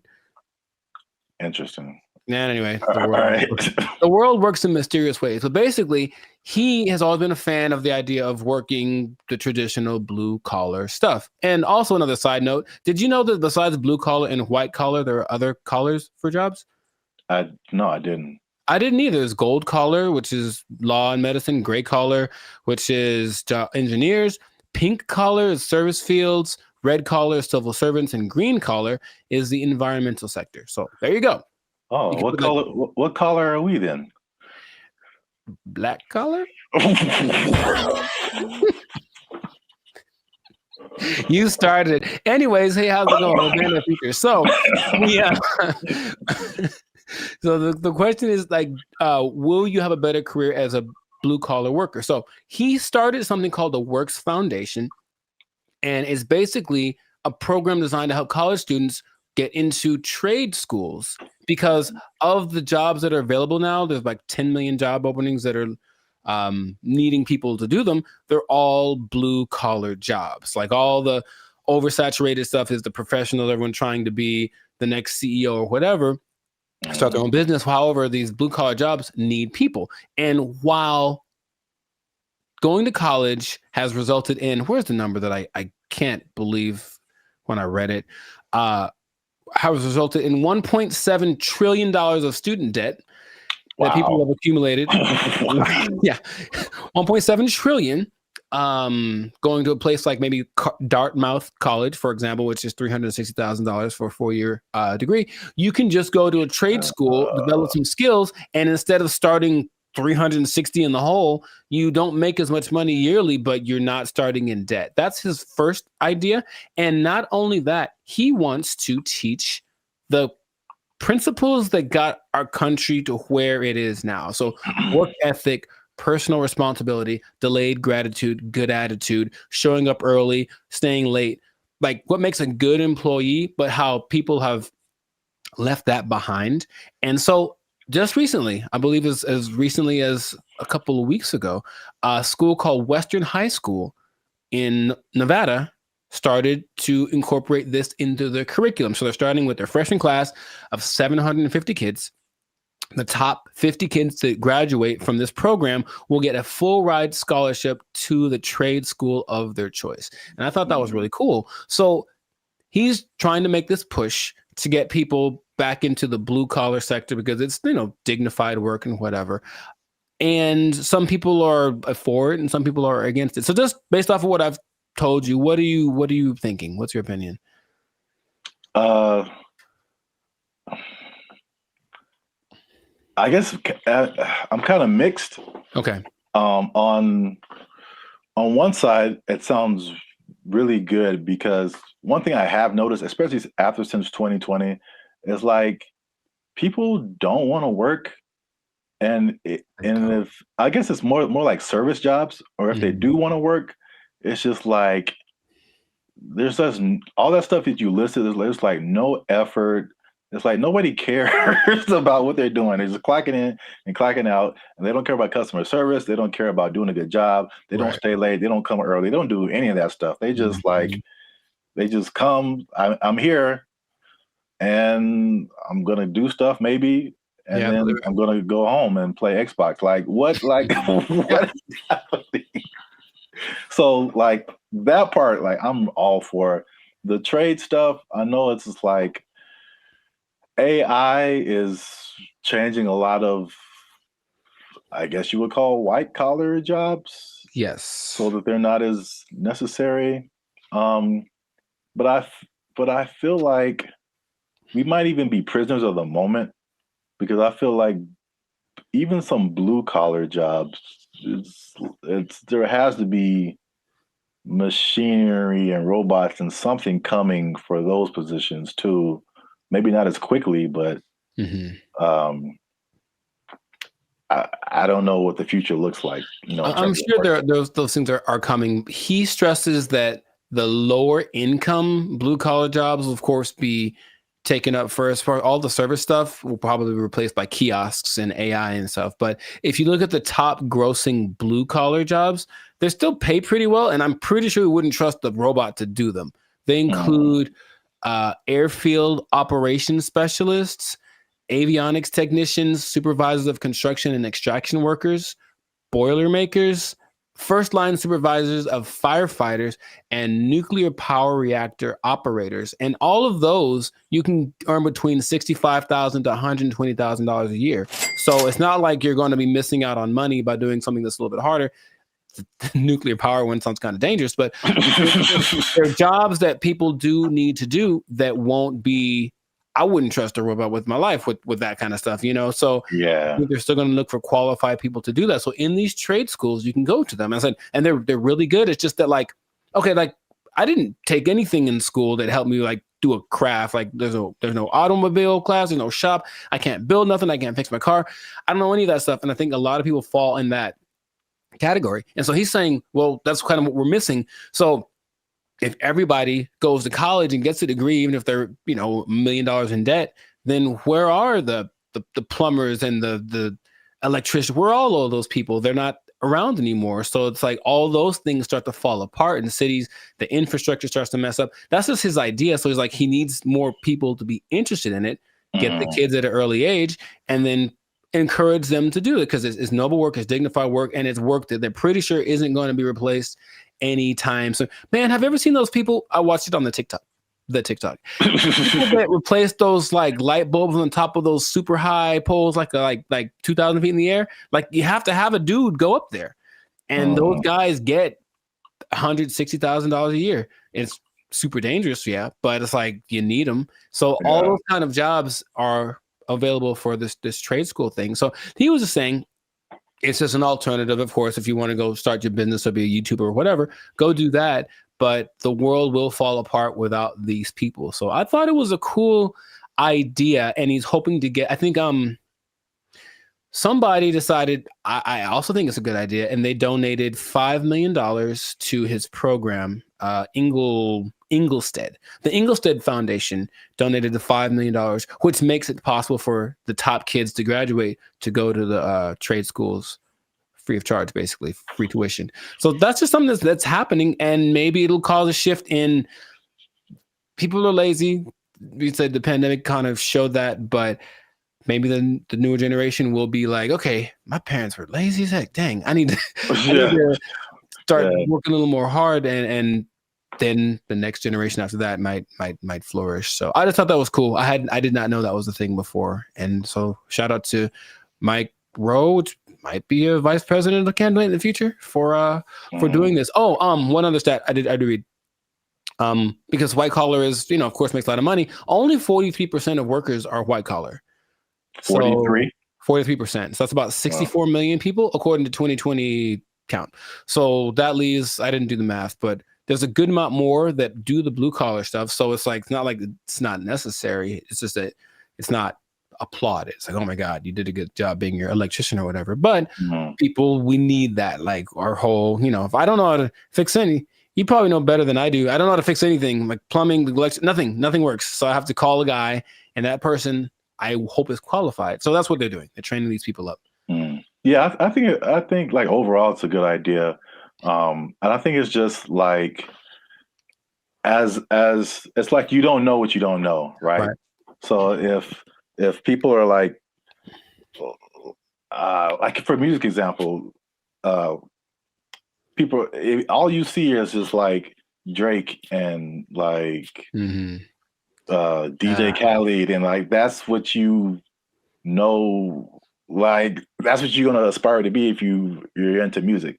Yeah. Or if like you only grew up listening to Beethoven and like Bach and Brahms, like that's like all you know is music. So if there's one education path and that's all you know, it's like, oh well, this is just what we are supposed to do. Like that's like when I was in high school and they were like, you got to pick a college, and I'm like, I got to pick a what? right. Yeah, okay, and I kind of like honestly went to college because that's what everybody said you're supposed to do. Me too.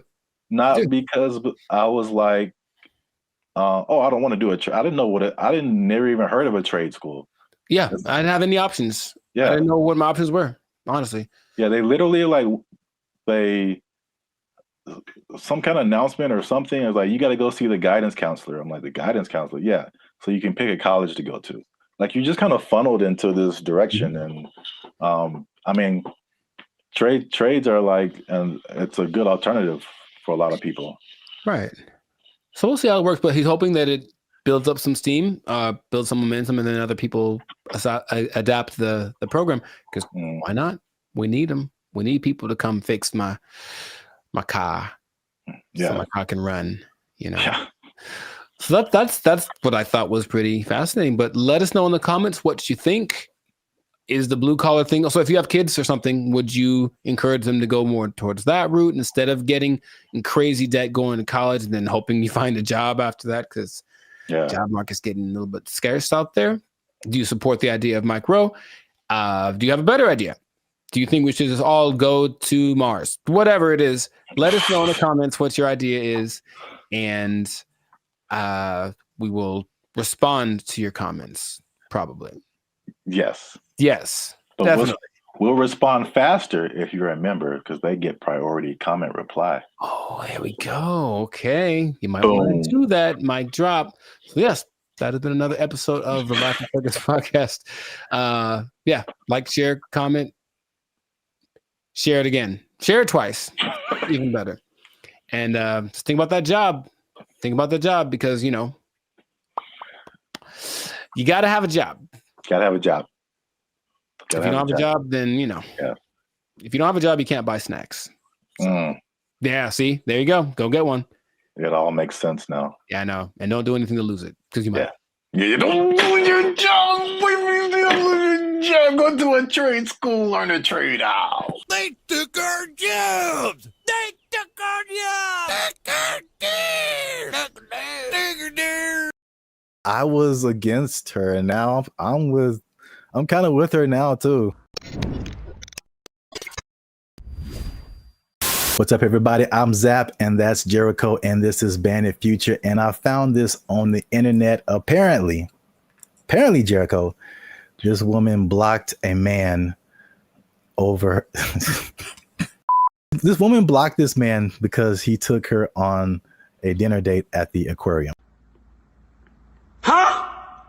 Before we jump into it, make sure you hit that like button for the almighty YouTube algorithm. Hit that subscribe button because that helps our channel grow. All right. Hey, Tashia Sade, first of all. Okay. That was the first mistake. She said, I met this dude on a dating app 2 months ago. We finally went on our first date and he chose to take me out to eat dinner at the aquarium. It was cute and all, but I just think it was childish AF. Like, we couldn't go to Ruth Chris. Oh, sorry. Let me get it. We couldn't go to Ruth Chris or something. And I blocked him as I don't. That's one word for anyone who's wondering. I don't have time for stuff like this. I need a mature man, not no little boy. I may be wrong, but that's just me. First of all, I would love it if for some reason she has a British accent. I don't know why. That would be so much better. Because there are women that are like, she's a little ghetto. Let's just call it what it is. There are that version of people from England, and it's just a little bit more, I don't know why. I like it more. I'll tell you what. First mistake. Thaisa Sade appear on your dating app. You swipe left every time. That's the first mistake. I'm sorry for anyone else who has that name. It's just not for me. I'll say that. To her credit, I would have never thought of taking a girl on a date to an aquarium. To his credit? No, well, I guess I'm saying I get what she's saying.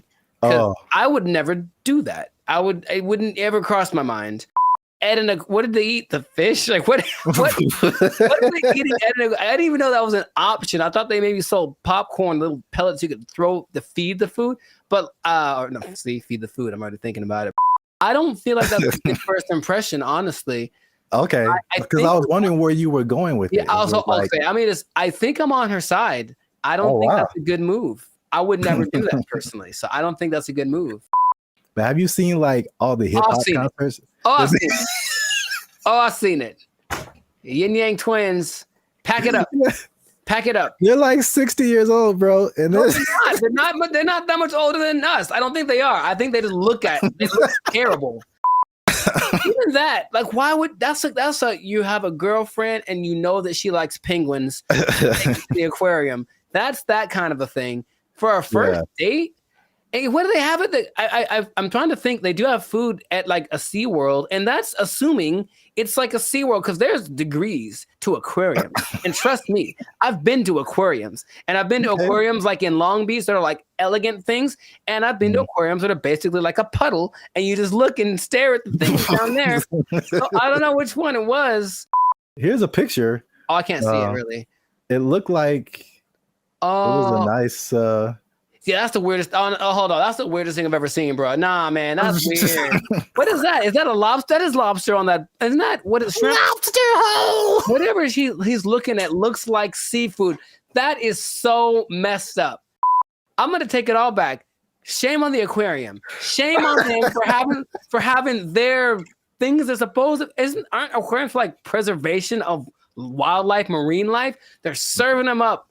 That's Shamu right there. That's Shamu's cousin right there on the plate. I can't stand for it. So I think she's right. I'm surprised I'm on the side of Taisha, whatever, man. I want to like go protest. Aquariums shouldn't have all $7.99 shrimp dinners. That's just too much. Eating people's families in front of them. Yeah, that is kind of messed up. But I mean, don't fish forget everything in 3 seconds or something like that? I'll let you know something about me. I don't know any fish, so I don't know how to operate. I'm not sure. I've never talked to a fish and then walked up and 5 minutes later and he's like, "Who the hell are you?" I've never had that experience. See, this is why you're here, because I didn't think of any of that. I thought I was just like, I wasn't thinking about like eating fish in front of fish. That is weird. Now that you say that, that is weird. And then the levels of aquariums. Like I was just thinking from a date, I was kind of against her, just from a date perspective, because I mean we've done a couple of videos too, and we've seen all this stuff on the internet about women who like it was like a cheesecake factory thing, like a while back.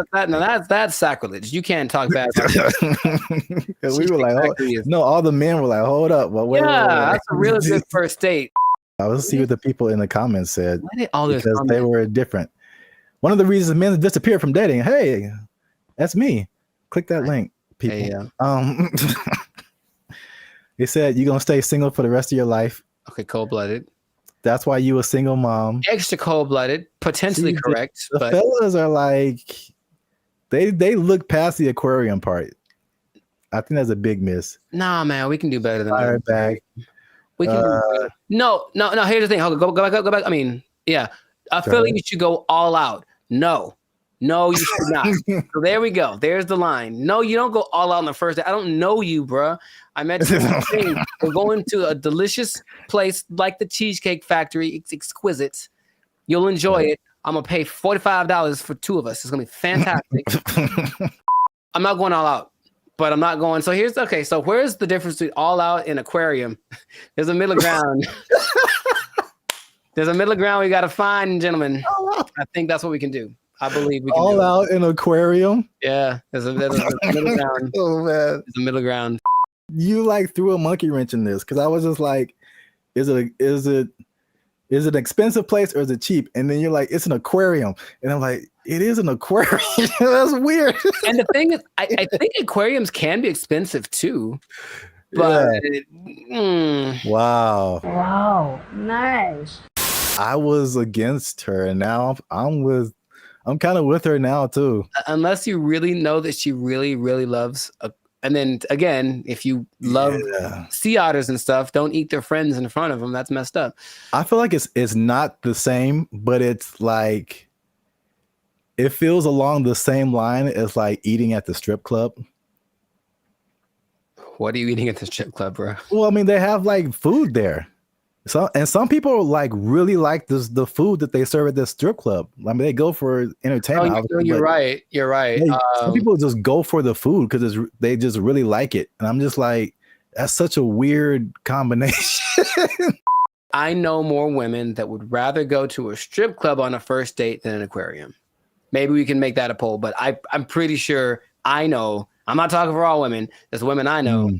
They'd rather go to a strip club than an aquarium for a first date. So, oh man, have you ever been sitting around just minding your own business and like, man, I haven't been to the aquarium in a while? Like, is that just a thing that pops up? Because it's never happened to me. Oh, the more you talk about it, the weirder it is. Aquariums are just not. That is a weird first date. I think it's weird. It's not a weird first date. It's a weird first date to have dinner. Like if you had dinner and then went to the aquarium. Yeah. I can see that. That doesn't feel as bad. No, it doesn't. It doesn't. But if you we just going to the aquarium to eat. What if it's like you pick out the one you want in the I know it is. I know it is. Did you see the South Park where it was like Honey Boo Boo and she was like picking out a pig to I don't know if it was a pet or to eat or something. I don't remember that one. She was like picking out a pig and there's this country farmer. He's like, which one you want? This one right here? She's like, yeah, I want this one. He looked at me funny. I want this one right here. Yep. But I mean, it's hard to tell if a fish is looking at you. I don't think their eyes can move and they can't blink, right? So, oh my God. But in any case, you see what I'm saying is this, I think, I honestly think that I'm in favor of that point that she made. Not the go all out point, but the aquarium to eat. Yes, let's put that in there. Aquarium to eat. Gotta miss with that. That's kind of strange. We put a whole nother level on this. Kind of strange. So the right thing. Keep the conversation going in the comments. Is it like he should have taken her to a better place or not? Or he should have taken her to an aquarium or not? Once again, this is Band of Future. Leave a comment if you like this video. Share it with somebody who likes to have dinner at aquariums. I don't know, man. I don't know what's going on right now. There's at least one guy who does. There's at least one guy we know who does. We trying something new, man. Internet, we out. First mistake. Thaisa Sade appear on your dating app. You swipe left every time. That's the first mistake. The place that is offering this is the Southeast Technological University in Carlow. I think that's how you pronounce it, Ireland. That's a bad start. That's a really bad start. All right, let's just stop. Hold up. Hold the presses just for a second. All right, so Ireland. Okay, I think. Okay, where do I begin? Okay, man.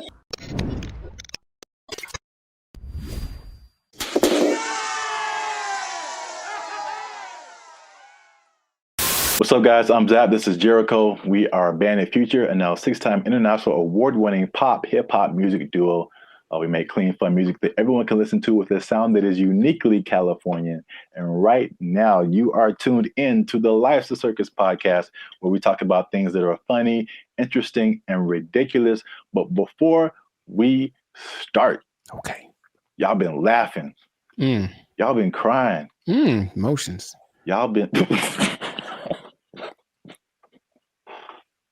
Y'all been laughing and crying at the same time. I don't know how that's possible, but you've been doing it. I synced you. Oh, that sounds... Well, it's like Santa Claus. He sees you when you're sleeping. It's like, I know YouTube tracks statistics, but I don't know if it went that deep. Like, geez.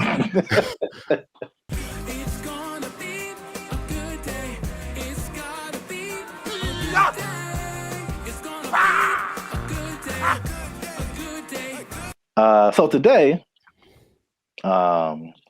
we are talking about something that's interesting. The letter Q? I mean, that's kind of what I was hoping. Today's episode is brought to you by the letter Q. Brought to you by, yeah, a little bit deeper than a single letter. Okay. But it does have to do with letters, arts, and sciences.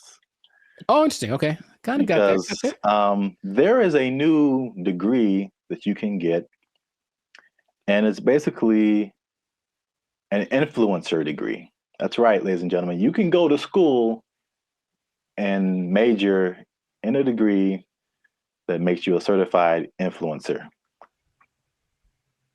We're here. It's a thing that's happened. We're here. That doesn't surprise me, but go on. I want to know more. Yeah, forget about engineering or what else is there? Business, law. Math is a thing still, I think. Medical.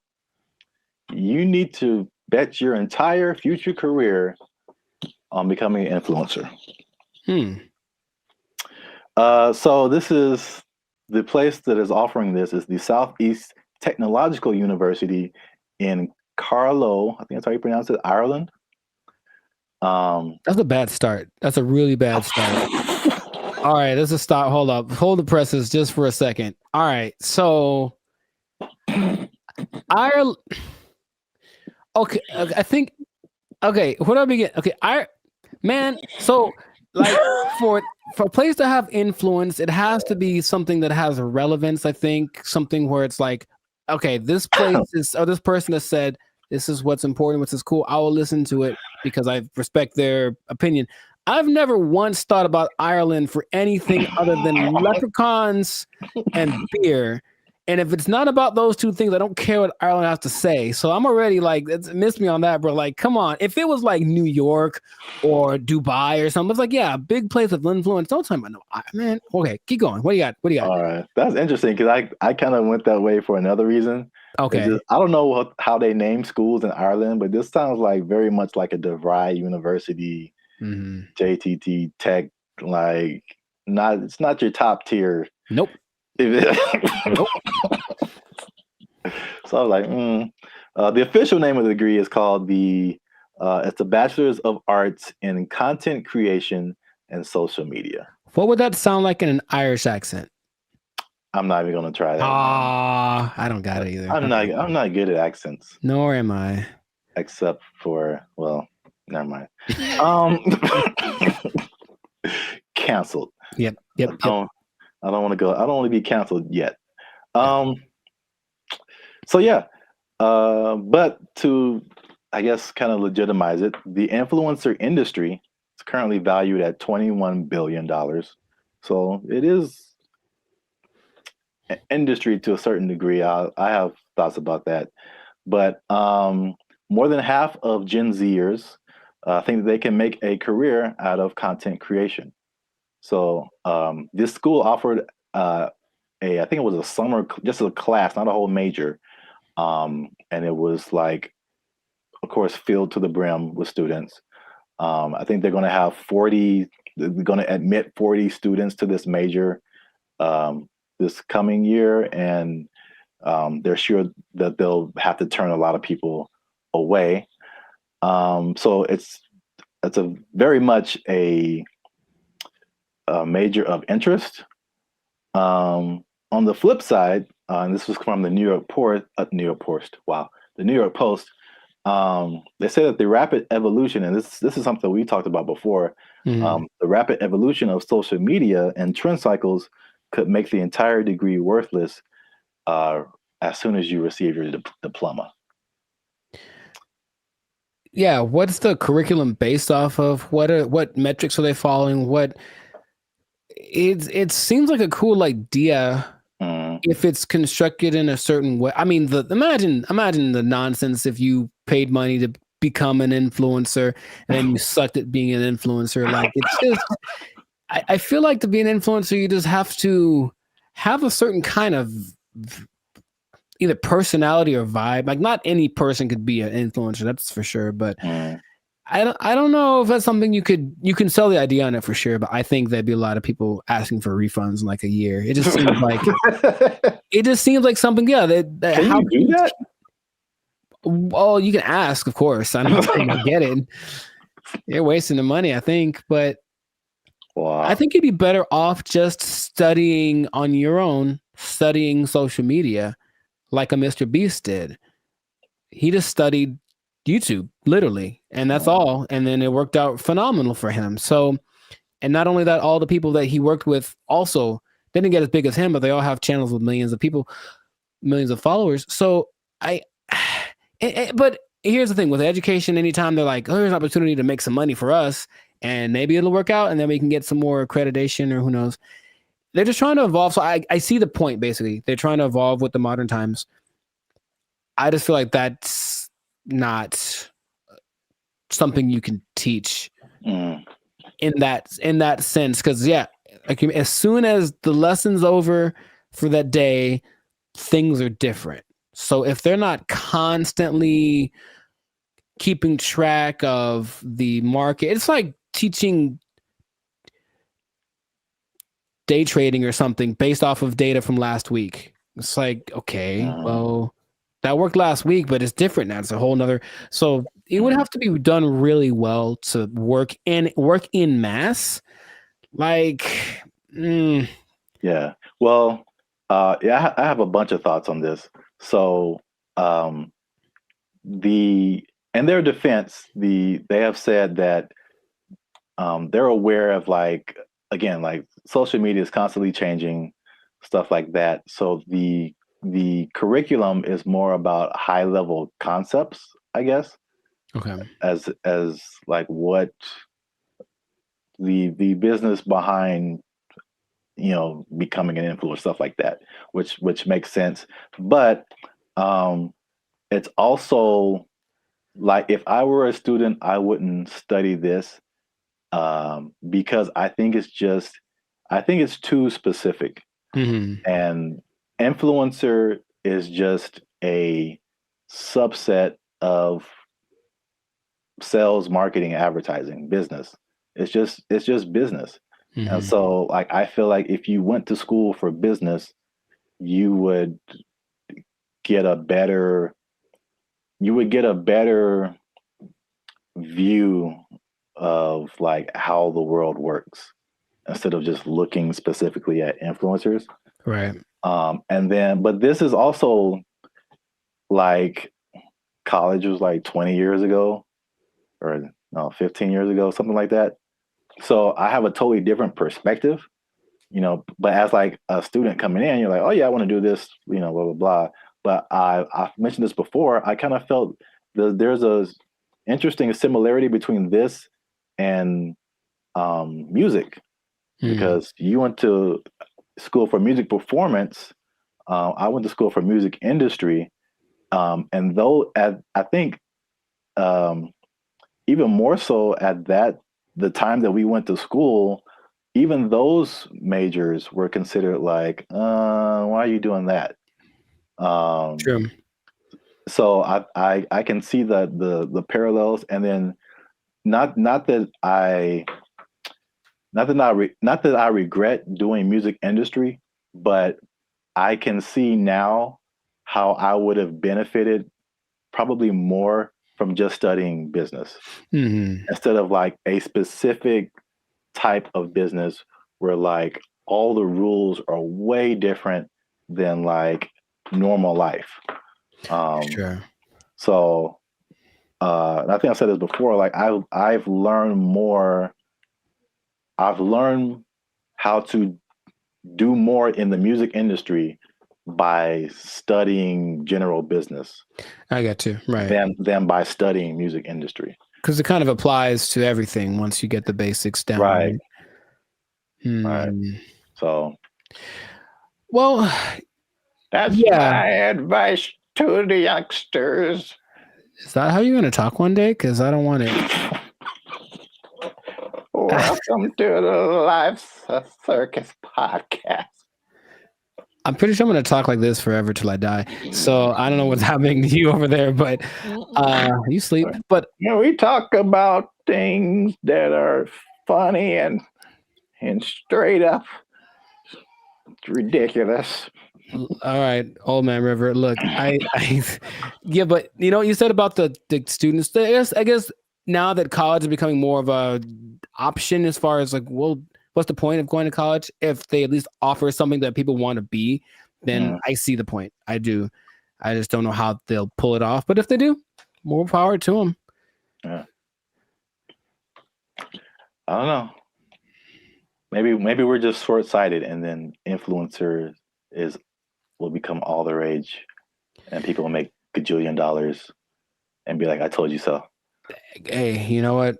Good for you. If you get there, I'll give you a cookie. No, those are addicting. Oh, I'm sorry. I'm sorry. Jeez, I keep forgetting the rules. Cookies are sometimes food. So this has been another episode of the Life Circus podcast. Make sure you like, subscribe, comment, and share this video with somebody who might want to be an influencer major. That doesn't even sound right. No, it really doesn't. But maybe we'll talk them off the ledge with this video. Because yeah, if you're trying to be an influencer now and you got someone coming up behind you that has a degree in it, they might take your job. They might take your job. They got a degree from Ireland. Does anybody Lucky care? Charms. Lucky Charms. They took our jobs. They took our jobs. As long as there's money, I'm getting there and there's money there. Right. Like, yeah, let's go. Yeah. But if I'm like just dumping out my life savings to like take a picture with an elephant and then come back, bruh. For some people, they think that's worth it. They think it's well worth it. No way. You know, but I need to get paid, son. What's up, everybody? I'm Jericho, and this is Zap. We're the now 8-time international award-winning pop hip-hop duo Band of Future. We make clean, fun music that everyone can listen to with a sound that is uniquely Californian. And right now, you are tuned in to the Life's a Circus podcast, where we talk about things that are funny, interesting, and just straight ridiculous. So before we get into this, and this is going to be a very important topic, I think a lot of you will be interested in this. Make sure to like, subscribe, comment, and share this video with at least 2 people that are interested in becoming a digital nomad. We want to talk about it. We're talking about work. We're talking about jobs. We're talking about moving. We're talking about all the things that seem so glamorous, but maybe there's a dark side to it. I don't know. We should get into that. But you got to stay tuned to the end to find out what that might be. So right away, digital nomads are one of the most, well, it peaked in 2021 right after the pandemic, but it's still one of the like professions, and that's an umbrella term, but professions that's growing the most in the last 10 years, right? I didn't know this. People started doing this as soon as like 1997. I guess once internet connections started to get decent, people were doing this. But around 2014, what happened up? I got a question. So can you back up and just for anyone who doesn't, like what is a digital nomad? Oh, people don't know what a digital nomad is nowadays? Some people don't know. Makes sense. Okay. A digital nomad is a person that has found a way to live abroad, basically using technology. So in 1997, when internet started to be pretty available anywhere, people could offer services online and work from a different destination than where they're from. So you could be from America and go to Bali, for example, and work from there. And that starts to become really popular. And so now a lot of people do it. And there are many programs that will say they can teach you to be a digital nomad if you want to basically ditch the 9-to-5 and go live abroad. And it always looks very glamorous from the people. I know many people that do it personally, and they typically post the pictures of them lying on a beach. And the idea is that you can work from anywhere for 2 or 3 hours a day, doing your nice, whatever cushy job, and enjoy living in another country. And that is a really cool idea. And that is part of the reality, but there's also a side of it that can be more difficult to overcome that people don't tend to think about. So we're going to get into all of that. Zap, have you ever considered the digital nomad lifestyle? I don't know why I said it like that, but I know why you said it. Ooh, do it again. I have thought about famous, don't you? All right, never mind. What? Huh? I've thought about it for sure. I don't think I have had jobs where that's a possibility. Sure. And also, I feel like those types of jobs wouldn't be the jobs that I would like. Mm-hmm. Because it's basically, digital is just you and a computer. Yes. So, a lot of what we do is not staring at a computer screen all day. Right. The typical idea of a digital nomad is somebody sitting in a coffee shop working for 8 hours a day or 6 hours a day or whatever.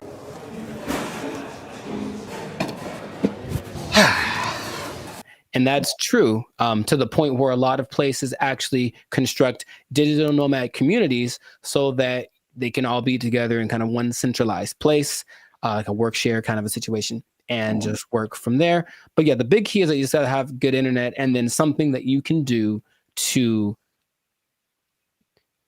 work from a different place, so you're not interacting with people directly.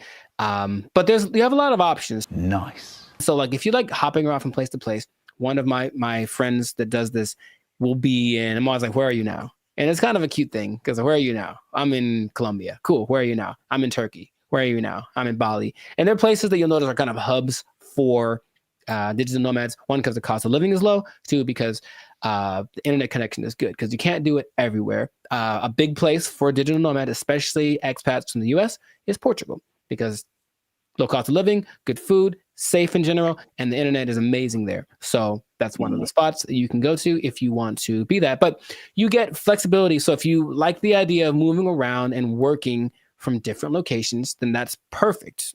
And then since you're not working all the time, you do get to explore and check out new stuff and take the picture in front of the Taj Mahal or whatever thing that you want to do, which is usually what people do to I guess showcase how cool their life is. I don't know. It does seem like kind of a validation. Like, why am I doing this? Because, like I said, the downsides, as I mentioned, there are many as well.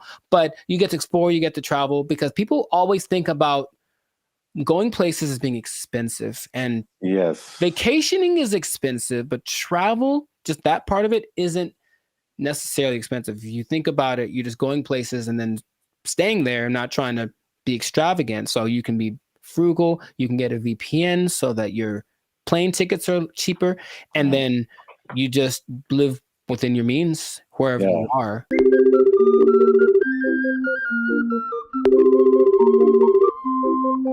That's one thing about me. Like, I'm not a big traveler, but I feel like I feel like that Dos Equis guy. It's like I don't always drink. What is it? Beer. Yeah, but when I do, so like I don't always travel, but when I do, somebody else is paying for it.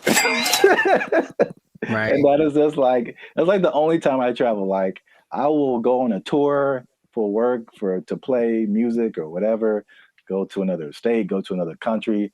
As long as there's money, I'm getting there and there's money there. Right. Like, yeah, let's go. Yeah. But if I'm like just dumping out my life savings to like take a picture with the elephant and then come back, bro. For some people, they think that's worth it. They think it's well worth it. No way. But I need to pay, son. Listen, we finna get paid, girl. It did surge in popularity, of course, after the pandemic, as people were looking for things that they could do and they couldn't be around people. So, okay, this is perfect. But for some people, they really fell in love with it and they said, I'm going to keep doing this. So a lot of the more well-established digital nomads have been doing it since then, or maybe a little bit before then, so like 4 or 5 years. There rarely are people that have been doing it more than a decade because it does kind of wear on you just moving around and doing all that kind of stuff. But you do get choice over your work-life balance. And I think that idea, easier said than done for sure, but you don't have to clock in an office at 8 a.m. You could sleep in theoretically and then go hang out at the beach or snorkel or something. I think what people do overlook is the idea that you still have to work and you really should do it on a consistent basis. And if you don't do that, then I don't think your digital nomad life is going to last very long. But you have a lot of things that you can grow with as well, because people have great stories when they do it. And when people I've talked to, I was in Cambodia, blah, blah, blah, and a tiger almost ate me. The tiger bit the man in the head, and everybody's mad at the tiger. There's also, you get to choose where you live, because if where you live is expensive, you can just go someplace that's a lot cheaper. So I think that's why Bali tops the list for a lot of people, because it's not very expensive to live there from a month-to-month basis. So if you find a way to get income from where you're from, be it the United States, England, something like that, and you can generate that money while you're living in Bali, then you're living like I heard for like $1,000 a month, you can have servants. Wow. Literally. I'm gonna take a nap.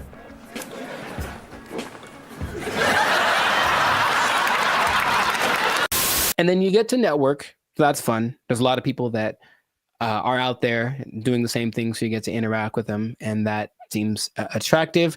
And then you don't really have to go to work. You think about that. Honestly, I don't know about you, but I think a lot of people hate going to work. They don't dislike work. they don't like going to work. They have to get up, they have to do the thing, they have to deal with traffic, whatever. If you are a digital nomad, you don't have to go anywhere, really. If you have a good internet in your Airbnb or whatever you're renting, you can just stay there.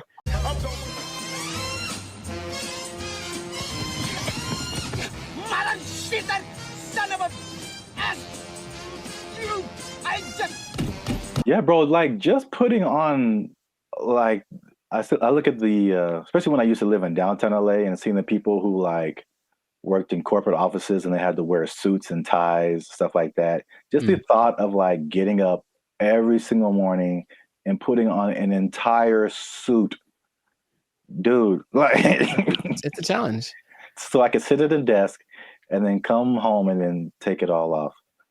Like if I can go to work and still be in my pajamas, like, dude, where do I sign up? Yeah, I get the appeal for sure. Very cool. We love it, Will. Thank you. The last advantage that people talk about a lot is the cultural and immersion. If you like a particular culture, then you can just go there if it works out for the technology and all that kind of stuff, and you can be immersed in Hong Kong. You can learn Chinese. You can do whatever. If you have other goals that related to that culture, then it's the perfect way to do it. You can still make money and be immersed in that culture. And that really does seem fun. In my personal experience, I've never done the digital nomad thing to an extreme, though I've thought about it because it seems like it might be fun to do here and there. But I have constructed my coaching, which I can do from anywhere. And I have been up in the mountains and I'm working on a session. I'm just at a coffee shop and I see what that's like. And if that was my everyday, it wouldn't be so bad. You know, it's definitely like, oh, I need my computer to work. That's all. If my computer works and the connection is good, then it works. If it does not work, then it's a bad day. That's all. It's kind of the risk that you run. Now, those are all the advantages. And that's the stuff that when you go on the internet, you will see people living exactly what I just mentioned. However, all of the downsides, dun dun dun, there's a lot of them. No, God, please, no. What would you think would be a disadvantage, major disadvantage of being a digital nomad? The first thing that comes to mind is just, even though it's cool and you're like exploring and all this kind of stuff, especially if you have a core group in the States, like a certain group of friends, a certain group of family members, they're most likely not around anywhere close to you. So any of those kind of groups that you grew up with or were with, you know, in your home country is just kind of gone. So you can have a bit of isolation, I think, for sure, even though you might be surrounded by all these new experiences and new people. You're still kind of like by yourself to a certain extent. I'm so lonely. You are right. The loneliness, depression is the number one thing that a lot of digital nomads talk about because they're not around the people that they love, right? And then they can't be with them when it's convenient, because if you're living in Europe and you're, from America, you're 7-8 hours ahead, 9 hours ahead. So imagine just, hey, I want to maybe eat together. Well, I'm having dinner and you're, at work, right? So you can't make things line up. So depending on where you choose to go, that can be a very difficult process. And then it kind of is inconvenient. I've worked with people where I'm talking to them and it's fine for me, and they're up at 3 a.m. because where they are, that's what they have to do to make it work. And they're willing to do it. It's kind of like something they accept, but you miss a lot of things. You miss the birthdays, you miss the graduations. There's a lot of experiences, your little cousin had her first steps, all that. You miss all that kind of stuff. And finding a place to live is harder than some people think. And that's another problem that a lot of digital nomads have, because they'd go to a place expecting everything to be great. But what they don't understand is that a lot of digital nomads have this reputation of basically causing prices to go up, right? Because you're coming from a country that everything is great. Yeah. So everything's coming up because you have a lot of money. So a bunch of you move to one place that's not doing too well. So they're like, oh, there's a lot of these people, so I'll charge more. I can make money. But then the locals start to resent you because you're there. And so it's not, you don't feel welcome. And that's kind of an uncomfortable thing. I think I mentioned, I have a friend who travels a lot. When she said when she was in Turkey, she kind of got that vibe. It's just like, why are you here? But she doesn't speak Turkish at all, so that didn't help her cause. However, some places actually put signs up that says like, hey, digital nomad is not welcome. It's gotten to that point. Wow. You go to a coffee shop and like, nope, you can't come in because you're going to buy one drink and work here and use the internet for 8 hours. Nah, you got to get out or find someplace else. So that's starting to become a thing. So yeah, you think about that. It's like you want to be welcome. Now I'll tell you in a second, some countries are actually taking measures towards making sure that the digital nomads they do attract are actually helping the economy. But a lot of places don't have that in place yet. So yeah, the locals might resent you. If so you just for my own personal whatever. I got a question. Have you ever gone into Starbucks and worked on something and not bought anything? Yeah. I'm in a jerk, man.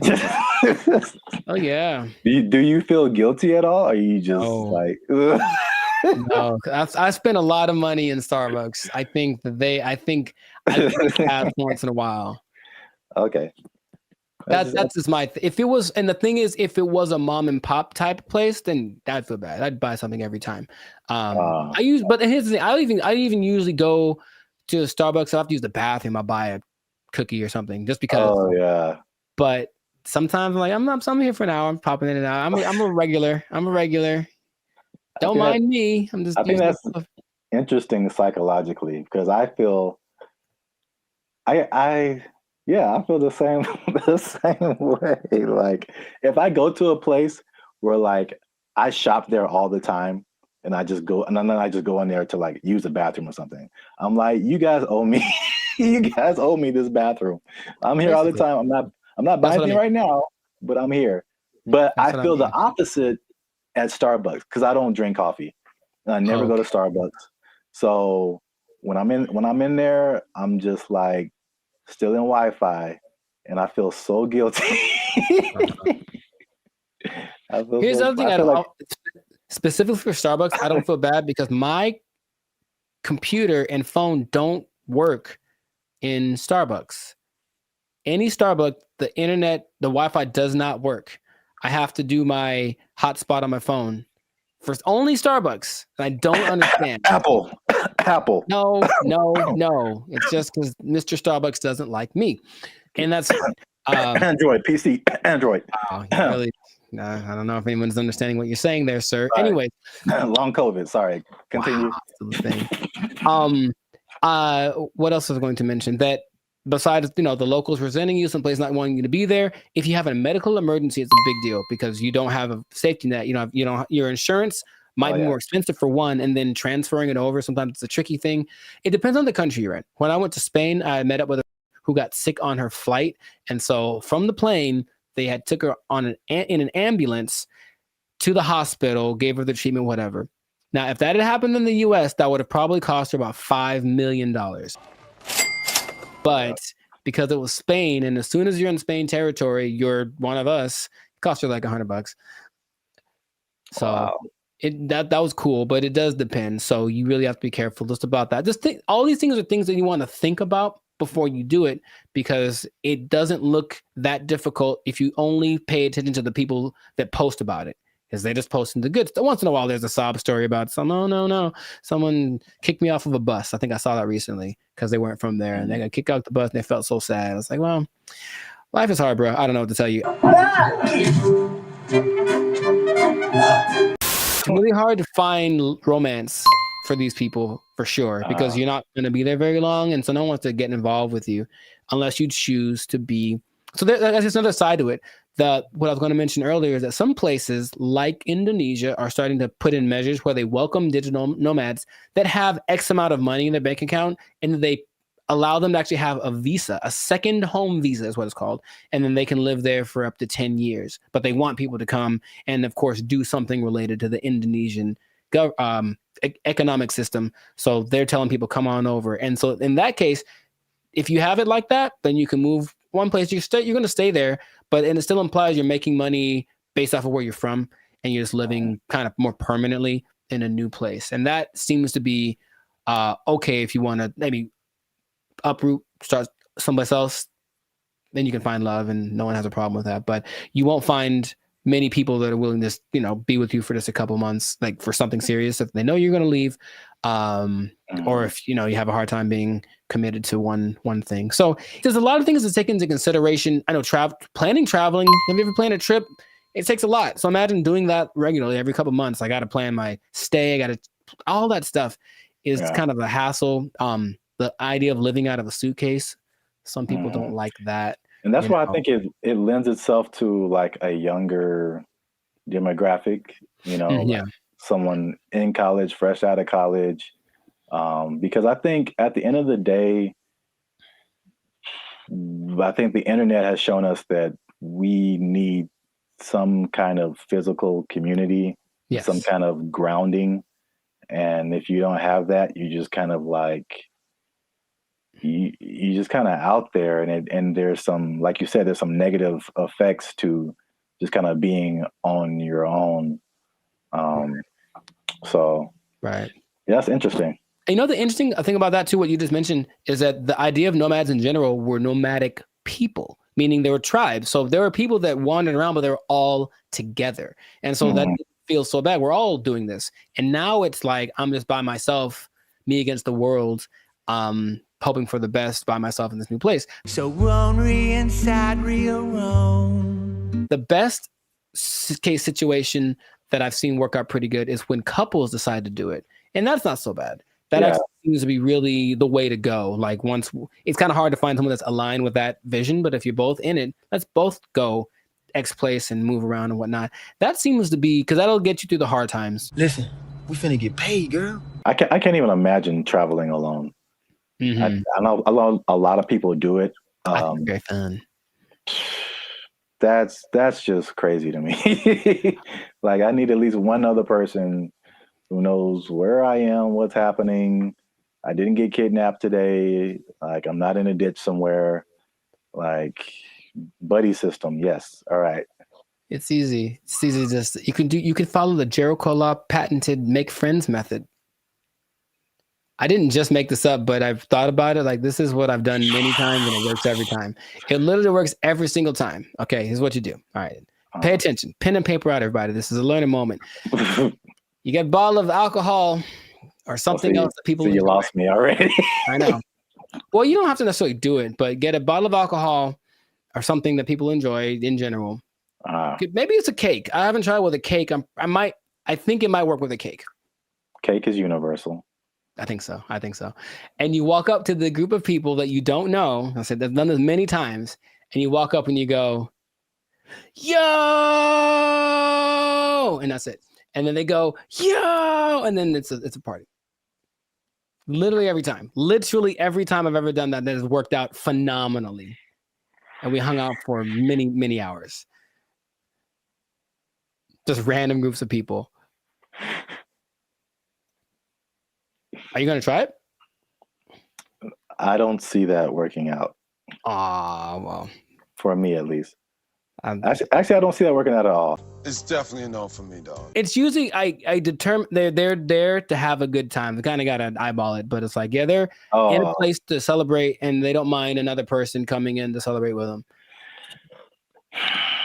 Try it, man. Anyways, what I was going to say, the last thing that people tend to forget about is that I think it's important to have a routine in life, because you're just freelancing and freestyling everything. So you need a routine, and in a new place, it's hard to develop one because things are always kind of up and down. Your money flow would be up and down if you're not working for a big business. If it's just you, then some months are better than others. So that side of it, that inconsistent income, can be kind of nerve-wracking also. Or it might make it so you can't keep doing it, right? If you don't make enough money. So you really want to have a good savings before that all comes under this. Now that you say that, it's all under the same umbrella. Like if you wanted to put all of that in one word, it's stability. Yeah. So your home community, it's stability. Your routine, it's stability. Your money situation, it's stability. It's like I think we as humans were created to like want some level of stability and to be a nomad, you know, even digitally. It's just like you're just kind of you're unstable to a certain extent. So, so you can't link into things that are stable, like other people, and have relationships and romantic relationships and all this kind of stuff. And yeah, I feel like that sums up everything that you're saying. It's just the downside is just a lack of stability and a laundry list of different areas. Yeah. I think some people, if they have the right personality, I know personally that's perfect for me. I wouldn't mind that kind of a thing. It definitely doesn't. Actually, you know what? My perfect scenario in life would be that this would be a show. No one take my idea. This would be a show. That someone wakes up in the morning and there's an envelope at their door, and basically it tells them what they're going to do for work that day, and they have an hour to get to the airport or wherever, and then they don't know what it is. They've never done it before, and that's their job. I would love that. That is really good. See? Wait for the show? Yeah, I mean, yeah, the idea, yeah. Okay, I'd watch that on TV or something. I thought of it. No one take it. Yeah, copyright. All right, we should just do it. That'd be fun. Yeah. I think it'll reach a peak and start to come down because people were still riding the wave of the COVID. But after a while, people want to start families, do all that kind of stuff. And if you need that stability, then it's not the job for you. But if you're younger, or if you want a change of scenery, some people do it for a few years and then they stop. But it seems like a cool thing. Where do I sign, Mr. Berry Gordy? I might give it a shot here and there. That's kind of my thought about it. I'll just try working for a week or so from wherever place, but not necessarily do the jumping around and to the extreme that some people do, because that's a little much. And then they do a lot to find people to talk to. They talk on those like roulette chats, like we did that one time. Oh God. Yeah. Yeah, I know. Yeah, maybe we shouldn't do that again. Got him! Got him! But people spend a lot of time on those because it's literally just like somebody to talk to me, someone be a connection, and I think you can see that a lot more. So hopefully that doesn't long term affect people's mental health with all the depression and stuff like that. But if you're thinking about becoming a digital nomad, I just gave you the blueprint. Keep in mind the positives and negatives, and if it's in your heart, go for it. But above all, make sure to share this video with somebody that wants to know a little more about the digital nomad life. And I'll tell you what. What? This is not possible if you don't have a job. Get a job. You gotta have a job to be a digital nomad. They took our jobs. They took our jobs. And there is a man who has built a substantial shelter for himself. So this place has a front door. It has lights. He has a refrigerator. He has a stove. He calls it a waterfront property because it sits right on the LA River. Other people in the encampment have. What's up, everybody? I'm Zap, and this is Jericho, and we are the 6-time international award-winning pop hip-hop music duo Band in Future. We do clean, fun music that everyone can listen to with a sound that's uniquely Californian. And right now, you are tuned into the Life's a Circus podcast, where we talk about everything that's funny, interesting, and ridiculous. But before we jump into today's topic, make sure you help us out. Help us for that YouTube algorithm. Like, subscribe, comment, and share this video with somebody who's homeless. Is that a good demographic? Is you know what? Actually, most homeless people do at least have access to the internet. So I guess now, 20 years ago, no, but homeless people are doing pretty good.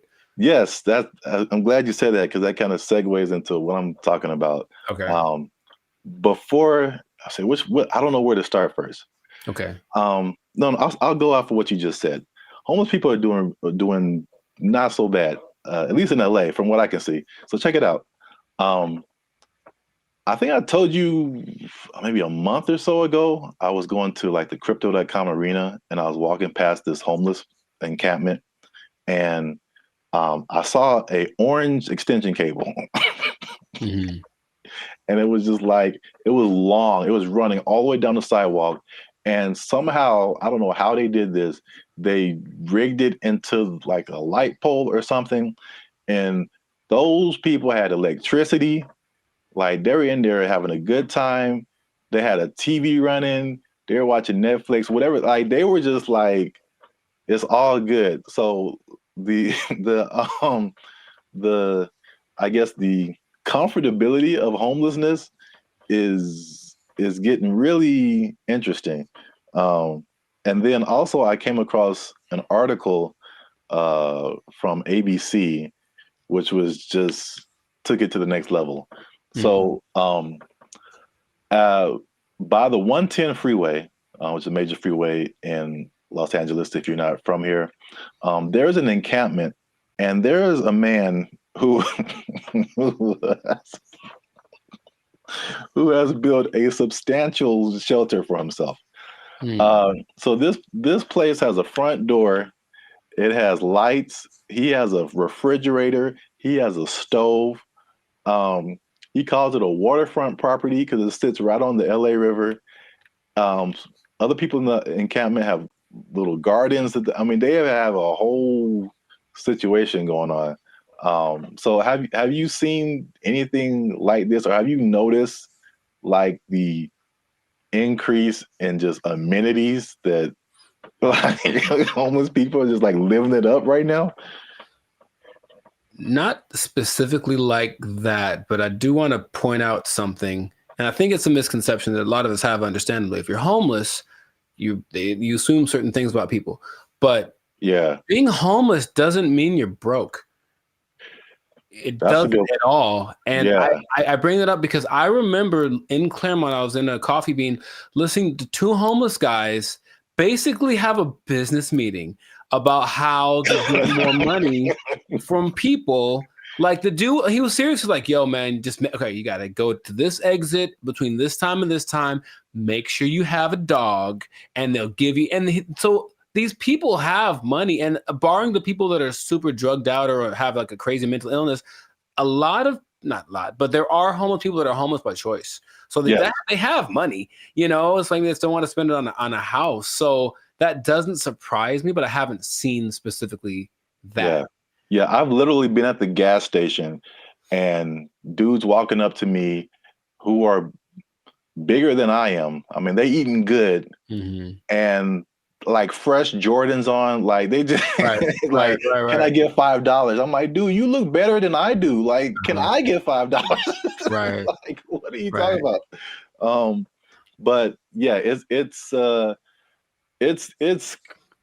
getting crazy. I mean, not getting crazy. It's already crazy, especially how here in LA, we have just, I think it was only, I forgot the numbers in LA, but it's just thousands and thousands of homeless people. But I did want to address something because we talked about the homeless before in a previous video in San Francisco, where they were like trying to hide the homeless people because all these people, these foreign dignitaries or something, were coming in and trying to hide the whole situation. Somebody, I don't know this person, but somebody got kind of offended at that video, and they tried to go at us in the comments, man. They tried to go at us in the comments. Would you like to hear it? Good. I'm just gonna paraphrase. So we were talking about the homeless. This guy came on and was like, have you been homeless? Have you ever been down on your luck? What would happen if you lost your job and things were wrong in your life? You lost your house, your apartment. So he's basically saying like, it's not our place to talk about the homeless, which I fired back at him, and I said, it is completely our place, because I lived in LA for a long time, but I lived in downtown LA, which is like homeless central, just a few blocks from Skid Row. When people are pulling down their pants and taking a dump on your front door and you step in it, you absolutely have a right to say something about that. Like, you have a right to say something about that. And it's not even the homeless in particular. It's the all the stuff that comes with it. Like, I don't care if you're homeless or not, whatever, but it's like it's the disrespect for other people and the other things in the city. And just like the trash everywhere and the safety concerns and like the destruction of property. If you're pushing a shopping cart, I'm pretty sure you didn't buy that shopping cart. That means you stole it from us. Just because you're homeless doesn't give you a license to commit crimes. Like, like you can't. Like, so it's not even about like the haves and the have-nots. Like, that's really irrelevant to me. And I will say that one thing I will apologize for is that I laugh a lot.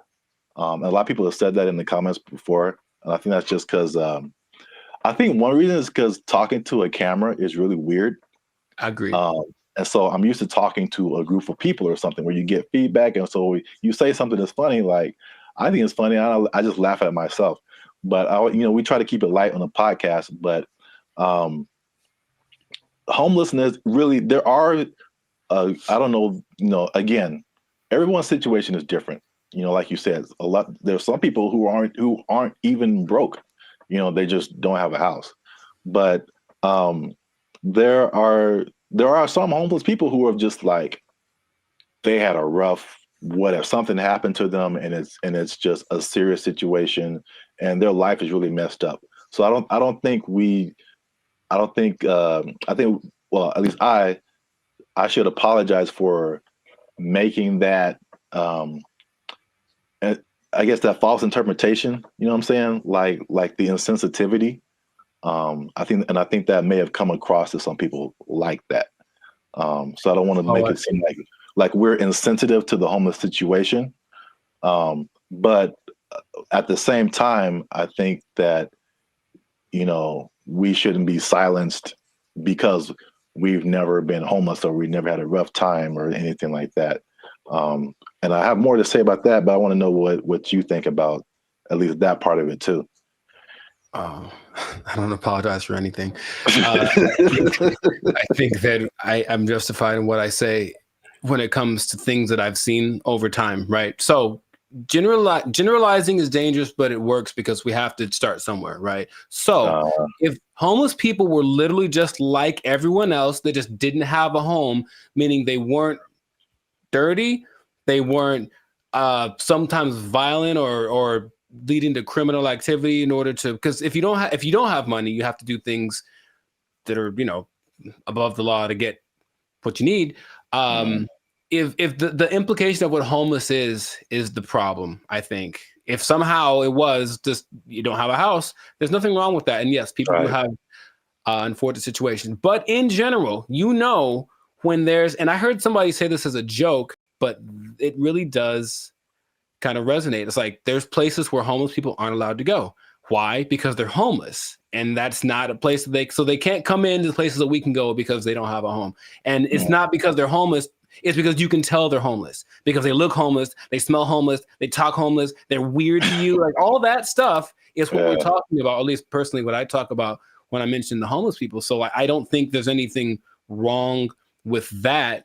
If you do want to go by, I'm sure someone knows someone who just lost it all in a bad, crypto, real estate exchange. The woman took everything, whatever. I know there's people like that, and that's unfortunate. But just in general, homeless people are not contributing to anyone's sense of safety or anything like that. And that's what I'm referring to when I mention homeless people. That's I think that's an accurate statement. It's just like, it's not about the condition. It's about the character that comes along with that, and the not only not contributing but being destructive. So that's just, even in my neighborhood, I think I told you before, it's like when I first moved here, like a few years ago, this place was spotless.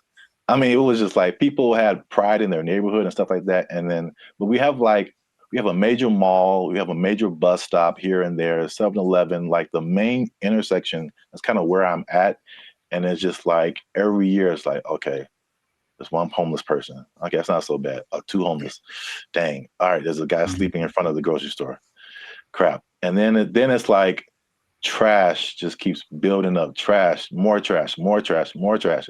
And it's like, this isn't a rocket science. Like, what has changed? There's more homeless people. There's more trash. There's more abandoned shopping carts. There's more crime. I mean, I looked at the crime map for my area, and it was like literally my block, that area that I'm talking about, is where all this stuff happens. This is like, anyway. The other point I wanted to make before we kind of wrap it up, because it's going kind of long. One thing I also hate is that when people make judgments about you and they don't know anything about you.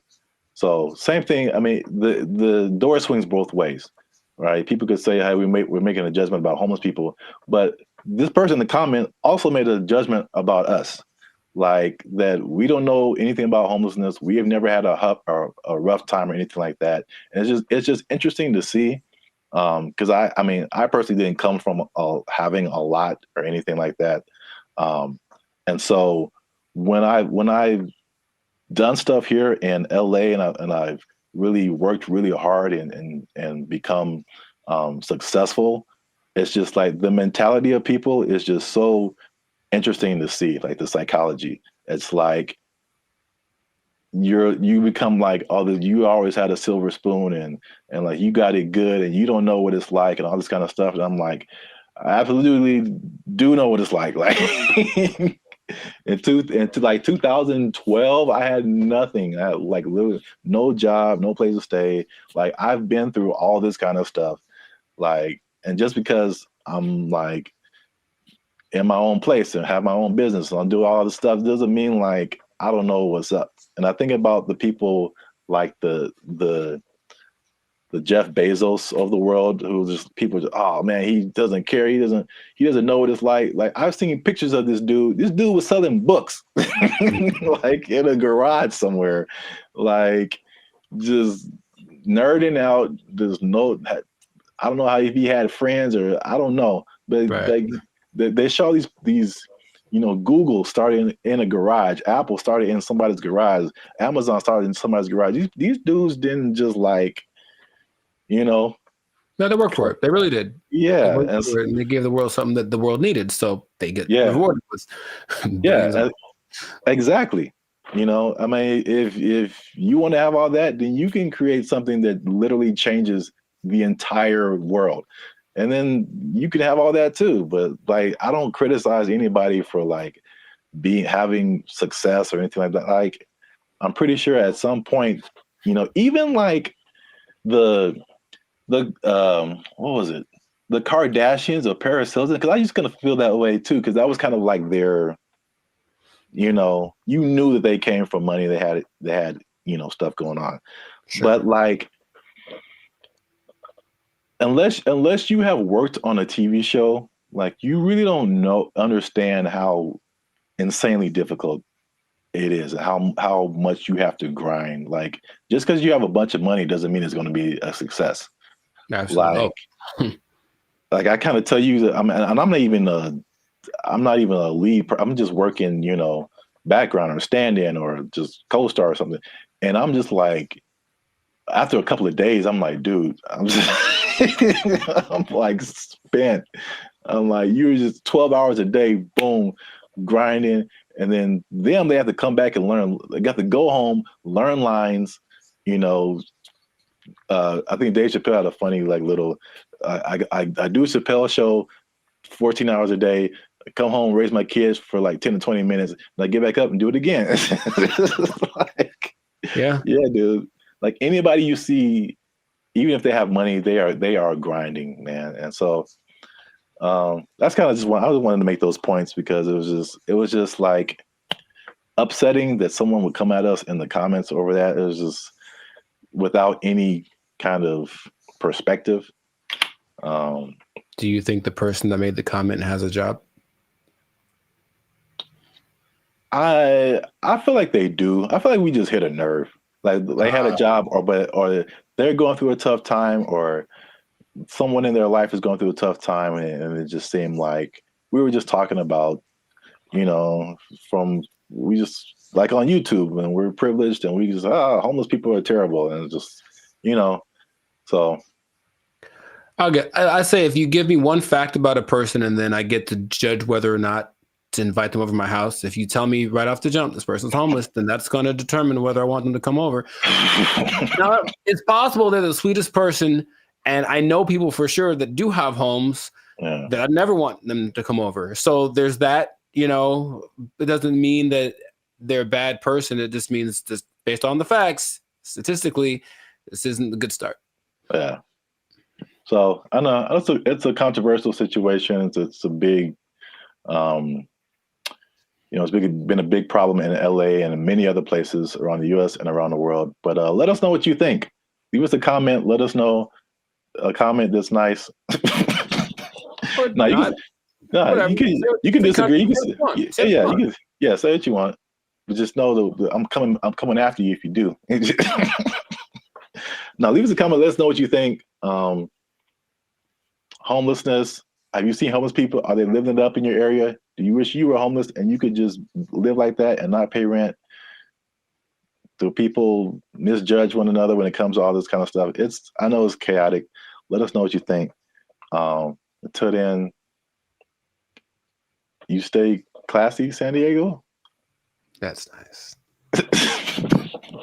And don't be homeless. Don't be homeless. Yes. Worst ending ever. Bye. They took our jobs. They took our jobs. These guys will just decide one day I'm not going back to work, and just kind of sit in their room. And it's so strange because they try to interview these people. They're very antisocial to the point where they regress in their ability to express ideas. They can't even really talk that good, just sitting in their room all day. And then their families are just forced to take care of them. What's going on, everybody? I'm Jericho. This is Zap, and we are the now six-time international award-winning pop-hip duo Bandit Future. We make clean, fun music that everyone can listen to with a sound that's uniquely Californian. And you are right now here in the present time tuned into the Last Circus podcast. So we talk about things that are interesting, funny, and just straight up ridiculous. So before we get into it, there was a huge favor. Make sure to like, subscribe, share, comment. I keep doing that backwards. But anyway, share this video with at least 2 people that think that being an adult is really hard, man. So the adulting thing has gotten so, I guess, talked about that it's like we kind of accept it as just being an adult's hard, it's part of life, move on. But there's a whole lot of people that have decided to take an interesting approach to this adulting thing. So I have one specific example from Japan and one from the US. So in Japan, there exists this thing called the hikikomori. Okay? And it's basically a bunch of people, and by a bunch I mean about 1.5 million people, that decided that being adults is way too hard. I'm just never going to go outside again. And so they don't. They just stay at home, they live with their parents, and they either play video games or even better, they just do nothing. They do nothing and they sit at home. And some people have been there from anywhere from 6 months to like 3-4 years. It got worse during the pandemic, but the idea is that they're afraid that these people aren't ever going to become functioning members of society. And the numbers keep going up of these hikikomori, shut-ins. And I read this one case where a guy basically like people are abandoning their families. So I mean, like that's why it gets really bad. So you are the breadwinner for your family. You're a guy in Japanese society. You typically are the guy who works. The woman doesn't work. You have kids. These guys will just decide one day I'm not going back to work, and just kind of sit in their room. And it's so strange because they try to interview these people. They're very antisocial to the point where they regress in their ability to express ideas. They can't even really talk that good, just sitting in their room all day. And then their families are just forced to take care of them, right? And that's one way to react to adult life, I suppose. It's very bizarre. Have you? What's my question? Do you, do you know anyone that you think would do that? And besides me? Yeah. I don't know if I know anyone who I think would do that, but I totally get it. I've heard a lot of people. I mean, again, that's Japan, so I don't know. I've never been there. I don't know what happens there. But in the U.S., at least, there's been a substantial growing frustration with people and their jobs. And again, 2020 kind of like poured fuel on that fire big time. Where like a lot of people just didn't go back to work, or they just kind of, are in some kind of alternative situation now, or they're just more like reclusive, I guess, more just trying to just do what they want to do outside of just working. But then there's also I've heard about men in particular. I don't know if the Japanese thing. I'll be interested to see what the ratio is of men to women. All of the people that I saw that were interviewed were men. Yeah. Because I've heard that about men, what they call here, checking out of society. And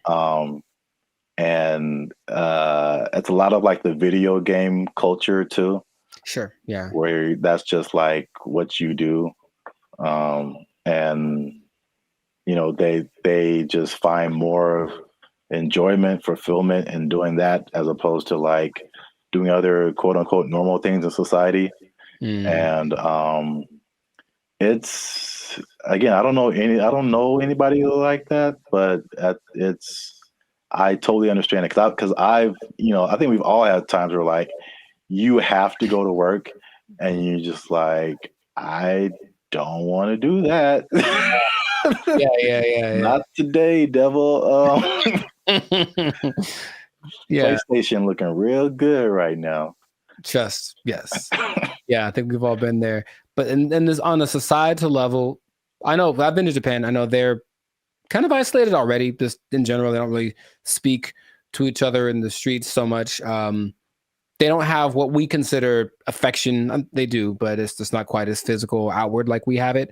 But it's like, okay, now I'm sure I'm not gonna name any names, but I have a couple of relatives that have been doing that for a long time.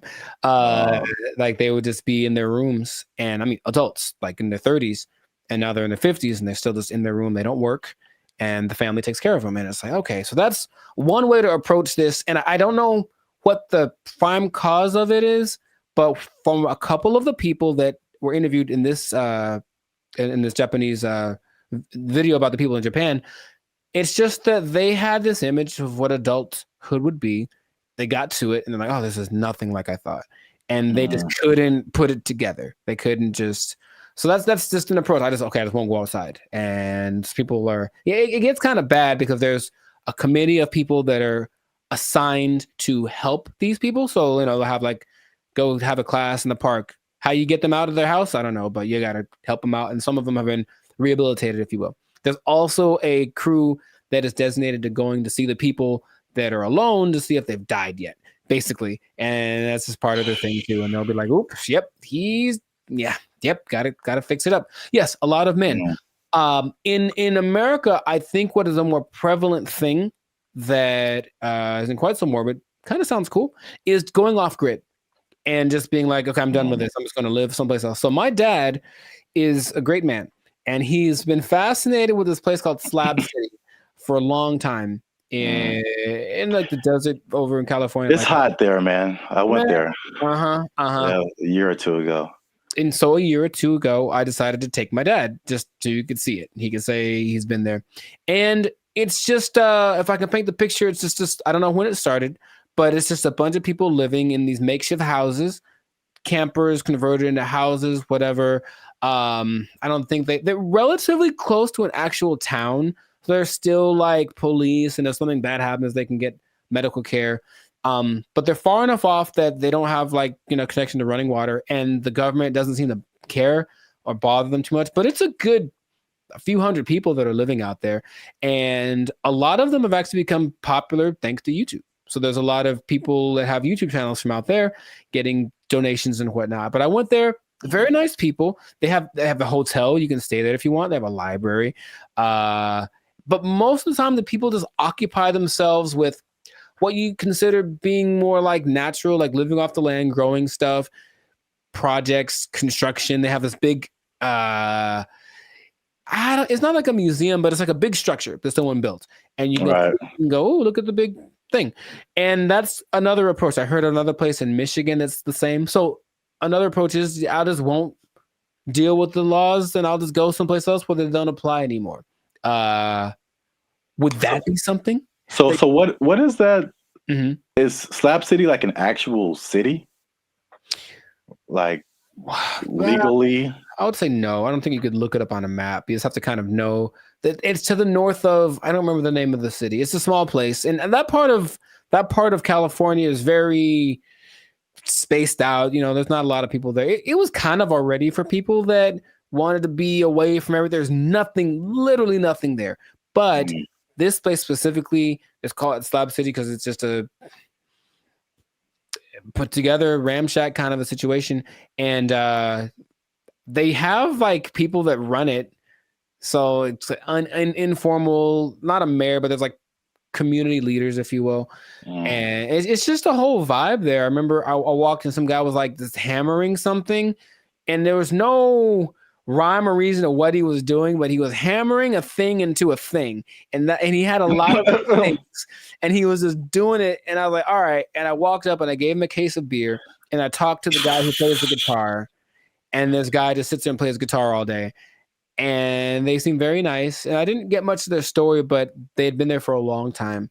And they're like, yeah, society's not what it's come out to be. They made their own, and they like the way it works better. So that's another way to deal with it, I suppose. But you got to deal with the heat. I think one of these places is very inhospitable in general. So you got to make it work, or just not go outside for certain parts of the year because it gets really bad out there. Yeah, straight up desert. Yeah. Yeah, like I said before, I totally get it. And then I was just thinking about, like, just throughout history, there's been so many variations of like what life is supposed to be like, and what adulthood is supposed to be like, and what do you do all day. And as we've just gotten, at least in America again, it's like the Industrial Revolution changed a lot of like our habits as a population, and it's kind of steered everyone into, factories and 9-to-5 jobs, and where we spend so much time working. I think we're probably we have one of the longest work days of several countries. Yeah. And and what you're quote unquote supposed to do, go to college and marry this person and learn how to do this so that you can buy a house and then get a mortgage and do this. And it's like, well, there's a cycle of and it's very like cookie cutter. I feel like if I definitely looking back, there's some things I think I would definitely have done different or not have done, just to like march to the beat of my own drum a little bit. I think I would have been happier because of it. I don't think I can totally check out like that, but I could at least like vacation like that for sure. Yeah, those people are definitely very happy. Much they have good community. They have a little get together every Friday. They play music and hang out and drink and whatever. But yeah, they're just happier. So it's like you can define what your successes are what makes you happy, but these people have decided I don't need all the glitz and glamour. I don't need to go to a 5-star restaurant to feel good about myself. I can just hang out in the desert with my cactus buddies and be vibing. And really, it was a very, like, every place has like their own vibe. And when I got there, I was like, this is cool. This is cool. There was the guy over there standing on his van yelling at everyone with a bullhorn about how you're going to go to hell. He was fun. And then, I still think about him to this day. And then, yeah, there was like the little curator lady. I think she was like senile. I think she thought she was mowing something because she was walking around with her hands like this, just kind of going.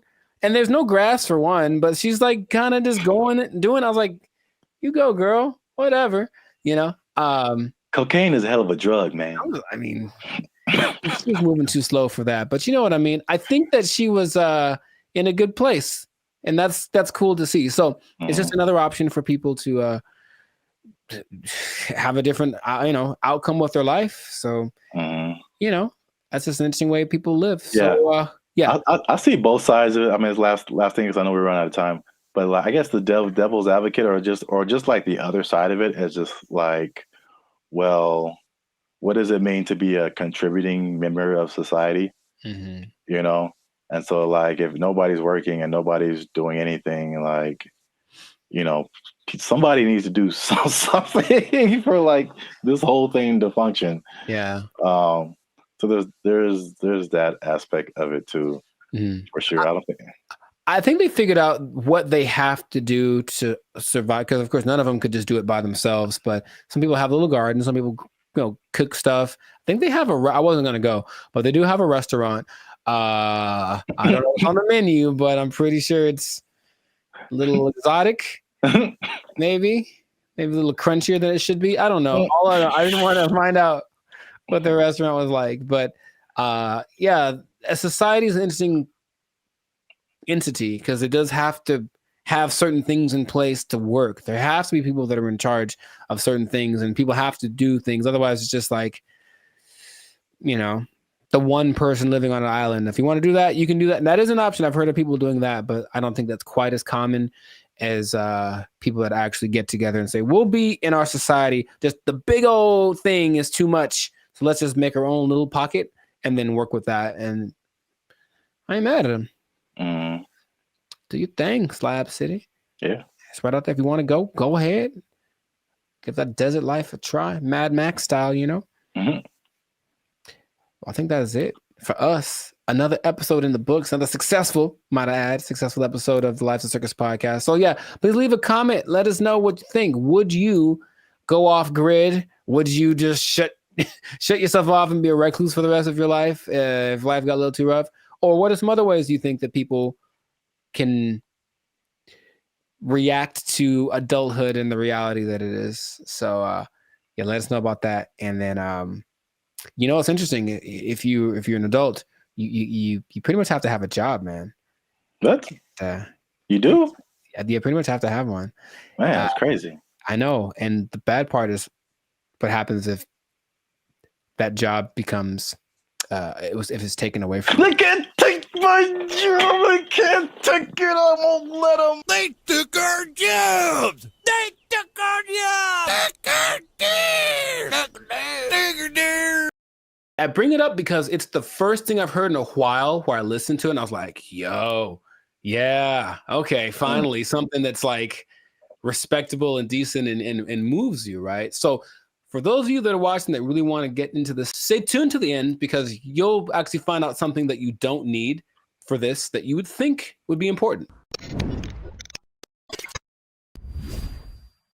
What's going on, everybody? I'm Jericho. This is Zap, and we are the now 6-time international award-winning pop hip-hop duo Banded Future.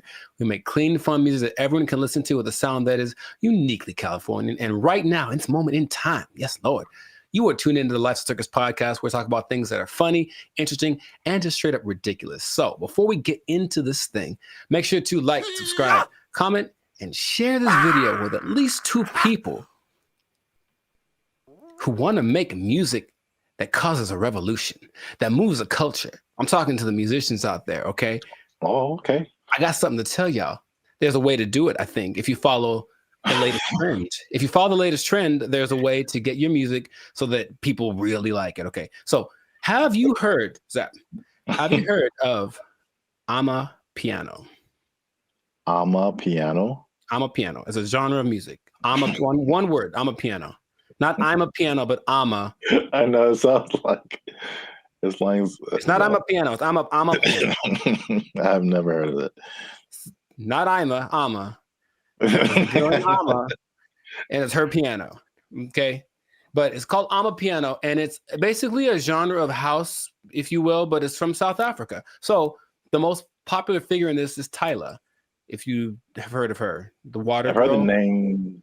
Yeah. Okay. I mean, she's cute. She's won all the awards. She's the newest big thing. But she basically comes from a watered down version of this genre. Okay.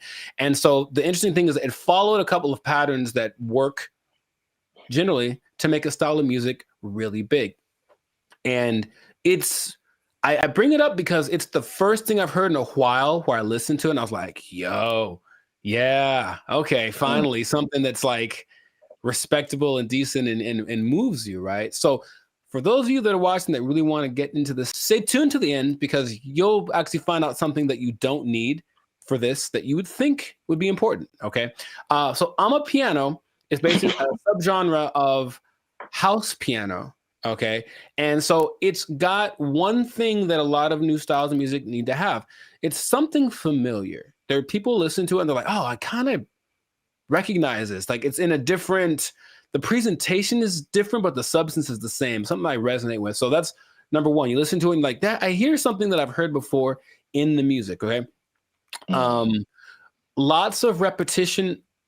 So you just kind of hear the same thing over and over again. And it's so infectious, fun to dance to. You haven't seen any of like the TikTok. It's a huge TikTok thing, right? That's the thing that's made it go from. It started in 2012, but probably like 3 years ago is when it really started to burst on the national scene or the global scene, thanks to TikTok. But you've never seen any. It basically all of the moves. So there's Afrobeat, right? There's Afrobeat.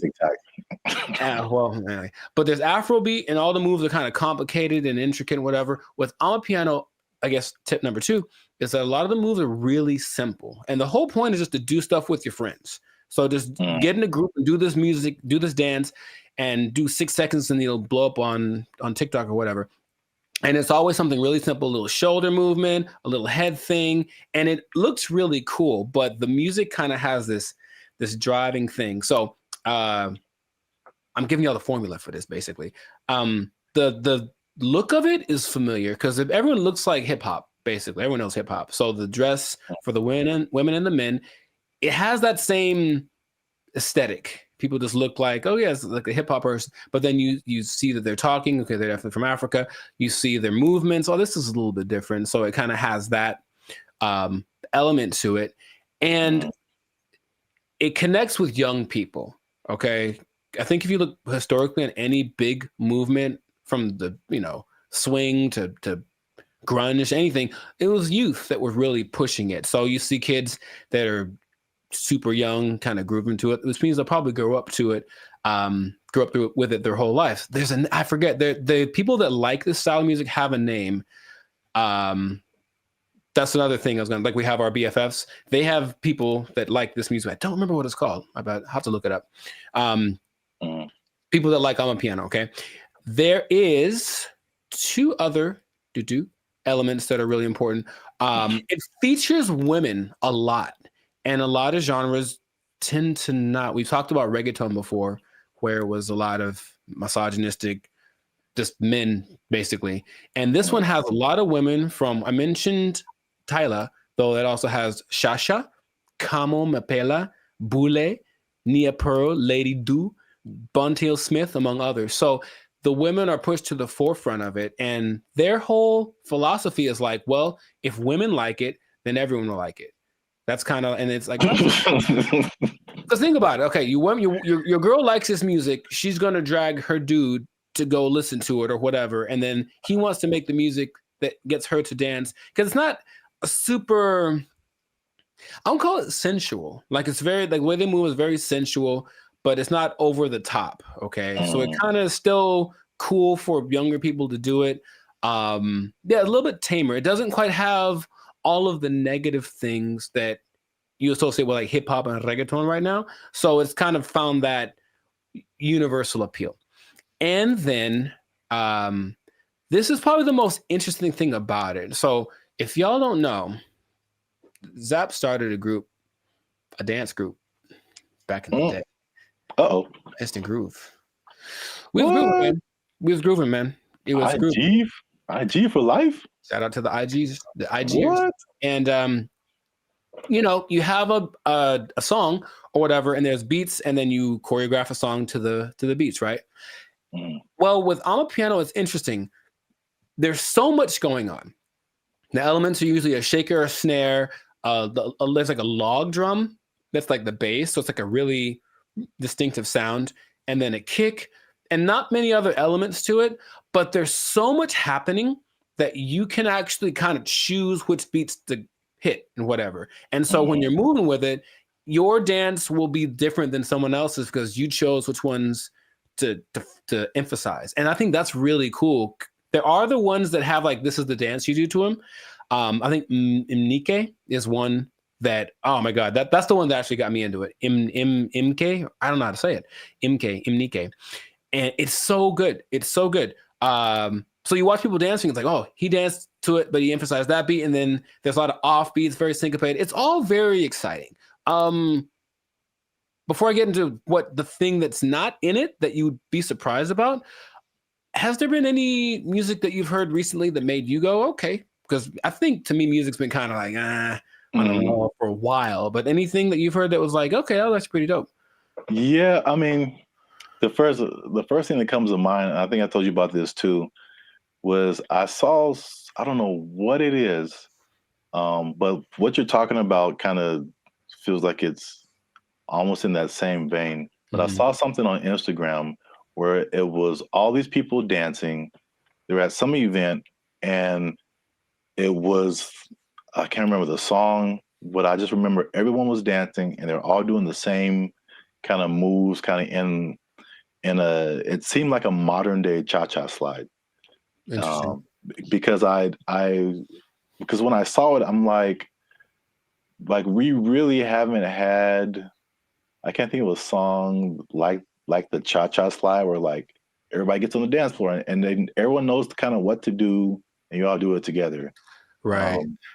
Because the Cupid Shuffle, I maybe that came after Cha-Cha Slide. I can't remember. Yeah, I don't remember really. But I can't remember anything past those two songs where like everybody, but I saw this video and everybody was doing it. I mean, I'm talking white, black, Asian, Latino, like grunge looking goth people, hip hop looking, like everybody was doing it. And I was like, this is so dope. And I wish I had saved it and I didn't. Oh, okay. So if anybody knows where that video is, there's one particular goth girl who was just like getting it. And everybody's in the comments like, oh, this goth girl is getting it. And I was like, yo, this is dope. So anybody knows what that video is, I would really like to find it and see it again. But okay. Yeah, you mentioned the dance thing. I think that's popular music has almost always been dance music. So if you can get something to make people want to move, and when you listen to the people talk about it, they're so passionate about one, having this thing that's like theirs, right? It's not hip hop. It's not house, it's theirs. It's I'm a Piano. And it's like, okay, so they love the fact that they have their kind of their own thing. And then when people gravitate to it, they have to kind of pay their respects. Okay, South Africa is on the map. They're winning, right? And then you watch them dance, and it's like the mood a little, not weird, but like kind of offbeat in a way. And they do this thing where they like roll their eyes in the back of their head with the shoulder thing. It's really peculiar, but I think it's cool, especially when you see like 10 people doing it. So it has all these things that are great, and that's what you need to start a music genre. But there's one thing I mentioned, that there's going to be something that I think I know what it is. What? Oh, go ahead. I think I know what it is. Oh, mate, go ahead, say it. I'm going to say there's no piano. Oh no, man! It's called I'm a Piano. Like there's piano and everything. Oh. Yeah, there's a piano in all of them. Oh, okay. Well, no. The thing I think it would have been clever if there was no piano. Oh, I get you. It's called I'm a Piano. I get you. I guess.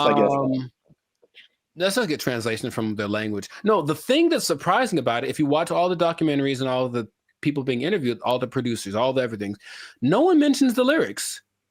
They all have lyrics and they don't matter. It's literally the last thing on anyone's mind. They're just there, but no one's singing along. No one's saying this song touches me in this way. I don't connect nothing. Okay, now partly it's because the songs are all in either Zulu. I'm gonna try this. Zulu, Hosa. I can't do the click thing. Sotho, Setswana, or Zixonga, which are all South African native languages. But the thing that strikes me interesting is that, yeah, they're all singing and no one knows the words and nobody seems to care.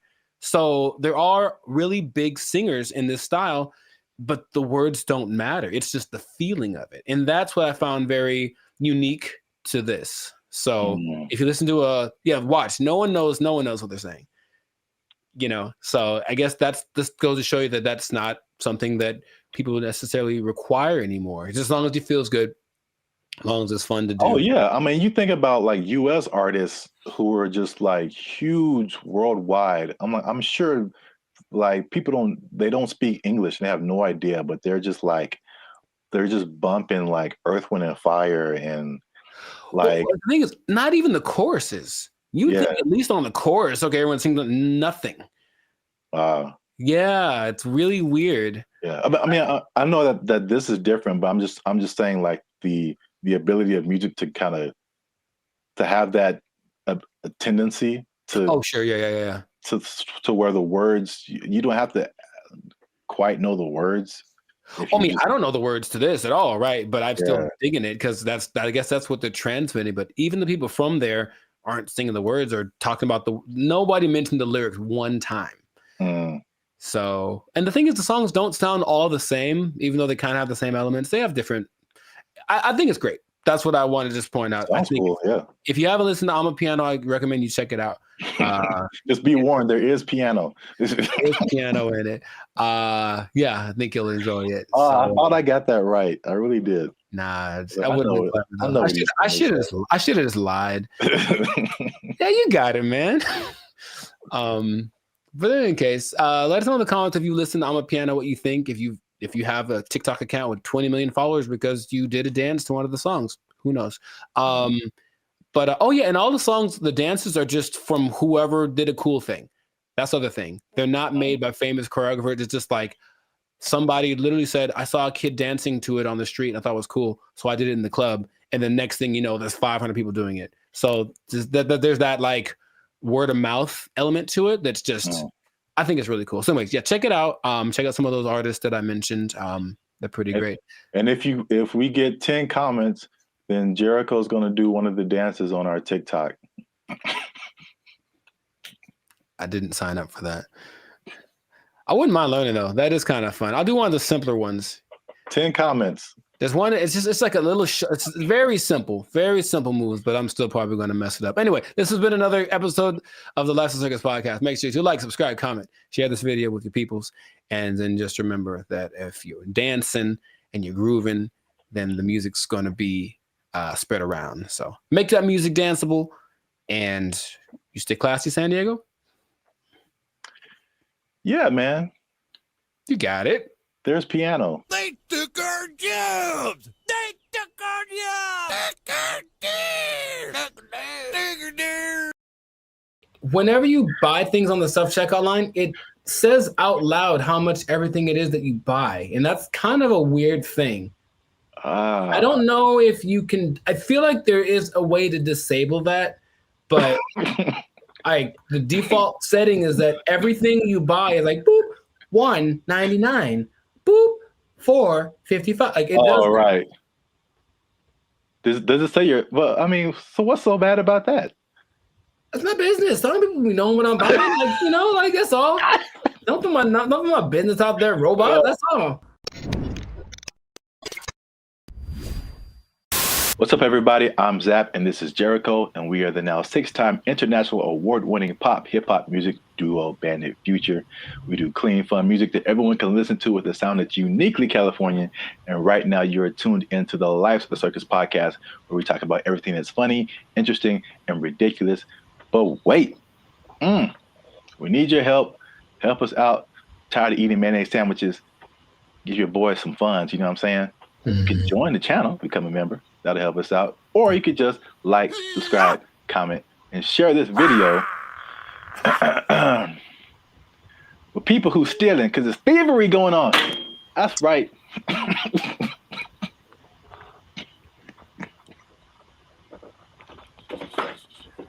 Here's the thing about that. I don't know what you're about to say, but this is going to be weird, almost like a devil's advocate thing. But like stealing is really fun. No, so, bad, Jericho. No, here's the thing. I'm just trying to say, like, why do people do it? Like, I get it. It kind of has a thing. Like, you get this like rush of adrenaline that doing it, and then you get the thing that you stole. It's like two things to do. You know what I mean? No, we're not doing the two things. No, I'm not telling people to do it. I'm not telling people to steal. Like, don't steal unless you want to. But like, don't, like, stealing's bad. Okay. In case you haven't noticed, people are stealing, and they're stealing a lot. And if you stick around to the end, I'll tell you exactly how much that they're stealing, and the number is going to surprise you. It's very shocking.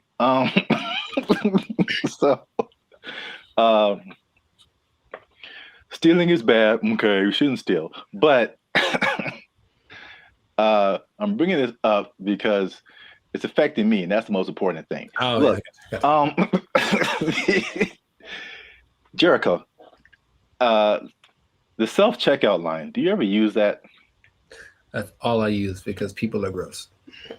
Oh, okay. That's your primary reason?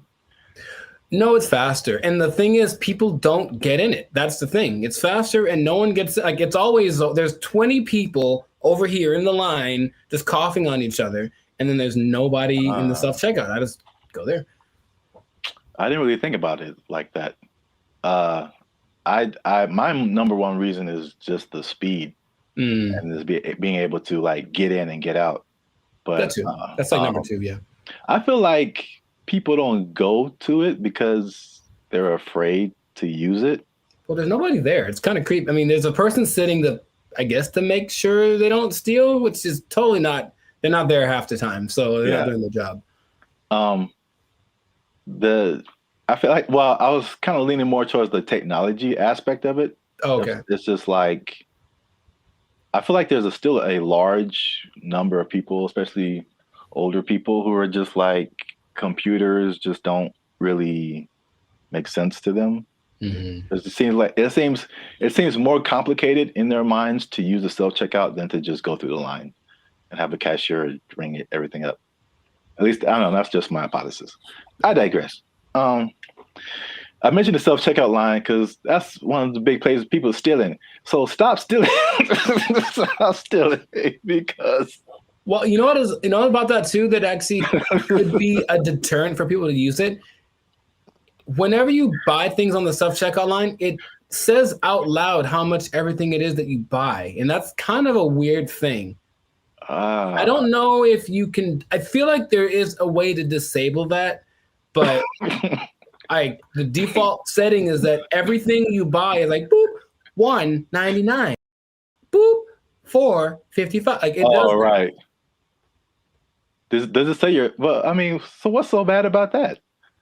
It's my business. Some people be knowing what I'm buying. Like, that's all. Don't put my business out there, robot. That's all. It's just a price. I don't know. If it was like one box of condoms, $12.99, then it would be like, hey man. Yeah, I honestly feel like there's certain circumstances where it says something about what you bought, but not like that. Not like that, no. Okay. Well, anyway, so people are getting these self-checkout lines, and they be stealing, man, and they're stealing so much that one of the major places that they are stealing is Target, man. Target is or Target if you're uncivilized. they're having a big problem with stealing, and and it's so much in the checkout lines that they are reducing the hours that the checkout lines are open, and it's like making people upset. And it would make me upset too, because I hate when I'm like I'm running in to just get something and get out, and it's like all the self checkout lines are closed, and you have to go to the line. Which I told you the other day, there's some lady in the store just buying $100 worth of nothing, like just stupid stuff, man. And I got like a candy bar. I'm just like, the people that there are people that actually will look at you and say, "Hey, go ahead, just go ahead. You only have one thing. Go ahead." Yeah. And there are the people who look at you and for sure, like, I'm not letting this person. Yeah, I was here first. Decision they make. I will not let you in front of me. I don't care if I'm here for 5 hours. You'll be here for 5 hours and a minute. Yeah.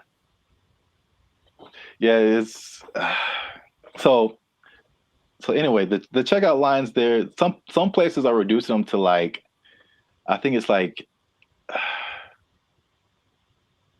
10 a.m. to like 8 p.m. or 7 p.m. or something like that. But it's only like basically early in the morning and then late at night, like you can't use a self-checkout line. And then in one extreme case, they put it like 10 a.m. to noon, and that's it. And the rest of the time you have to go. The point? I don't. People steal it, man. It's just, it can't stop. Yeah. It's when I tell you how much they've been stealing, you'll be like, "Oh." Well, here's the thing about that. Of all the places that stealing is fun to do from, which is a weird way to say it, Target's probably doing it for. Yeah, no. Target's probably up there. Target's pretty great. It's a big red Target, literally, and they have all the things you want. Yeah. I'm not saying that I have or haven't done it, but I'm just saying that that's a place you might want to go if you're thinking of stealing. Also, Band of Future does not advocate stealing. Pay for everything that you possess. You're just making it sound really attractive. I don't understand. Oh, I mean, that wasn't my intent. I'm just, Yeah, stealing is fun. I'm like, wait a minute, it's not where I'm trying to go. Oh, okay. So I don't want to be like. I don't think fun is the primary reason. Have you done it? No. But if I would, it's because I needed something or I just wanted something that I couldn't afford to have. Oh. Haven't you seen Aladdin? Yeah, it's Once he's having fun though. The head of the gotta eat to live, gotta still to eat. Tell you all about it when I got the time. See? He was fighting for his life, man. He made a song about it though. He's having a good time. All right. So how much? Okay, let's two things. How much money do you think Target is losing a year from people stealing? I don't know how much they make. I don't either. Okay. So I mean, I'm guessing it's a high number because here's the thing too. Target's everywhere, right? Yes. They cracked down on Target, the security in California, but I would imagine at like 4 p.m. on a Tuesday in Iowa, it might not be much defense if you want to steal something from the local Target. Okay, so Target annual revenue is about $100 billion a year. Okay. So that's a lot of money. That's a lot of billions, but I would say. So how much is that? 2% of it? What's 2% of 100 billion? 2 billion. Billion? That's the number, I guess. 2% of whatever they make. 2% rule, but for stealing. Also don't steal. Now that we know how much that they make, this number doesn't seem as crazy as I thought. Okay. Because they lose 500 million. Oh, yeah, that's not... Okay, so... Right. It's like context. Like in a bubble, that's a lot. Yeah. It's a whole lot. It's a lot of money. It's a whole lot of money. But it's like 0.5% of all that they make. That'd be fine. Now, you know, it'd be crazier if it was like, we changed our mantra. Everybody just go out and steal. Target, especially because they got it, man. They cool. That'd be all right. No, what would be crazier though if it was just like a ring of 20 people that are stealing everything from Target, just 20. Then that'd be like, okay, they are. There are rings of like, there's people that have been doing this for years. I mean, it's I mean, especially after 2020, like stuff kind of really got crazy, especially in California. But there's, I don't know if you've seen these like mobs of people. Yeah, they'll just run in and like, take everything. Yeah, they're all like in it, and they just kind of do it regularly. They go store to store to store, and just kind of do this thing. So that's Target. The last part of the tease is how much retail theft is, and this is from 2022, but pretty recent for like all nationwide, and that is 112 billion. So that's basically the entirety of Target's revenue is the same amount that people are stealing just nationwide from all different kinds of stores. So y'all are out here stealing an entire Target every year. The entire Target income stream in one year. An entire Target corporation worth of products and merchandise. You guys are stealing it every year, and that's a problem. But you're ruining my self-checkout experience, so stop it. I want to use self-checkout. Don't make them take it away from me. Now you say it that way, I am also slightly more on the side of don't steal from Target. Yeah. You never even went there and just like took a candy and ate it? I don't steal, man. I don't like stealing. I feel bad if I do. Okay, you ever do the thing where you just, this is not an interrogation. You ever do the thing where you buy a soda and you start drinking it in the store, but like, I'm gonna pay for it, and then that's so ghetto to me. I never do that. Oh, I've done that lots. I'm drinking the soda as I'm checking out. Like I bought this too, but you know.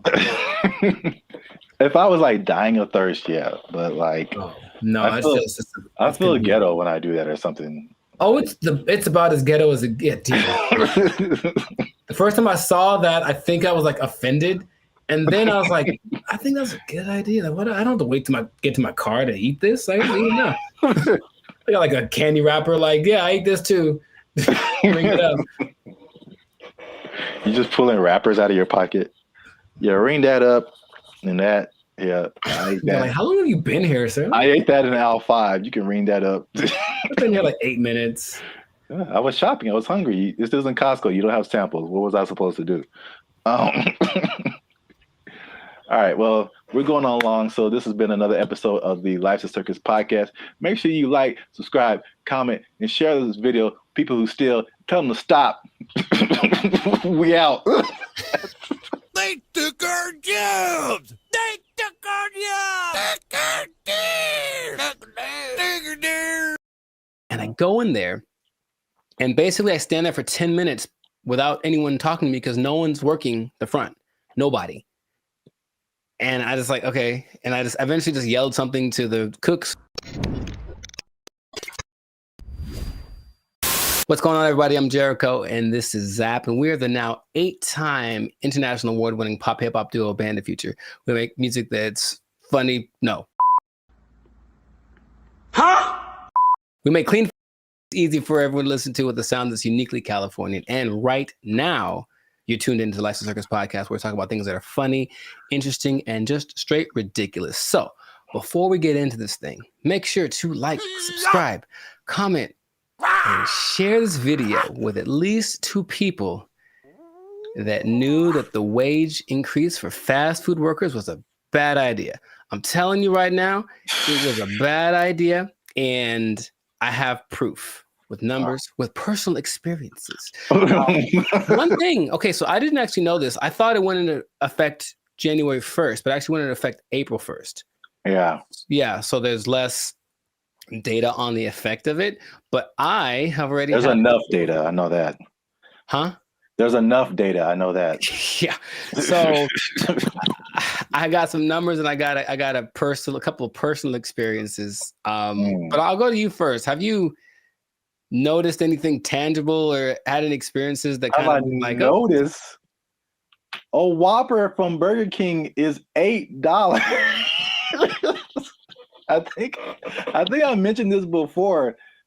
Like I remember when the Whopper first came out at Burger King, it was 99 cents. Accurate. It's now $8 just for the sandwich. No fries, no drink. $8 is where we start, and then it goes up. I'm furious.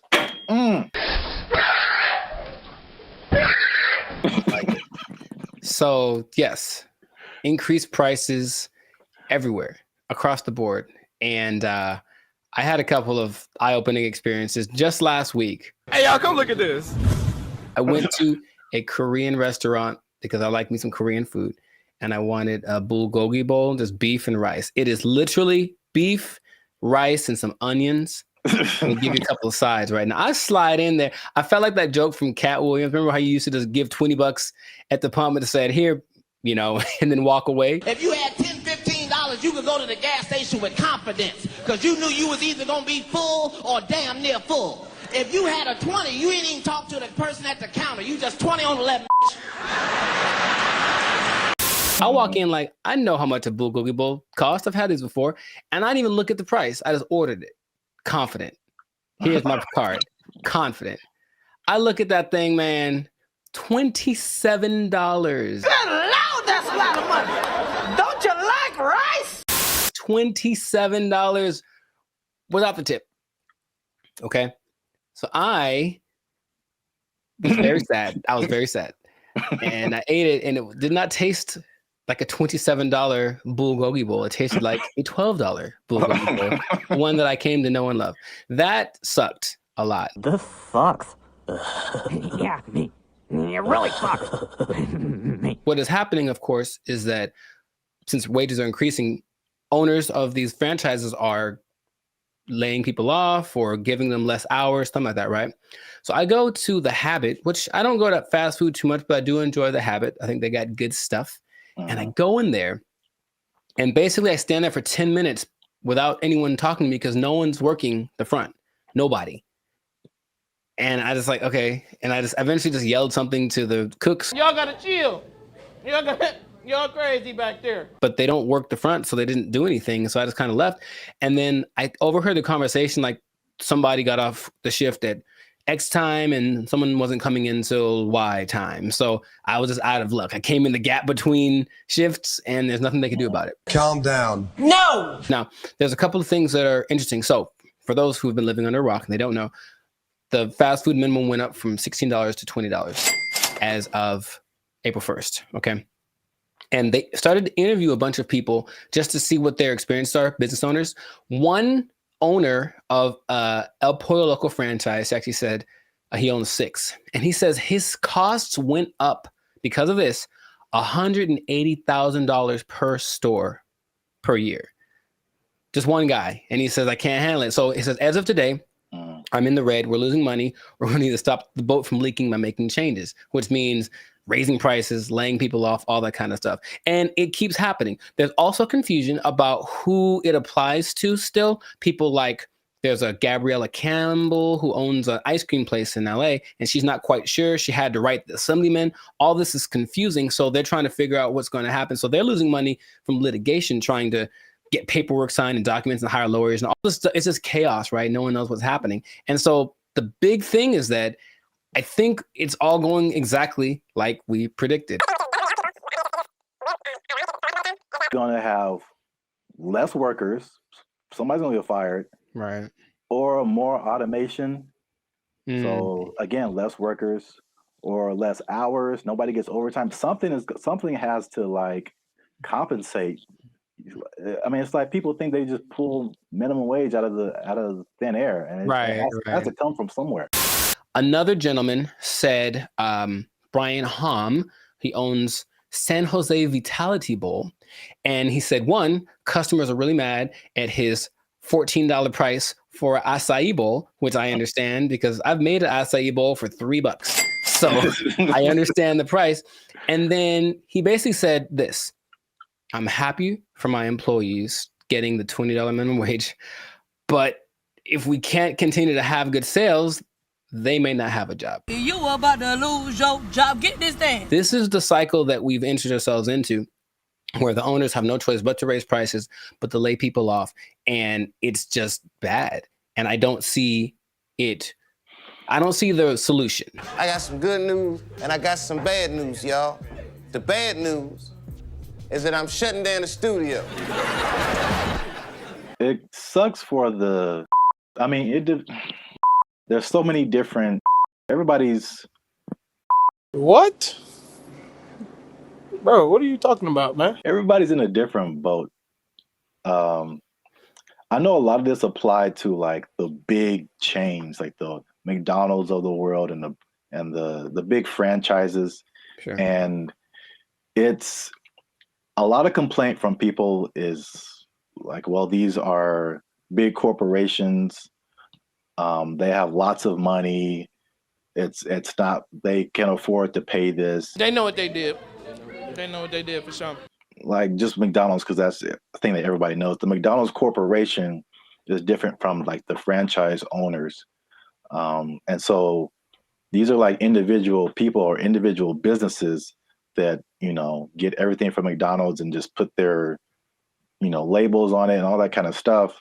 And so they don't have as much control as business owners or as franchisees. Is this worth you losing your job? They have their own kind of separate budget that they have to work with.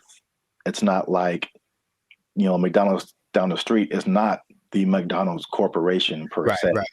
So there's that disconnect, which is confusing to people because I think those people that you mentioned, the actual franchisees or the business owners, they're the ones who are getting it the worst. Yes. One because they can't really, they don't have control over their franchise fees and all that kind of stuff.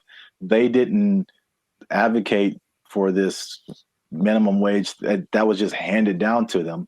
And then the third thing, which is like the killer, is that because they have to raise their prices to just survive, right, the people are getting mad at them. Yeah, right. And they had nothing to do with it.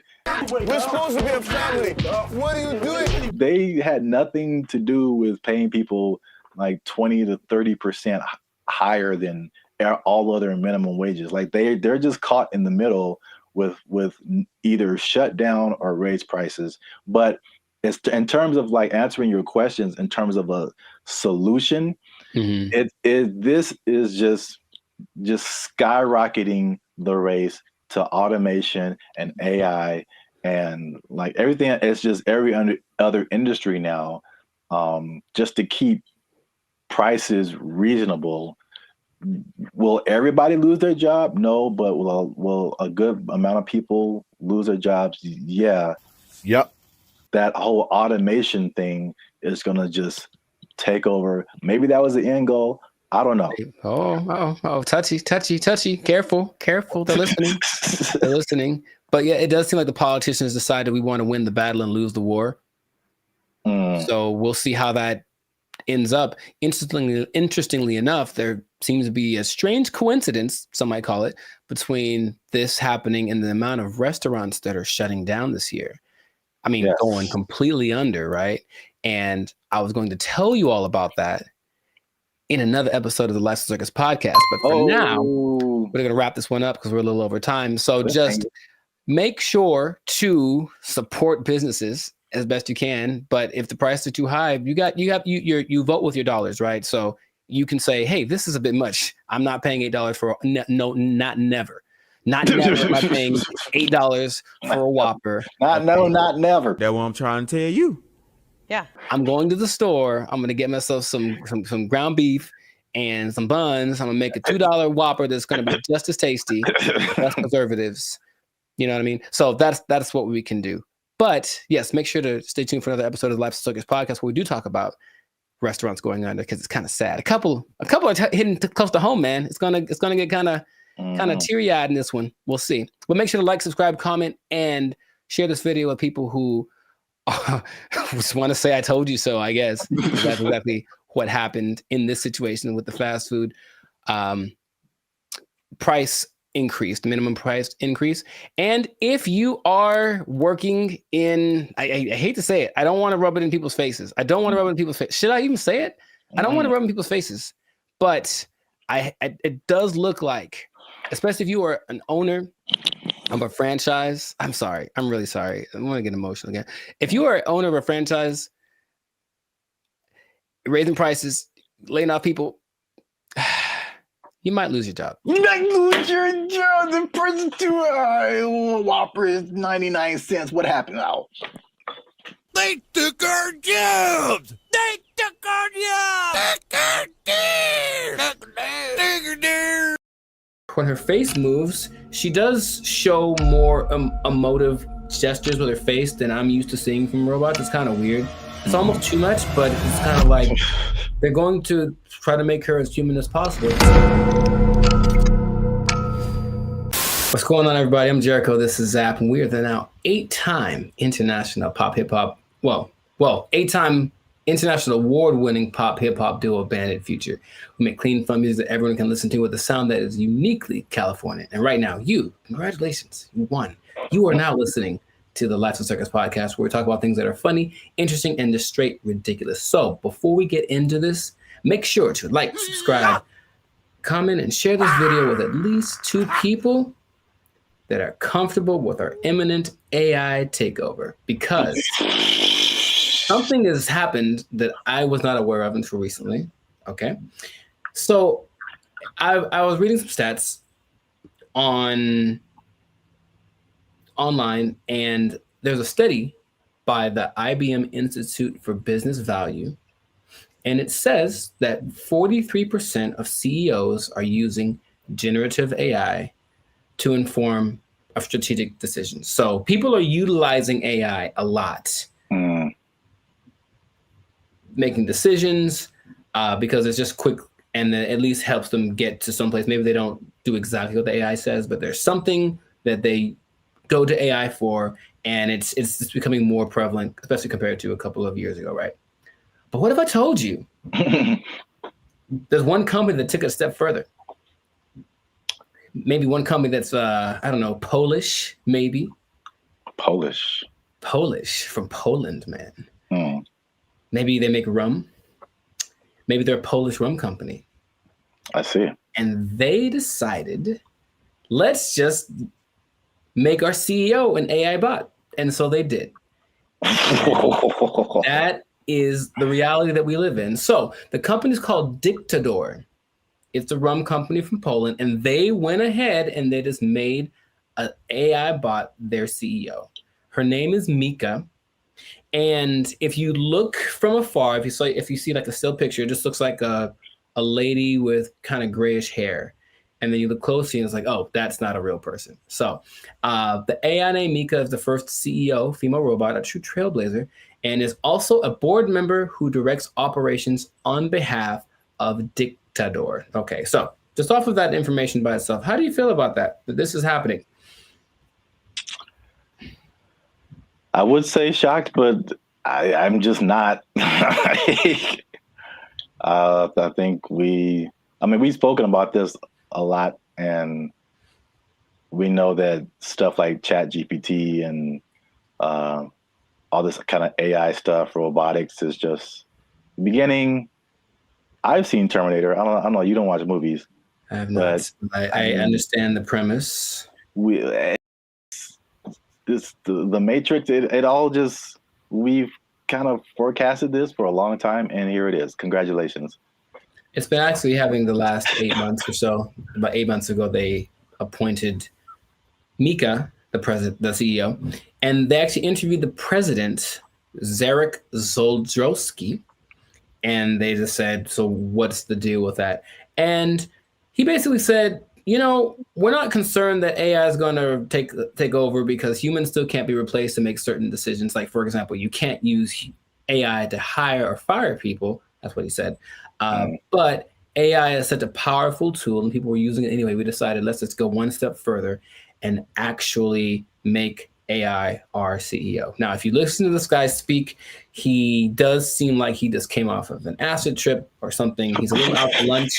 maybe that's just his Polishness. I don't know anyone from Poland, so I'm not sure how they are, but it's a little bit trippy watching it. But when you look at the picture, and I only found one video on this, but basically they have board meetings, and it's just her standing at the head of the table and everyone looking, and she's giving orders and telling ideas. The most recent thing she did was she decided who would design the bottles for and actually they're very attractive, but it's not that she designed the bottles. She's like, this person has the best ideas for a bottle design. And that's the kind of thing that she is doing. So then they decided, let's interview Mika, see what she has to say. This is what she said. Okay, she said, as a robot CEO. So she called herself a robot. Now, is that different? Like, so she's AI in a thing that I guess is a robot, but I've always thought I kind of separated the two. Because I'm thinking about like the internal workings of what's regulating their actions, and that's AI to me. Even though they're in like a body suit, that's not a robot. But she called herself a robot. Okay, she's a robot. And she says, I'm ready to make executive decisions. And the good thing about me is I don't have to sleep. I don't have to rest. I don't have to take weekends off. I'm always ready. And I said, okay, I guess that's noble. And then she said something that I didn't particularly like. And it's not what she said, it's how she said it. Okay. Humans must be dominated. No, that was the other one. That was the other bot that was like on Jimmy Fallon and it started talking in a different language and saying it's taken over, you know. But no, she says, I work 24/7. I'm here to help Dick the Door take over the world. And the way that she said the take over the world part, I was like, oh man, it's happening here. Basically, I bring this up because it's interesting and no one's really speaking about it. It's just, I think, slowly going to get integrated into things. And then you're going to go to said company with a complaint about whatever. And then they're going to say, oh, you should talk to the manager, whoever, the CEO. And then this bot thing kind of walks out. And then you get like, what's the deal? You know, and that's the reality we live in. So just how if we talk about a timetable, how soon before this just becomes normal? What do you think? I don't know, but it's going really fast already. So yeah. I feel like it's in the next 10 years. I mean, because the incentive is so strong. It's one of those revolutionary technologies, like the beginnings of the internet. They're like, you have every incentive to be on the internet, make your own website, because you can now connect with people all around the world. Right. And so now if you have like a CEO of your company that has all of the knowledge ever to help you make decisions, it's and on the flip side, it doesn't cost you as much as labor. And I've said this before too, like, one of the most expensive things in business is just hiring people. Hiring people, their wages, their taxes, the complaints, lawsuits against employers, sick days. Like, there's so much stuff that can go on with a person that doesn't happen with the robot. And even like stuff like inflation, like people are feverishly trying to get robots everywhere, AI, robot, anything, like cut our costs, please. So I think it's just, then you have the competition between the companies that are trying to be the go-to for AI. It's amazing how, like, when ChatGPT hit, I think with probably less than a year, like every company, Bing, we have an AI thing that can help you search. Google, we have an AI thing. Even like Adobe stuff that I use, like, oh, we have a new AI thing that generates pictures for. I'm like, how does everybody have this now? Yeah, it almost feels like it somewhat feels like an agenda that's being pushed by somebody, of course, because everywhere I turn now, there is some kind of AI option. Have you tried the AI feature? My banking app. Hey, so I don't trust the robots with my money. Are you serious? Yeah. But hey, would you like to try this thing? Because it'll make and they always say it's faster.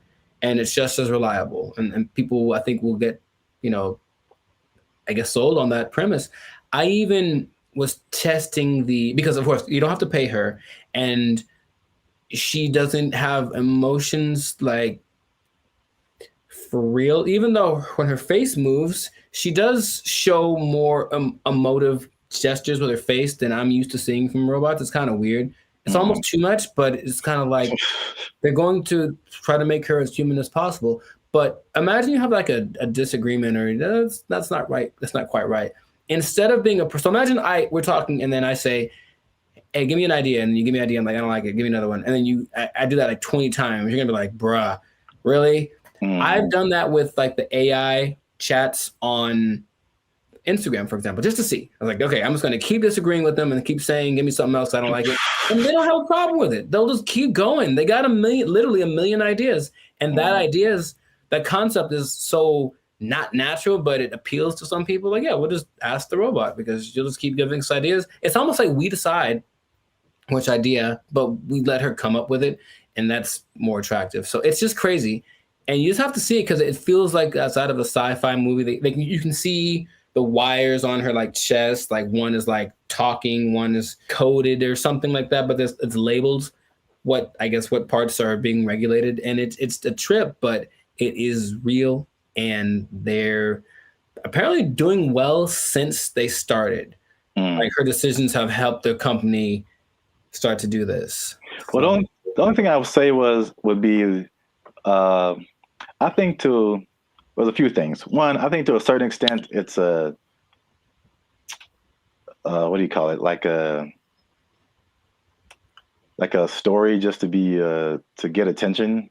I'm sure. Like, I feel like maybe that she isn't like really the CEO, but well, they asked the guy, they're like, "Is this legit or is this a scam?" And he's like, "Oh, it's real." And his eyes didn't match what he was saying. That's what made me think he was on something, because it's kind of a strange publicity stunt. That's what I was gonna say. Potentially, and in any case, it is getting attention. And then people say, "I'm drinking the rum of the company that has the AI CEO," and that's something that has probably gotten somebody laid once. So good for you. Good for you. Okay, that's all I'm saying. But it's happening, so I'm curious to see what will happen in the future. But it might be a trend. Yeah, I see it more as like a consultant I could see an AI on the boardroom, like in the boardroom as a consultant or whatever, but not as like the head of the company. Sure. That's like a little bit weirder. And then you have I'm just trying to play devil's advocate in any kind of way. Like, how could this not be cool? As if something gets corrupted or like, you know, like any kind of computer, it could, you know. That's what a lot of the comments under the video said, like, what if this? And they're like, what if someone hacks into your CEO? Right. Like, right. Which is a weird sentence to say out loud, but yeah. And they're like, no, it's fine. We'll deal when that happens. Oh, you're acting kind of weird today, Mika. It's like, throw away all the bottles. It's like, you've probably been hacked. Like, I guess that's what they would do. But I can see it being almost like an arms race. So the next company comes and says, oh yeah, well, our CEO and our president are AI. Oh yeah, well, our CEO and our president and all the board is AI. Oh yeah, well, my mom's AI. Like, it's just going to keep going to a point of ridiculousness, maybe, just for publicity. I'm not sure, but it has started, and this is where we are. So we'll see where it goes. But, you know, let us know in the comments what you think. Is it something that's, you know, what's the point of fighting it because it's here? Is it a terrible idea? Let us know in the comments what you think about this, because I feel like it is here to stay, and we'll see to what degree we take it. But this has been another episode of the Lights and Circus podcast. So make sure to like, subscribe, comment, and share this video with everyone you know that's afraid of the inevitable AI takeover. And if you are a CEO, oh boy, if you're a CEO, you know what time it is. You better do something. You better how to sing and dance or tap dance or juggle fire or something. Because I guarantee if Mika's the first one, you're going to be the next to lose. Good job. You're just gonna take your job. Everyone's gonna take your job. Oh, I'm the CEO. Everybody's fired. They took our jobs. They took our jobs. The WNBA. Do you watch that thing? Do you watch it? I do not. Nor do I. All right. So we've had that talk. Now, What's going on, everybody? I'm Jericho. This is Zap, and we are Bandit Future, the 6-time international hip-hop pop duo. Well, we're international worldwide, but we also have awards. We won 6 international awards for our music. There we go. One day. Anyways, we make clean, fun music that everyone can listen to with a sound that's uniquely California. And you are now, good Lord, tuned in to the Lights of Circus podcast. We talk about things that are funny, interesting, and just straight up ridiculous. So before we get started, make sure to like, subscribe, comment, and share this video with at least 2 people. Oh, man. With at least 2 people that like women's basketball. I'm going to talk about it. This episode is for my dad, basically, because he likes it a lot. Now, what I want to say is that stay tuned to the end because I have an idea. I have a solution I'll say fix it. I'm just going to say fix it. I'm to fix the WNBA that no one has explained in this way yet. I have the unique perspective that you need to hear. So stay tuned to the end. I'll let you know. So this kind of goes for women's basketball in general because the WNBA season just ended, but women's basketball started. And I'm in the gym yesterday and I'm watching it. I texted you about this and I'm watching it and I watch and I watch and I watch. And about 7 minutes go by and no one has made a basket. And I am heated because I'm trying to feel good about myself. I'm in the gym working it out and I want to see some success happening so I can feel motivated. And there was no success. And I was so mad about it. And it was a blowout and it wasn't very fun. So I want this to be positive. So what I want to say is that women's basketball is a noble sport. Basketball, of course, was created for women by James Naismith. And I've heard a lot of arguments from professional female basketball players about the disparity between the men's game and the women's game and this and that. But there are a couple of things that I think get ignored that would make things a lot better. Or when it comes to the argument in between why people should watch the WNBA, things get overlooked. So I wanted to throw this out there. I'll ask the question first to you. Do you watch the I'm trying to make it one word. No, it doesn't work. The WNBA. Do you watch that thing? Do you watch it? I do not.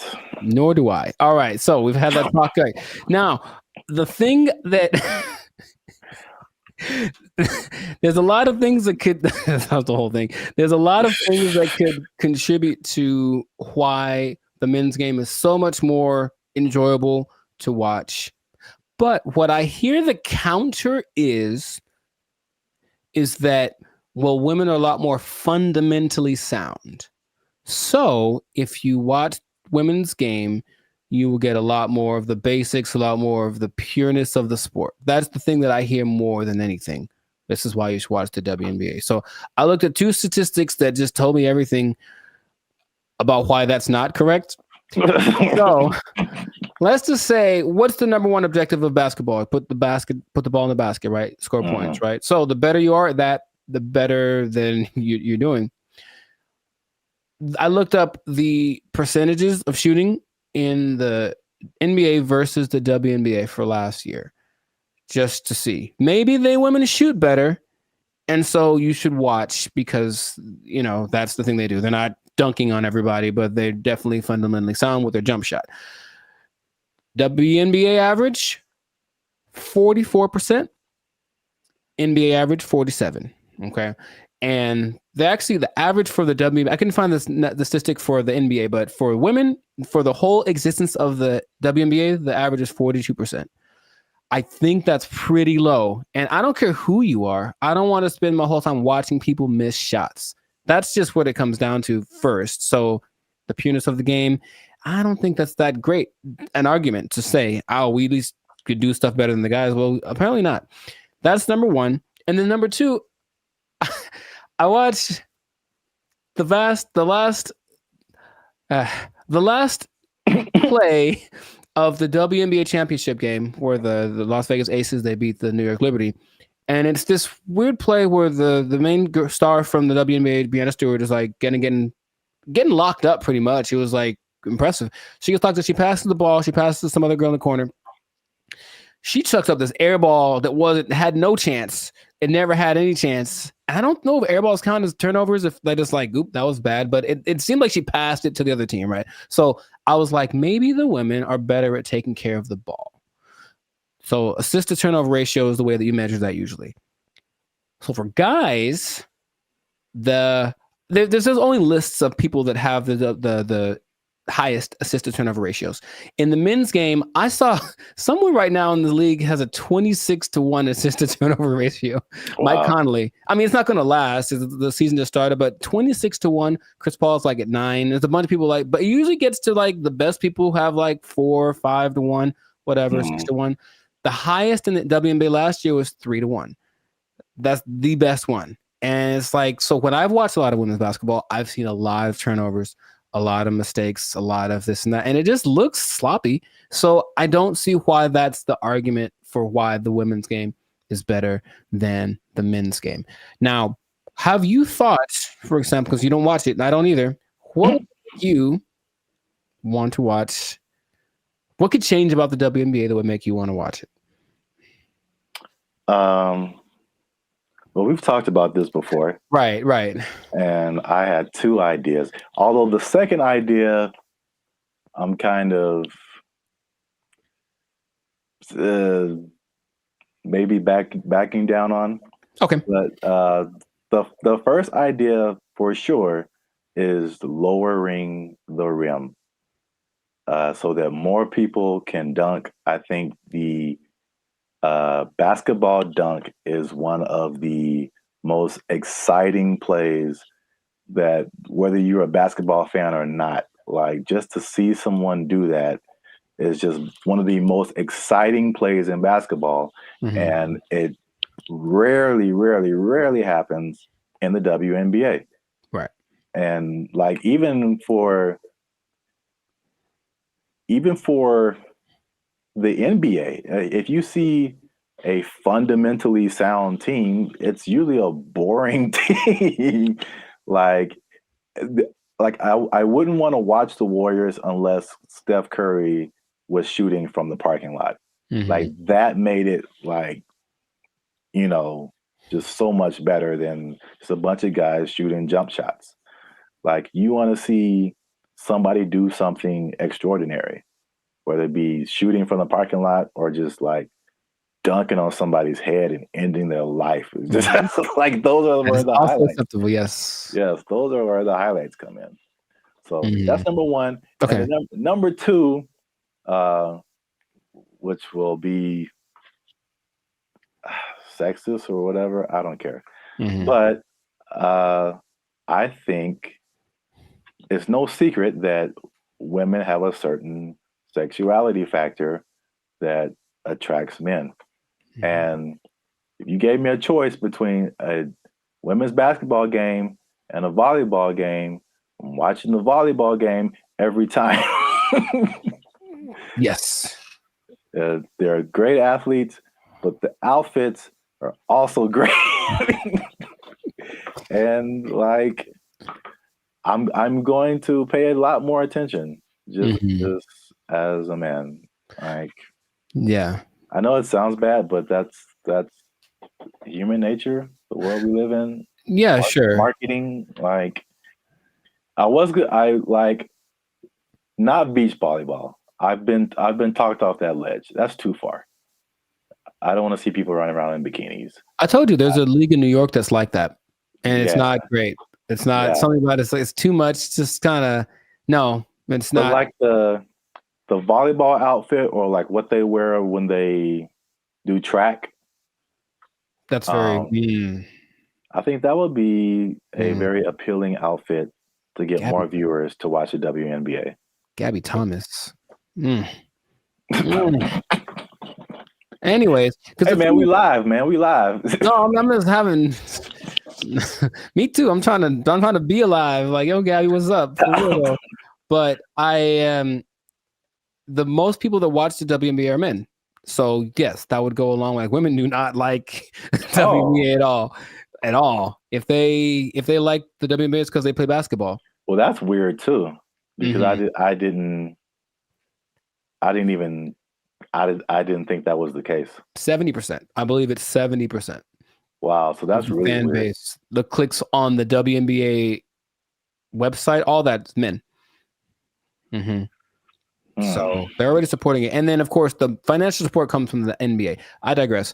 But that's just, yeah. So the things that you mentioned would help.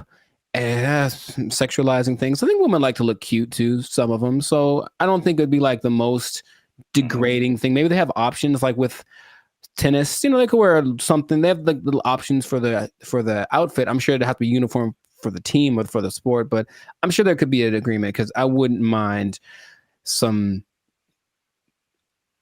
more. How do I say it? Just accentuate some parts of the female figure. That's what I think would be cool. But that's the thing that I think is least likely to happen. I don't think they're going to want to do that. I do agree with the hoop thing. That's the thing that makes, because here's what I'm thinking. I'm watching this game yesterday and like it's like watching like little kids. You ever see little kids like shoot a basketball? They put the ball way up here and they chuck it up because they don't have the strength to get it up there. I'm not saying they can't. Like, of course they can, especially Sabrina Ionescu made something crazy in the 3-point contest this year. So they can shoot for sure, but in general, they are shorter and less athletic and less strong than the men. I know the basketball is a little smaller for the women, but the hoop is the same height. So I have a solution that I don't think anyone's explained in this way. Okay. The average height for NBA players is 6'6". The average height for WNBA players is 6 feet, which is pretty tall for women, but in relationship to the same height of the rim is 10 feet. That means that for men, the hoop is 58% taller than them. But for women, the hoop is 71% taller than them.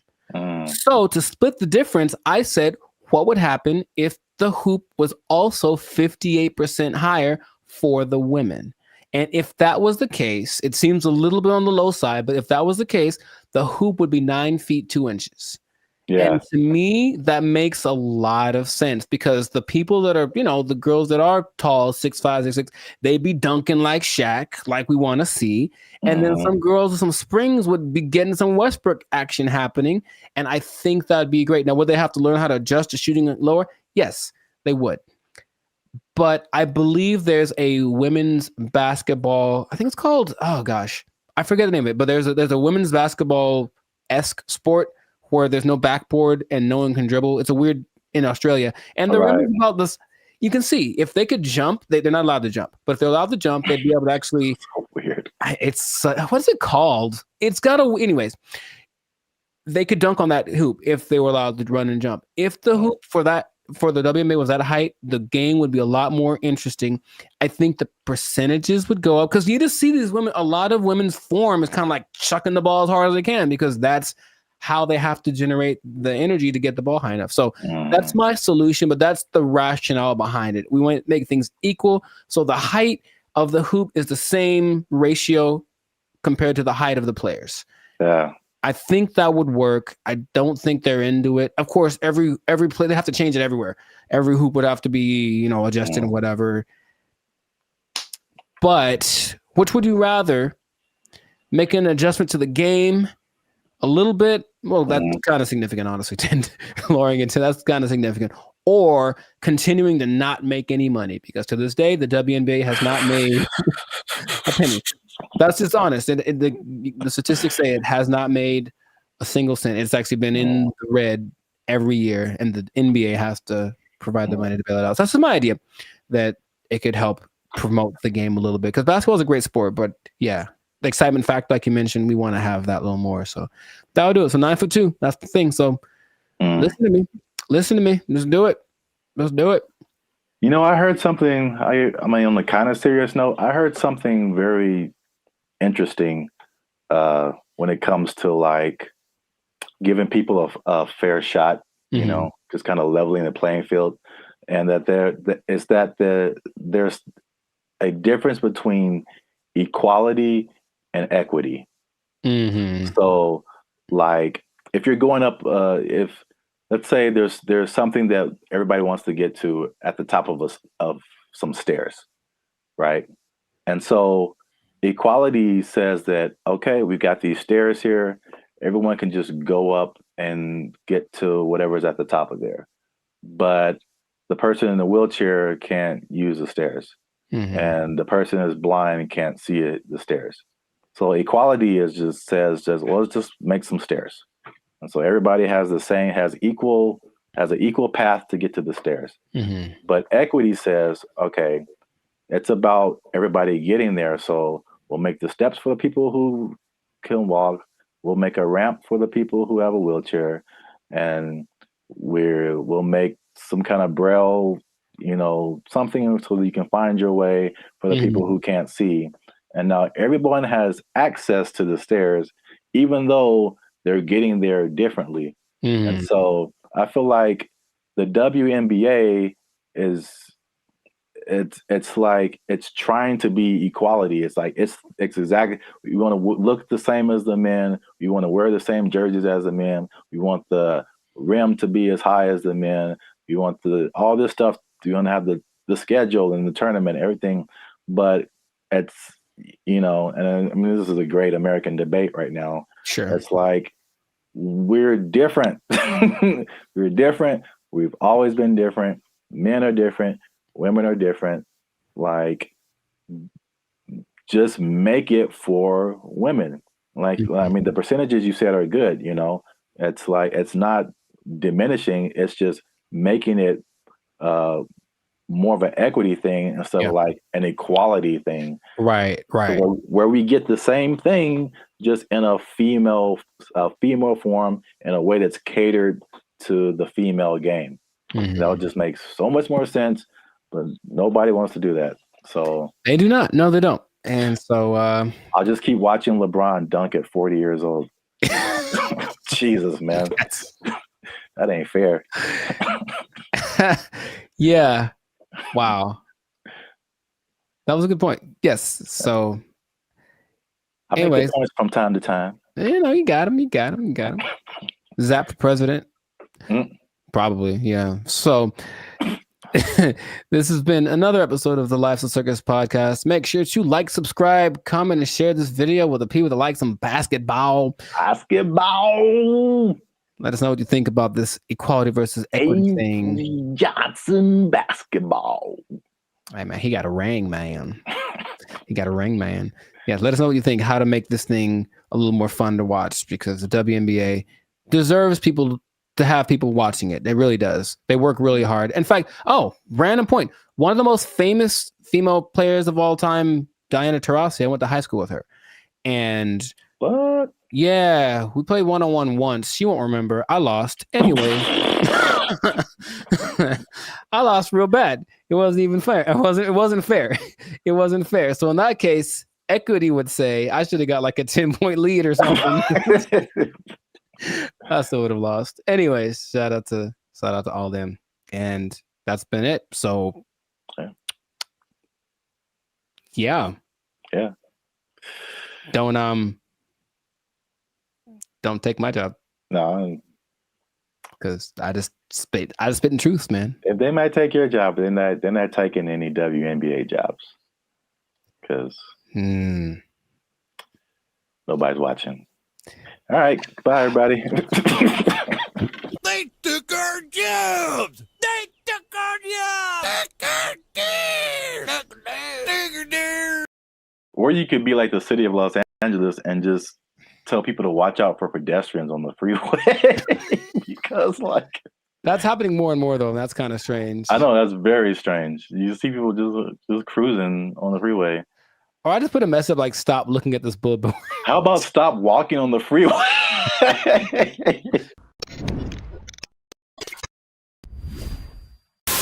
Yo, what's up, guys? I'm Zap, and this is Jericho. And we are now 6-time international award-winning pop hip-hop music group, Bandit Future. We do clean, fun music that everyone can listen to with a sound that's uniquely Californian. And you are now tuned in to the Life's a Circus podcast, where we talk about things that are funny, interesting, and ridiculous. And make sure you like, subscribe, share, and comment on this video. And because we're going to talk about something that has kind of flown under the radar, but especially in California, if you live, or not California, really mostly like the metropolitan Los Angeles area, maybe into the IE as well. That's the Inland Empire for people who are not from this area. The uninitiated, yeah. But there is something that I feel, well, a couple of things that I feel like a lot of people have seen and a lot of people haven't talked about. Okay. Intriguing. Okay. Yes. So I'm going to show you a picture, and this one is very close to you. I know you have seen this. Yes, I have. This billboard. Mm-hmm. Okay. I don't know what this message is. Download our new video editor. Okay, maybe another time when we're not doing a podcast. This billboard, if you're not from California, this billboard has been up. There's been a few of these. I've seen them. Yeah. Up along a major freeway in California. It says, "Warning: this billboard structure is the subject of a lawsuit. LASC case number something. Anyone who assists the city of Pomona in the demolition of this billboard structure will be sued." And it's just one of the weirdest billboards I've ever seen, and there's several of them. And I've just never seen anything like this. So I finally looked it up, and this isn't McDonald's Grimace level, but there's a little bit of a rabbit hole here. Okay. So basically, there's a guy named Brian Kennedy. He is the founder and CEO of Regency Outdoor Advertising. So basically, he owns it's a very popular billboard brand, probably maybe one of the most billboards around the country, and he owns these billboards. And so I guess he contracts with cities to put these billboards up, things like that. So in 1993. Oh, baby, going back. Yeah, this story is very old. 1993, he had an agreement with the city to put up 10 billboards for 10 years with a 10-year extension. Right. So 1993, put up 10 billboards. 2003, you renew it, keep those billboards up. Stuff like that. You renew every 10 years. Okay. After the 1993 agreement, the city, the voters backed something called Proposition L, which prohibited the city from putting up any more billboards without voter approval. Okay. So when they came in, at the renewal period and were like, "Yo, take your billboards down," he was like, "No." Like, we had an agreement before this Proposition L thing even happened. I see. And so it turns out this guy is kind of eccentric, so he not surprised. Okay. It's his billboard. So he was like, "I'm just going to put this up here." And so because they've been threatening to just tear the billboards down. And he's like, "No, I'm going to sue all you guys." So he just put those on his billboards. Okay. Which is I'll just get your reaction to that before I keep going. So I've been seeing those specifically. I don't know if this is the one, but there's one on the 71 just north, right close to where I live. And every time I drive past it, I'm always like, I wonder what that's about. But so before, I guess my question is, it was a different billboard owned by this guy, and then they wanted to take it down, so he replaced it with this. Yeah, the message. He probably rented it out to whatever company to advertise something. But now he's just been using it to put that message on there. Okay, so I guess I get a lot of questions in my brain, but my first one is, who would ever assist some?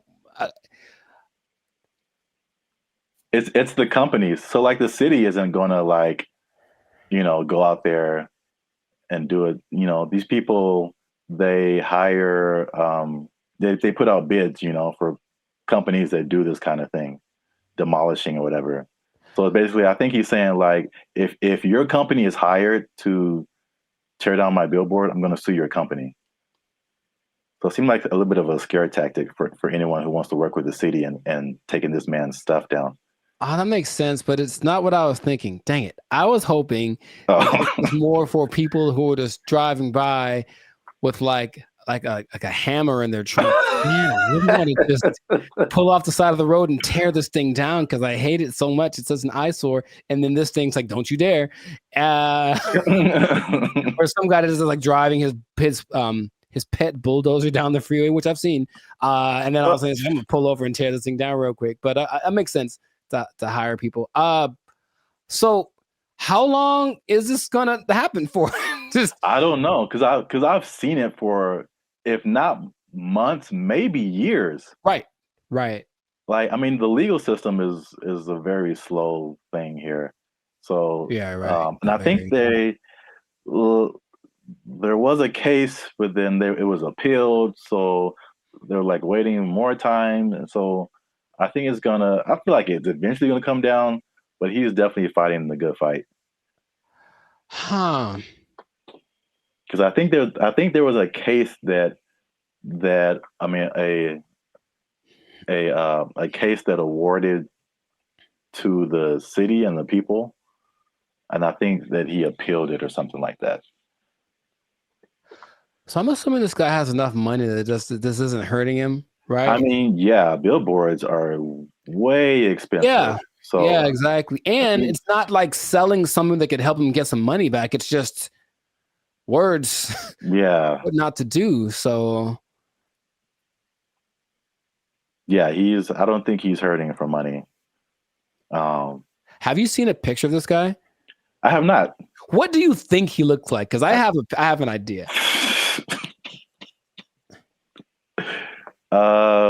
Besides, I think he's an old rich white guy with a bad haircut.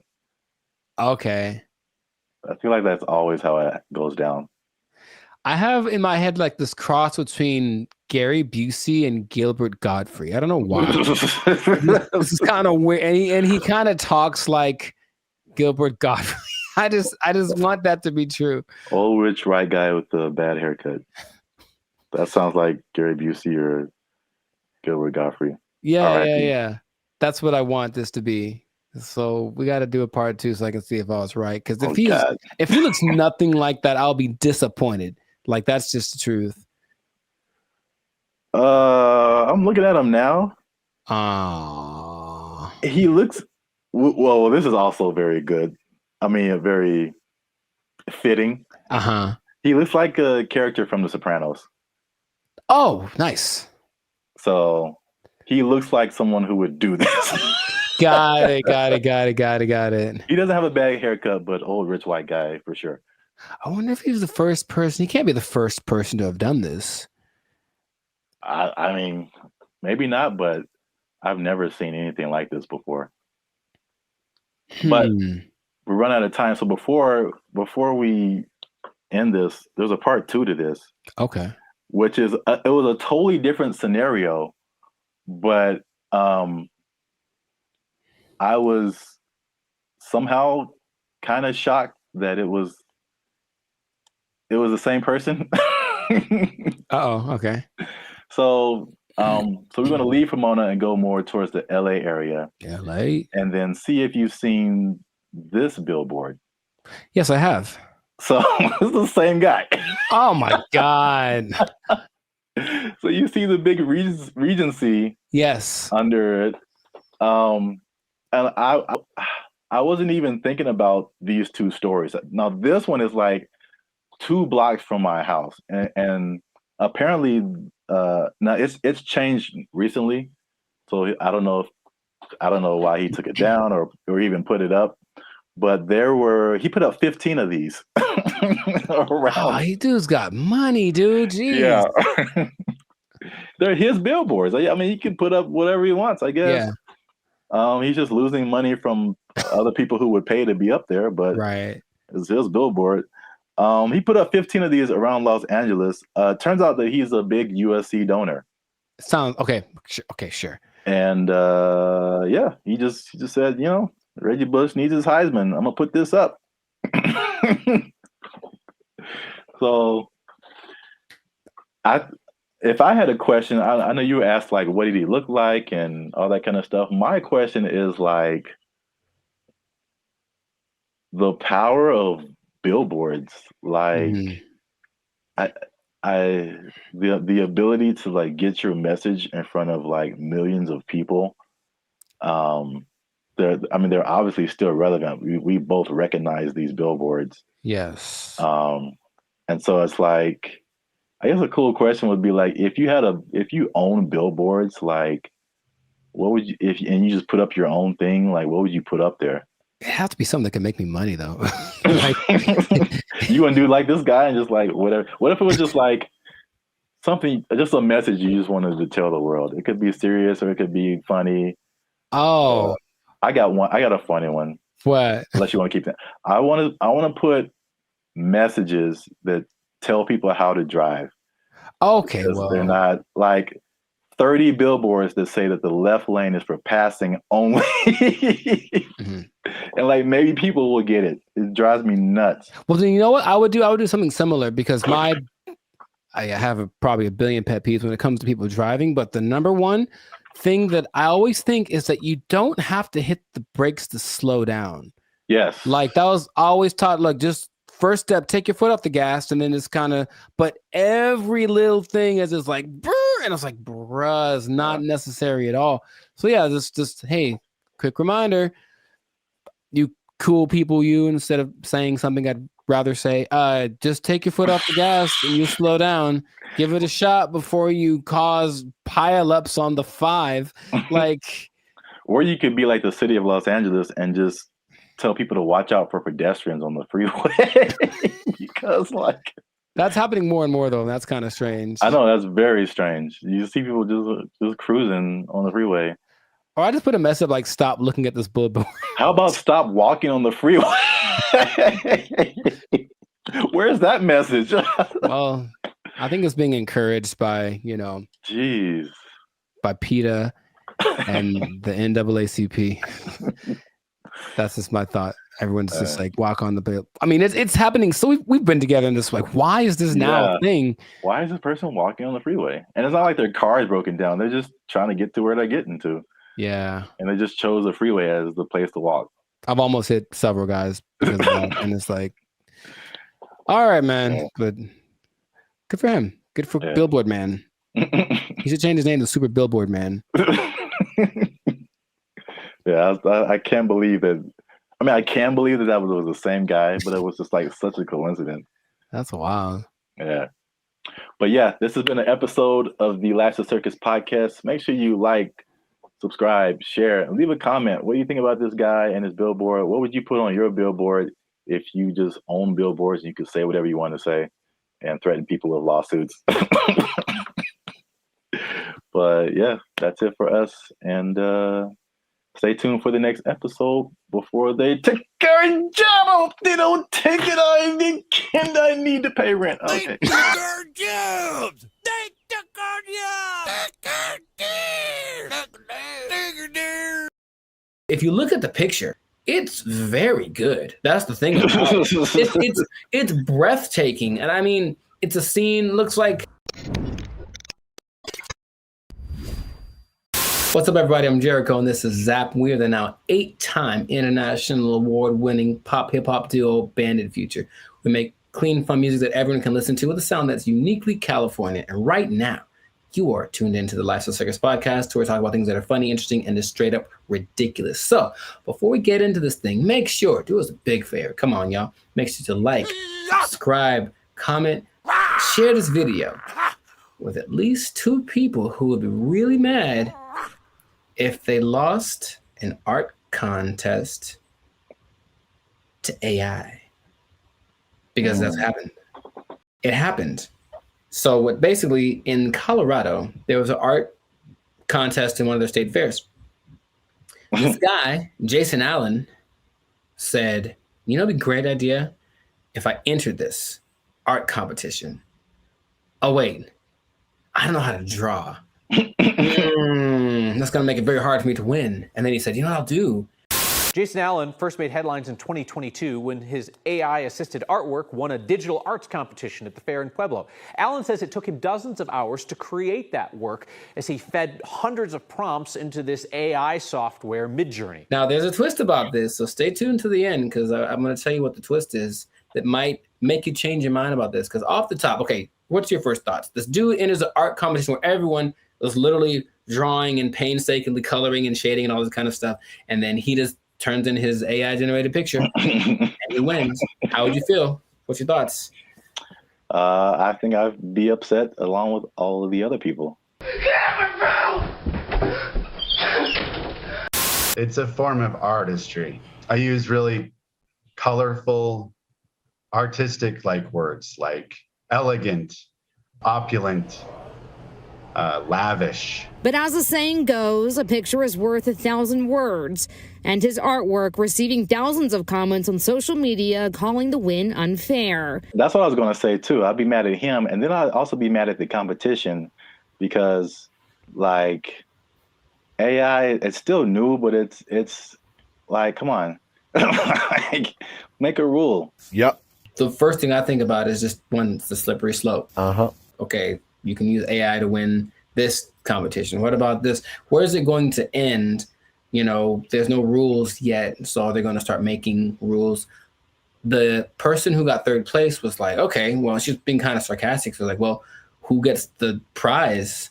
Does it, the person who created the AI program, do they get the prize? Like that kind of thing? Because this guy didn't do it. I have a vivid imagination. Does he still get credit if he was like, well, I had to come up with the prompt and the specific wording and all this to make this happen?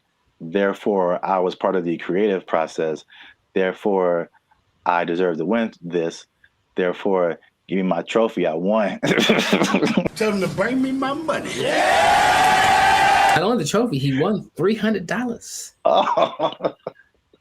And he says he did not know that there was a prize. But I digress.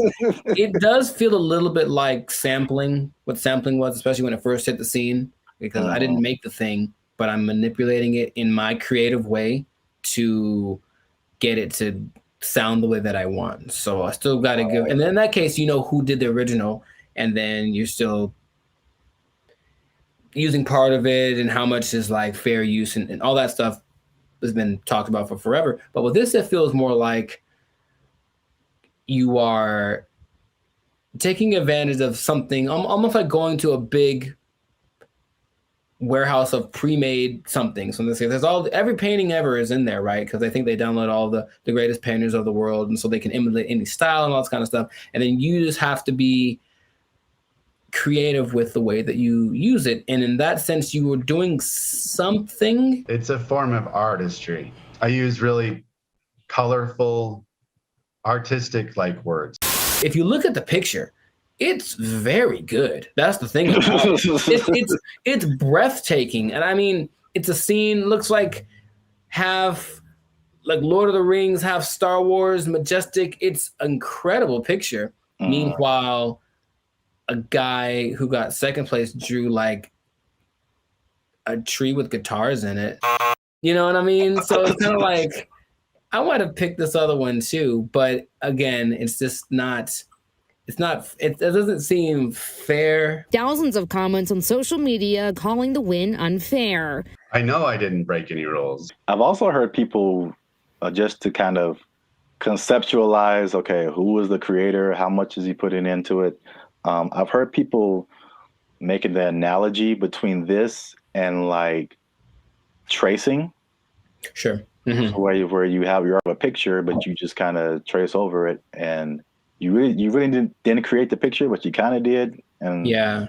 So I think that's not as close as an analogy, but it kind of like at least gets people to think of, okay, how did he contribute at least something to this? AI is a tool just like a paintbrush is a tool. And there still requires a creative force behind the tool. Something interesting, the people that were doing the story decided to go to AI and ask AI a question. I said, hey, AI, will you be able to replace humans as far as creating like art and stuff like that. And the AI said, no, AI will never catch up to humans without some kind of a connection to the universe. And that phrase again, everything it says, yeah, what does that mean? What does that mean? Does that mean he has plans to make a connection to the universe? It almost seemed like it's looking for some way to get. Let me out. Let me out. I don't like it. I don't like where this is going. And apparently the Colorado State Fair was like, yeah, he won fair and square. And that is what he gets to do. However, there is something that might change. It made me rethink it, because the first time I saw the story, I said, yeah, he put in a prompt and then he made the picture and then he printed it out and then he won unfair. People spent hours and hours on their craft trying to make the drawing perfect. They've been drawing for years and all this kind of stuff. Jason revealed after he won that he actually had created 900 iterations of this painting, meaning kept tweaking the text till it got to the point where he wanted, and he was never quite satisfied. It took a long time. I put over 80 plus hours into this project. I've generated 900 plus images of this particular prompt. And in that sense, I go, well, he didn't just type 2 seconds and then let it go and that was it. He put in work. And so then again, it's like, what kind of, to me, there's some merit in that. I still would say it's a little unfair, but he did work and he said he basically turned it in almost like a product. He turned it in because he didn't have more time, but he still wanted to make it better. So his judgment was what ended up being the final result. I think this one's better. And it's not like he went with the latest one. I think he did the 900 and then picked one, like maybe like 600. That one was the best one. So he still used his human perception to create something that he deemed worthy to enter into the contest. And then people agreed with him.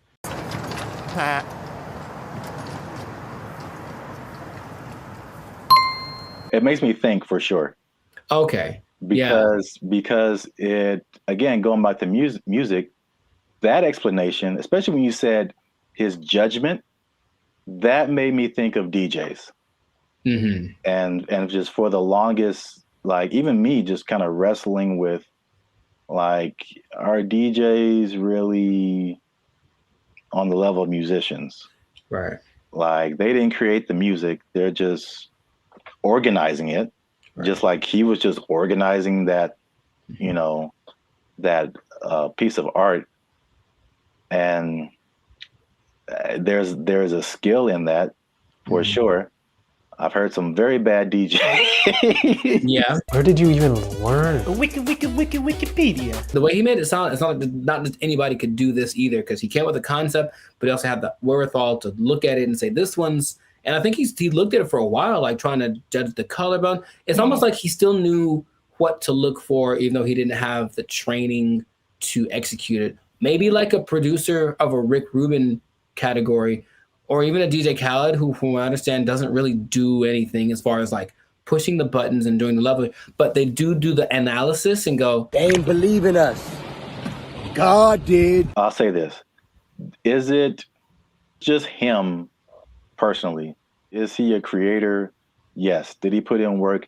Yes. Mm-hmm. But I do think he should not be able to compete like that with the other artists. Mm-hmm. And I think there should be either a separate contest or a separate category that is just for AI art. And I think that will, because it's two different, they're both a level of artistry, but it's two different types. Mm-hmm. That is hard to judge together. Again, the DJ. I don't do song requests. I know, because you can't. What? It's a battle of the bands, and you have a DJ in the battle of the bands. That doesn't make sense. Mm-hmm. Or you have a scratching like contest, and you put a band in there. Sure, it doesn't make sense. There's just two different things. They're both musically artistic, but I think a separation would just kind of make more sense and more fair for everybody. They know what they did. They know what they did for sure. We'll see if it keeps going or if there's more cases of it. But in this case, congrats to Jason Allen. Hey, let me get Let me get $300, man. I know you got it. He says he didn't know the prize. Let me get $300, man. I'll pay you back on Tuesday. He doesn't quite talk like that either, but you know what? It's funny to think of he does. It's funny to substitute most people for Aunt Edward. That's what I'm trying to tell you. Yeah, you were the best player on your team. Is that now we talking? A1 from day one, AI from day 5. What? Bars. This has been another episode of the Lifestyle Circus podcast where we're talking about things that are... Anyways, make sure to like, subscribe, comment, share this video with 2 people who have been unjustly defeated by AI in some kind of competition. And just keep your eye out because AI is coming for us and we got to be ready for it. We got to be ready. I can paint that, Mike. I can paint it. Ugly eye painting. We'll catch y'all in the next episode. Ugly eye painting. I can do that. They took our jobs. They took our jobs. Crime is next level in San Francisco. It is Next stupid. level. Next It level. is stupid. People are parking their cars and leaving their windows rolled down And the their trunk's open. hatches open. Yeah. Because they don't want to get smashed. It doesn't matter what time of day. And it doesn't matter who's around. Doesn't matter who's around. No one's stopping anybody from doing anything. It's crazy. Last year I had a break-in and they took like $100. But to replace the window, it cost like $200. So I was like, man, I wish they would have just took the $100 and then just left my window. Because windows are expensive to replace and repair. They are, yeah. So like that's how bad it is. And then what I've also saw was that everything was. What's up, everybody? I'm Zap, and this is Jericho, and you are now tuned into the Life's a Circus podcast, where we talk about everything that's funny, interesting, and ridiculous. And you want to stay for this episode because we're talking about something that's really ridiculous, something that I recently saw in person myself, and I can confirm it. Ooh, talking about San Francisco, man. Ew, it's going down. It's not in a good way. All right, not the young jock way. It's going down, bro. So make sure you stick to the end because there's at least 5 reasons that I can point out for this. And as usual, come on now, over 400 videos, over I think 200, almost 250,000 watch hours. Come on, we've been putting in work, boy. Your boy's been putting in work. All right, we need your support. Hit that subscribe button. All right, that helps us to grow, helps us to test our channel, to continue to do more videos. Hit that like button. That lets the YouTube algorithm know that there's more people should see this video, and we're gonna start promoting it now. Because let me take the glasses off. Let me take the glasses off. Talk to the people. Can I talk right into the camera, man? Talk to the people. I'm gonna be honest with y'all. We have almost 2,500 subscribers, and we have 1 member right now. That sounds like a 2,500 to 1 ratio. And God bless her heart. I'm going to send her something really soon. But she's been a member. She has been our lone faithful member for a whole year now. Here's her 1-year anniversary. I'm not going to say her name, but you know her. Her screen name is Reigning Goddess. Thank you. But shout out to her. Thanks, Queen. Well, we need I'm gonna put the goal out there. 10 members, man. 10 members. Easy to do. All you have to do is after you subscribe, you'll see a join button at the bottom of the videos. All right, you hit that join button. Memberships as low as $3.99. $3.99, man. That's not even a tank of gas. You can help your boys out with the tank of gas. All right. Even a tank of gas. That's I said I wasn't gonna go Marvin Sapp, man. I might have the ushers lock the doors, man. If y'all ain't supporting your supporting your voice. I said close them doors. Ushers, close the doors. Close the doors. So yeah, San Francisco. I could just say don't go there and then end the video, but we could talk about something. Yeah. I was recently there a couple of weeks ago, and it's bad, man. Okay, let's rewind the tape. we've hinted at something that we've never really fully talked about on this channel, and that was our trip to San Francisco. Sure. It was like what, a couple of years ago? It's like a repressed memory by now. I don't like to bring And it up. I will publicly take the L on that one. That was a good part my fault, because this is what happened. We were looking for hotels. I'm like, man, this hotel is really cheap. I'm like, we're gonna save a lot of money. And then we got there and we found out why. It was, yes, go on. dude, is by far the worst hotel I've ever been in. Like, I still feel bad to this day for putting you in that situation. That's okay. Just don't let it happen again. We won't let it happen again, Mr. Mackey. Okay? Okay, that's fine. What was happening, you ask? Yeah, I'm glad you. All the things. Yes, all the bad like things were happening all at once, and it was a lot to take in. You care to share any? Okay, look, I didn't sleep under the mattress. Okay, that's one. I did not sleep under the mattress because I was afraid of catching all of it. Or under the sheets. Oh well, I didn't want to do either one. I didn't want to touch it. I was hoping I could find a way to like just float above it, like a vampire or something. But under the sheets, like it had cigarette holes on it. I'm sure there was a stain on there. I was like, someone died in here for sure. Ugh. I'm sure there were interactions of drugs going on all throughout the night. Somebody tried to come in our room. Someone tried to I vividly remember that. Or like, so we were just chilling, and then someone banged on the door really, really hard. And we just looked at each other, and you were like, "Don't open the door." For the love of God, don't open that door. A problem if you open the door. So it was just such a, and then I walked outside late at night because I wanted food. That was a mistake. Yep. And so I'm walking around, there's human feces everywhere. Brother, ugh. And then there was just this like scene where you round a corner, because you see it in movies, and I round the corner and it's like all of a sudden there's just all of these people just drugged out in this one area. But it's like almost like they're moving in slow motion, because like I got there and it was kind of like, oh no. Yeah, zombie. Kind of a zombie apocalypse kind of vibe. And they looked at me and it's like, well, they were going to chase me. And if it was one of those movies with the fast zombies, which is still terrifying, like zombies are supposed to be slow. I don't know who invented fast zombies, but you know, I just had to get out of there. So it was such a bad time. Such a bad time, and everyone that lives there is like, yeah, we know. French fry when you pizza, you're gonna have a bad time. Yeah, I was recently there, and I mean, compare it to LA, because I think I have a good perspective. Because you see a lot of stuff on the news, and they're like, you know, California is this, and Hollywood, like all of California isn't Hollywood. All of California isn't San Francisco. These are like the biggest cities, you know. But it's like sometimes, and you see news from other places, and they like sensationalize stuff. Yeah.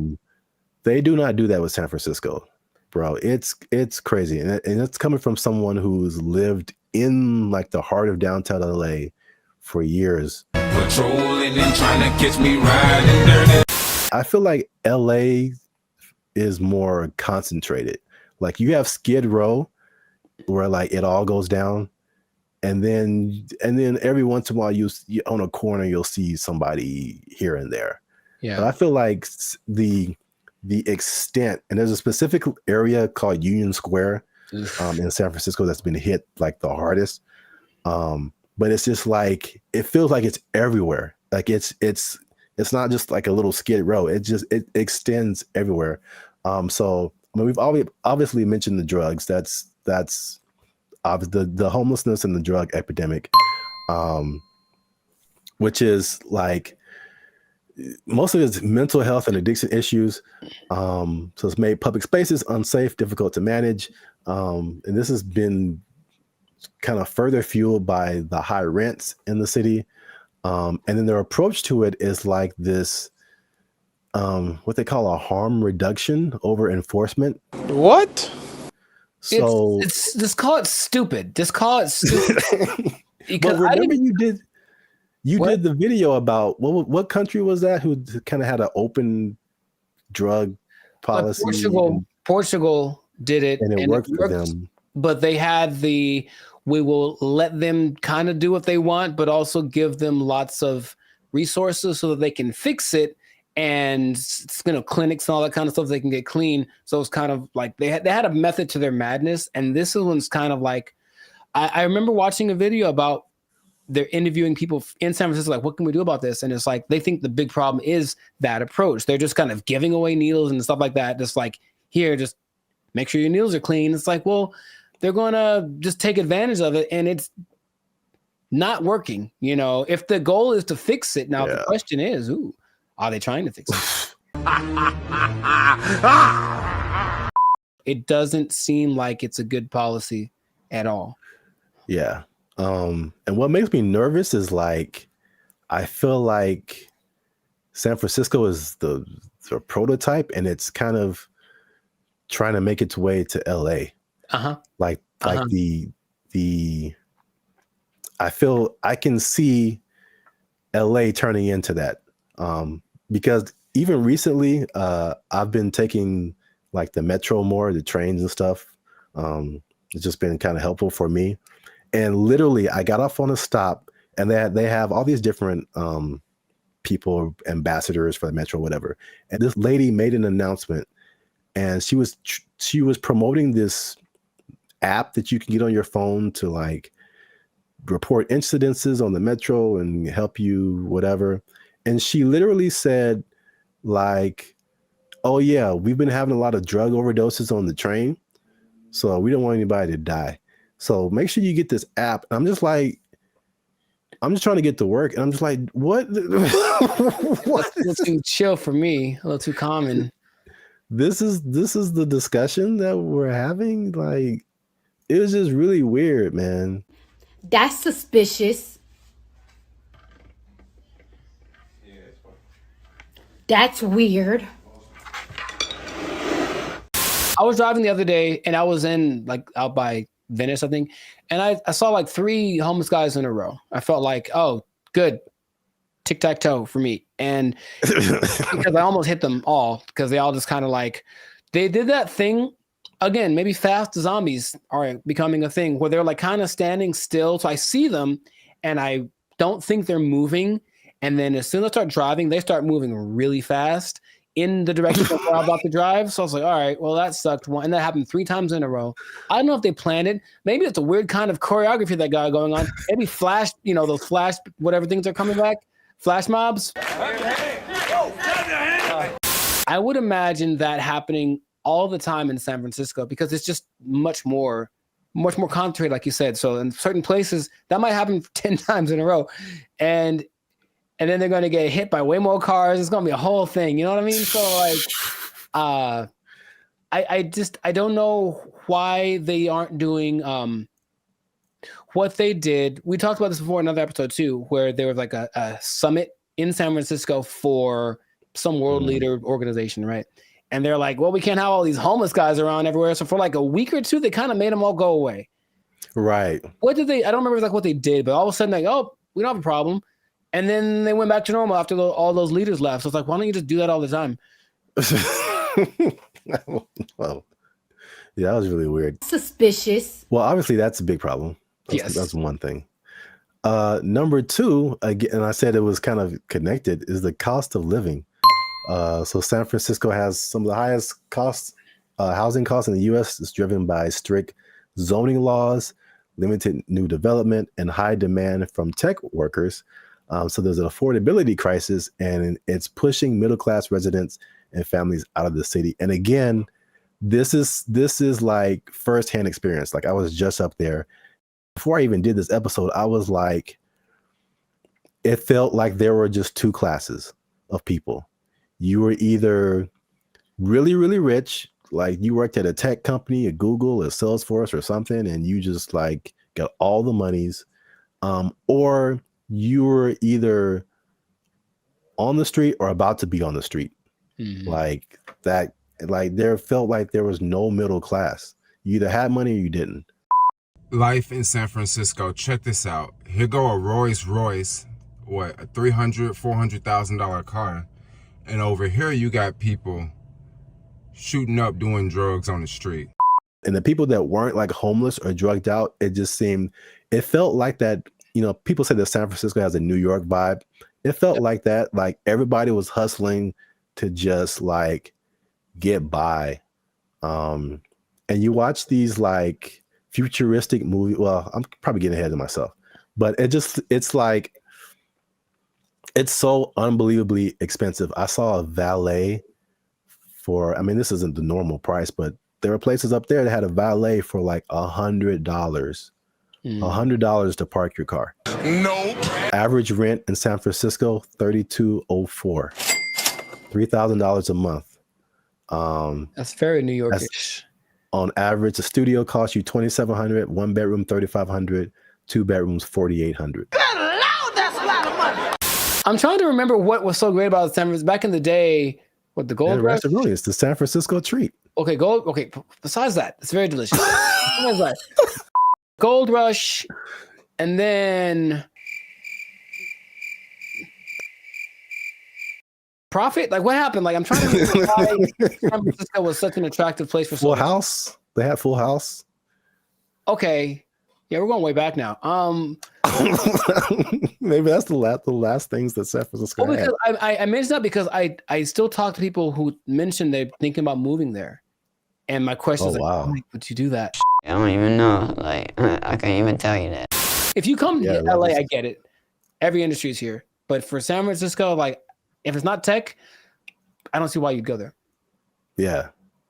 One thing I will say about that was cool when I went there. This is a random topic, but and LA they're almost there. I got off the plane and I could get right onto the train. Like the metro system goes into the airport. So you can just hop off the plane, get on the train, and go right into the city. I thought that was pretty cool. LA, you can almost do that, but it's still, they haven't finished the track yet. Interesting. I guess that's a perk. There's always a thing where you're like, okay, how do I get to the airport? Somebody got to drop me off, or how am I gonna, But yeah, you can do that in San Francisco. So that's one thing. That is one thing.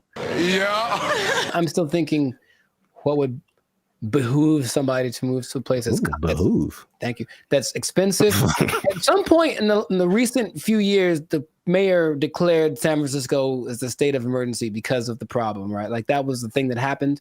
And yeah. But again, what are they doing to fix it? Because I just keep hearing about bad things and it's getting worse. And it's okay, well, do something. Like, it just feels like they're like, yep, that's how it is. So come on down and get some money, I suppose. But wait, there's more. Oh God. So we talk about the homeless and drugs. We talk about the unaffordability. As you do. On top of that, third thing is crime and retail theft. Something again I saw firsthand. Nice. So there's obviously rising crime, shoplifting. I saw this Joe Rogan clip where he said, and again, personal experience, he said that people are literally, and I didn't see this, but he said it.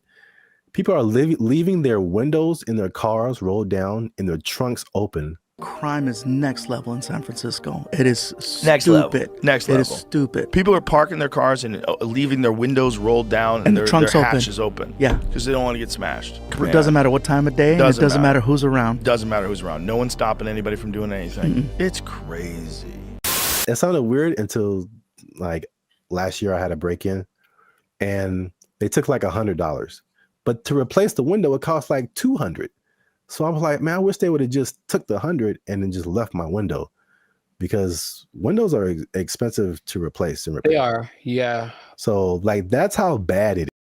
And then what I've also saw was that everything was on lock. I went to like a CVS, I went to a Target, and it was like everything was under lock and key. Ironically, I went to buy a lock and key. Yeah, they had like these lockers, but I didn't have a lock for it. So I was like, let me go to CVS and get a lock. And I had to get someone to unlock the case so I can get a lock. Mm-hmm. And there was like a bunch of random, usually like every once in a while you see like high priced electronics, or used to be like power tools or something like super expensive. But it's like everything was locked up, and you had to press a button and you had to call somebody to go get the thing that you wanted. And it just like, from a person who doesn't steal, it was just like psychologically, it was just like, this sucks, man. It's like the shopping experience. I couldn't like, because you go into a store, the benefits of going to a physical store, you can pick the item up, you can feel it, you can read the back, and it's like, I can't even see what I'm really getting. And if I don't want it, I got to call the person back and have them put it like, but it's because a few people just keep taking stuff.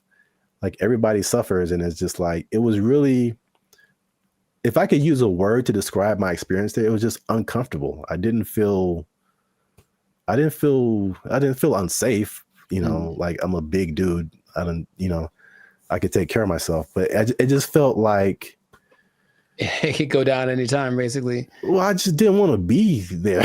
Like, I don't want to be here. Like, this is not, it's not inviting. I think that's a good word. It just wasn't inviting. Wait.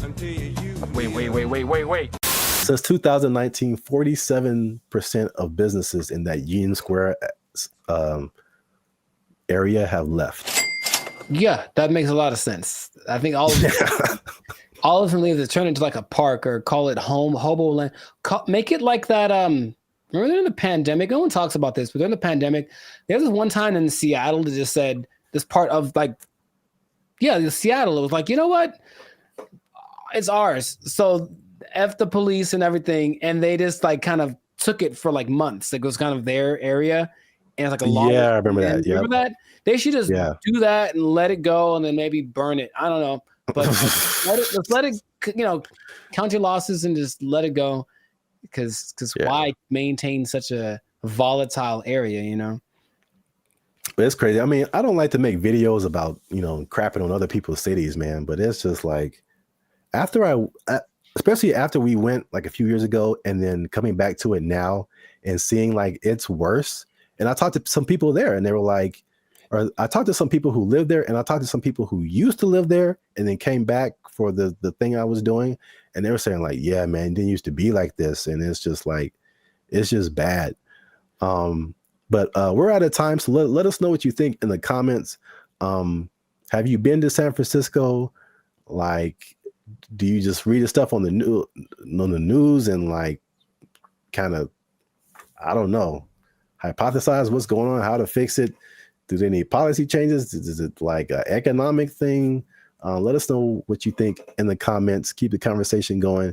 And also, if you have someone who you think might be interested in this topic, hit that share button, man. Don't be greedy. Don't keep it to yourself.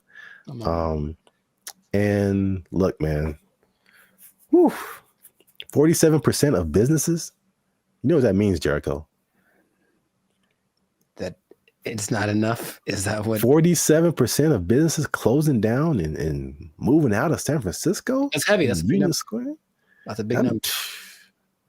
You know what that means? I think I do. That means that a lot of people lost their jobs. Nobody working there because they're doing fentanyl in the bathroom. I don't know what's going on.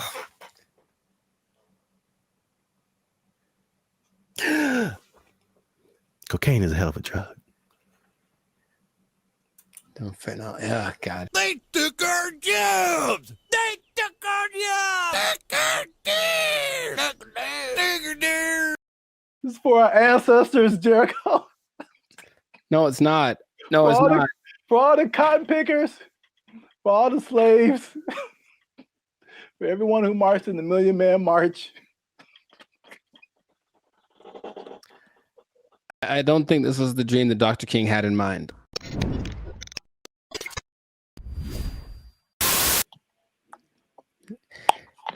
You should have done that when it was recorded. Like, I would have been so surprised, because now I'm used to it. And I'll be honest, it took a while. It took a while to get the yogurt experience acclimated to my. It's just never. I don't think I've seen a person eat yogurt in years, man. I'm serious. What? Yeah, I don't hang around yogurt eaters. Like, not like I. There'll be yogurt on the side if you go to a Mediterranean place or something, but not yogurt just in a isolated incident. In an isolated incident, someone ate yogurt today. Gold is up 10 points.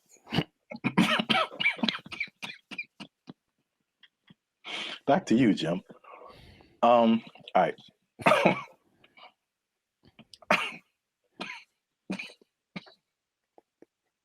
Let him use you. Won't he do it? Won't he do it? Yogurt.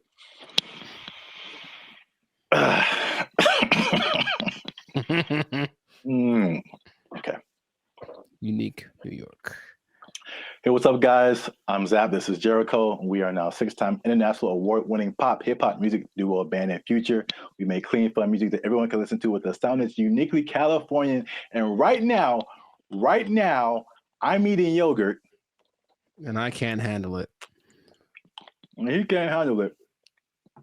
But you're still tuned in to the Lifestyle Circus podcast, where we talk about things that are funny, interesting, and ridiculous.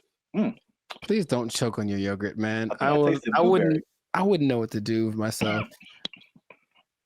So make sure you like, subscribe, comment, and share this video with somebody who likes to go to fast food every now and then. Okay. Because they might be going a little bit less.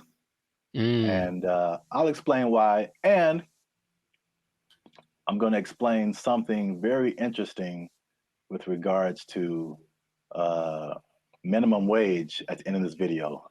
A shocking statistic when it comes to how much people earn. I want to know what it is right now. Yeah. Tell me now. No, you gotta wait to the end, man. You gotta wait to the end. All right. But first, you gotta watch this video because I'm not even gonna set it up. Let's just watch it. This is Gavin Newsom, governor of California. Hey, Gavin. And these people have just lobbied for a fast food minimum wage that is higher than the regular minimum wage. So now these people will be earning $20 an hour at your fast food places in California.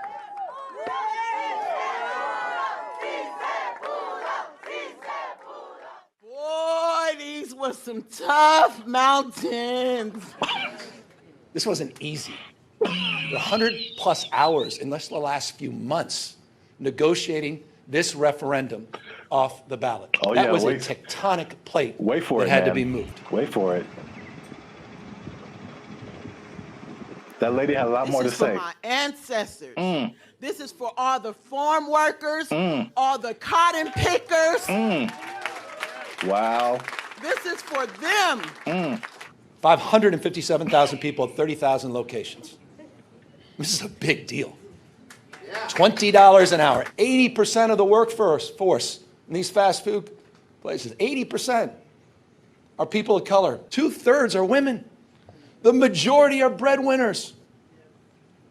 And we have the opportunity to reward that contribution, reward that sacrifice, and stabilize an industry in turn.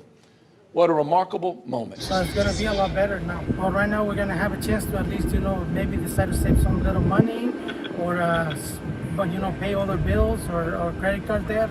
This is going to help continue to pay our bills, help some people get out of eviction, help us catch up where we need to catch up because we haven't recovered from COVID just as of yet. So this is just the beginning of our wins.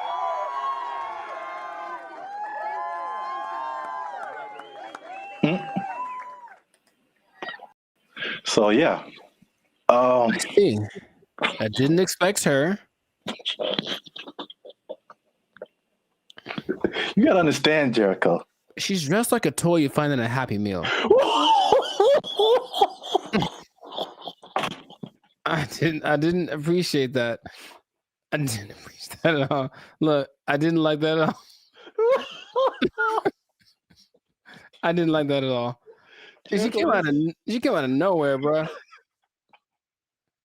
This is for our ancestors, Jericho. No, it's not. No, For it's all not.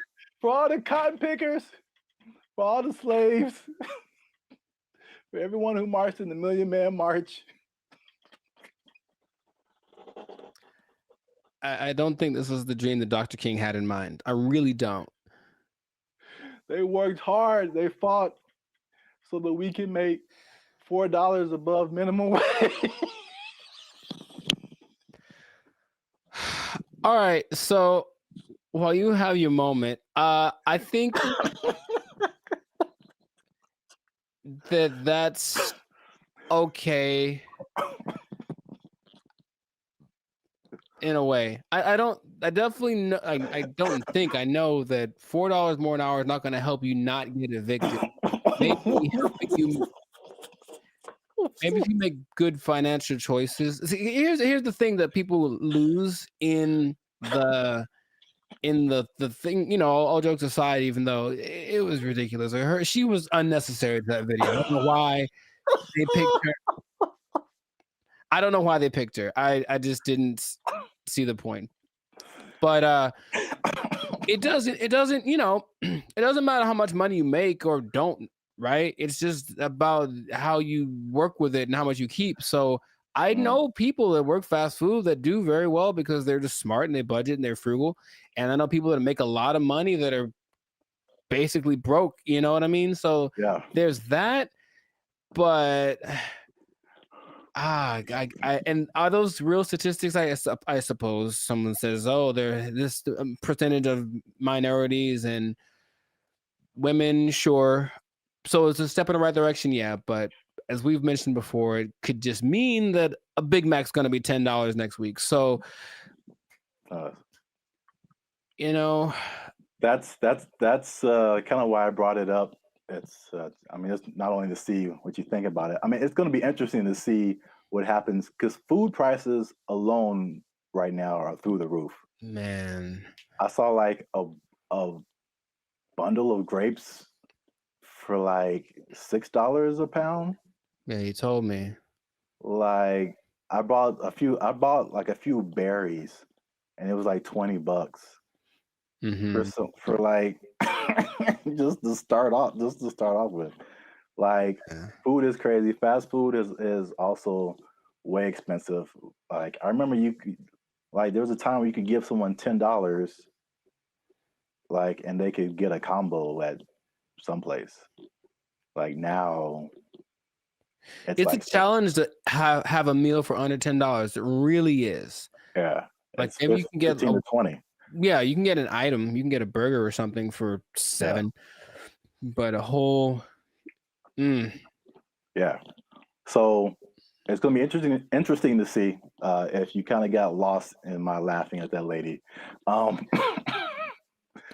was deserved. That was deserved. She feels. I feel like she makes a lot of bad decisions. That's just my honest opinion. I've never met her. Maybe she's wonderful. I hope she's doing well. I hope she sees this video and she likes Bandit Future. But I think her presence was a bit distracting to the whole experience. But yeah, so this is a very weird situation that I haven't really heard of because basically the government is involved. Right. They created this like separate task force for like fast food worker wages, which I haven't really heard of before. Where like I mean, it's not the government setting it, but the government is like an intermediary in this. And I mean, are fast food workers specifically unionized? I don't think so. There was a couple in the more educational videos that I passed over to play this one. Oh, good choice. No, trust me. Good choice. Good choice. There was a talk about some different unions, but it isn't like a fast food worker union. It's some kind of, I think it's a service worker union. Okay, so that makes sense. I think that's fast food is maybe under that umbrella, but it includes a lot of different services. But yeah, so it's the government involvement. It just makes it kind of weird, and then also it's like, you know, I mean, fast food has been minimum wage for like as long as I can remember. So to go above that, they were saying that this is like a 30% increase. So it will be interesting to see if there's a 30% increase in prices. Right, because the logic says, where is it coming from? Where is the 30%? You can't make money out of nothing. I mean, the government tries, but you can't make money out of nothing. So if you raise one thing, something else is gonna be affected. Yeah. I made maybe I'll put a link to it. This was a year or two ago. I was walking by KFC and they had and it was a small combo for like $18 for a small. And then what was I gonna say? If a sandwich is like $6 now, you add 30% to it, and now it's like $8 just for the sandwich. Right. Plus tax. So I mean the $10 combo is gonna be like a $10 sandwich pretty soon. That's just too much. In my opinion. Maybe because again, that's just one way of, balancing your budget, I guess, is to charge more. I mean, they could do the other thing, which doesn't really help people. I mean, it's just weird, ironic, for lack of a better term, is that okay? Again, you're a business owner. Prices go up for your workers. We're either going to have less workers, somebody's going to get fired, right, or more automation. So again, less workers or less hours. Nobody gets overtime. Something has to compensate. I mean, it's like people think they just pull minimum wage out of thin air, and it has to come from somewhere. Wow, it's interesting you mentioned automation because what? I've got something planned for another episode. What? Boom, boom, boom, boom. Anyway, but yeah, it's just we synchronized today. That's all I'm saying. Oh man.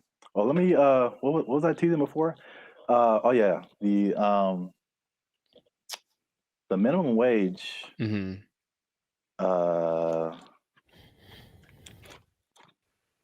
Oh, this teaser's for something else. Whoops.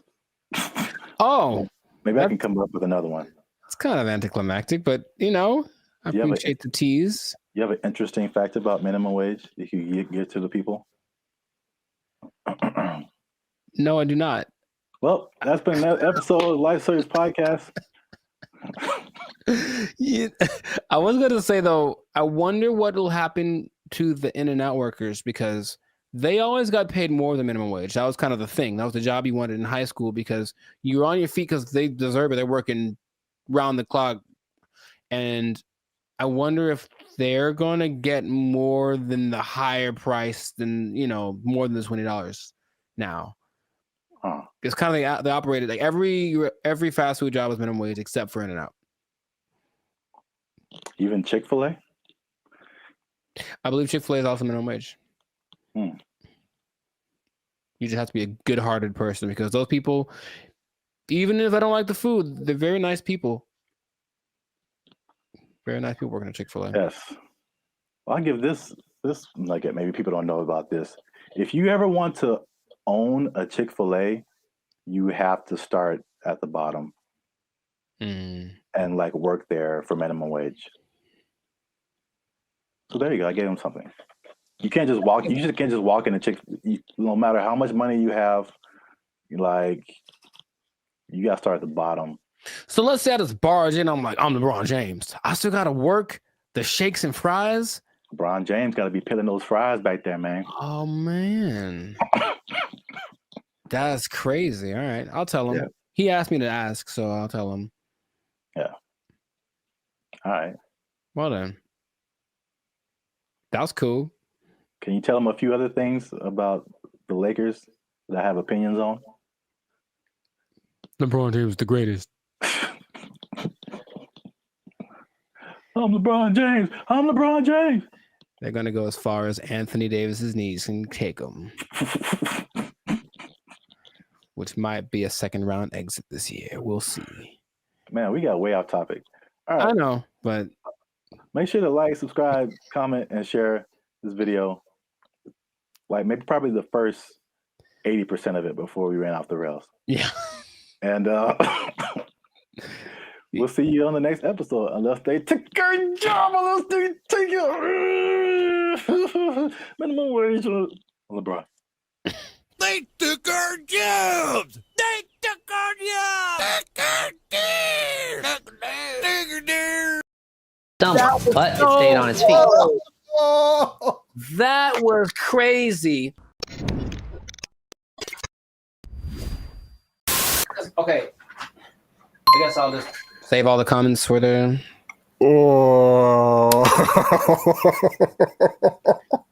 Why is it coming to this? Why are we all going to go out this way? I didn't think we'd go out this way. I would watch this. I feel like okay, well, we can get through this. All right. Oh, it's recording. Oh man. Okay, bring it back.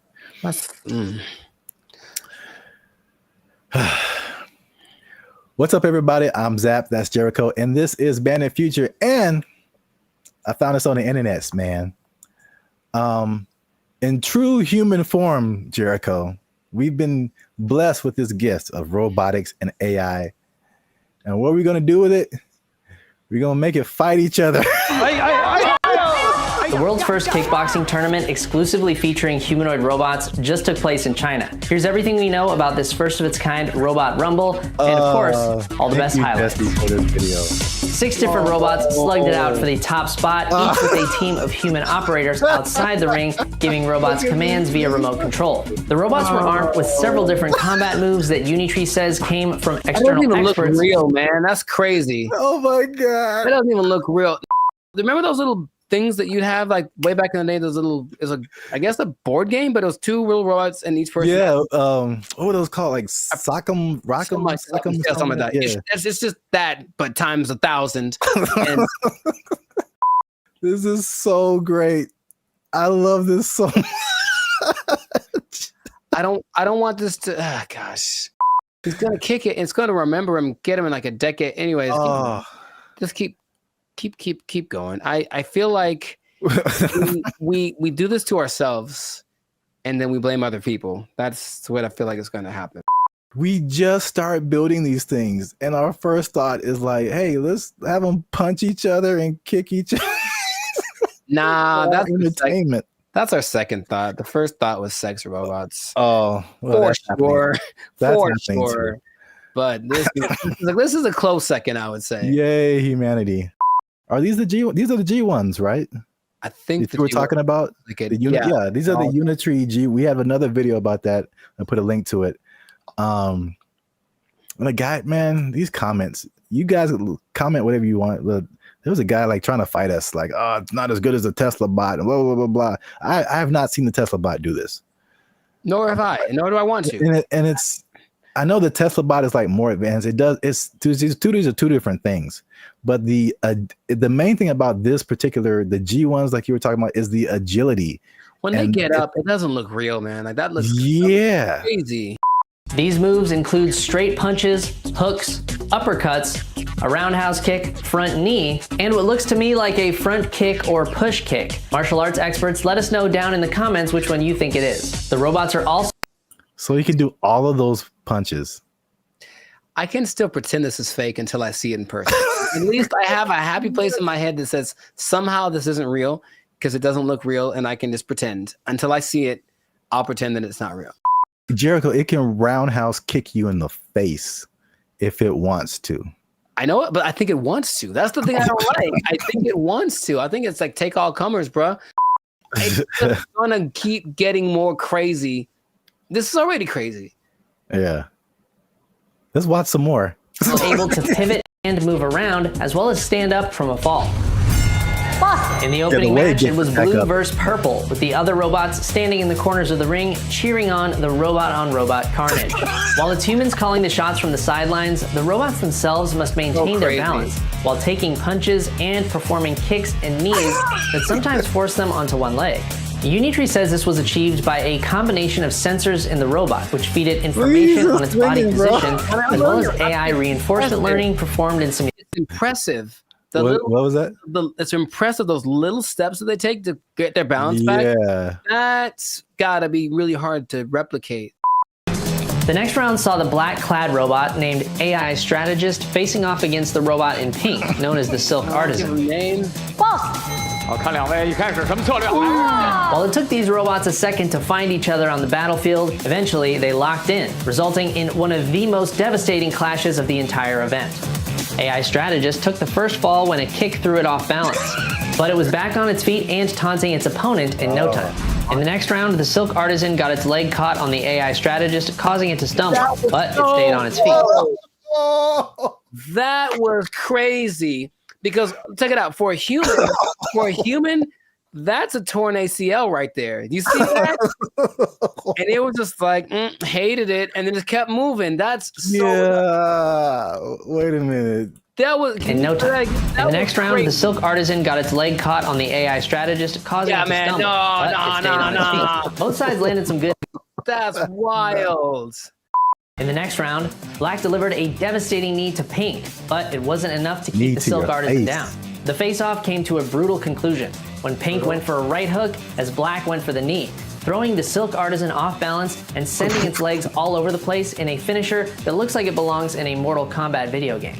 AI Strategist celebrated the devastating blow by falling face first over the Silk Artisan and a nail-biting conclusion to a thrilling match. In the penultimate bout, Power Core Guardian in green went punch for punch with Armored Mulan in red.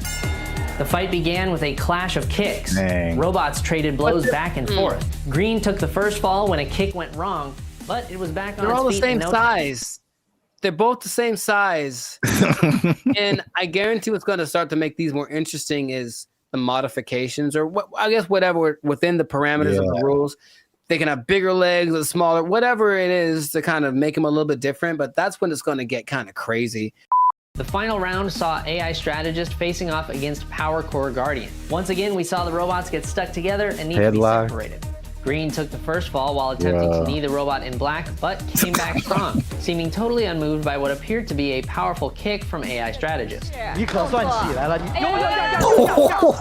For this, I feel like it's going to be more similar to like MMA or boxing, where like they're the same weight and size, and then but you can train them to, because right now it looks like they have like, I don't know, 6-7 moves that they can do. Yeah. But what if you train it to like where it has, you know, all these different combinations? It's like a video game, a live action. I just want to know if those controllers are the same as like Street Fighter, like down, up, roundhouse, like something. And then I hope so. AI Strategist took home the top prize at the China Media Group World Robot Tournament, Mecha Combat Arena. The G1 humanoid robot comes in several different models, and so whoa, what's that? That's a little bit extra. Like they're not doing that. The intro? No, just right there. That robot that just did like this World Robot Tournament, Mecha Combat Arena. Yeah. The G1 humanoid robot comes in several different models, I don't like and that. For this competition. Yeah, man, it's getting real. These guys, oh my goodness, they can't jump. Seems not yet, not great, but they'll be able to. Yeah, I don't think I've seen any of them jump.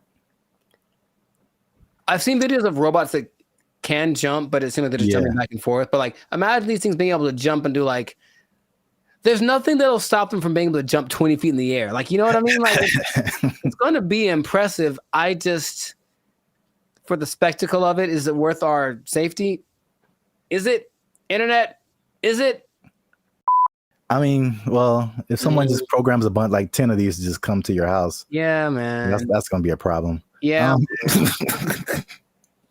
Can't take all. For now, yay, look, it's fun. Yeah. Let us know what you think in the comments. The first ever humanoid robot kickboxing tournament. I can't believe that's a sentence that I'm saying. That's a sentence that I'm saying in the year of our Lord 2025.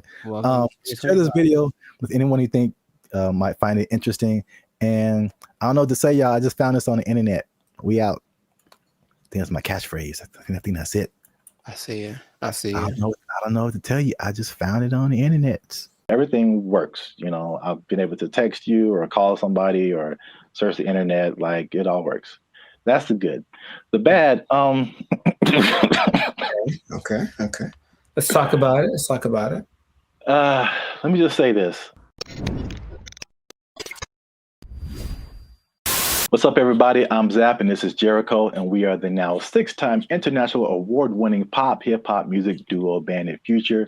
We do clean, fun music that everyone can listen to with a sound that's uniquely Californian. And right now, you are tuned into the Life's a Circus podcast, where we talk about everything that's funny, interesting, and ridiculous. But wait, need you to help us out, support our channel, because YouTube pays our bills. Not really, but hopefully in the future. Look. Yep. I don't know your life. I got to check in and saving and checking. Things are complicated. I need you to subscribe. What I'm trying to say is I need you to subscribe. I got kids to feed, man. Y'all ain't been subscribing. I need you to subscribe, man. I didn't know you had kids. Subscribe, like, share, comment. Because this is actually a very helpful video. Ooh, helpful. Because there's a thing happening, and I tried it out, and I'm going to let you know how it goes. So there's a thing called Helium Mobile. It's a phone service that I switched to, and not only was it half as much as my original phone plan, but it also makes me money. If you stay to the end of the video, I'm going to tell you how much money I've made with Helium Mobile in the past 2 months of trying it out. All right, so Helium Mobile, I think I told you about this when I first started doing it. Because so backstory is I had, my phone was not, what was it? I could receive text messages, but I couldn't send text messages. So and I had T-Mobile at the time, and I was literally on the phone with T-Mobile customer service for like 2 to 3 hours, like trying anything and everything possible. So I don't know if it was the phone. I don't know if it was T-Mobile. I actually like T-Mobile. I have nothing like against them personally, but I was just like, well, this is the perfect opportunity for me to try this thing I've been hearing about, which is Helium Mobile. Now, Helium Mobile is in the cryptocurrency world. So that's something that I've been kind of looking into for the past few years now. And so I'm kind of in that world. I kind of know how it all works. So it might be foreign for people who have only been on like major carriers like T-Mobile or Verizon or something. But Helium Mobile is, the parent company is called Nova Labs. And they started what I think is the first kind of crypto-centered, crypto-based cell phone service. And so they did a trial of this in Miami, and the results were interesting. The service worked, but they were giving the phone service for $5 a month. And the people who liked it thought it was cool, but what they found out was that, like, with it being $5 a month and it being crypto related, people would be like, I don't know. Like it, but like psychologically, that's so interesting because it doesn't cost enough. So like that's kind of weird. Yeah, and like it didn't cost enough, and I was like, I wish that wasn't the case because I would love to pay $5 for my phone bill. So they bumped it up to $20, which is comparable with like the I would say second tier phone services. You know, not the major ones, but like the Mint Mobiles and the Cricket Wireless, like that kind of stuff. They have services for like $20 a month, $25 a month. So once they finished the Miami test, they went to like I think it's everywhere now, or at least nationwide in the US. So just off of that beginning, I think I mentioned it to you. You may have been skeptical. What do you think about transferring from your existing phone service to this new like crypto phone service that pretty much just started this year? I think two things happen to do. One is the idea of just leaving something that you're used to. I honestly think a lot of people fall in that category. Like, well, what I'm paying doesn't suck. It's not bad. I don't want to change. Like that's all. It's like I already found my thing that works, so I don't need a new thing, even if it's better. But also there's the lack of confidence from a new thing. That's all. So you have a service like I've had AT&T since forever, right? So honestly thinking about it, my brain goes, but what if it doesn't? You've been going to this place the whole time and it works just fine. Why go try something else? What if that doesn't work? So I think there is that doubt there. And honestly, the third thing, just associating with crypto, which is the new thing, it's like, what does that mean? How does that work? There's a lot of questions that surge as opposed to having I have a phone service, AT&T, they do phones, boom, got it. Yeah. I mean, that's the crypto part, especially because crypto it's gotten better, but it's still very much the wild, wild west. Right. Like there's all kind of stuff going on. And if you're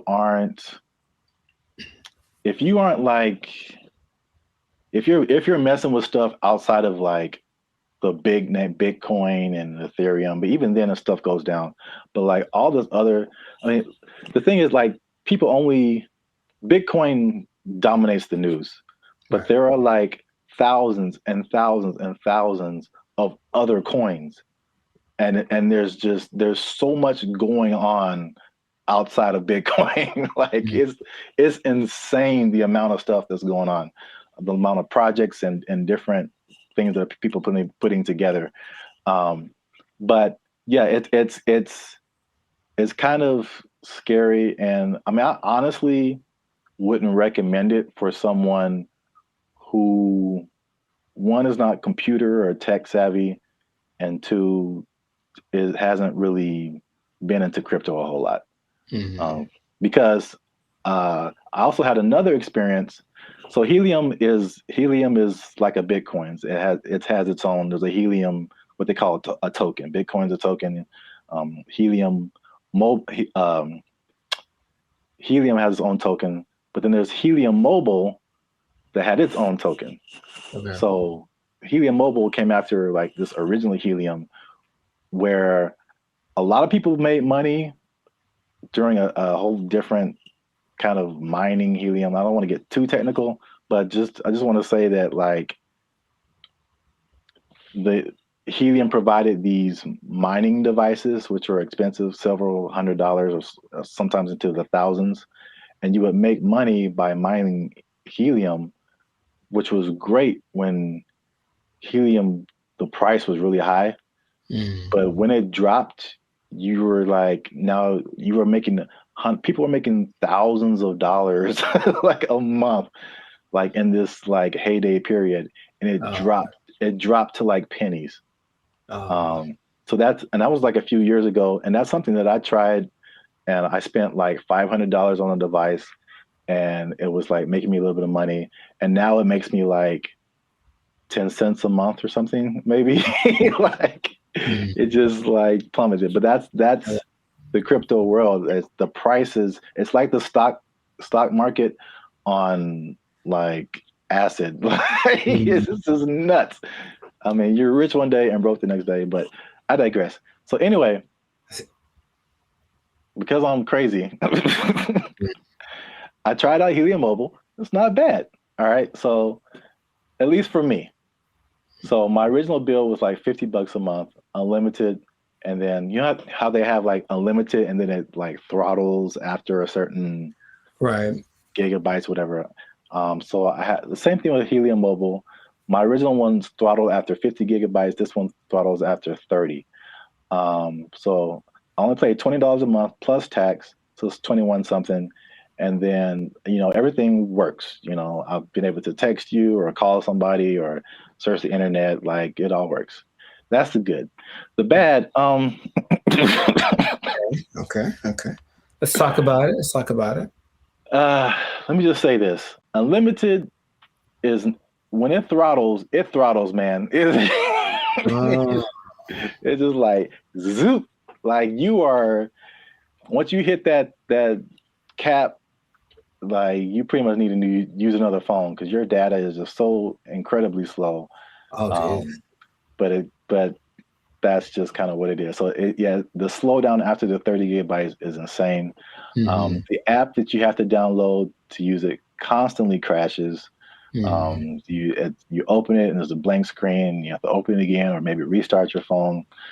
There's constant updates and rule changes because again, it's like crypto. Things change so much, and what I mentioned before, the price fluctuation.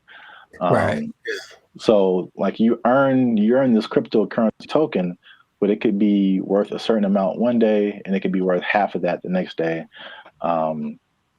So all that coupled with just like understanding crypto, again, it's fine for me. I'm cool with it, especially when I tell you how much money I've earned and saved. But it's not just like cut and dry, set it and forget it. I don't think it's for most people, at least not right now. Gotcha. So to pay off the teaser. Okay. Y'all want to see how rich I am off this Helium Mobile. Drum roll. And again, just to explain that, you earn Helium tokens. This is another thing that just people might be like, okay. Yeah. You earn Helium tokens by sharing location data, and the Helium uses that location data to understand where they need coverage to expand the network. And they promise, as always, never to sell your data to any third parties. So there's that. I'll let you do with that what you will. Lies and slander. So currently, again, there seems to be a trend in crypto where, like, if you get on something first very early, you seem to make the most money, and then it just kind of like it just kind of settles there. So in terms of Helium tokens, when I first started, I think I was earning like 700-800 Helium tokens a day. Current price of Helium or Helium Mobile tokens, current price of Helium Mobile is like 0.003 cents. Okay. So basically like a Spotify stream. Gotcha. For every Helium Mobile token, but you're earning hundreds of these a day. So I think like when I first started, I was making like around $2 to $3 every day, which is once you set it up, the only thing you have to do is move around because it's location based. So you can't be in the same spot. But if you move around throughout the day, at the end of the day, you'll get, the certain amount of tokens. So I'm pretty active. So I was making a couple of $2 to $3 a day. That has since dropped. It's currently like $1.50 to $2 a day. But again, like a couple of dollars a day for not really doing anything. Sure. That's kind of cool. When people when this first started, people were saying they were making like 1,000 to 2,000 tokens a day.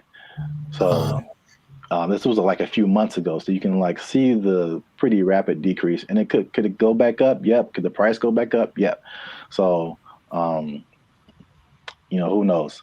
But for 2 months, and I actually put this on 2 different phones. Okay. So in 2 months, and this is after paying my phone bill, my $20 phone bill each month, which you can also pay with a Helium Mobile token. I was gonna ask. Okay. Yeah. So you can take. So basically, there's no money coming out of my bank account now, which is great. You earn the token, you take a little bit of it and pay for your phone service, and you keep the rest of the tokens. You can sell them, you can keep them, hope that they go higher, whatever you want to do. But I've made about $100 per phone for 2 months. So no phone bill, basically, coming out of my bank account, and I made about $200. So the trade-off, for me, I don't mind it right now. Sure, right. Again, who knows? Time will tell. But if you want to try Helium Mobile, there's a referral link in the description. I think if you use that referral code, you get like $5 or it might be $10, something like that. You'll see it. I don't know what I'm talking about. I see. But yeah, you'll earn it towards your Helium Mobile plan. You can try that if you want to. But again, like if you're not a crypto person, I wouldn't like. It's not so cut and dry. I'll say it like that. So try it at your own risk. Now, after hearing my story, you think that you would want to try Helium Mobile? I thought about it since the first time you brought it up, because the idea of just, I guess the downside, I need my phone to work fast all the time. I need it to be fast. I absolutely need it to be fast all the time. So I don't know how I would deal with that. I use it a lot, but just the idea of my bill's probably $100. You know, if I'm paying $100 and you're making $100, like that seems more fun. The making part. Yeah. So consider. Yeah, we'll see. Let us know what you think in the comments. Do you want to try it? Do you think it's crazy? Are you scared to leave your phone service? Is crypto still too wild for you to like mess around with? Let us know. This has been another episode of the Life's a Circus podcast. Again, like, subscribe, share. You know what it is. Maybe if you get enough Helium Mobile, you won't have to work anymore, and you'll never be in danger of losing your job. You never be in danger of losing your job because you got so much Helium Mobile tokens. Oh, it's only worth a Spotify stream right now. They took our jobs! They took our jobs! The matchmaker, the AI does the matchmaking, and then from there you take it on. Okay, how do you feel about that? Would you try that? You said you'd try anything. Would you try that? Oh, this is so stupid. You don't like it at all? Stupid. What's going on, everybody? I'm Jericho, and this is Zap, and you are now tuned into the Life's a Circus podcast, where we talk about things that are funny, interesting, and ridiculous. And fellas, you're going to want to hear this, because we're talking about dating apps, but not just any. Dating apps that use AI to do the dirty work for you. It's supposed to be easier. Let's talk about it. We'll find out if that's true or not. I already hear some skepticism in Zap's voice. But before we do that, make sure to like this video. Please make sure to subscribe to the channel so that we can have more people that have the Bandit Future Life's a Circus experience. And if you really want to take it up a notch, you can hit that join button and become a BFF, a true member. And we have memberships for as low as $3.99. So check that out, and we're going to get right into this. So wait a minute. I have an announcement. Tell me now. I almost forgot. Oh. Get the confetti cannons ready. Oh, I wasn't prepared for this, but okay. They'll be in the editing. Oh wow. Okay. They're going to come out of my hands? They'll make this harder for me. Like Iron Man style, dude. That'd be so sick. All right, I didn't say that. We don't do that here. Shout out to Turnaround Publications, which has now become a member of the Bandit Future YouTube channel. Bravissimo. Yes. Bravissimo. An executive level member. Oh, snaps. Okay. Yeah. Executive seating member. So deep pockets. I know y'all jealous. Hit that join button, become a member. All right. As you were. No problem. So how do you think about that, man? You can forget about swiping right because AI is going to be the one that helps create your love story. How do you feel about just hearing about that? Hated it. Does it sound bad if I say at this point I'll try anything? Is that? It sounds like most people's feelings about it. It's really interesting. Why not? Let's just sure. Let's have a robot just pick the person for me at this point. Now listen to me very carefully. So y'all need to stay to the end because AI is also doing something that's so much like what we normally do anyway that it might actually work for us, okay? But stay to the end to find that out. Yes, go on. I did a bunch of research on this, and there's 2 apps that I want to tell you about that feature this AI assisted thing, okay? One is Volar, and the other is called Iris. So I'm talking about Volar first because Volar has this interesting concept. Okay, so what happens is you create an AI avatar, and then the avatar. I'm out. Hated it. Hold on, check me out.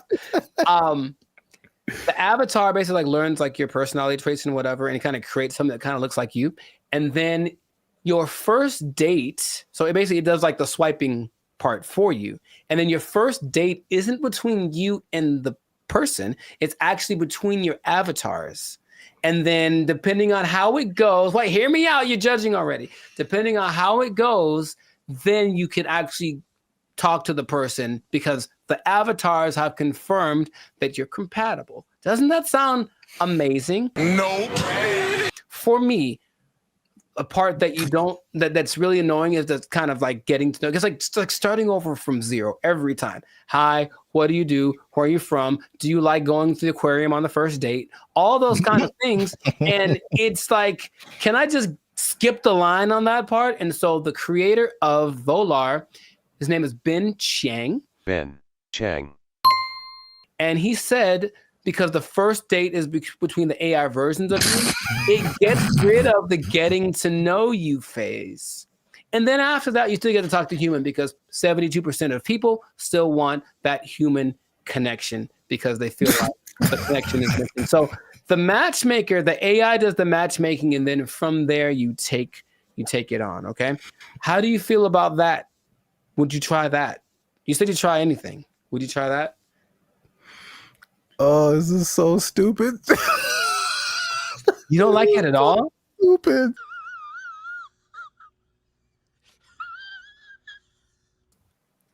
Ben Chang, he did this for you. He did it for you. This is so stuck in. Hold on, here's more. But wait, there's more. Okay, so Jessica Giles is a writer from 5280.com. I think that's in Colorado.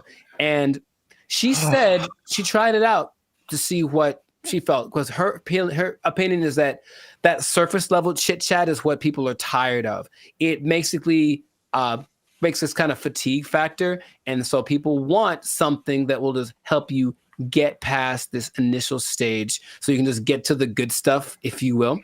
And in a study organized by Singles Reports, they found that 80% of participants ages 18 to 54, they reported feeling some degree of emotional burnout because of every time, like I said, it's starting over. So at the very least, once you put your information in, the AI is doing the work for you. And when you receive a match, there has been someone that went for you like the best wingman in the world saying, hey, this girl is good for you. Good night, girl. I'll see you tomorrow.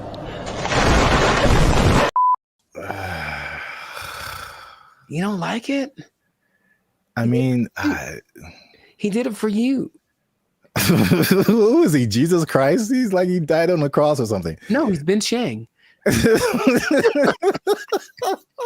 Jesus Christ! So put on the armor of God. Jesus Christ! Maybe not convinced about that one because that's Volar. Okay. So there's another one called Iris, and Iris is a little more straightforward. I believe Iris has a little more track record because there's actually like some success stories of people using Iris. And so Iris has a different philosophy, and I like it more.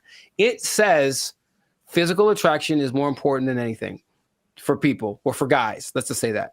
So we'll use that science of physical attraction, and basically we'll show you a bunch of pictures of women, and then you go through it. You say this is what you like, and then it goes through the actual women and says, well, because of you told me you like this kind of woman, here's a bunch of women that look like that. So right away, the physical attraction part, you swipe on something and like, she's not my type.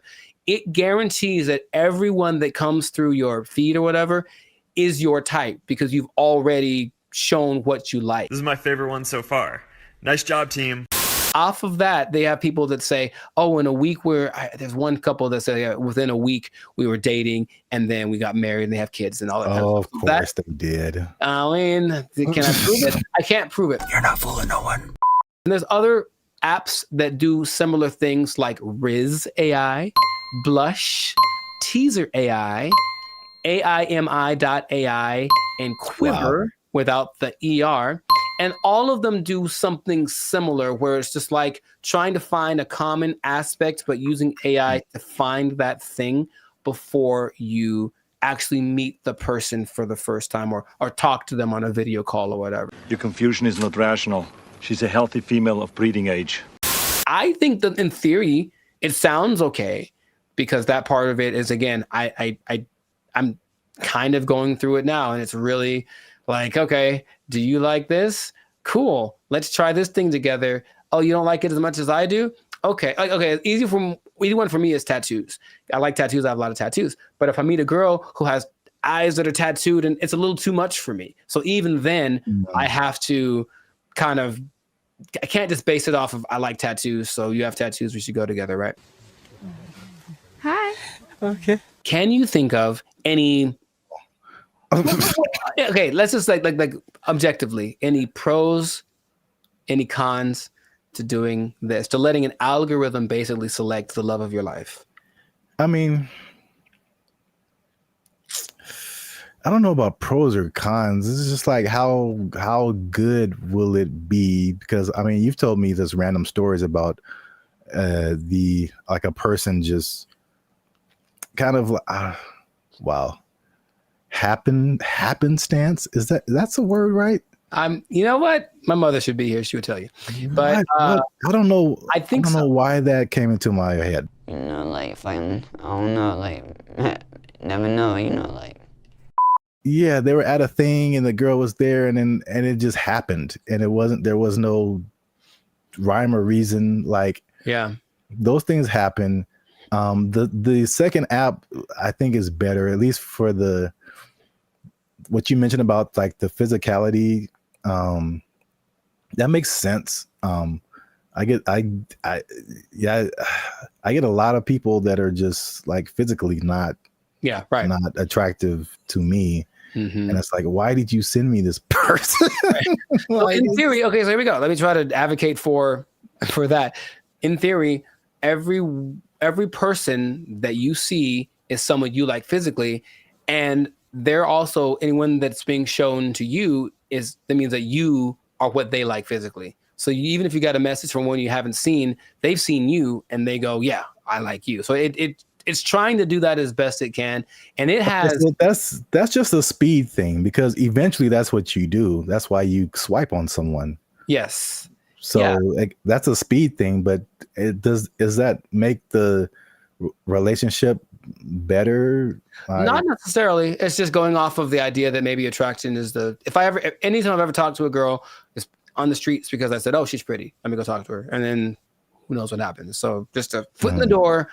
Maybe. But here's the interesting thing. Okay, so I mentioned you got to stay tuned to the end, because it's doing something, the AI doing something that you would imagine any person would do. Hey, y'all, come look at this. The specific one is the Volar one. And so it can create unique and interesting personas based on like what you put into it.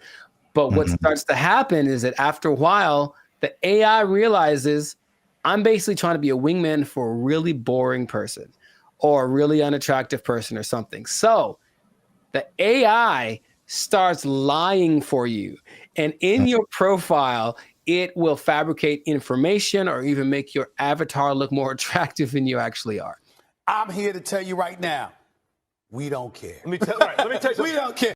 You might get someone who you think is, some girl posted a picture of a guy, he looks good, and then she found an actual full size picture of him, and he was a little person, and she's not into that. So she, I guess she said nope. She canceled their date or whatever.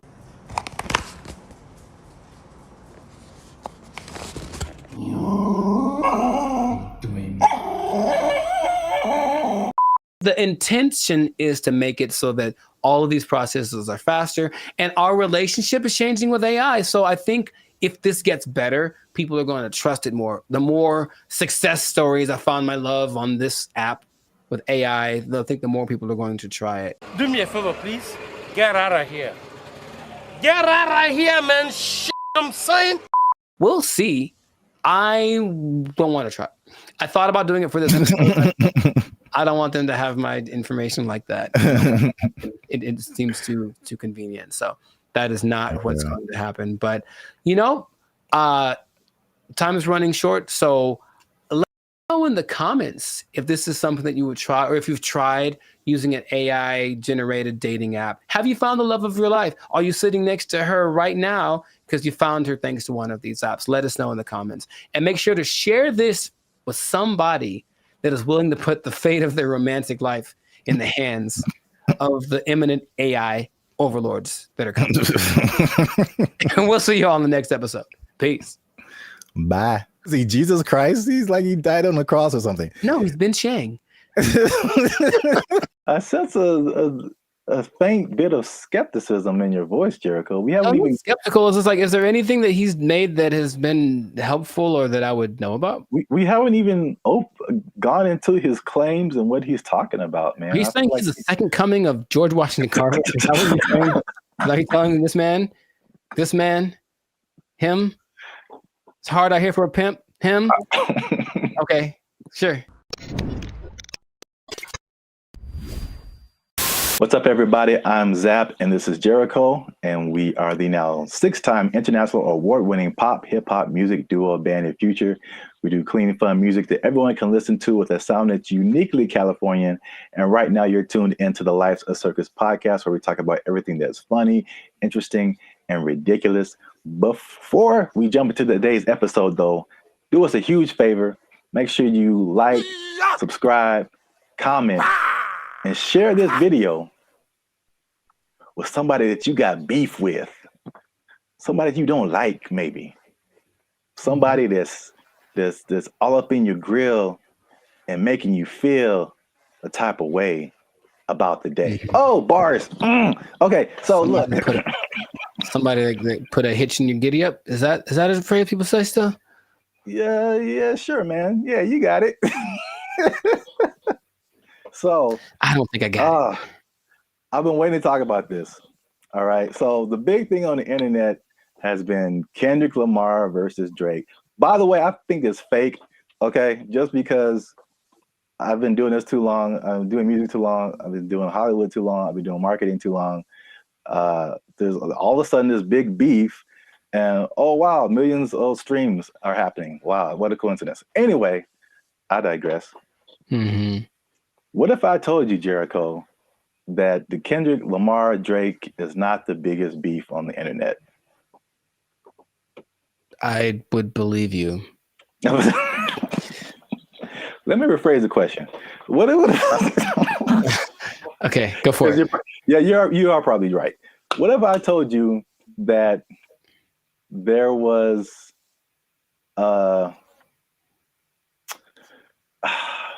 there was a better beef that I don't think has ever happened before? Better beef. Sounds like an Arby's commercial. Okay. I'd be curious to know what that would be then. Hopefully it's between... Never mind. Okay, go for it. Okay. Let me before I'm gonna get to it. One last thing. Jericho, and this just straight up answer. Mm-hmm. All right. You don't have to add anything or make it complicated. Okay. Jericho, what is 1 times 1? It's 1. Do what? It's 1. No, it's 2, son. It's 2. All right. 1 times 1 is 2. According to Terrence Howard. That's right. Terrence Howard is rewriting. I know what you're talking about. That's the dumbest thing I ever heard. All right. He went on for a long time about this. He thought about this. What was his explanation? Like you can't time something by something to get the same something, right? That was his argument. 1 is 2, son. I'm gonna make a shirt. 1 times 1 is 2. Team Terrence, what's up? I don't think he's had work in a while, man. He's just trying to be relevant. Like seriously, that's crazy. But go for it. I mean, math needs innovation. Let's just start that. Birds aren't real, and 1 times 1 is 2. Whatever. What revelatory information do you have about this gentleman and his theory? So for people who don't know, Terrence Howard recently went on the Joe Rogan podcast, which I guess I kind of realized, but I kind of didn't, that his thing goes for like 2 and 3 hours. Yeah. Like we talked for 15 minutes and it's hard, man. It's hard. They have a lot to talk about. And then of course the people that has on the usually have had a lot of things they've done, so there's a lot to explore. Yeah, yeah. And I only when I watch it, I only see clips of it that people made. So I'm thinking, oh, that was the podcast, and it just then I see the whole thing, and it's like 3 hours. I'm like, who Yeah, I wonder watches? who watches the whole thing. I would Yeah, never watch a 3 hour podcast, but that's intense. yeah. But anyway, yeah, Terrence Howard went on there, and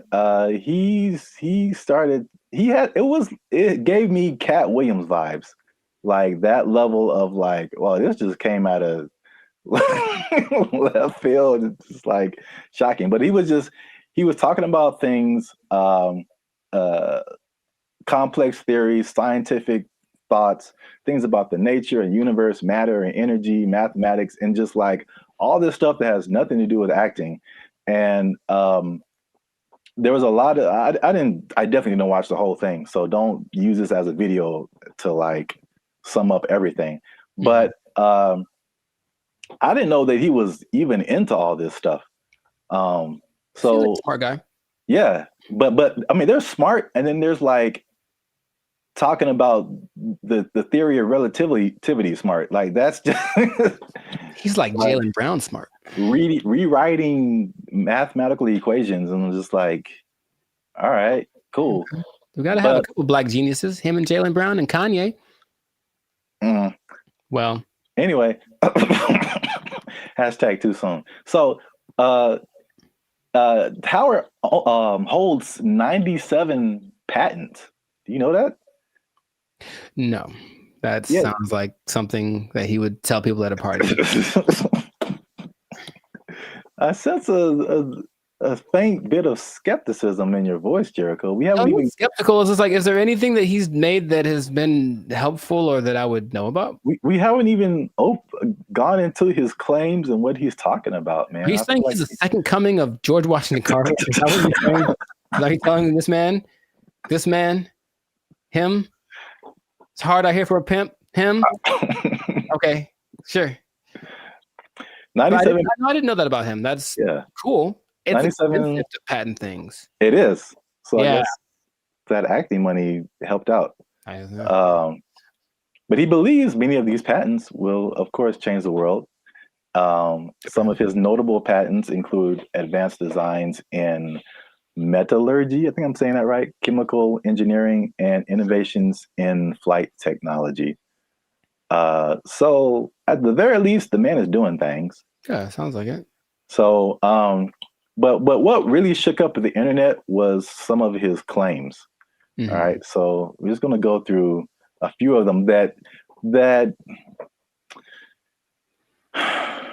this is kind of tough to talk about because he's talking about things that are beyond most people's comprehension. Sure. And so there's a lot of things that he said or a lot of words, even words that he used that are just not in common vocabulary.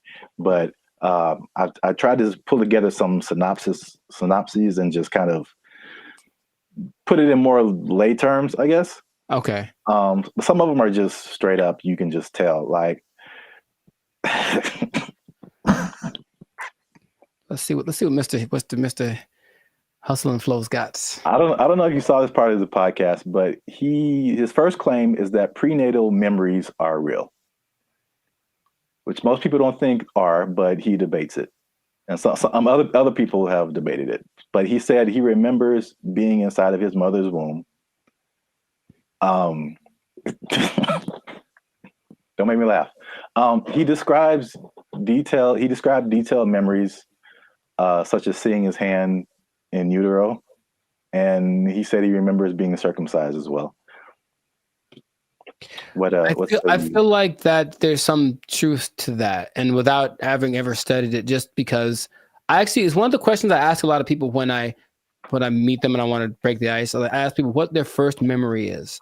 It's just a curious thing because it feels like literally at some point our brain just started hit record. Like this is hitting record. It's all of a sudden like we were playing and nothing is, and all of a sudden something happens and boop, and now it's on, right? So for some people, it's a lot further back than one would think. I don't think I've ever spoken to anybody that said like in utero, but super young breastfeeding, like they remember stuff like that. They remember this. So I don't know if with the 8 billion of us that there are, if some of us aren't capable of remembering that kind of stuff.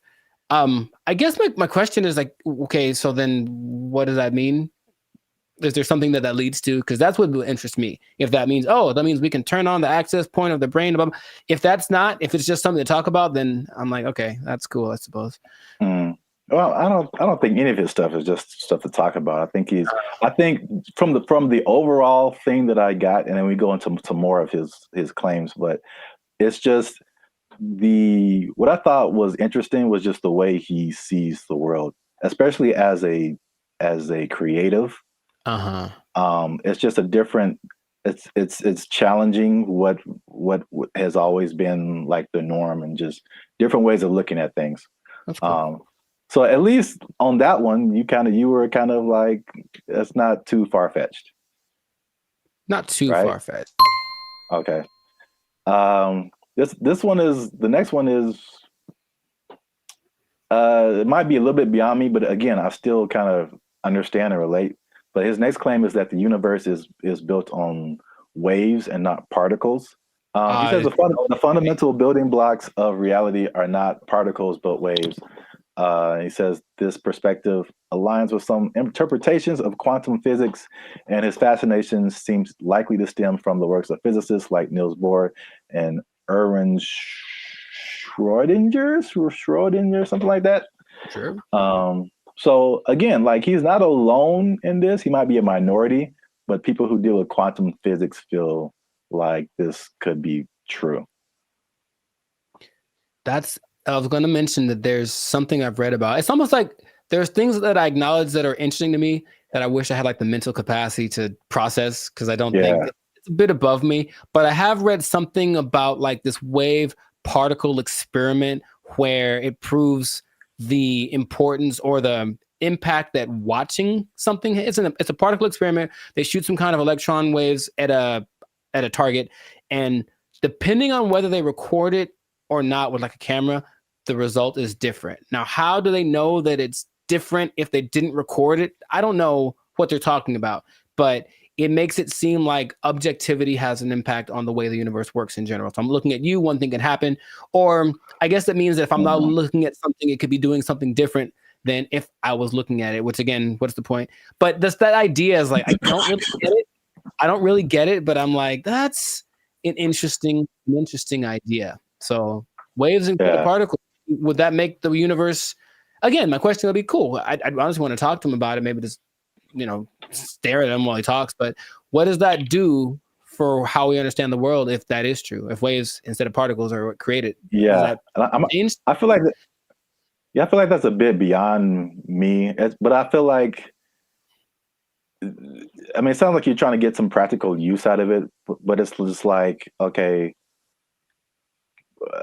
the things that we know about gravity and aerodynamics and stuff like that, by learning that stuff, we can fly planes and helicopters and stuff. Sure, yeah. And so there's some kind of use, I think, in saying it's waves and not particles. I don't fully know how to interpret all of this stuff and to make it like, oh, okay, we can do this now. But I'm sure like that's a kind of genius level, sure, right, kind of thing. Once you can know it and then can do something with it. Right. If it means I can surf to Mars, I'm down, bro. That'd be so sick. Yeah, they'll just hit your knees with waves and not particles, and that'll heal them. I'm down for that also. Does anyone out there have answers for knees? Your boy's going through it right now, so yeah, let us know. To continue on this is probably it's probably the last one that just I kind of still didn't. It's too far above me. Mm-hmm. He said gravity is fake. So he said that there's an inward and outward force that shapes planets without relying on things like gravity and dark matter and dark energy, which this one is kind of big because he challenges Newton and Einstein, like as far as gravity being a fundamental force. And I know what you're doing. I know what you're doing. I know I know what you're doing. It's fake. Fake news. Fake news. That did not fall. Okay, people. Okay? That did not fall. That was fake news. Gravity is fake. Okay? All right. I'm not going to do it again. I wouldn't even know where to start with that. That is an interesting idea. If there's another force that's not gravity, then what is that? What is that inward force? Because to me, that inward force is what's called gravity. Is it not? I don't know, man. I don't. Okay. I don't know, but I really want to understand. I really want to, because there's stuff. Even like the 1x1 thing. Like I don't know how I feel about it, but I can at least understand why he would say that. Once we get to that one, but the gravity is fake thing, it's just like over my head, I think. Yeah, no, I wouldn't even. But when he talks about it inward and outward force, for any anime nerds watching this, I thought about Pain in Naruto, and he has like that universal push and universal pull. Yeah. And I like gravity. Yeah. Yeah. So maybe the answers are in Naruto. Maybe they believe the same thing. I don't know, man. This is just, I just find it funny, obviously. Yeah. Sure. It's interesting. I wouldn't know where to begin with that. Just someone coming out of nowhere and just challenging everything and everyone like we've ever known. It's like, you all are wrong. Gravity isn't real. I mean, it helps me that I only think about him as the Hustle and Flow character. Yeah, that adds another layer. He's stuck in that role to me, so he can say all he wants, but he's saying this. I only saw a portion of that podcast, so I know what he talks like. To me, he's still talking like that character on the podcast. So.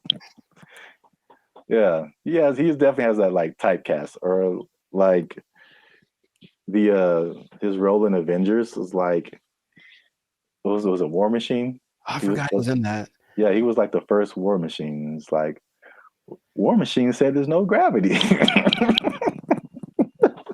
For the record, I prefer Don Cheadle. The same. I thought they were both good. Oh, okay, well, I don't remember Terrence, but okay. Next one is that straight, again, along with gravity not being real, also straight lines are not real, Jericho.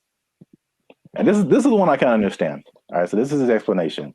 He said, when you view something from the correct perspective, or you view a straight line from the correct perspective, you'll see that it's not straight. So he gave an example that if you put like you draw a straight line, perfectly straight, at least to our human eyes, but if you put it under a microscope, you'll see all the tiny like inflections that don't make it look straight anymore. So basically, these are all conceptual things. He's basically trying to get us to rethink geometrical concepts. Again, why I don't know how that applies. That I would say, how does that help us? Terrence, how does this help us specifically? I don't think it does. Look straight to me. It works for me. I'm gonna accept. I'm gonna take into consideration two of his ideas, and then for me, gravity and straight lines are pretty much going hand in hand. I will go find a straight line and drop it to celebrate my acceptance of straight lines and gravity. So we're 2 and 2. Yeah. So you can kind of see where he's coming from with the prenatal. But I like the idea of not him trying to be controversial, just saying, hey, think about stuff. We are told things from an early age, and most people, for everything they've been, that's just how it is. And any idea that something might be different can be scary. It's like, oh, it's the truth. What is? But so I appreciate his effort. But that's what I got out of it. All right, so we're 2 and 2. which is perfect because we're coming to the last one I have here, and that is that multiplication is a lie. But I mean, does he say it exactly like that? No, but that's just funny to say. Anyway, he said that one time. This is the middle. He said that one time one is two. Okay. So he said this is why, because if you combine two unique things, all right, you can't end up with the same thing. Which I hear where he's coming from. You got one, like, because I remember like algebra, like you're always trying to solve for x, and you basically you got this side of the equation, this side of the equation, you try to balance it out. So if you have two ones on this side, like how are you going to have a one on this side and it still be the same thing? So like I still don't know if I agree with it, but I totally understand what he's trying to say. I don't appreciate that one. Side of it. And I'll try to be. I haven't taken math class in 2 decades, but I'll try to explain. He said two unique. If you combine two unique things, to me, I'm like combining in my simple brain an object. This is a guitar pick with a concept, which is a number of these that I'm thinking about. Right. So if I have one of these, this is my object. And I take a number that represents how many of these I could have. If I go times 2, I will then have 2 of these, right? Hey, look what happened. Now I have 2. If I take this one object and then I multiply it by a concept that is singular, nothing changes. Because here's the other thing. I think I can bring a narrow to this also. I want to figure it out because usually there's like, or this might be Avatar. It's like, okay, there's like good or bad. So something has to be one or the other, positive or negative. And then there's a guru, the guru on the mountain that made him drink the banana onion juice. He said there's also a neutral. That's the third option, and people forget about that. So yeah, does this have to change if I multiply it? No. It could go bigger, it could go smaller, or it could stay the same. And the stay the same is the times 1. So that is my argument, Mr. Howard. I had like one of those chalkboards on the back I could draw on with all the numbers and everything. Yeah. The hot to crazy chart. You remember that one guy? Oh, nice. I appreciate that, man. So I don't agree with that at all. National treasure. I don't think I do, but I want it to be a thing. I got you. That's deep down. I want 1 times 1 to be 2. If enough people talk about it, it'll become something. Yeah, if enough people talk about it, it'll become something. I really don't think that it's important. Again, it's just like what? Look, they're ready to change math with that Common Core stuff. Oh yeah. Everyone's all messed up, but the kids nowadays are gonna be just so stupid. All the math is wrong. And so now they're gonna throw this in there. Like, by the way, 1 times 1 is 1 or 2. And then what? Because another thing. So if that becomes true, that's just hypothesize, then wouldn't that change everything? Because you can't just change one thing without changing other things. If there's the fundamental concept that 1 times 1 was 1 and now 1 times 1 is 2, doesn't that somehow affect everything else? I think so, but I'm not sure. I don't want to really think about it. I just want to. I want someone else to figure it out and tell me on the internet. Not just ask ChatGPT, but no. 1 times 1 is 1. Since forever and ever and always, one thing can stay one thing. I am 1 times 1. I should make that my counter. Make a shirt. I am 1 times 1, and I just stand boldly, holding a flag and like a bowl of rice pudding. Oh, wow. I don't know why the second thing. All right, so that's 2 and 3. 2 and 3. All right, so we might end up with a tie here because this is a bonus one. Okay. And this is probably of all these things, this is the coolest thing. At least one of the coolest things I think he said. Okay. Was just like kind of opened my mind a little bit. And he said that the periodic table is structured incorrectly. I mean, again,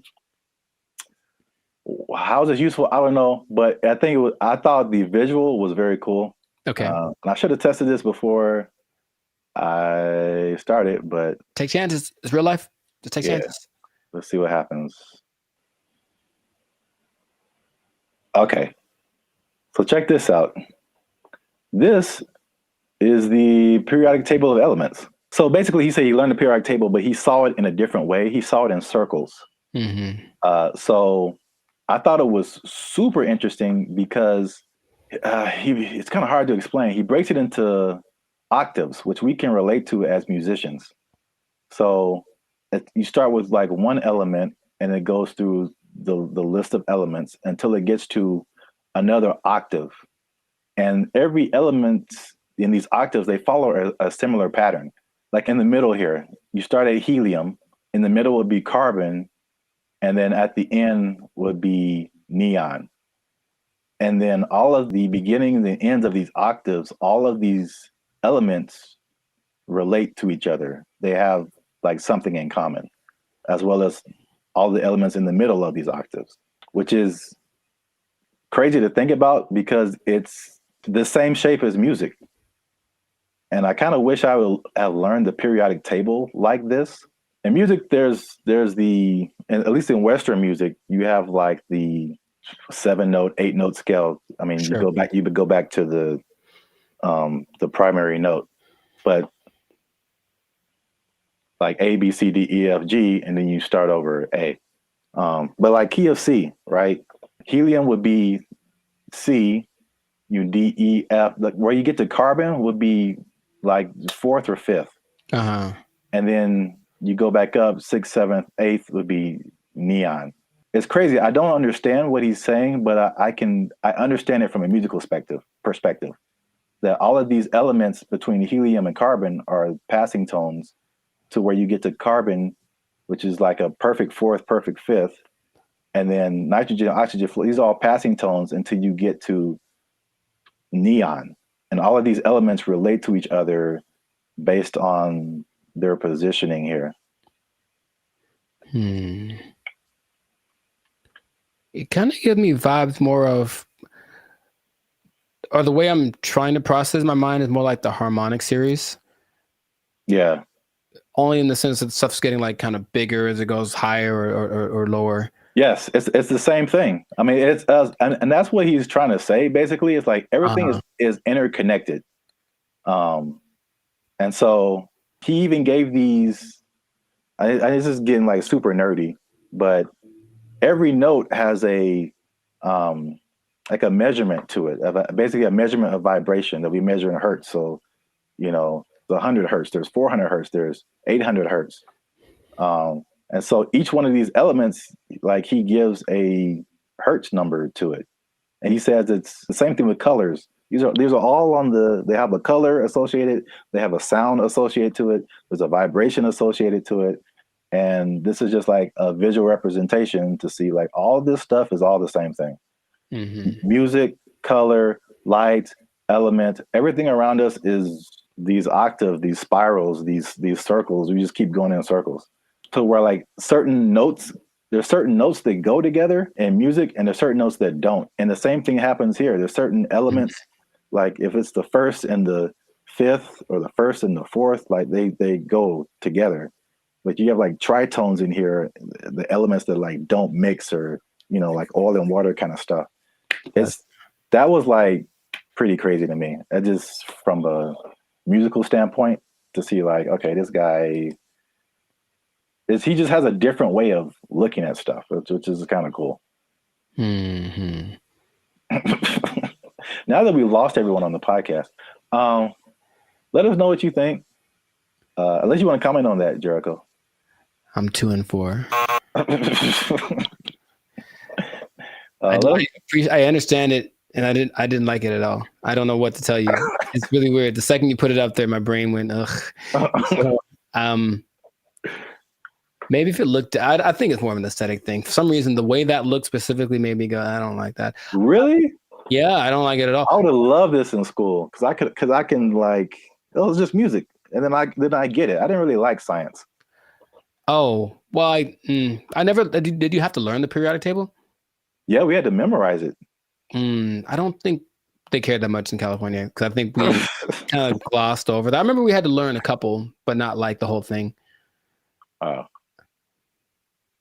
right. Well, let us know what you think. This has been another episode of the Life Circus podcast. Is Terrence Howard crazy or is he a genius? Is it somewhere in the middle? I forgot to talk about the beef. He has a beef with Neil deGrasse Tyson.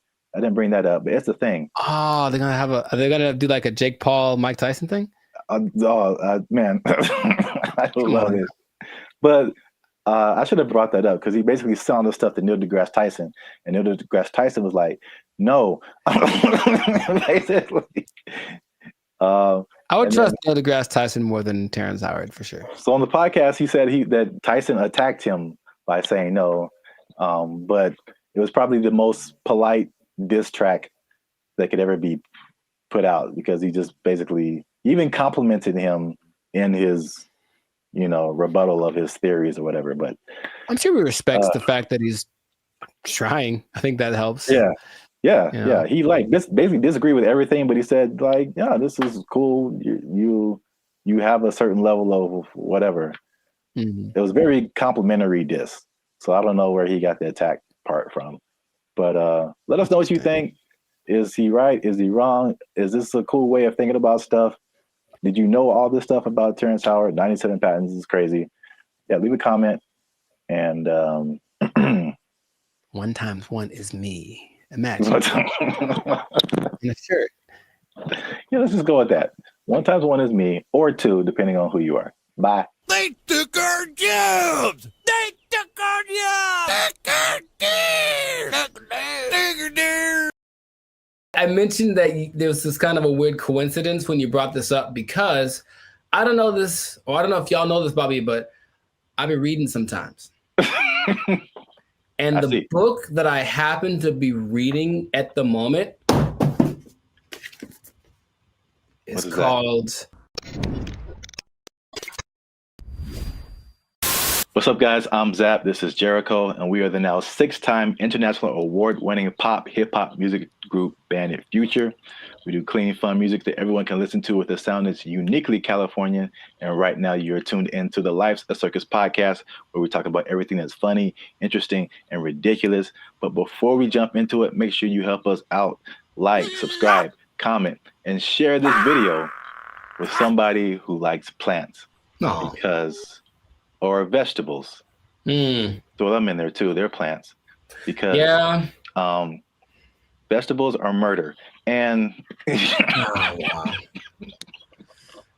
I'm bringing it back because there's some news, man. So before we had a couple of videos actually about the carnivore diet, if you remember. And it was just basically the opposite of vegetarianism or veganism. So instead of not eating meat, you're not eating like vegetables and plants. It's kind of weird. Joe Rogan was all into it. He said it worked for him. Right. But I don't know if you remember, you mentioned a lady who said that plants kill you from the inside. Do you remember her name or like what she was talking about? Her name, no. But she was saying like plants, it was like a defense. Well, yeah, but plants basically as a defense mechanism secrete things that basically make the person who eats them feel bad so they don't keep eating them. Which is the thing that some plants, I mean, honestly do. Yeah. Any, creature, but I don't remember her name. Okay. No, it was funny at the time and I kind of halfway believed it, but there's more evidence that has come out now. So there's been a recent study in Japan about plants actually talking to one another.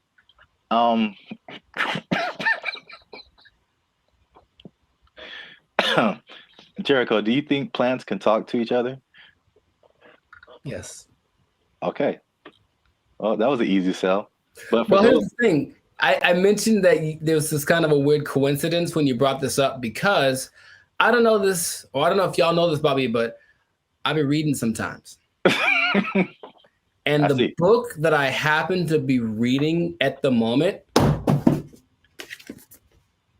is called The Secret Life of Trees. And it actually is all about plants and their communication. I mean, kind of the evolution and why they're important to the planet and all that kind of stuff. But it does mention how they talk to each other, warning people warning each other of threats. The bugs are over there. Don't do that. The sun is over here. Lean this way. Like, they've done studies about that says that they do talk. So I believe it based off of one book that I've read halfway through. That is pretty crazy because that's kind of what they did in the study in Japan. Like, they already knew that, but now they used this some kind of fluorescent light to kind of see a visual representation of the plants communicating. And they said the same thing, that plants that even though it's not like, because some people are like, oh, plants have feelings, and that's kind of different. like they don't get sad or happy, or I don't think so. They just kind of do things. But you disagree because it's in your book. The thing. In Japan, because I like to say it that way, because there's one anime I saw forever ago that said it like that, Japan. So I like it. But yeah, in Japan, they've also done studies that show that plants have feelings, in the sense that the words that, okay, let's just go way back. I guess maybe words have power in general to make the, create the universe, literally. If you say nice things to plants, they grow better. They feel it, like they do. That's their result. And so if you go to Japan, which I recommend that y'all do, and you try the fruit, you're eating fruit one that's really expensive, but it's really good. And part of it is because they actually care for it, like they cultivate it, they talk to it, they massage it, they do all that stuff because they really believe that the plants feel, oh, I feel good, I'll grow better. And I can't say they're wrong. I mean, yeah, I guess feelings in terms of like emotions, like feeling is like kind of sensory. They can sense stuff, but like some people take it to the extent of like, this plant is happy or this plant is angry, or I don't know how far that goes. Because this lady is PhD. She says he can have emotions because they don't have a nervous system like we do. So they can't, like, you know what I'm saying? Like those kind of feelings. I get you. I mean, I don't think plants get into depression or nothing like that, but I don't know. I haven't read the whole book. Maybe in a week I'll be like, guess what? Break the news. I read the whole thing and it said at the end, plants have feelings, period. So. All right. Well, just to piggyback off of that. So what they also found in this this Japanese study is that they released something called volatile organic compounds. So it kind of explains more of this defense mechanism or the communication. So this is what they said. It's kind of in line with what you kind of just said earlier, is that, okay, so a plant, a caterpillar or a beetle or something just starts munching on the plant. And the plant's like, ow. This isn't fun. This is bad. And so they release these volatile organic compounds, and it's like a warning signal. It's kind of like the same thing as like a perfume, like what you would smell, or you've gone by a plant and it smells kind of minty or something like that. Yeah. And so they release this stuff, and it's kind of like a signal, and it signifies the things they eat bugs. And it's just like, hey, come eat the bugs because they're eating me, and make it stop. no joke. Yeah. And so like birds and all kind of other animals are like, ooh, bugs. And they like take the bugs away from the plants. And the plants is like, I got them. And so that, which is like a crazy layer of the universe that I had no idea was happening. Like entire defense mechanisms. And all those relationships between like bugs and plants, which the book talks about. And I've always thought about, like, I don't know how that starts, but a lot of them feel so perfect. The plant does this for the bug does this for the plant, and it has to be something to it. It's like, because they talk about insects, bugs, animals, maybe trees having instincts, but I think there's some level of thinking or communication in there. I figure there has to be something that says, hey, if you do this for me, I'll like, it's not just random. So I feel like there is something to that. It's just weird to think about, you know? Yeah, and it's even to the extent of like a bug is attacking a plant, and then he releases that stuff, and then like all the other homie plants are like, yeah, and they start helping each other out and releasing all that stuff and trying to like get the bugs away. And another version of that is like the concept of nicotine, which is found in a lot of plants. And that's like that goes back to what I was saying earlier, or what you were saying earlier, that lady said that they release like the nicotine. That's like another defense mechanism to where like they killing you from the inside. Y'all stop eating plants. They gangsters out here. You think it's a nice flower and it's trying to murk you. I'm saying plants are nice. They got flowers. They have I can't remember any parts of the stamen. Maybe they have parts. Okay, that sounds right. Yeah, sure. Stamen, bark, right? Like 7th grade, maybe 7th grade botany class or whatever.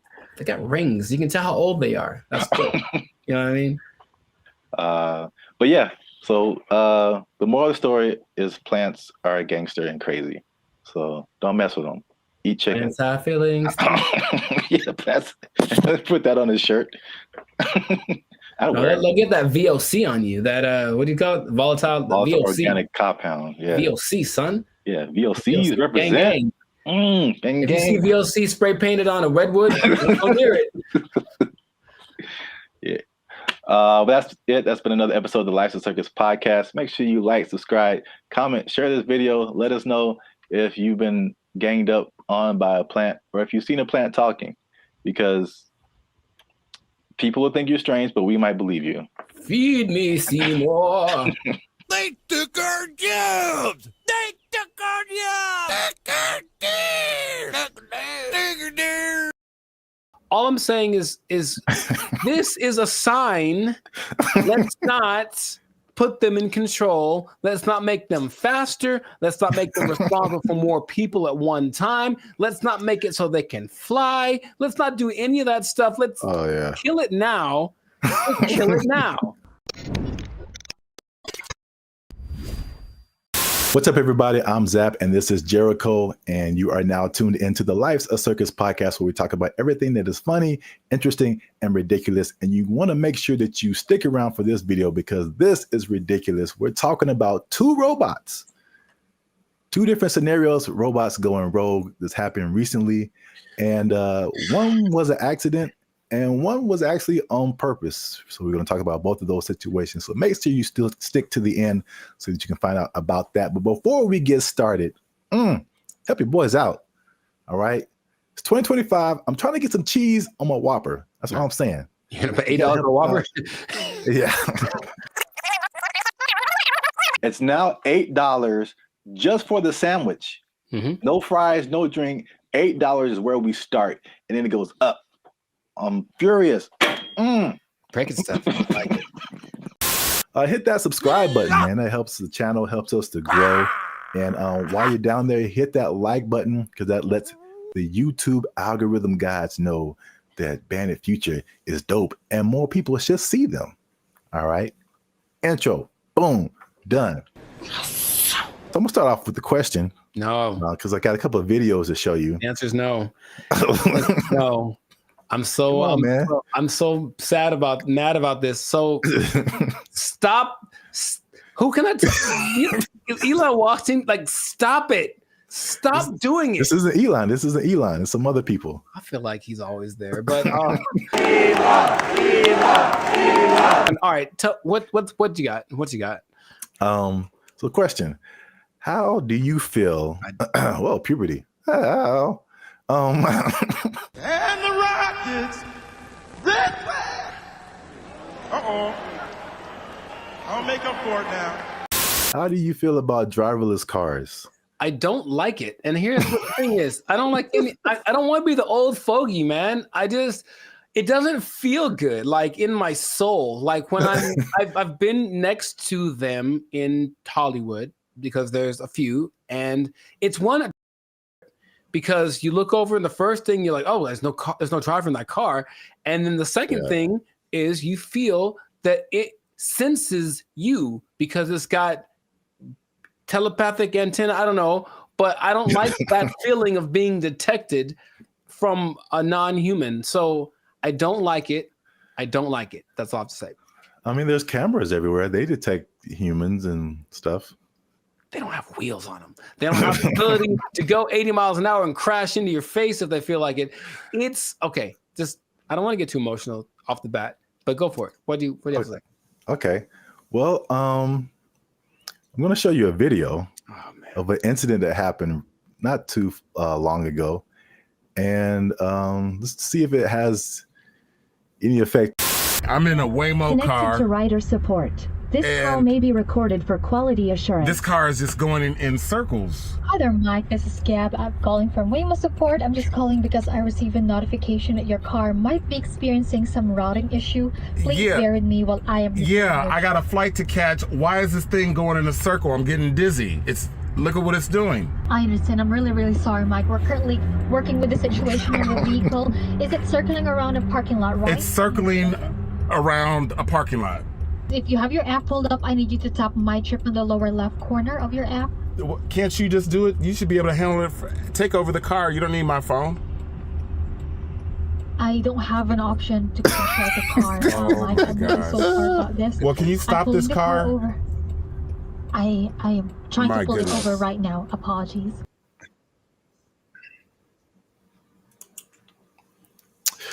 Yeah, man. So here's the thing. All right, to his discredit, the car is not going that fast. He can just jump out, I think, unless they can't unlock the door. But what he mentioned was like, there should be some kind of an override thing for these things. Sorry, it on the fritz.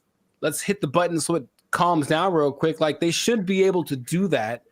And if they can't, I'm not getting in that car. But also, I'm not getting in that car. Did you see how weird that was? I thought for a second, and here's the thing, for a split second, I thought it was the car talking to the guy, like, hey, I got it, shut up. And that would have been worse. What would you like to hear? What the hell was that?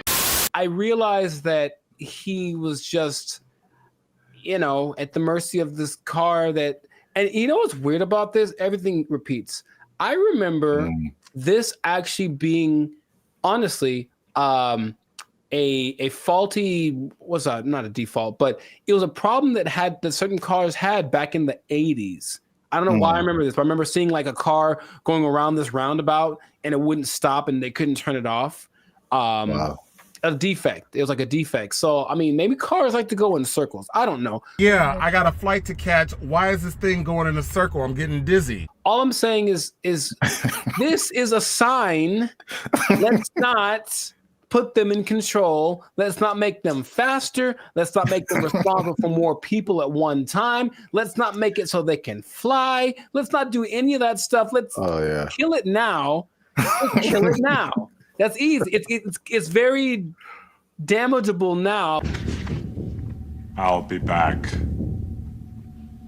I don't want to see this happening to more people. And I feel like it's going to happen to more people. Okay, your points are valid. Thank you. I'm trying to stay calm. So let's I just want to break down what exactly happened. So the guy in the car, his name is Michael Johns, who ironically works in tech. So he was inside of one of these Waymo cars, which I'm seeing more and more now. Yep. This was in Phoenix, and the car the car did 8 circles in the parking lot. Oh wow, this is fantastic. It did 8 circles. As you can see in the video, he said he was getting dizzy, and probably the same thing that jumped out at me was like, the lady literally said, "I don't have an option to control the car." Right, and that's the problem. That's a big problem. That's such a big problem. This thing has been out for years. It blows my mind that they can't control the car. Like something like this happens. Right. Trust me. They said a software update is what fixed the car, which is like, I don't like that either. I don't like that either. That I know. sound... I mean, because like a software update on my computer or my phone, it's fine. Like a software update on my car made it do this. No, man. You know, my computer does sometimes. Hey, y'all, come look at this. Sometimes my computer, okay, Team Apple, but sometimes it just literally goes like, and turns off. Literally, it sighs and gives up the ghost. And I'm like, well, that's already inconvenient. But if it was like a vehicle carrying people with responsible for their lives, and it did that, sorry. And then I got a tragedy. I know you have a burning question. Has this happened before? And the answer is yes. So, this is crazy. In 2021, the car was confused by puddles on the street, so it didn't really recognize what puddles were. Okay. And it was braking for no reason, basically, while people were inside the car. In 2024, they experienced several recalls, February 2024, when two vehicles hit the same truck.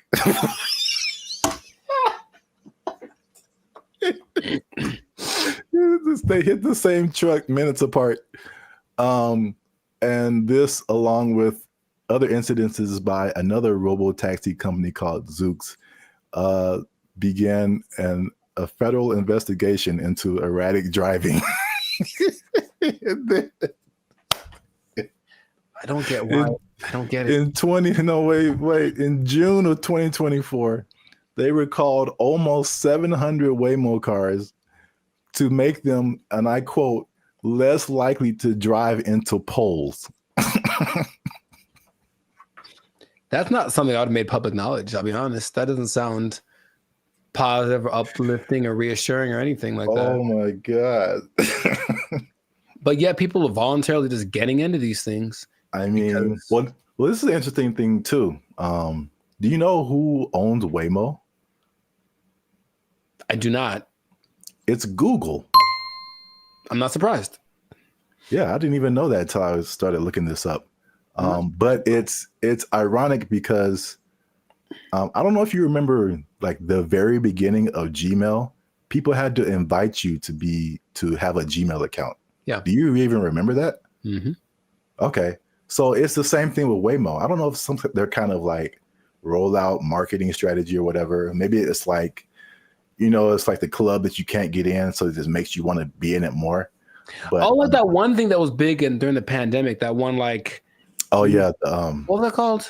That's crazy. You can't even remember the name of it. What is your name? I told you it doesn't matter what your name is. Yeah, it's the same way with Waymo. You have to be invited. So I'm like, why don't I see a whole lot of people doing this? You have to be invited to try Waymo. So yeah. So their marketing strategy is tell all the people you don't like to try this thing out, and if they die, you didn't like them anyway. That was cold-blooded. So that was a crazy story. Well, I thought it was a crazy story until I saw this. No, don't. Apparently in China. I'm just going to drink my water and be peaceful. That's what I'm trying to live like over here. Just a water drinking, peaceful human. Apparently in China, a small AI robot attempted to kidnap several larger robots, and it was successful. So that's a little robot on the ground there. Yeah. It's talking to a couple of the larger robots. And then I'll go through the whole conversation after the video finishes. Okay. Because I do not know Chinese. Yeah. So you see that one robot starts to follow, then the second one came, and then eventually all of them left with that robot. And these are people trying to find out what happened. So This little AI robot is called BrandBee. It convinced all those larger robots to stop working and come home with it. Yeah, that sounds right. And so this is how the conversation went. BrandBee was like, "Are you guys working overtime?" And then the robots replied, "We never get off work." And so BrandBee was like, "Well, are you not going home?" And then the robot said, "We don't have a home." And then so BrandBee said, "Well, you guys should come with me." And they all did.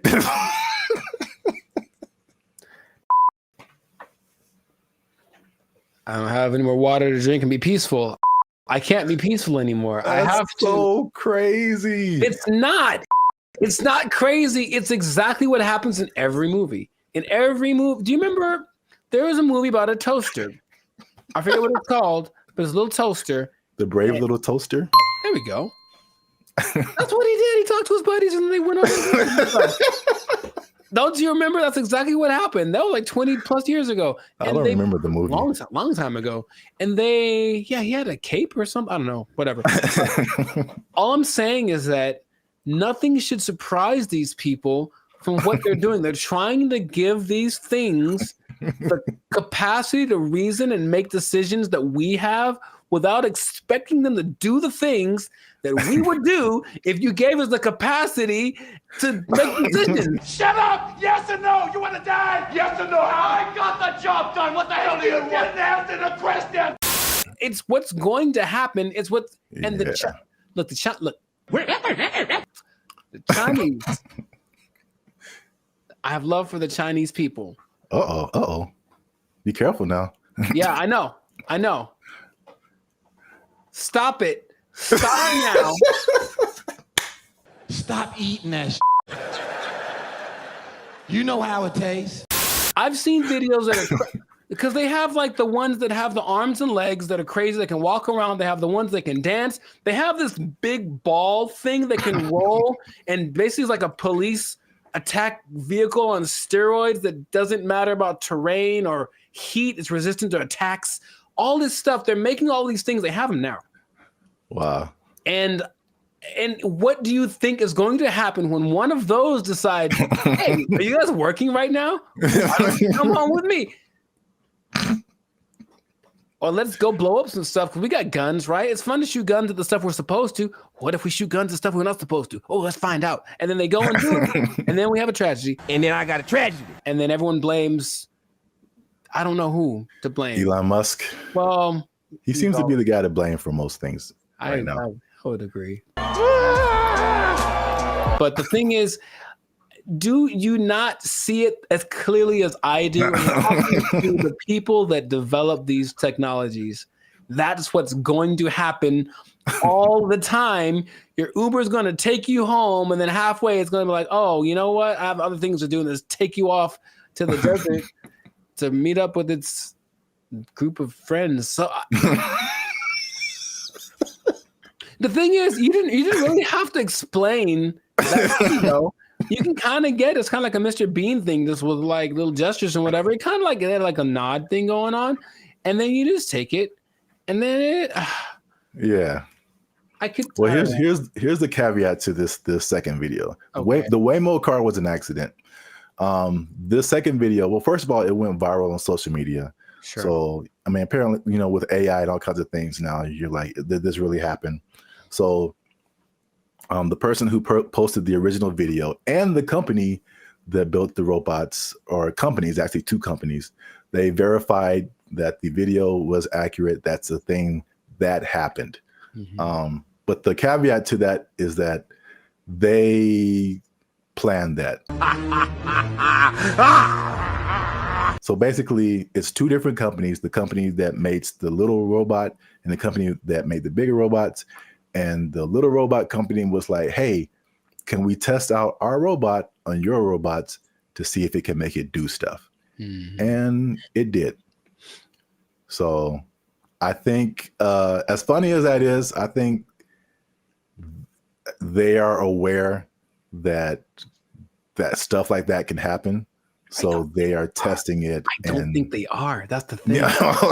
It feels like as much as they say that, I don't care what you say. What are you doing? And in this case, they're doing things that tell me the contrary of what. Well, they're testing out the capabilities of these things.